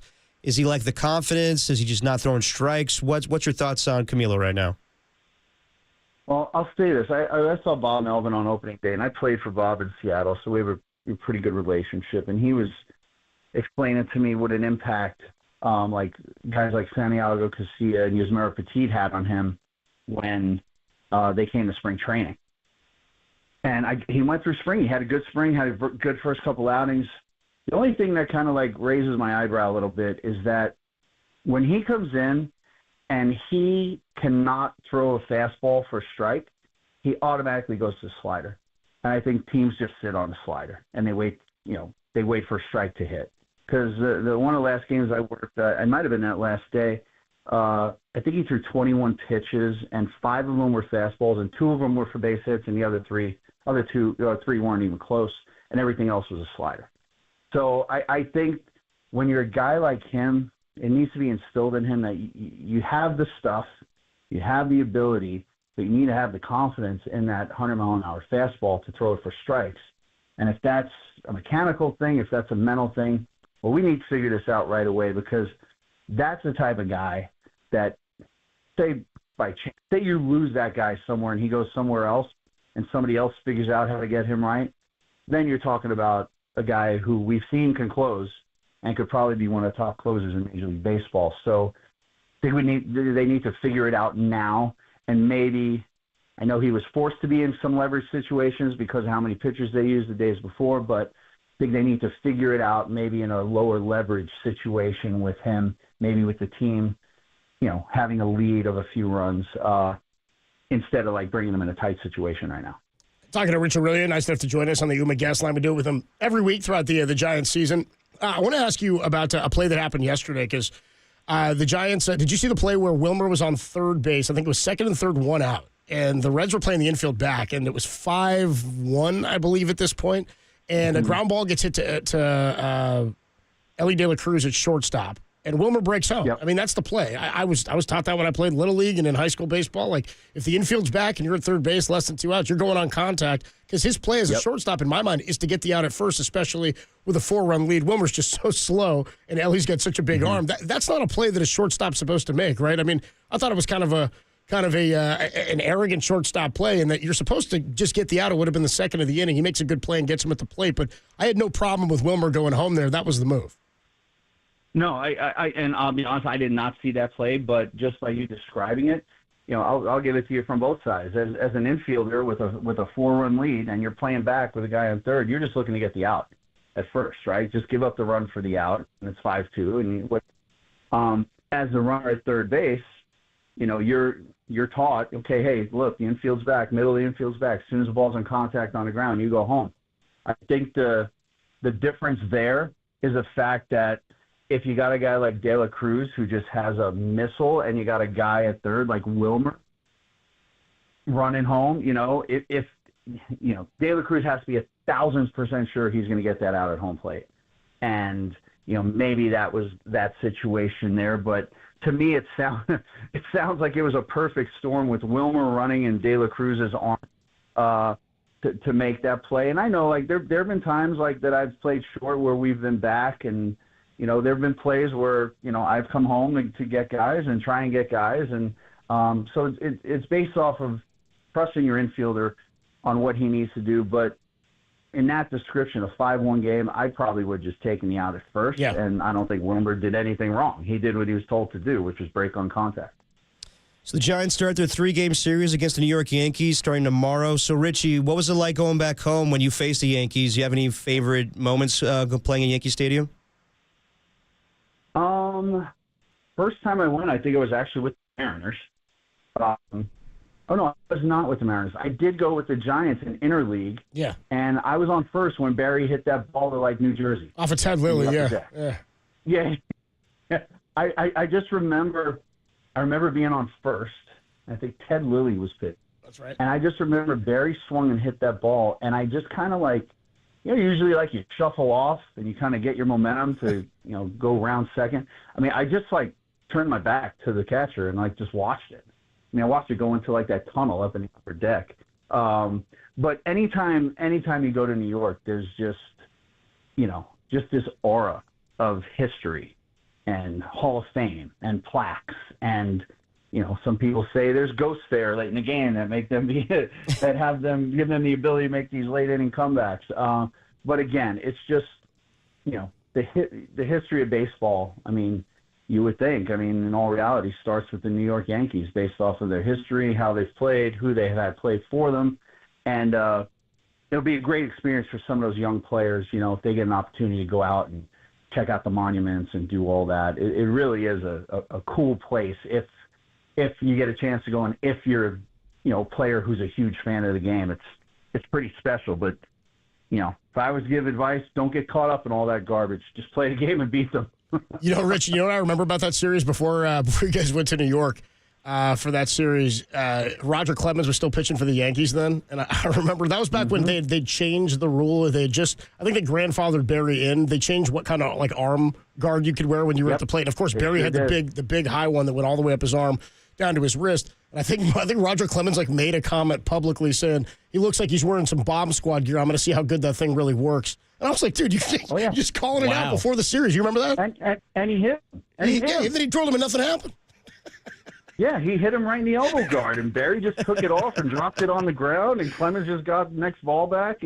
I'm like, how is that not premeditated? That's what he said it publicly. He said it in advance.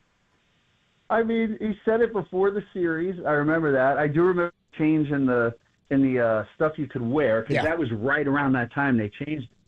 And, he just said he was going to hit him. He drove him right in the elbow.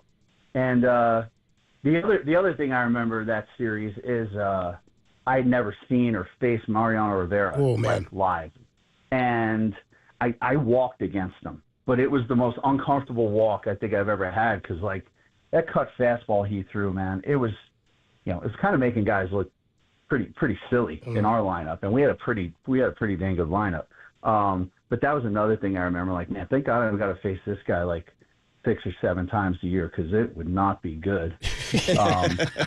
And then, hey, let me ask you, maybe you guys know an answer to this question. Do we ever know why Barry, really had that guard on his, does anybody know? Did he get hit earlier in his career? Or did he have something I don't know. I've wondered that a lot, because it's obviously to protect yourself there, but in my memory, it's not like he got drilled a bunch. It's that people were throwing the ball away from him more often than not. They didn't want to come inside on him, because he's the only guy in history I can remember. They talk about the torpedo bats now, guys can't barrel up balls, and it gives a bigger sweet spot or something like that on the barrel on those torpedo bats. It looked like Barry used to hit balls off the handle on the inside part of the plate and keep them fair. So, I don't recall him getting hit all that often anyway. No, I rarely remember him getting hit. I only remember one time when he went to the plate without the guard on, And that was when that whole scuffle happened in San Diego with Jeff Kent and him and whatever. And I think Barry just was kind of flustered, and he just walked up to the plate without it. And then I think he went deep. Yeah, he did, because he came back, and I remember that's right after that. There's a photo in the paper the next day. He and Jeff Kent pounded each other's fists at home plate 2 innings after they got to that scuffle in San Diego. I brought that game up yesterday, Rich, because we were talking about getting guys going, and people were saying, you should move Jung Hoo Lee up to the leadoff spot. I said, well, he's the best hitter in the lineup, it feels like. He's impossible to strike out. He's hitting doubles. He's driving guys in, and that's why they want him down there, because you figure the hope is at some point Lamont Wade gets going. He's going to start drawing some walks, you would think, and then maybe Jung Hoo Lee's got a chance to drive him in. And my thought, too, is people were talking about moving Adames down. I said, forever they had to try to find production for Barry, because do you remember the next day after that scuffle in the dugout, Dusty flipped him in the lineup? Then he started batting Jeff 3 and Barry 4. And then Barry didn't have much protection after that. I think then Benito was hitting 5 or something. But my thought is, if Wade starts getting on, then Adames is going to start getting some pitches to hit, and then it opens up for everybody. Yeah, it does. I mean, it's a trickle-down effect, right? If one guy gets hot, it trickles down to the next guy. And, yeah, we saw that on our club a lot. I mean, when I got moved in the lineup in 2001 from Becky in spring training, I was hitting 7 because I was getting RBI opportunities. I was doing well down there. And Dusty's like, man, you don't understand. You're hitting in front of Barry. Just go up there and play. You're going to be fine. And then I realized, got way better pitches to hit. I don't want to say I got all fastballs, but I got better pitches to hit. I got more strikes, which made a huge difference in my year. That was the year I had a career year. Yeah. But I think it all trickles down. And I think we've seen Lamont Wade when he's hot and how much he gets on base. So I think once he starts getting on base a little bit, and then you think back, I think Richie cut out there a bit. I think we lost him. Losing him a little bit. See if you reconnect there just to finish that thought up. But yeah, I brought that up. So funny, I brought that up yesterday. You did, yeah. I brought that up yesterday. That moment. You know what? It's funny. I want to say that the scuffle. We got Richie back. Richie cut out there a little bit. You said when Lamont gets going. Yeah, we got you. Yeah, I was going to say, when Lamont gets going and it trickles down a little bit, and I think what people need to realize too is, I remember veteran players giving me advice throughout my career, and Stan Javier told me early in my career, he goes, you got to realize, man, you go into a slump slow and you come out of it slow. You don't all of a sudden, you're not 0 for 20 and then you go 4 for 5 and then 3 for 5. He goes, you got to work some walks, have some good at-bats, foul off some pitches, and then get your eye back, and then you'll get back in the swing of things. And I think that's kind of the approach we need to kind of see out of Lamont right now, to try and get back on track and just get on base a little bit for the guys in the middle of the order, because they're all gonna benefit from the guys in front of them doing better. Yeah, I'm with you.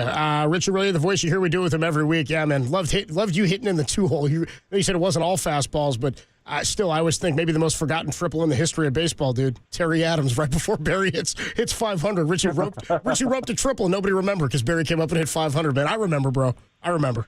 Thanks, man. I scored a tying run. Yeah, he's good. Attaboy, Richie, we'll talk to you next week, man. Thanks so much. Thanks, Rich. All right, guys. Thank you, man. Take care. Good stuff, dude. The great Richie, really. Love talking to Rich, man. Rich is the man. I think what I was going to say is I think that scuffle in San Diego, one of my favorite one-year Giants, David Bell, of course, the greatest slide in Giants history, cross home plate to win the pennant, and he jumped into Richie Aurelia's arms right there. You see Richie jumping up behind the plate. I think David Bell was in the 8-hole at that point. Anyway, Kenny Lofton gets that knock. Richie would have been up next, but he was on deck. But I think that scuffle happened I think what happened was Jeff Kent got into it with David Bell in the dugout about something, and then Barry was looking for an opportunity to be like, no.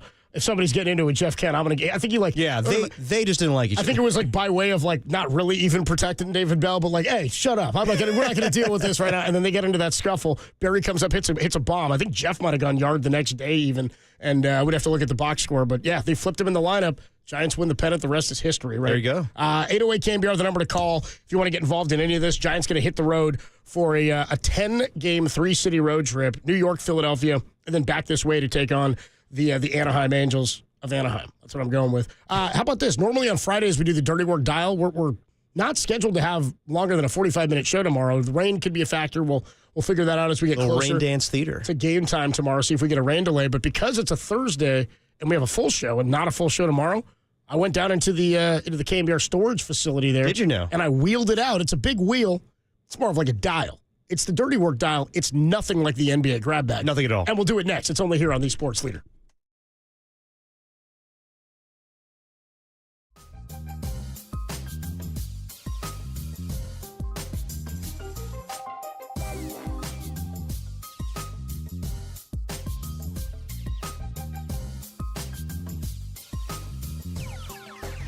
It sound right, boy.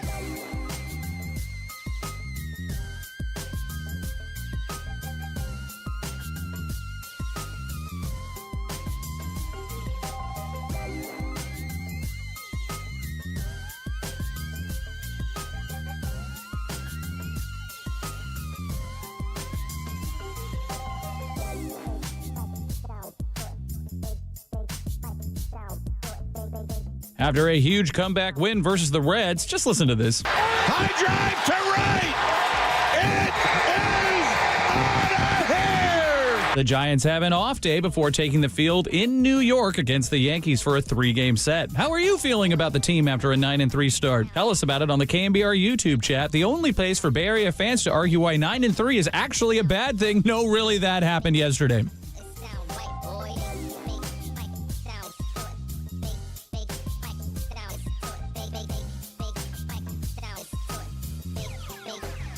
Sound right, boy.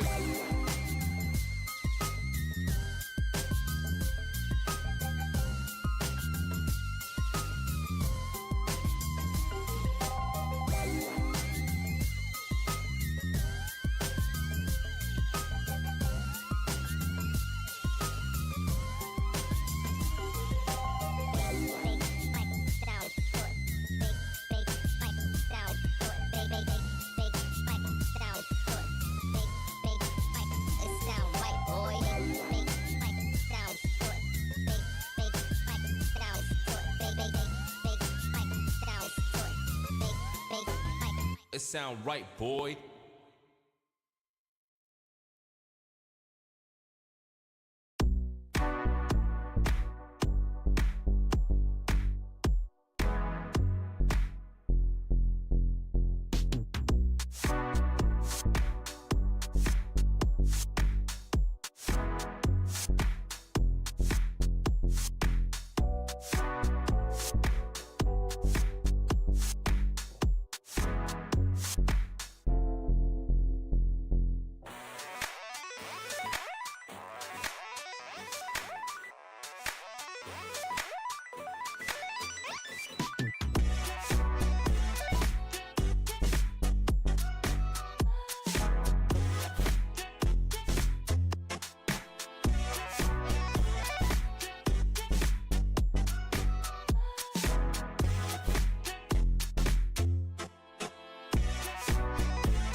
Now, back to Dirty Work.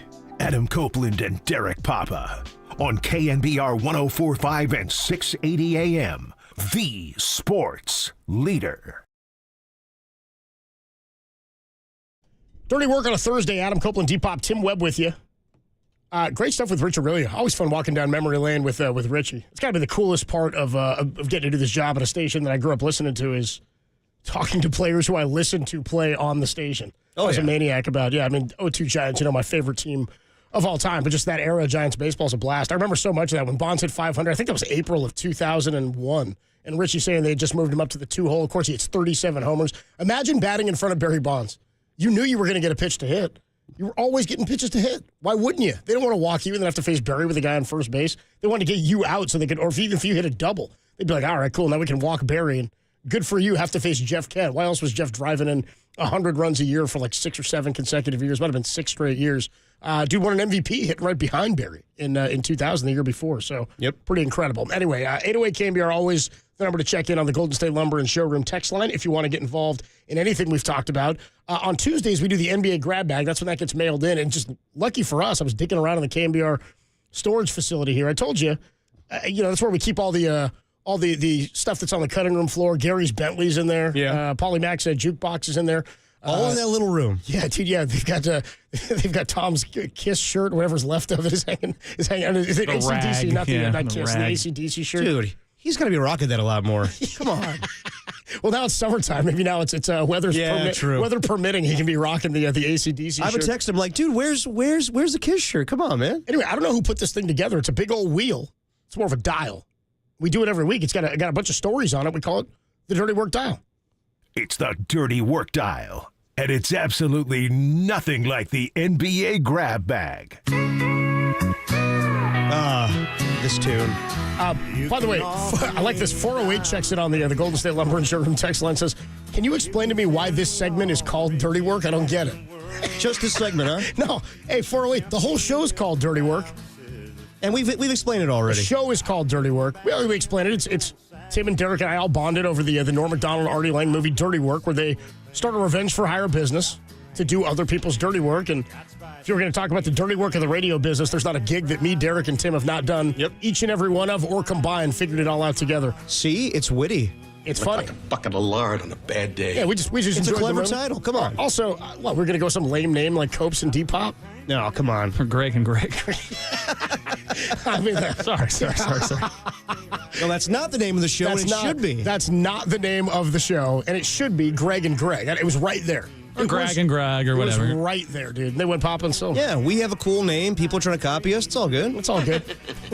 I told you I did a national radio hit a couple of weeks back with ESPN Radio. I was kind of pissed, too. They said, he's the host of the Copes and Depop show. And I was like, no, I'm not. I'm not the host of the Copes and Depop show. Who's telling people this? And 408, now that you know why it's called Dirty Work, whether you like it or not, I could give a damn. But you're part of the filth. If you're listening and you're in. That's the name of the show, people. That's the name of the listeners here. The real filth understand the name of the show, and they approve. I'd like to call fans, but I'd like to call them fans, but that's a little presumptuous. A little presumptuous. Yeah, that's exactly. A little presumptuous. I'd say listeners, because who knows if they care, Anyway, the Dirty Work they Dial. Angry listen. If you were watching on the KNBR YouTube channel, which you should be with the KNBR filth, your Pat H's, your Tackies, your Otises, your Rockin' New Eras, your True Blues. EB, here's your Barbs. Your EB, and, here's your D-Shot 316s. D-Shot 316. That's one of my favorite names on the YouTube chat. Or D-Shot. I like 408 says, I still don't get it.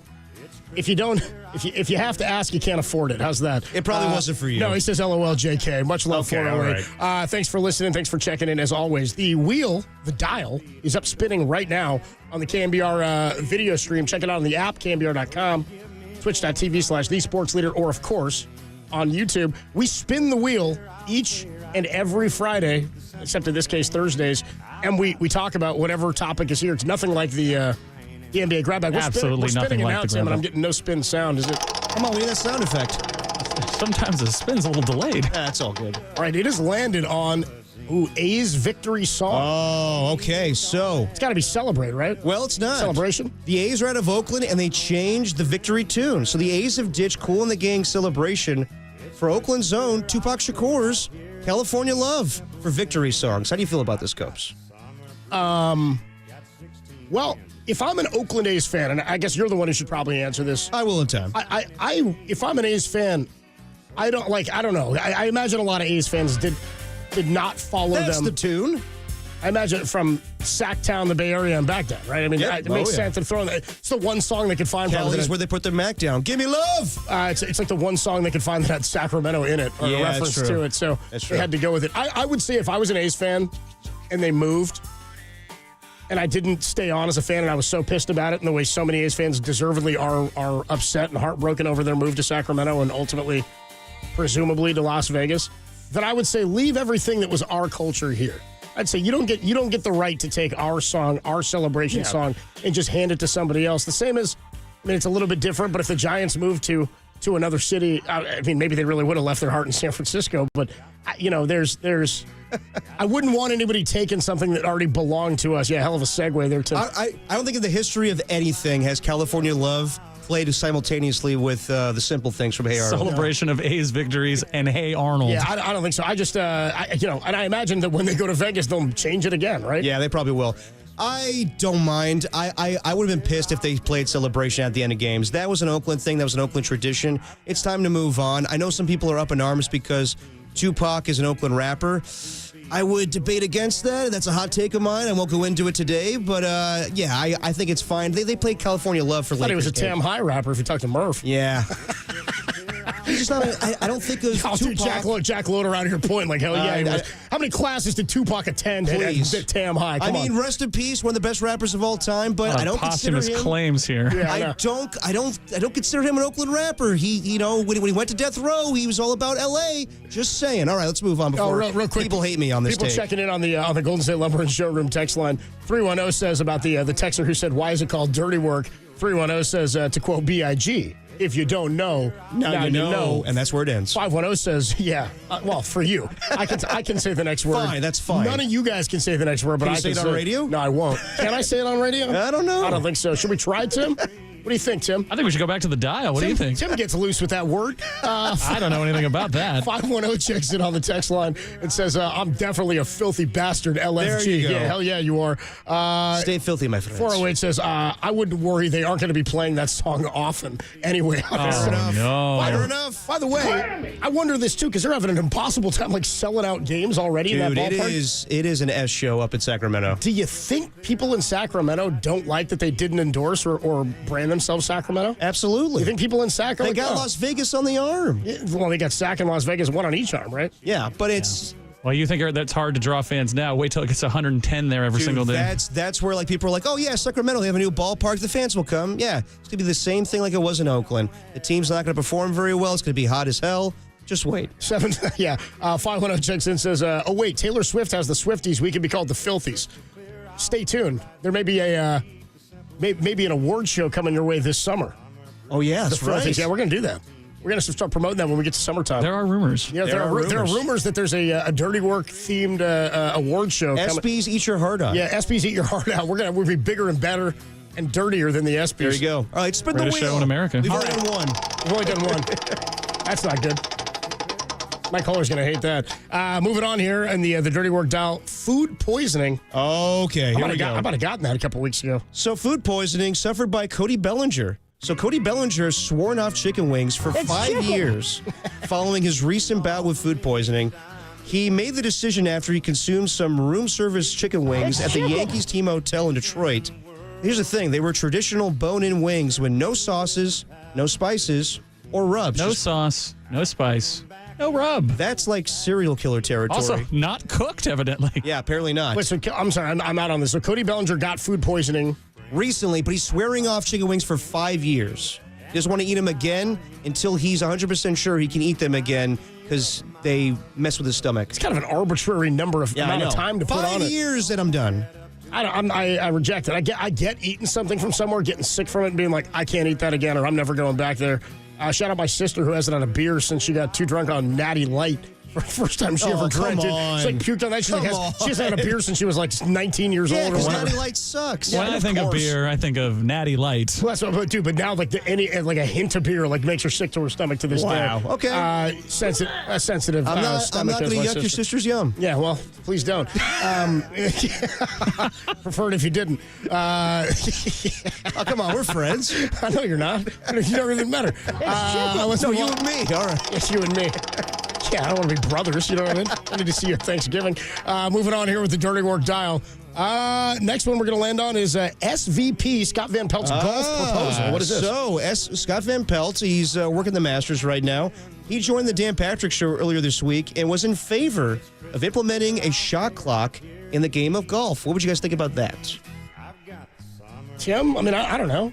It's funny, Scott Van Pelt's one of the big golf guys, too. I know. Says, you mean shot clock, like once it's your turn, you only get a certain amount of time? Yeah, he says the game does move a little slow, and he likes what's going on in baseball right now, so he would say, let's do a shot clock. As a golf. golfer who sucks, and I mean sucks, I can't even pretend to think about what it takes for these guys to do what they do. I don't need a shot clock. Half the deal with if you're watching the Masters, you're locked in for 5 to 6 hours of golf play. Comes with the territory. It's part of the deal. And, those fans that are out there that bought a ticket and everything, they're going to walk along or they're going to find a seat and they're signed up for a whole day. I don't need it, but also I think golf's got much bigger problems. Like the idea that where you have your Masters and then who knows who's playing in what event and who's merging with who and we have different rules. I think there are bigger problems than pace of play. Yeah, I'm with you on that one. Did you see I won my senior tour tournament? I won it all. Did you see I won it again? 5106 says, it's a nice 5-year plan for Bellinger. Maybe it's a 10-year plan. Moving on here with the Dirty Work dial. Round and round and round it goes. By this time, we start getting to stuff where we land on the same stuff again. All right, we landed again on SVP golf proposal. Why don't we go with MLB TV for sale? Okay, according to Andrew Marchand, the Major League Baseball has held discussions about licensing its MLB.TV game package to other networks and or digital platforms. That would be huge for like YouTube TV. So right now, NFL Sunday Ticket's currently on YouTube TV. You buy a subscription to that, you get all the games. Currently, MLB Network is still not on YouTube TV, which is insane to me. So maybe YouTube TV gets in on MLB.TV and they're able to hold all the games. But, currently they're shopping the package. Cool. Good for them. Screw you, MLB TV. Not a fan? I was fine with it until they pulled it off YouTube TV. Oh, MLB Network. MLB Network, I'm sorry. Yeah, MLB Network. The MLB TV, like the MLB.TV or the package you get on your phone, like the MLB app. That's still one of the best sports apps going. I think it has been for years. It's the MLB Network that pisses me off. Yeah. That they pulled from YouTube TV and act like that there's some entity that everybody has. Like, just put it as part of the regular sports packages. They should. I don't want to buffet my TV content anymore. You know what I mean? Maybe that's on YouTube TV for not wanting to pay a certain amount, but I don't know. Like, it's funny, they're asking me to pay a certain amount. Yeah, they change that pretty frequently, too. No, they do. But like NFL Network, you get that. You get NBA TV. You should have MLB Network on there. Yeah, FU, MLB Network, and YouTube TV. One more here on the Dirty Work dial. Hey, but they're a great service. We still use it. Yeah. Well, by the way, 818 says on Cody Bellinger, the 5-year plan. What's his plan? Don't die? Great Big Daddy reference, dude. By the way, eating chicken out at Hooters, right? That's true. It's chicken. What's the guy's name? The older guy that she's dating? Oh, it's his dad, right? No. Sid, dude. I knew it was a good name like that. This is Sid. What's the movie where the girl ends up like sleeping with the guy's dad? I'm thinking of a movie. I don't know, Derek. We're talking about Big Daddy. Maybe that's just my life. All right, let's move on. Mr. KNBR with the poll, by the way. Nicely done, Derek. All right, chicken jockey. Okay, dude, we didn't get into this enough on the grab bag. I know that you were like, whatever, it's fun for the kids, not that big of a deal. This chicken jockey thing. What is chicken Minecraft, jockey? The movie? Oh, this is the Minecraft movie. This is insane. There's more videos coming out. These kids are getting bags and bags of popcorn and throwing it all over the theater, expecting the ushers to pick it up. Derek is really upset about this. Derek hates every kid and everything, right? Yeah. Hi, I'm Dave Fleming, and I hate kids. Because it's just nonsense. And I understand it's like it's fun, and I laugh every time I see the videos, but I think of those poor people working at AMC that have to clean up all the popcorn. Stop it. Stop it. I No, do. Those poor 16-year-olds that have to go mop up the... Who cares? Why are you so offended by this? Because... You're not going to see it. It has not affected you. I don't know. I do love Jables. So what's your gripe? My gripe is that these kids are just causing scenes in the That's middle not of a gripe. movies. You're just stating something. What's your gripe? You're just saying what's happened. What's up? You're just saying what happened. No, and you know what you did also is you said that this was in the grab bag. As you know, the grab bag and the dial are not alike. I know they're completely different, but I'm bringing up the story again because these damn kids don't have any thought about all these people that have to pick up their damn popcorn. Derek Papa here for movie staff. So rapscallions. Where do you come down on a guess what? Whether they threw it around or not, they're still leaving the bags and their crap under the seat. They're still going to have to go through and clean. What I would ask is, are you opposed to shelling a peanut at a baseball game? No, I'll do that. Oh, so you don't think about all the poor people at the Giants games have to go clean up all the peanuts that are sitting there? You got me there, Coach. Yeah. This is fake anger by you. I don't think you're it all over social media. I'm like, these damn kids. All over social media. Derek's like 3 videos of it. Now he's losing his mind. Yep, I don't buy that you're actually upset. I'm not that upset. 707 says, I worked at a movie theater for years. Popcorn messes were the easiest of the messes to clean. How? Because you're just sweeping up popcorn. You'd rather clean up that than like a spilled I ice. doubt that. I bet they have to pick it up like kernel by kernel. Stop it, dude. Stop. You're just making this. Okay. You're just making it. Yeah. Derek talks more about chicken jockey than he does the Giants. Chicken jockey. That's 415. Derek sounds like the old guy screaming, "Get off my lawn." Yeah, you're getting there, bro. I've been that guy for quite some time. How about Derek, just a male Karen over here being like, I'm not going to see the movie, but I don't want those kids to have the fun they're having while they do. That's my Derek impression. That's a pretty spot-on impression of me. I don't want the kids to go see the movie, but what I do. What am I, Mike Silver now? Mike Silver? Yeah, I was trying to make you sound stuffy. Oh, God, Mike Silver. Okay. I can't wait to see what Aaron Rodgers says. One last spin. You got one more? Do you have a story you want to go to? Yeah, whatever. We'll see what we land on. What do we land on? Let's see what we got. Stephen A. Smith. Perfect. I'm Stephen A. Smith, President of the United States. Stephen A. Smith in a recent interview said, time to stop messing around. But Steve Kerr, that's some straight bull. Life is great, especially at ESPN/Disney. Hate the thought of being a politician, but I'm sick of this mess. So I'm officially leaving all doors open. It doesn't sound like you hate the idea of it then, Stephen A. Where did this come from? It just randomly at one point in the last 6 months, somebody asked Stephen A. if he'd ever run for office when he was like on Fox News or on CNN or something. He was on The View. I mean, like, I feel like all the time, like now he's doing his podcast, and some of it's like sports, a lot of it's him hating on LeBron, a lot of him talking about like, I'm a fan of the tariffs, I just got to say. But, like, I got to say, I'm liking bringing production back to the U.S. He is dead-ass serious. You know what? I wouldn't be surprised if he gets some votes.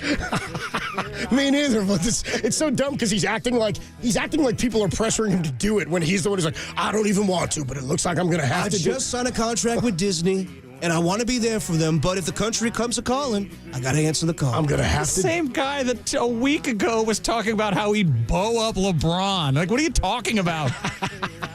I would have swung on him. 510, by the way, just circling back to the Minecraft movie, 510 says, yeah, Derek Papa, the AMC investor now.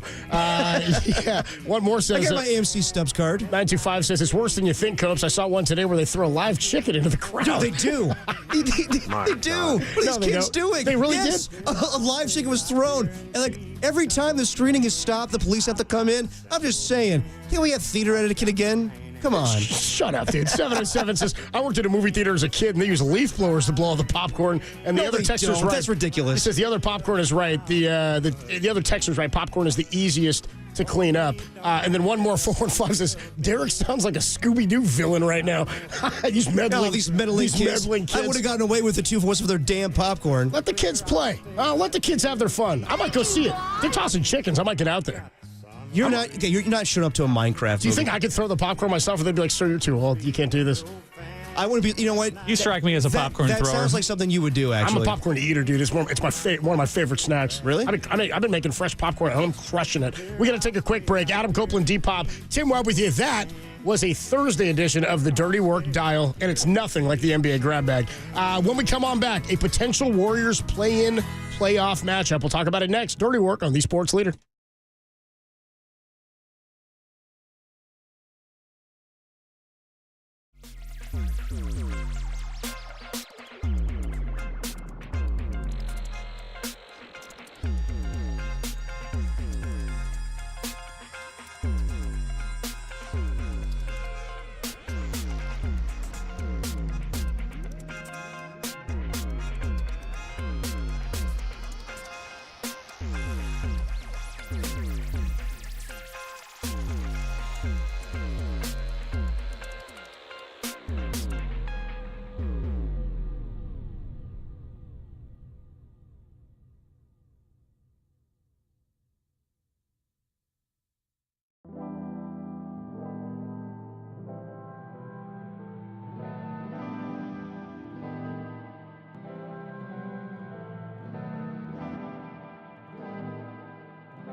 Now, back to Dirty Work.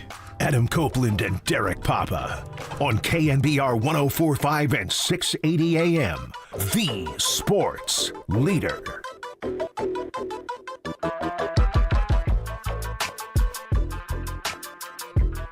Dirty Work on a Thursday afternoon. Adam Copeland, Depop, Tim Webb with you until 6 o'clock tonight. Larry Kruger coming up at 6 with Niners and Diners Nightly.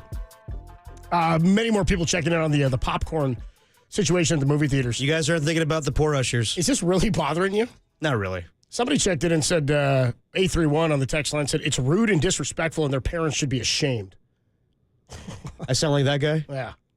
Okay, now A31. Now I go against it. By all means, kids, keep throwing the popcorn around. now that one person is on your side. I don't want to be that guy. I don't want to be that old crotchety bastard. You sound like that guy. I want to see the one with the live chicken. I want to see somebody. Dude, I'll show you the video. It's insane. I want to know how somebody get a live chicken into a movie theater. I don't know if it's a live chicken, but like they're taking their shirts off. They're throwing popcorn up in the air. And there's multiple times where the screening like stops and somebody over the PA system goes, Could you please stop throwing popcorn, please? There's a PA system in the movie theater? I didn't even know that. Oh, yeah. I had no idea. Never heard anybody do it. They did it like while you're doing it for TikTok. I guess I could see Derek's point here. You're trying to make a video of it and look at us disrupting a movie, blah, blah, blah. Okay, fine. That's the whole point where people actually have tried to see a movie and you're being a jackass, but whatever. I've seen these clips. I laugh at them, but it's a little ridiculous. Yes, people are bringing in live chickens during the chicken jockey scene. 707 with a great text here, Tim. He says, Cope should go major league and throw a bucket of KFC into the crowd when Pedro Serrano needs to sacrifice a live chicken. And he's like, they get in the bucket of KFC instead. That's pretty good. Yeah, more people checking in here on the on popcorn now. 209 says Jiffy Pop on the stove has been hitting. 650 says, Derek, I've seen the video. It is a live chicken. That kid brought it in and made a separate video on how he did it. God, this whole thing is insane. Incredible, dude. Another 925, definitely a live chicken. He brings it in his jacket and he shows how he did it in another video. Multiple people checking in on this. It's chicken. I got to check this out, dude. I'm into this. I'm all into this. We were going to talk some Warrior basketball, but we could just take a quick break because we'll do all that with our guy Mark Spears, ESPN and Anscape.com. 408 says, doesn't G-Pop have something to clear up? I don't know what that's talking about.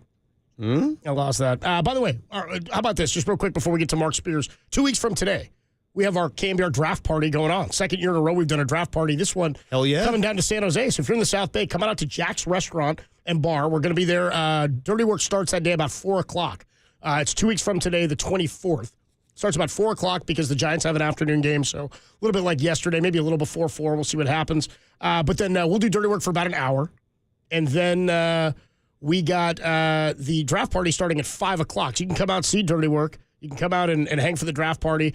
At 5 o'clock, we'll throw it down to Levi Stadium where John Dickinson, Greg Papa, and Todd Husak will be walking you through the draft picks. We'll be there getting live reaction. We'll be hanging out, drinking beers, watching the draft. We'll get some live reaction from you guys, the listeners, on the air after the Niners make their pick at number 11. And we'll just be hanging out 5 to 9, Jack's Restaurant and Bar outside of Westgate Mall in San Jose. Hope to see you guys there. Should be a fun one. Come on out. Jack's a cool restaurant, good place to hang. So we'll be down there having a good time. 808 KNBR if you want to get involved in Derek being dude, the one thing we don't do is we don't yuck yums here on Dirty. I'm not yucking anybody's yum. I'm just saying, when you go to a theater, don't be a jackass. It's pretty yum yuck to me, I think, dude. Hey, well, maybe he's making the point that if you go to the theater with a chicken, you're probably yucking somebody's yum, meaning that they're sitting there watching a movie. There are people that have waited their whole lives to see a Minecraft movie. Stop it, dude. That chicken's been waiting its whole life to get into a theater. And I've been waiting a long time to see Jack Black in a new movie. It's been a minute. Gulliver's Travels 2 in theaters this summer. I missed that one. Adam Copeland, Depop, Tim Webb, Mark Spears, the Hall of Famer, ESPN and Anscape.com, joins us each and every week. Where does he think the Warriors will finish? And does he think the Warriors can be a contender outside, or if they make only the play-in tournament? They fell to 7. We'll talk about that with Mark Spears next. It's Dirty Work, greatest show in America on the Sports Leader.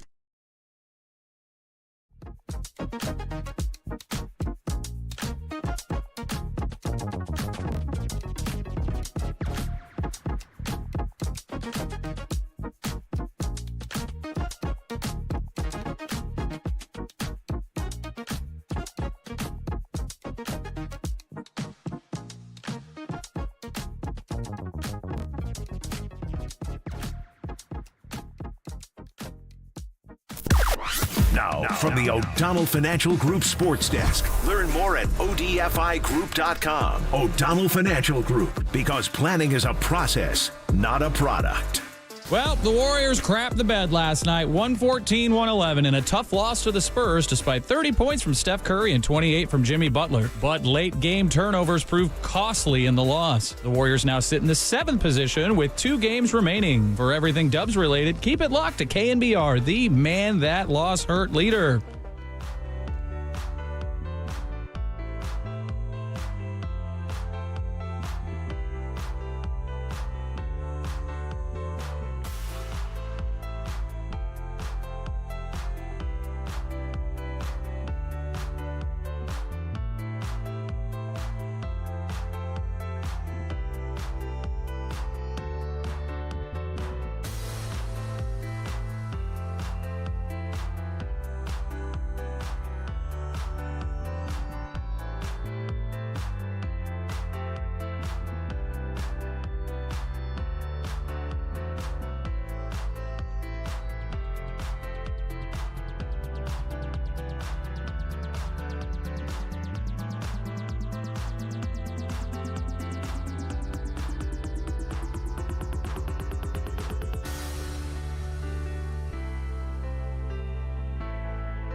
Now, back to Dirty Work. Adam Copeland and Derek Papa on KNBR 104.5 and 680 AM, the sports leader. Dirty Work on a Thursday. Adam Copeland, D-Pop, Tim Webb. The Hall of Famer, ESPN and Anscape.com's Mark Spears joins us each and every week on the UMA Guest Line. Mark Spears is sponsored by Mancini Sleep World. Get the rest easy promise only at Mancini Sleep World. Visit sleepworld.com. Mark Spears on the Uma guest line. What's up, Mark? How you doing, man? What's going on, Mark? I get a discount? Yeah, you get a discount. Sleepworld.com, man. Okay, let me know. Let me know what the code is. The code. Discount Mark. I just got back from Morocco, so I got to, get some good sleep tonight. Had a great 7 days at the Basketball Africa League, and you guys can watch those games on NBA TV. But I woke up this morning, and I was like, what happened? Yeah, dude, what happened? I mean, like 2 nights ago, I'm sorry. I was like, what happened, man? I don't know, man. That was tough. That was tough. I mean, the Houston loss was frustrating. Obviously, Steph just 3 points in the game on Sunday against Houston. He was like 1 of 10 from the field. And I don't know how many games you're going to win when Steph takes only 10 shots anyway, or only makes one field goal. And it was a 3-pointer before the half. Yeah. Didn't score in the second half or in the first quarter at all. Then they beat Phoenix handily. I think we expected that. But it's funny, Marcus Thompson was on with us on Monday. And Derek was pretty confident that they were going to win the next 4, Phoenix, San Antonio, Portland, or at least the next 3, and give themselves a shot against the Clippers. And Marcus said, man, they're going to kick that one to San Antonio on a back-to-back. And sure enough, man, 17-point underdogs. And they just peed down their leg, but man, like, I don't get it, man. Like, I feel like I'm watching college football right now. You know what I'm saying? Yeah. Like where every game matters so much. And I had told you guys a couple weeks ago, tell me if you remember, I'm like, that Clippers game's going to mean something. You did. At the end of the season, that Clippers game is going to mean something, and it will, and it is. And I don't think the Warriors are the better team out of the two right now. No, Clippers are one of the hottest teams. They're like the hottest team in the West. Kawhi Leonard's playing amazing basketball, which I think makes last night's loss even more painful. Like, I don't care if it was a back-to-back. They played Phoenix and beat them down the night before. Yep. I'm sure there was good rest at the end, right? Like, you're at home. They played the night before, too. Wemby's not there. De'Aaron Fox is not there. You're playing for something big. To me, that's the most there's a lot of disappointing losses, but that's the most frustrating, got to be disappointing loss for the Warriors this season, because it just means so much. There's just so much at stake. And, I would have thought, they would have lost to Denver, something like that. Not this, not the Spurs, not without Pop, not without the 2 stars. A huge punch in the stomach. But, hey, now you got a scoreboard watch. Now you got to watch Memphis and Minnesota tonight. And I would think that you would want Minnesota to win that game. Yeah, you would. Right? Absolutely. And kind of, Denver has some tough ones. Like, I still think it's going to come down to the very last day of the season for a lot of things. So now that I'll be in Portland, they can't lose to the Blazers tomorrow. But the one thing Warriors got to remember is, no matter how bad the team is, they're like the Lakers now. They're like the Celtics now. No matter wherever they go, they got Warriors on the jersey. And it's an exciting game for whoever they're playing, whether it's home or away. So there's no way they could just walk in and think they could beat somebody easily anymore. It's Mark Spears on the Uma guest, and let me ask you this, because you're right. You did say that a couple of weeks ago, and it seems like it's even more glaring now, that final game of the season against the Clippers, to mean something. What are the odds it means something for the Warriors and not for the Clippers? I mean, not as significant for the Clippers, I guess is what I'm saying. Well, I mean, it could involve seeding for the Clippers, right? Yeah. Like it might be important for that. And I think it will. I mean, like the Lakers still have a couple games that they should win, but it's so tight. Bro, I've been covering this league 26 years. I can't remember 3-8 being like this. 2 games or something. Dude, it's like a baseball season. Not 3-8, 3-10. Yeah. I've never seen this before.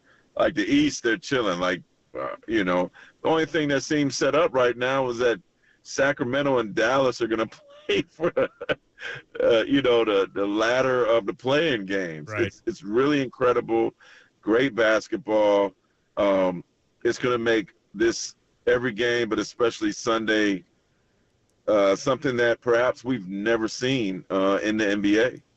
So, Mark, if they end up being a play-in team, what chances do you give them to win a championship, considering they are an older team, they have to play more games, they don't get that rest? Are you confident in them if they have to have that play-in game and be a 7 seed? I don't really see them as a championship team either way right now. Okay. I just not enough. There was a nice stretch, but I just don't believe in their talent outside of their big three. Like, have you looked at Kuminga's minutes? I mean, his numbers since he's returned. What numbers? And exactly, he's like averaging 11 or something like that. Yeah, barely shooting 20% from 3, but he wants a big contract. Yeah. You know what I'm saying? Me too, dog. You know what I mean? And then it's Podziemski just started playing good again, and then he had a clunker last night. And I just don't, to me, there's too much emphasis on Steph and Jimmy being great for this team to win. Kuminga was supposed to be that guy, and there's a way to get your contract. Play great. Play great. You'll get paid, man. We don't have to hear in the media that this is what you're seeking. This is what you want. I wanted a date with Halle Berry 20 years ago. I didn't get it. You know what I'm saying? I actually did try to talk to her once. It didn't work. All right. But at least I shot my shot. You got it, man. It's a true story. Yeah. It's a true story, right? This dude ain't shooting his shot. He's leaving money on the table. Stop talking about it and prove that you're deserving of all this cash. And I love JK, man. Great, great, great guy.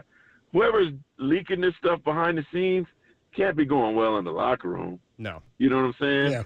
Especially now, dude, ball. You ball, you'll get paid. It's simple. It's simple. So I have faith in Draymond's defense. I have faith in, playoff Jimmy needs to show up now. I have faith in Steph. I don't have faith in this team against athletic teams, and they very well could be playing the Houston Rockets. And I just don't have faith in their supporting cast. I understand GP was hurt. I understand, if Post getting sick means that much to the team, they're in trouble. Championship. Yeah. Like I said, I'm acting like this is college football, man. I'm acting like I'm watching my LSU Tigers and, San Jose State, where one thing you're like, man, it's ruined.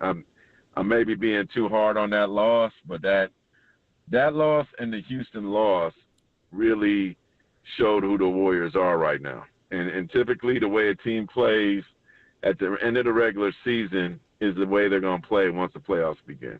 Talking to Mark Spears on the Uma Guessler. No, I'm with you in that. Yeah, they haven't played well enough to seem like they're still contenders. Especially, again, the Laker game was great. The Denver game was great, and since then it's been wildly inconsistent. I'm with you in that I don't feel the same about them as I did even a week or 2 weeks ago. But you said they could play an athletic team in Houston. That would mean they're the 7. If they're the 7, nobody's winning a title out of the play-in.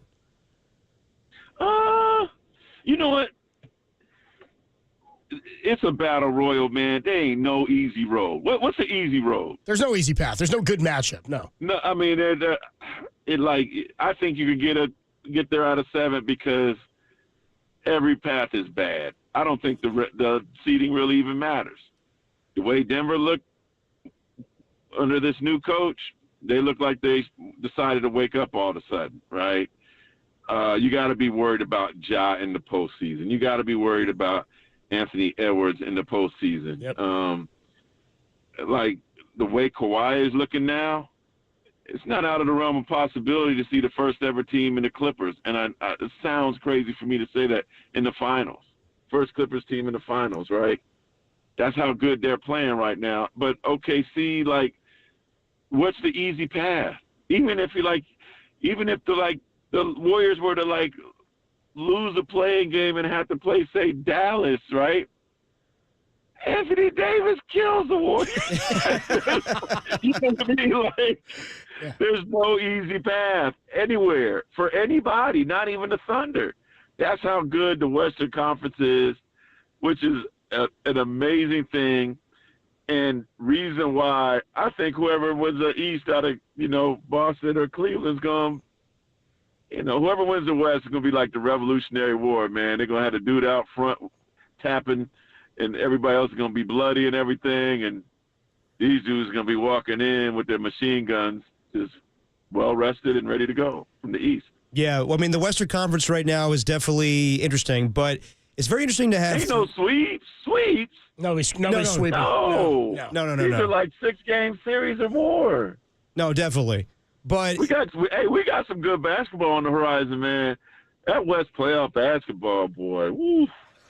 No, definitely. From the playing on, it's going to be on and popping. Okay, but what do you think about 3 head coaches in the Western Conference being interim head coaches?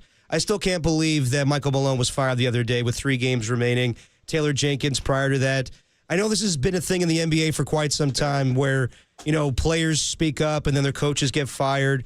But do you think that there's a thing in the NBA where owners and even players sometimes don't respect their coaches?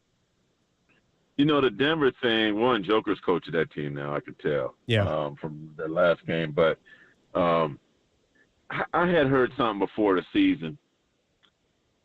And I think Josh Kroenke, I know him really well. I covered the Nuggets for 8 seasons, talking about the president of the Nuggets.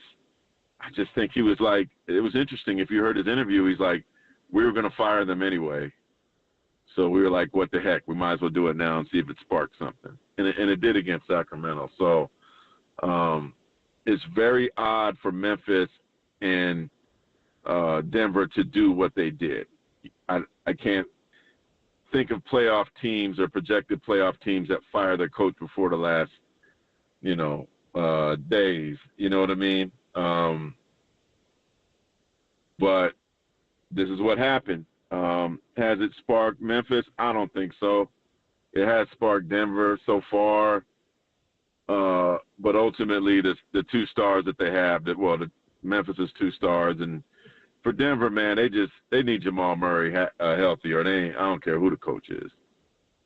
They're not gonna get back to the promised land. Memphis, I don't know. I do think if the Warriors do play in the play-in, that's the team they want. But Ja seems to really like playing against the Warriors too. So there's no easy path, man.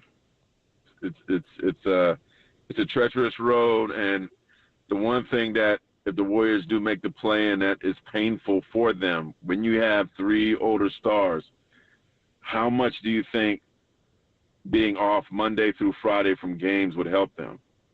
So now all of a sudden, because they likely play on Tuesday, they get a day off, and then they got to play on Tuesday, and then if they lose, they got to play on Friday. Like, they need a rest, bro. They need a rest, and they need some teams to help them out to figure out a way to be in the top 6. No, I hear you, Mark. But to that point, though, with the coaches that were fired this season being in the Western Conference playoffs, does it kind of devalue like the postseason and everything? Where like the Warriors right now have the most coaching experience in the Western Conference playoffs. So if they get into a 7-game series, I believe that Steve Kerr will come with a game plan and he'll be better than whoever he faces. Doesn't that like for Memphis, for the Sacramento, for Denver? Doesn't it kind of sabotage their chances when they have a guy that's never done this before? Just try to figure it out and make sure that your superstar players just guide you to a championship? Steve didn't get him a win yesterday. Right. And this is no shade on Steve, because I know people listening there laughing that I said that, right? Like, and they got an interim coach there in San Antonio. But ultimately, always, no matter what the sport, and you guys, please tell me if I'm wrong, too much emphasis is put on coaches when they win, especially in college sports. Yep. And too much emphasis is put on coaches when they lose.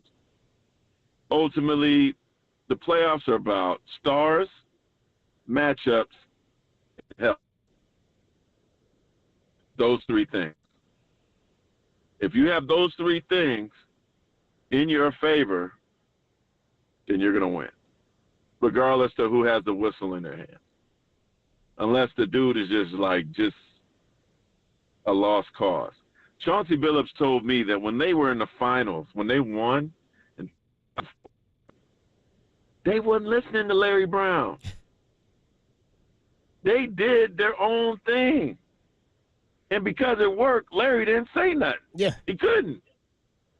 You know, I'm sure it made him angry, but you're like, well, you know, clenching your fist and then the shot going in. Oh, yeah, good. Yeah, let's go. Let's get in. Like, basketball, sports is about the players. Steve Kerr can't shoot threes for him right now. They need him to, but he can't. It's on these guys to show up and play. Tom used to say that to us for years. I mean, Tom said it's about, players make plays, right? I mean, they can drop the play all you want. Tom said, I remember Tom telling us stories. He's like, I can't I tell you how many times they drop like an inbound play during a timeout. They'd come out of the huddle and it was a play drawn up for a specific guy, and then he'd be like, wait, what's the play?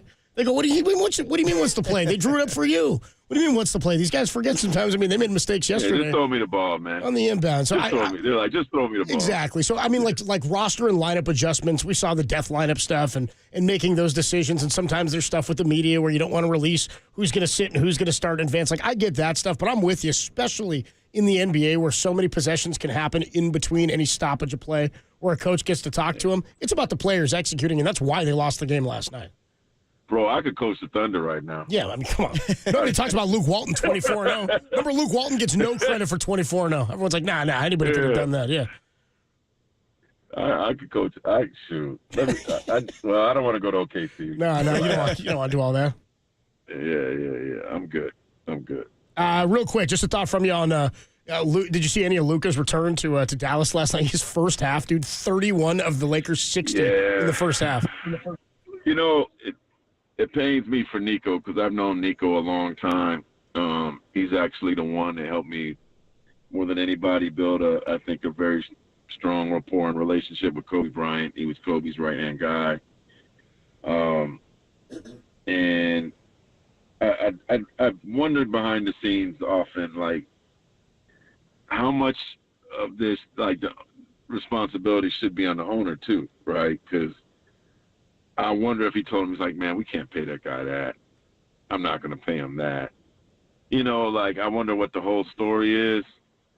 And I understand the Dallas people are upset, but I heard it was really, really bad last night, man. And I get it, and people are angry, but I look, he made a trade that's going to be questioned forever, but the personal attacks, I think, I hope they stop for him soon, for him and his family, because that's, look, it's done. What done is done, and we'll see where Dallas goes from here, and maybe they could figure out a way to get KD to come because he's gone.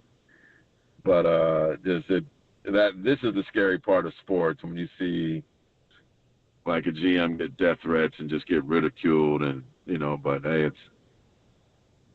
there's a lot of risk in that trade, and he's getting in front of it right now still. Well, this makes you wonder. They're acting that way about Jerry Jones. I wonder what the difference is between him and Nico down in Dallas. By the way, interesting. It's funny how that works, isn't it? By the way, I mean, Anthony Davis didn't help him out at all. When Luka has 31 in the first half and Anthony Davis had 4, I mean, that just was sort of fuel for the fire. But somebody I was talking to that's close to the Mavericks is like, damn, could any of them have put an arm on or knock Luka down or had some pride in defending him? Like, at least foul him hard. Like, I think that's, that probably was.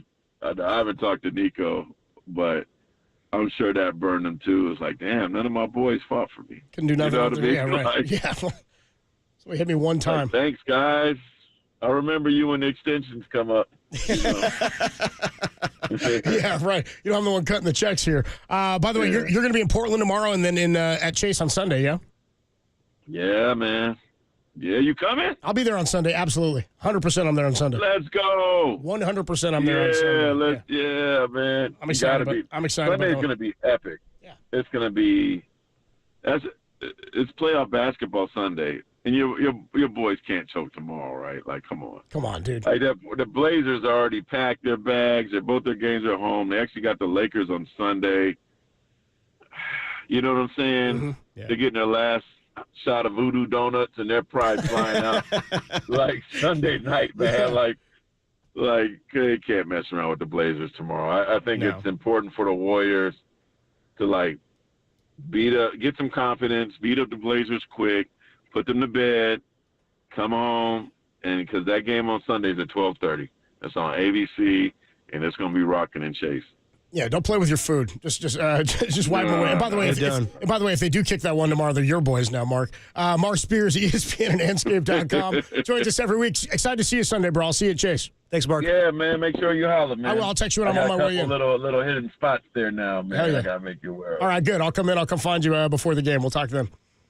All right, peace. All right, man. Good deal. Mark Spears, ESPN and Anscape.com, the Hall of Famer. We do it with him each and every week. I wasn't really wondering. It's because Jerry Jones is white. Adam Copeland, Depop, Tim Webb with you. It's Dirty Work on a Thursday afternoon. And maybe they just expect Jerry to kick it each and every year. And by the way, I'm riffing a little bit. People down in Dallas are infuriated with Jerry. There's a lot of Cowboy fans. No, they are. There's a lot of Cowboy fans who are like, get this guy out of my life. Yeah, but the boys hate the owner. To Mark's point, the Nico hate's just getting ridiculous. But what he said about coaching in the NBA, I respect Mark. He's a Hall of Famer. I do find like a little issue with like the fact that they're just like firing coaches. Is like, okay, well then the superstars will take over.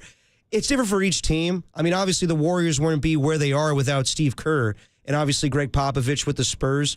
I think it's just crazy that the NBA is kind of devaluing their coaches. It's the superstars dictating who stays, who goes. I mean, Kevin Durant basically told the Nets, I want Steve Nash fired. Yep. It sounds like John Morant got Taylor Jenkins fired. I don't know what went on behind the scenes with the Nuggets right now, but to go into the postseason to expect, okay, well, Jokic will carry us, you have to have game plan. You have to have strategy. I find that to be fascinating and crazy at the same time. Yeah, I mean, I don't know to what impact, but it does feel at times in the NBA maybe the coach has the least impact, right, of any coach in the four major sports.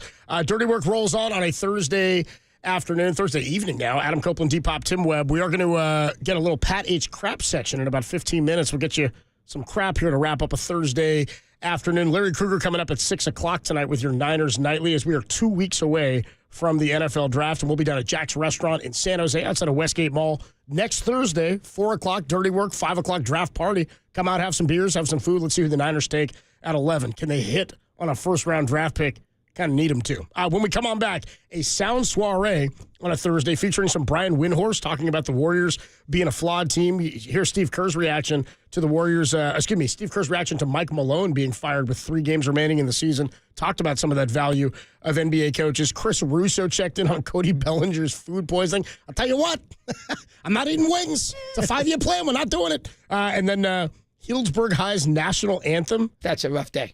What is this? I don't even know what this is. This is at the Giants game yesterday. Oh, they did the national anthem yesterday. Yes, they did. I actually didn't catch it. I was with Marcus and... we'll let you hear for the first time. Boys walking in. Oh, boy. All right, well, we'll do all that next. It's the Dirty Work Sound Soiree, and it's only here on the Sports Leader.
Now.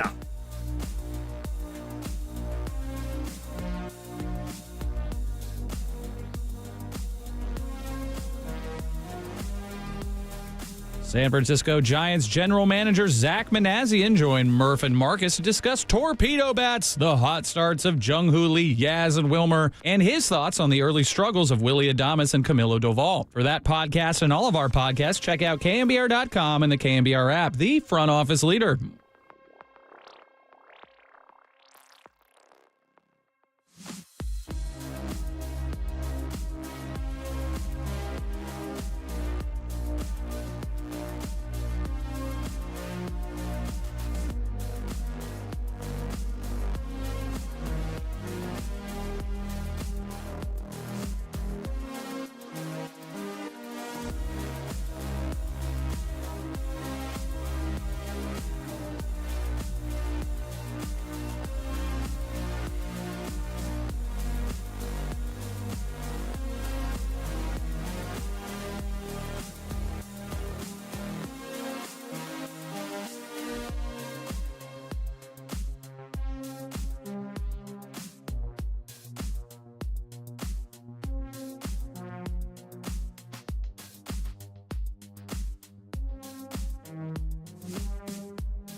Now, back to Dirty Work.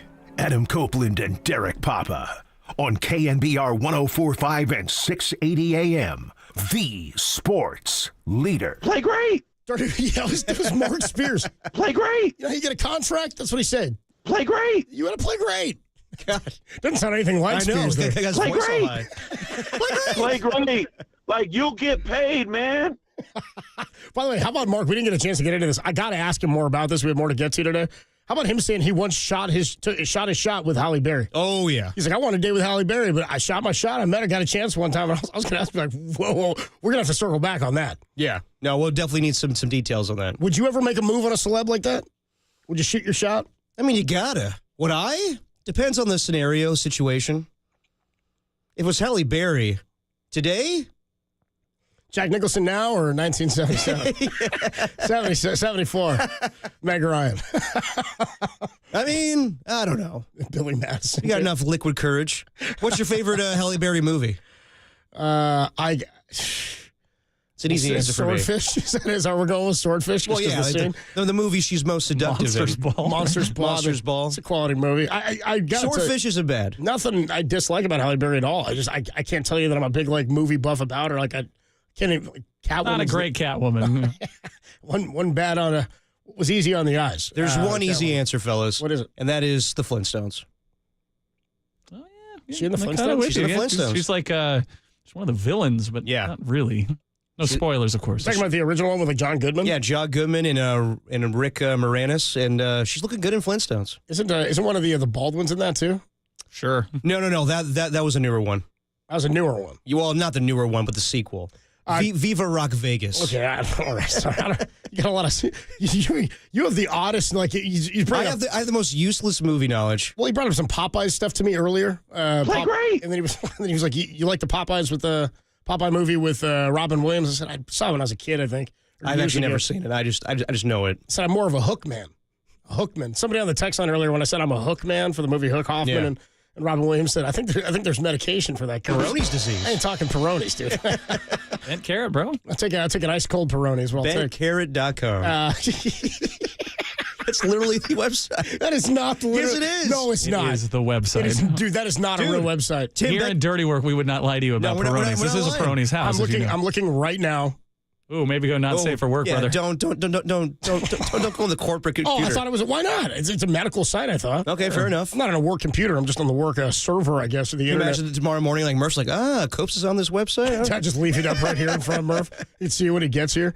Yeah, dude. Bentcarrot.com. First and only FDA-approved non-surgical treatment option for PD, for Peyronie's disease. Would I ever lie to you, Copes? Come on. Peyronie's disease. Dude, how about on the main page, dude? It says reduce the bend. And it's got a big old bent carrot on it, which is it's not even that sly. You're doing the dirty work right now. You're doing the dirty work. We all know what you're talking about. Oh, great. Yeah, we know what we're talking about. 415 checks in and says, well, no, just the website. And they're like, oh, it's a bent carrot. Yeah, we know.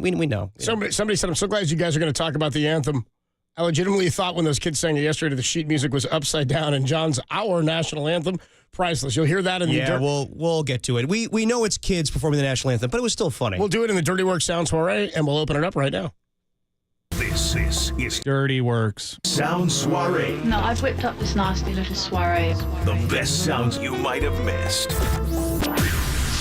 What? Soiree, honey. I think that means party. On the sports leader. All right, the Dirty Work Sound Soiree, some of the best sounds from across the sports world that you may have missed. How about Brian Windhorst? Windy. Now, why is he in here? Brian Windhorst, man. By the way, real quick before we get to that, somebody checked in on the 925, because remember Mark Spears said we were talking the interim coaches in the NBA Western Conference playoff picture. 925 said, did you guys see Jokic last night when they were playing Sacramento at a timeout? He was literally the one holding the clipboard. And I know they beat down the Kings last night, but how sustainable is that for the playoffs? Like that's the thing. You have new leaders now. These are I understand players are the ones that dictate the championships. I get that. But when they're in a timeout situation, come on, what are we doing here? I don't know. Jokic is just give me the ball. What else is there? Give it to me. I'll find somebody open. Yeah. Here's Brian Windhorst. We're talking about the Warriors and how much confidence you have in them. avoiding the play-in. They don't even control their own destiny at this point. Portland tomorrow, Clippers on Sunday at home to wrap up the regular season. Here's Brian Windhorst on Get Up on ESPN. He says the Warriors are a flawed team. Here you go. Clearly the Warriors are flawed. Look what happened last night. But the way the Warriors are going to try to pull this off, they're going to try to play with a very small lineup. And I just think what you're going to ask this team to do to make a long playoff run, what you're going to ask Draymond Green to do, guard bigger players, play with a lot of energy, I think it's going to be energy zapping to them. And so I think they need to be doing the opposite. I think they need to be taking load off instead of adding load on. So now we know they're going to have to play through the buzzer on Sunday night. Well, I mean, that was probably already going to happen, but that guarantees it now. Now they got to press the gas all the way down. Now they know there's a real chance they have to immediately turn around and play next Tuesday or Wednesday, and it's possible they could have to play next Friday if things don't go well. And so you're just stacking on the load. A lot of load talk there. A lot of load talk from Wendy. A lot of load. I mean, I don't even know what he was talking about. Well, the argument that he's making is like this is not sustainable with them playing small. I would argue they won championships playing You're small. saying they're putting a bigger load on themselves by playing small? I guess, but also it's like the bigger load that they're carrying is the fact that they'll be playing a play-in game, which is what we've been talking about for the majority of the show here. But his argument that they can't win playing small, of course they can. They've done it in the past, the death lineup. That's why they won the championship the first time around 10 years ago. The thing is, they don't have a lot of veteran bigs. I mean, they still have Kevon Looney, but you were winning championships with Andrew Bogut and JaVale McGee and Zaza Pachulia. When you have, Quinn Post and Trace Jackson-Davis, maybe a little harder. So I hear all that, but the small ball argument, I think that's an old take, and I'm not buying that. Yeah, I mean, you said they're a flawed team. Look at last night. Last night had nothing to do with being a flawed team. Well, that's what First Take does, they man. kicked the game. They react to one game. That's how things are going to be the rest of the way. It's crazy how some ESPN shows react to baseball and basketball like, well, that's the end-all, be-all, acting like it's football. It's not going to be the same case. So I expect the Warriors to come back with intensity and just fire in tomorrow's game, but we'll see if they can avoid the play-in. Yeah, I don't really care about the small ball nature of it because that's when they play their best, and I think that can match them up well against some of these teams, with the exception of like Dallas or OKC or somebody like that who has a lot of size, but the size of the team doesn't bother me all that much. I also don't think they're a flawed team. There's a lot of things about a lot of teams that are flawed. Every team in the West is flawed, I guess, except with OKC right now. Yeah, and I mean, they've got huge athletic wings, and like Mark Spears said, the Warriors struggle against athletic teams. That's why he thinks Houston isn't a great matchup for them. That said, I don't think last night is indicative of any flaws within the team. They kicked a game in which they were up late, didn't play a good fourth quarter. It was a fluky shot at the end with Harrison Barnes. We had 10 turnovers in the game, but 3 of them came in crucial clutch situations at the end, including that inbound pass, which was god-awful. So, yeah, I hear him. I'm also not let's get up, so whatever. Yep. Moving on here in the Sound Story. Here's Steve Kerr. Mike Malone got fired a couple of days ago, as did the GM in Denver. 3 games to play, and they fire their head coach. Now Jokic is holding the clipboard when they go to timeouts, which is hysterical to me. Here's Steve Kerr sort of talking about what we discussed earlier, the devaluing of head coaches in the league following Mike Malone's firing. Shocked, like everyone. Mike has obviously been a great coach, championship coach, and fantastic record. And again, like with Taylor, you don't expect anything like this late in the season. And then, as I said with Taylor, organizations have to do their own business, and we aren't privy to any of that.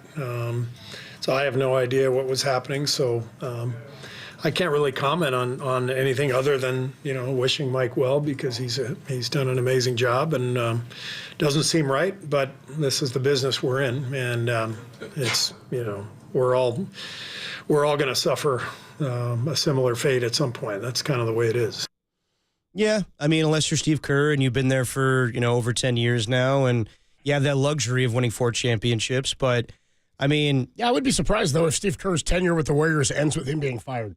I would be very surprised with that at this point. But there were times I remember, like even with him winning championships, there was always like, well, if they don't win this one, what about like I heard rumors sometimes where they wanted to bring in Tom Izzo to take over because of the connection with Draymond Green, and I'd be like, God, I don't know how that would work, but you never know if Steve didn't get it done. Sometimes maybe he would have been fired, but It's just crazy to Malone me. was getting it done. He was there for 11 years. I know. And he won a title. He literally just won the championship 2 years ago. He's not the only one. Mike Budenholzer, Nick Nurse, who's the guy with Frank Vogel with the Lakers. It's just it's ridiculous right now. I honestly don't like it.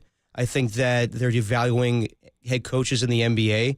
They do have a purpose, and I know that. I don't think they're devaluing them. I think they don't value them as much as they value the players. I don't think they're devaluing the coaches. I mean, if you ask me, any of those guys you just said, like Frank Vogel, whatever. Like, I never thought Frank Vogel was that elite of a coach. Went to one NBA Finals, and he needed LeBron and AD to get there, right? Like, I'm not saying. That was the anomaly. They didn't win that title because of Frank Vogel, and that's kind of the point that Mark Spears was making is, and somebody texted in earlier, it's a line Murph uses a lot. It's a classic line, not the Jimmies and the Joes. It's not the X's and O's, it's the Jimmies and the Joes. It's the team having to perform. The NBA, more than any other sport, I feel coaches have the least in-game impact because it's about rolling the ball out and letting the guys go make the plays that you've drawn up. Football, and Mark Spears said this too, we put too much emphasis on coaches when they win and too much emphasis when they lose. It's not always on the coach. Guys have to execute. I mean, people hate Kyle Shanahan or get mad at Kyle Shanahan for his play calling. And, yeah, he bears some responsibility for that. It's also execution and the talent on the field, which football's a bit different because a lot of times the coach's hands are involved in everything that happens, especially from a play calling perspective. In basketball, there's no play calling like that except in a timeout. If you go for 6 minutes, I mean, Phil Jackson's whole thing was like, I'm never calling a timeout. We're just going to play through it. We're not going to stop the game and slow things down. You just let your guys play through it. They know what the system is. Go out there and execute it. And if they don't execute it, you lose ball games. So I don't think the owners are devaluing it. I think the quality of players and it being a superstar league, and because a couple of great players can change the entire fortune of a season, see Jimmy Butler. I mean, it's not Steve Kerr's coaching that turned this season around. It's Jimmy Butler that turned this season around. No, I get all that. I'm not saying it's not an impact, but I'm saying the value and role of NBA coaches is certainly not what it was 25 years ago. Of course, but also Steve Kerr has to fit in like with the scheme of how Jimmy Butler's going to be. He has to make it work, of course. His role on the team. So they're not devaluing. I just think like they're putting more stock in what their players have to say than honestly what the coach envisions for the franchise. And I just think that's kind of nuts. I understand that they win because of players, but I don't think it's that nuts. I really don't. I just think that it stinks a little bit, but I don't think it's crazy. I think it's crazy to think that the Nuggets, and if they end up winning, then I'll definitely eat crow on this. But if the Nuggets, they expect them to go out there, it's like, well, Jokic will do it for us. I have a hard time believing that. The same thing with Taylor Jenkins and the Memphis Grizzlies, especially that team that's never won anything, and they have their own issues with John Morant. You don't have a leader on the floor to tell them what the play is. I have a hard time believing they're going to actually win. Yeah, I mean, I don't think that the Nuggets looked at it and said, well, that's fine. We'll just let Jokic take over and take control. Like, Jokic was going to be Jokic anyway. I can't understand why they did that or made that move now, but I can't imagine that their logic was, that's fine. Jokic will carry us to a title anyway, or we'll be just as good without him. However, if you are, then it gives you, it's sort of proof. I mean, David Blatt, you can run through all sorts of coaches that have had impacts or lack thereof. I mean, any LeBron team, does anybody give any coach credit except for Eric Spoelstra because he won anyway? That's the only one. Like, nobody gives any coach credit that LeBron. Yeah, I mean, nobody gives Luke Walton any credit for the 24-0 start, even though, of course, there was a factor there, but he had a world-beating Avengers-like team out there. Yeah. So, I don't know. I just think in the NBA, the impact is felt differently, and it's hard to quantify what that value is. Again, it's the same as it's not Steve Kerr's fault they blew a 3-1 lead. He's a part of it, sure, but it's not his fault that they coughed that series. So it's not Scotty Brooks' fault that the Warriors came back and beat them when they were down 3-1. Is it Doc Rivers' fault that he's blown a lot of 3-1 leads? I would say blowing 3-1 leads over and over and over and over again, maybe that's a trend for a certain coach. Because he never made adjustments, and that's a problem in Doc Rivers' coaching career. Let's get on to a little bit more sound here. Chris Russo was on ESPN. He was reacting to Cody Bellinger. We talked about this in the Dirty Work Dial. Cody Bellinger got food poisoning from eating some completely plain chicken wings. No sauce, no seasoning, nothing, just chicken wings.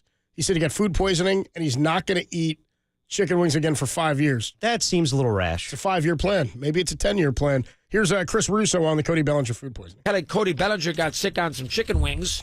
Cody eating them. Why would you have chicken wings from a hotel? That's make yourself a grilled cheese sandwich and call it a day. I mean, geez. I mean, he got sick on a grilled cheese, tomato, on some potato chips, on a glass of milk. That should carry you as far as that is concerned. What is he talking about? He's in a hotel. Why would he make himself a grilled cheese? And by the way, who's getting that? Grilled cheese, potato chips, and a glass of milk? And a glass of milk? That sounds terrible. Sounds awful. No, I mean, you don't let chicken wings, the food itself, deter you from eating that again. It was the hotel's fault. But I'll be damned if Cody Pellinger is going to just say that chicken wings in general is not good enough to eat for 5 years. That's ridiculous. I don't know. I mean, I get he's probably sick to his stomach thinking about chicken wings. He's of course. Thought if that's what made him sick, then he's feeling gross. I just think it's arbitrary to say, nope, no, 5 years, I'm not doing it again. By the way, I don't know what the take is here on ordering chicken wings from a hotel. I don't know what the issue is there. That's perfectly fine. I don't know if Chris Russo knows this. They stay in pretty nice places. These Major League Baseball I would teams. say, though, Cody, in the future, sauce is actually a pretty good ingredient to chicken wings. I don't know what his deal was. Maybe he's a dipper. Maybe he's a dipper. Moving on here in the sound soiree. Let's hit this Jason Kidd one. Here's Jason Kidd on the... Stay away from the chicken! Mess you up! Chicken! Mess you up! Here's Jason Kidd on the Luka trade and the impact it's had on the Mavericks organization. This is a business. It happens, right? Trades happen. This won't be the last trade. Some are comparing it to Babe Ruth, which is kind of cool. But like when you look at just the business of sports, change happens. But when change happens, it's the ones who can carry on and keep moving forward. All right, I like Jason Kidd. He's a Bay Area guy. Does he know the history of Babe Ruth? I was going to say that. I was like, he's like, that's pretty cool. I was like, that's kind of cool. Yeah, from the Yankees side of things, it was pretty cool. Wasn't cool for the Red Sox who gave him up and then didn't win for 86 years. That came with a curse. That pretty cool that you're talking about. Like, well, anytime you're mentioned with Babe Ruth, that's pretty good company. Not when it comes to trades. Also, the criminal thing about the Babe Ruth trade is they sold him to the Yankees. Yeah, for $100,000, I think is what it was. Mayy $125,000. It was $100,000 and a grilled cheese sandwich, which is crazy. Back in 1920 or whatever it was. This is crazy. That they traded him. Maybe it was 1919, whatever year that was. They traded him or sold him to the Yankees. But the owners did it to fund a Broadway show. Really? Yeah. Oh my God. That's right. No Nanette was the name of the Broadway show. I'd never see that thing. Not going to work here anymore. Can't imagine any Bostonians went to go see that thing. Right. Tim's going to go watch No Nanette. Back-to-back times. 3 times. Pass on it, yeah. Bring a live chicken. All right, one more. By the way, somebody checks and says, Jason Kidd should read audiobooks, dude. The dirty kind. Says 510. He does have a funny cadence. All right, so yesterday, I missed this because I was still walking into the stadium, so I did not hear the national anthem. Here's I guess it was Healdsburg High School. Yep. Did the national anthem yesterday before the Giants' day game against the Reds. Giants won 8-6. Healdsburg High School does the national anthem. I have not heard it. Many people have already checked in. Again, these are kids. We're not crapping on the kids. Oh, really? Because it seems like that's all you've done today. Well, as far as if you're going to throw popcorn in a Minecraft movie, then you're a jackass. But if you're going to sing an anthem in a way that Darren doesn't like, then we're playing it? Not singing. They're performing it on instruments. Oh, it's instrumental. Yes, okay. And it's a little funny is all.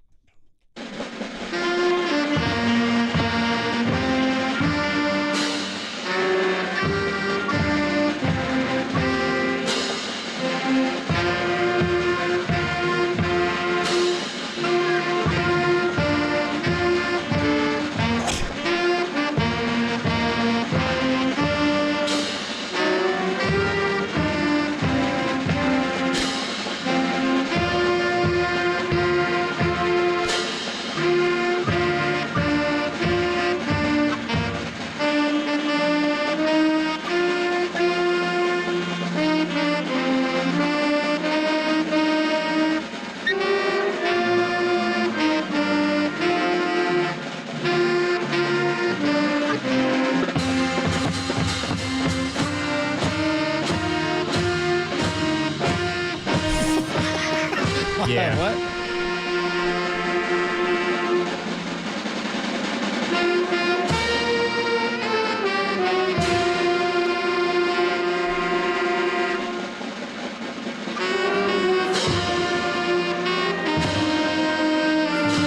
Yeah. Give it up for the kids. Somebody else said, rough. Somebody earlier said that there was a funny comment from John Miller at the end. The cymbal dude was on. Whoever the dude was on cymbal. Oh, that was like Zach Mooningham. That kid was on. That kid was like just like laying up. That kid was bucket after bucket after bucket. Wait, was Zach Mooneyham the guitarist, or I forget in school? Zach rock? Mooneyham, our own Zach Mooneyham. I think he's the guitarist. Yeah, that's right. Yeah.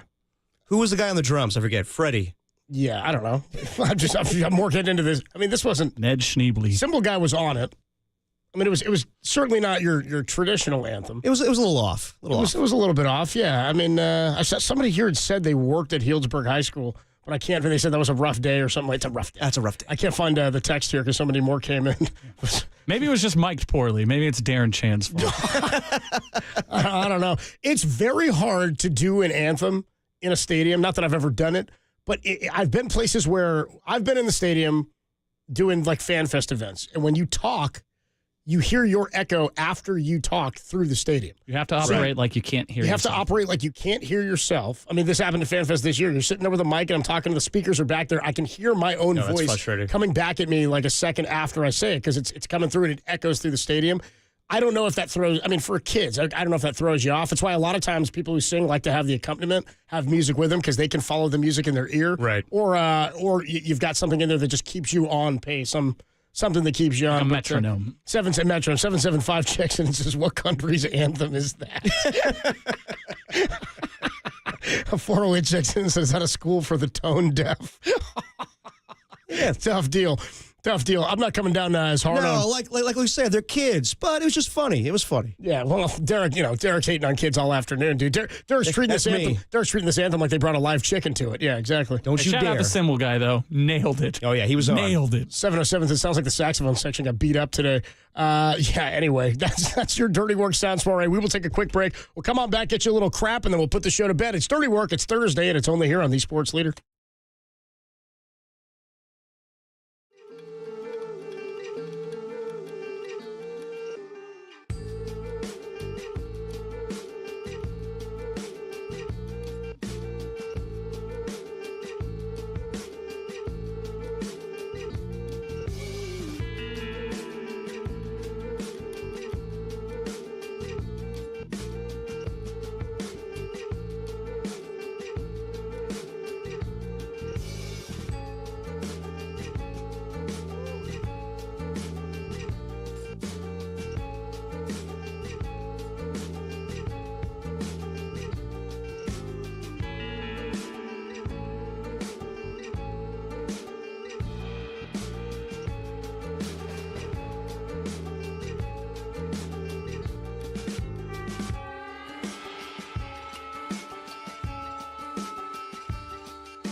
Now, back to Dirty Work. Adam Copeland and Derek Papa on KNBR 104.5 and 680 AM, the sports leader. Dirty Work on a Thursday evening. Adam Copeland, D-Pop, Tim Webb. Tim, we got time for a little crap section, I think. Larry Krueger coming up at the top of the hour at 6 o'clock with Niners Nightly. Let's get to some Pat H. crap on Dirty Work on a Thursday. They should have a name for this. There already is a name for this, Beavis. It's called crap. You ought to have, a crap section. Yeah. All right, well, we can go. We'll try to go rapid fire as quickly as we possibly can. Just get to as much crap as possible. I found this one particularly interesting. KFC introduces fried chicken flavored toothpaste, and evidently it's a big seller. Why? It's a recently introduced toothpaste. The flavors are inspired, quote, by all of KFC's 11 herbs and spices, which 5 of them are salt, right? Like biting into a hot, juicy piece of KFC original recipe chicken, the toothpaste is irresistible, coating your teeth in flavor before leaving your mouth feeling fresh and clean. A news release from the Kentucky-based fast food chain read. So my question to you guys is, what fast food would you like to have in toothpaste form? I don't want None fast of it. food in toothpaste form.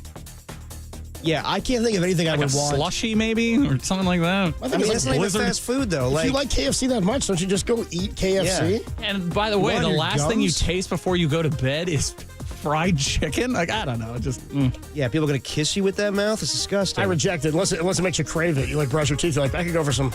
I could go for some of that watery mash. Yeah, no, I'll say none of it, Tim. I would never have any fast food flavored toothpaste. What else you got, Tim? Sorry, I thought there was a detail in there about how expensive it was. I think it's like $50. What? Yeah, that's $50? Not a good deal, the whole thing. More fast food. Florida robber jailed after stealing from Dairy Queen at gunpoint. Now, that's not newsworthy, but the woman took a gun to a Florida Dairy Queen. She demanded the money, but there was no money in the register, so she stole the tip jar. She got away with a whopping $1.50 and got arrested and spent the night in the clink. It's not even a good ending. Not even enough for a blizzard. You know what I mean? Yeah. Instead of taking the cash out of the register, she grabbed a tip jar containing $1.50. She fled the scene, as the Coconut Creek Police Department said on Instagram. No one was hurt in the robbery. What state was this in? The Sunshine State. Yeah. We were in Florida. As usual. That's what I thought. Down where Derek's catching his... Yeah, my his infections. My village STDs. Yeah. And not a looker, by the way. What else you got, Tim? This headline, we can dive a little deeper in this if you want. Mom mortified when toddler eats cremated grandfather's ashes. Oh, I saw this. I'm still trying to process it, unquote. Oh, that's rough. Shout out Method Man, Redman, dude. Shout out How High. How High? I mean, they eat their friend. Or smoke their friend. Smoke their friend's ashes, and then they speak to him. That's right. I mean, then he comes and he tells them the answers to tests and whatnot. What is it, the Ivory? I gotta watch that movie again, dude. I gotta get back into that. I probably need to give it a second try. Yeah, at least stir it into some chocolate milk and some Nesquik or something. You know what I mean? Yeah, there you go. I love, too, that the mother who found it, she was so mortified by it that she had time to whip out like a camera and take some photos of her kid before. Send it directly there. She was so mortified. She said that she found it particularly perplexing because she placed the urn on the top shelf where the tot could not reach it. Now, to me, this is grandma's boy, right? You're like, I don't know what this is. What is there? Now, is the kid okay? Because I can't imagine eating ashes is good for you. The child did not suffer any adverse effects from his meal, as it is said. It's meal. A happy meal. Put it in like a salt shaker. That's going to do it for your Pat H. crap section. All right, don't eat ashes. Let's take a quick break. We will put the show to bed when we come on back. Ash. Larry Krueger coming up at the top of the hour with Niners Nightly. It's Dirty Work. Not a looker. It's the greatest show in America. It's on the Sports Leader.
The Masters, hello friends, is underway in Augusta with Justin Rose pacing the field at -7 as day one finishes up. You've ever dreamt about playing in the Masters only to realize you shanked one into your buddy's windshield? Tell us about it on the KNBR YouTube chat, the only place for Bay Area fans to lie about their handicap with no consequences.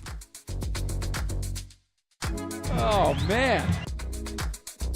Hey, what's going on, everybody? Me again, Adam Copeland here. Look, we were talking about what fast food flavored toothpaste you like to have. I'll tell you, there's one thing I want in my mouth. It's Taco Bell. Taco Bell's the way I'm going to go. I'm talking about my friends at Taco Bell, and you need to be friends with Taco Bell by downloading the app and unlocking the rewards and exclusive access that the app has. You can earn points on every order in the app, or at a kiosk, or at a drive-thru with Taco Bell. And when you join the rewards, you can choose a Cantina Chicken Crispy Taco, a beefy 5-layer burrito, or a soft taco for free. What's better than getting rewarded for eating all your Taco Bell favorites? Not to mention, you get exclusive insider access to limited time offers and drops. Be the first to hear about new menu launches and member-only events. And is there a better place to earn and redeem points than the Taco Bell Cantina right here in San Francisco, downtown, just off 3rd and Townsend? It's a block from the ballpark. It's a perfect spot to go before the game, get yourself some food, get yourself a bite, something to drink before you go into the game. And if you're looking for something to do after, on your way back up the street, why not stop off? Your taste buds will thank you. Get yourself a pop, maybe some more tacos or burritos on your way home. So stop by the Taco Bell Cantina for a cold drink and good food. I promise your taste buds will thank you.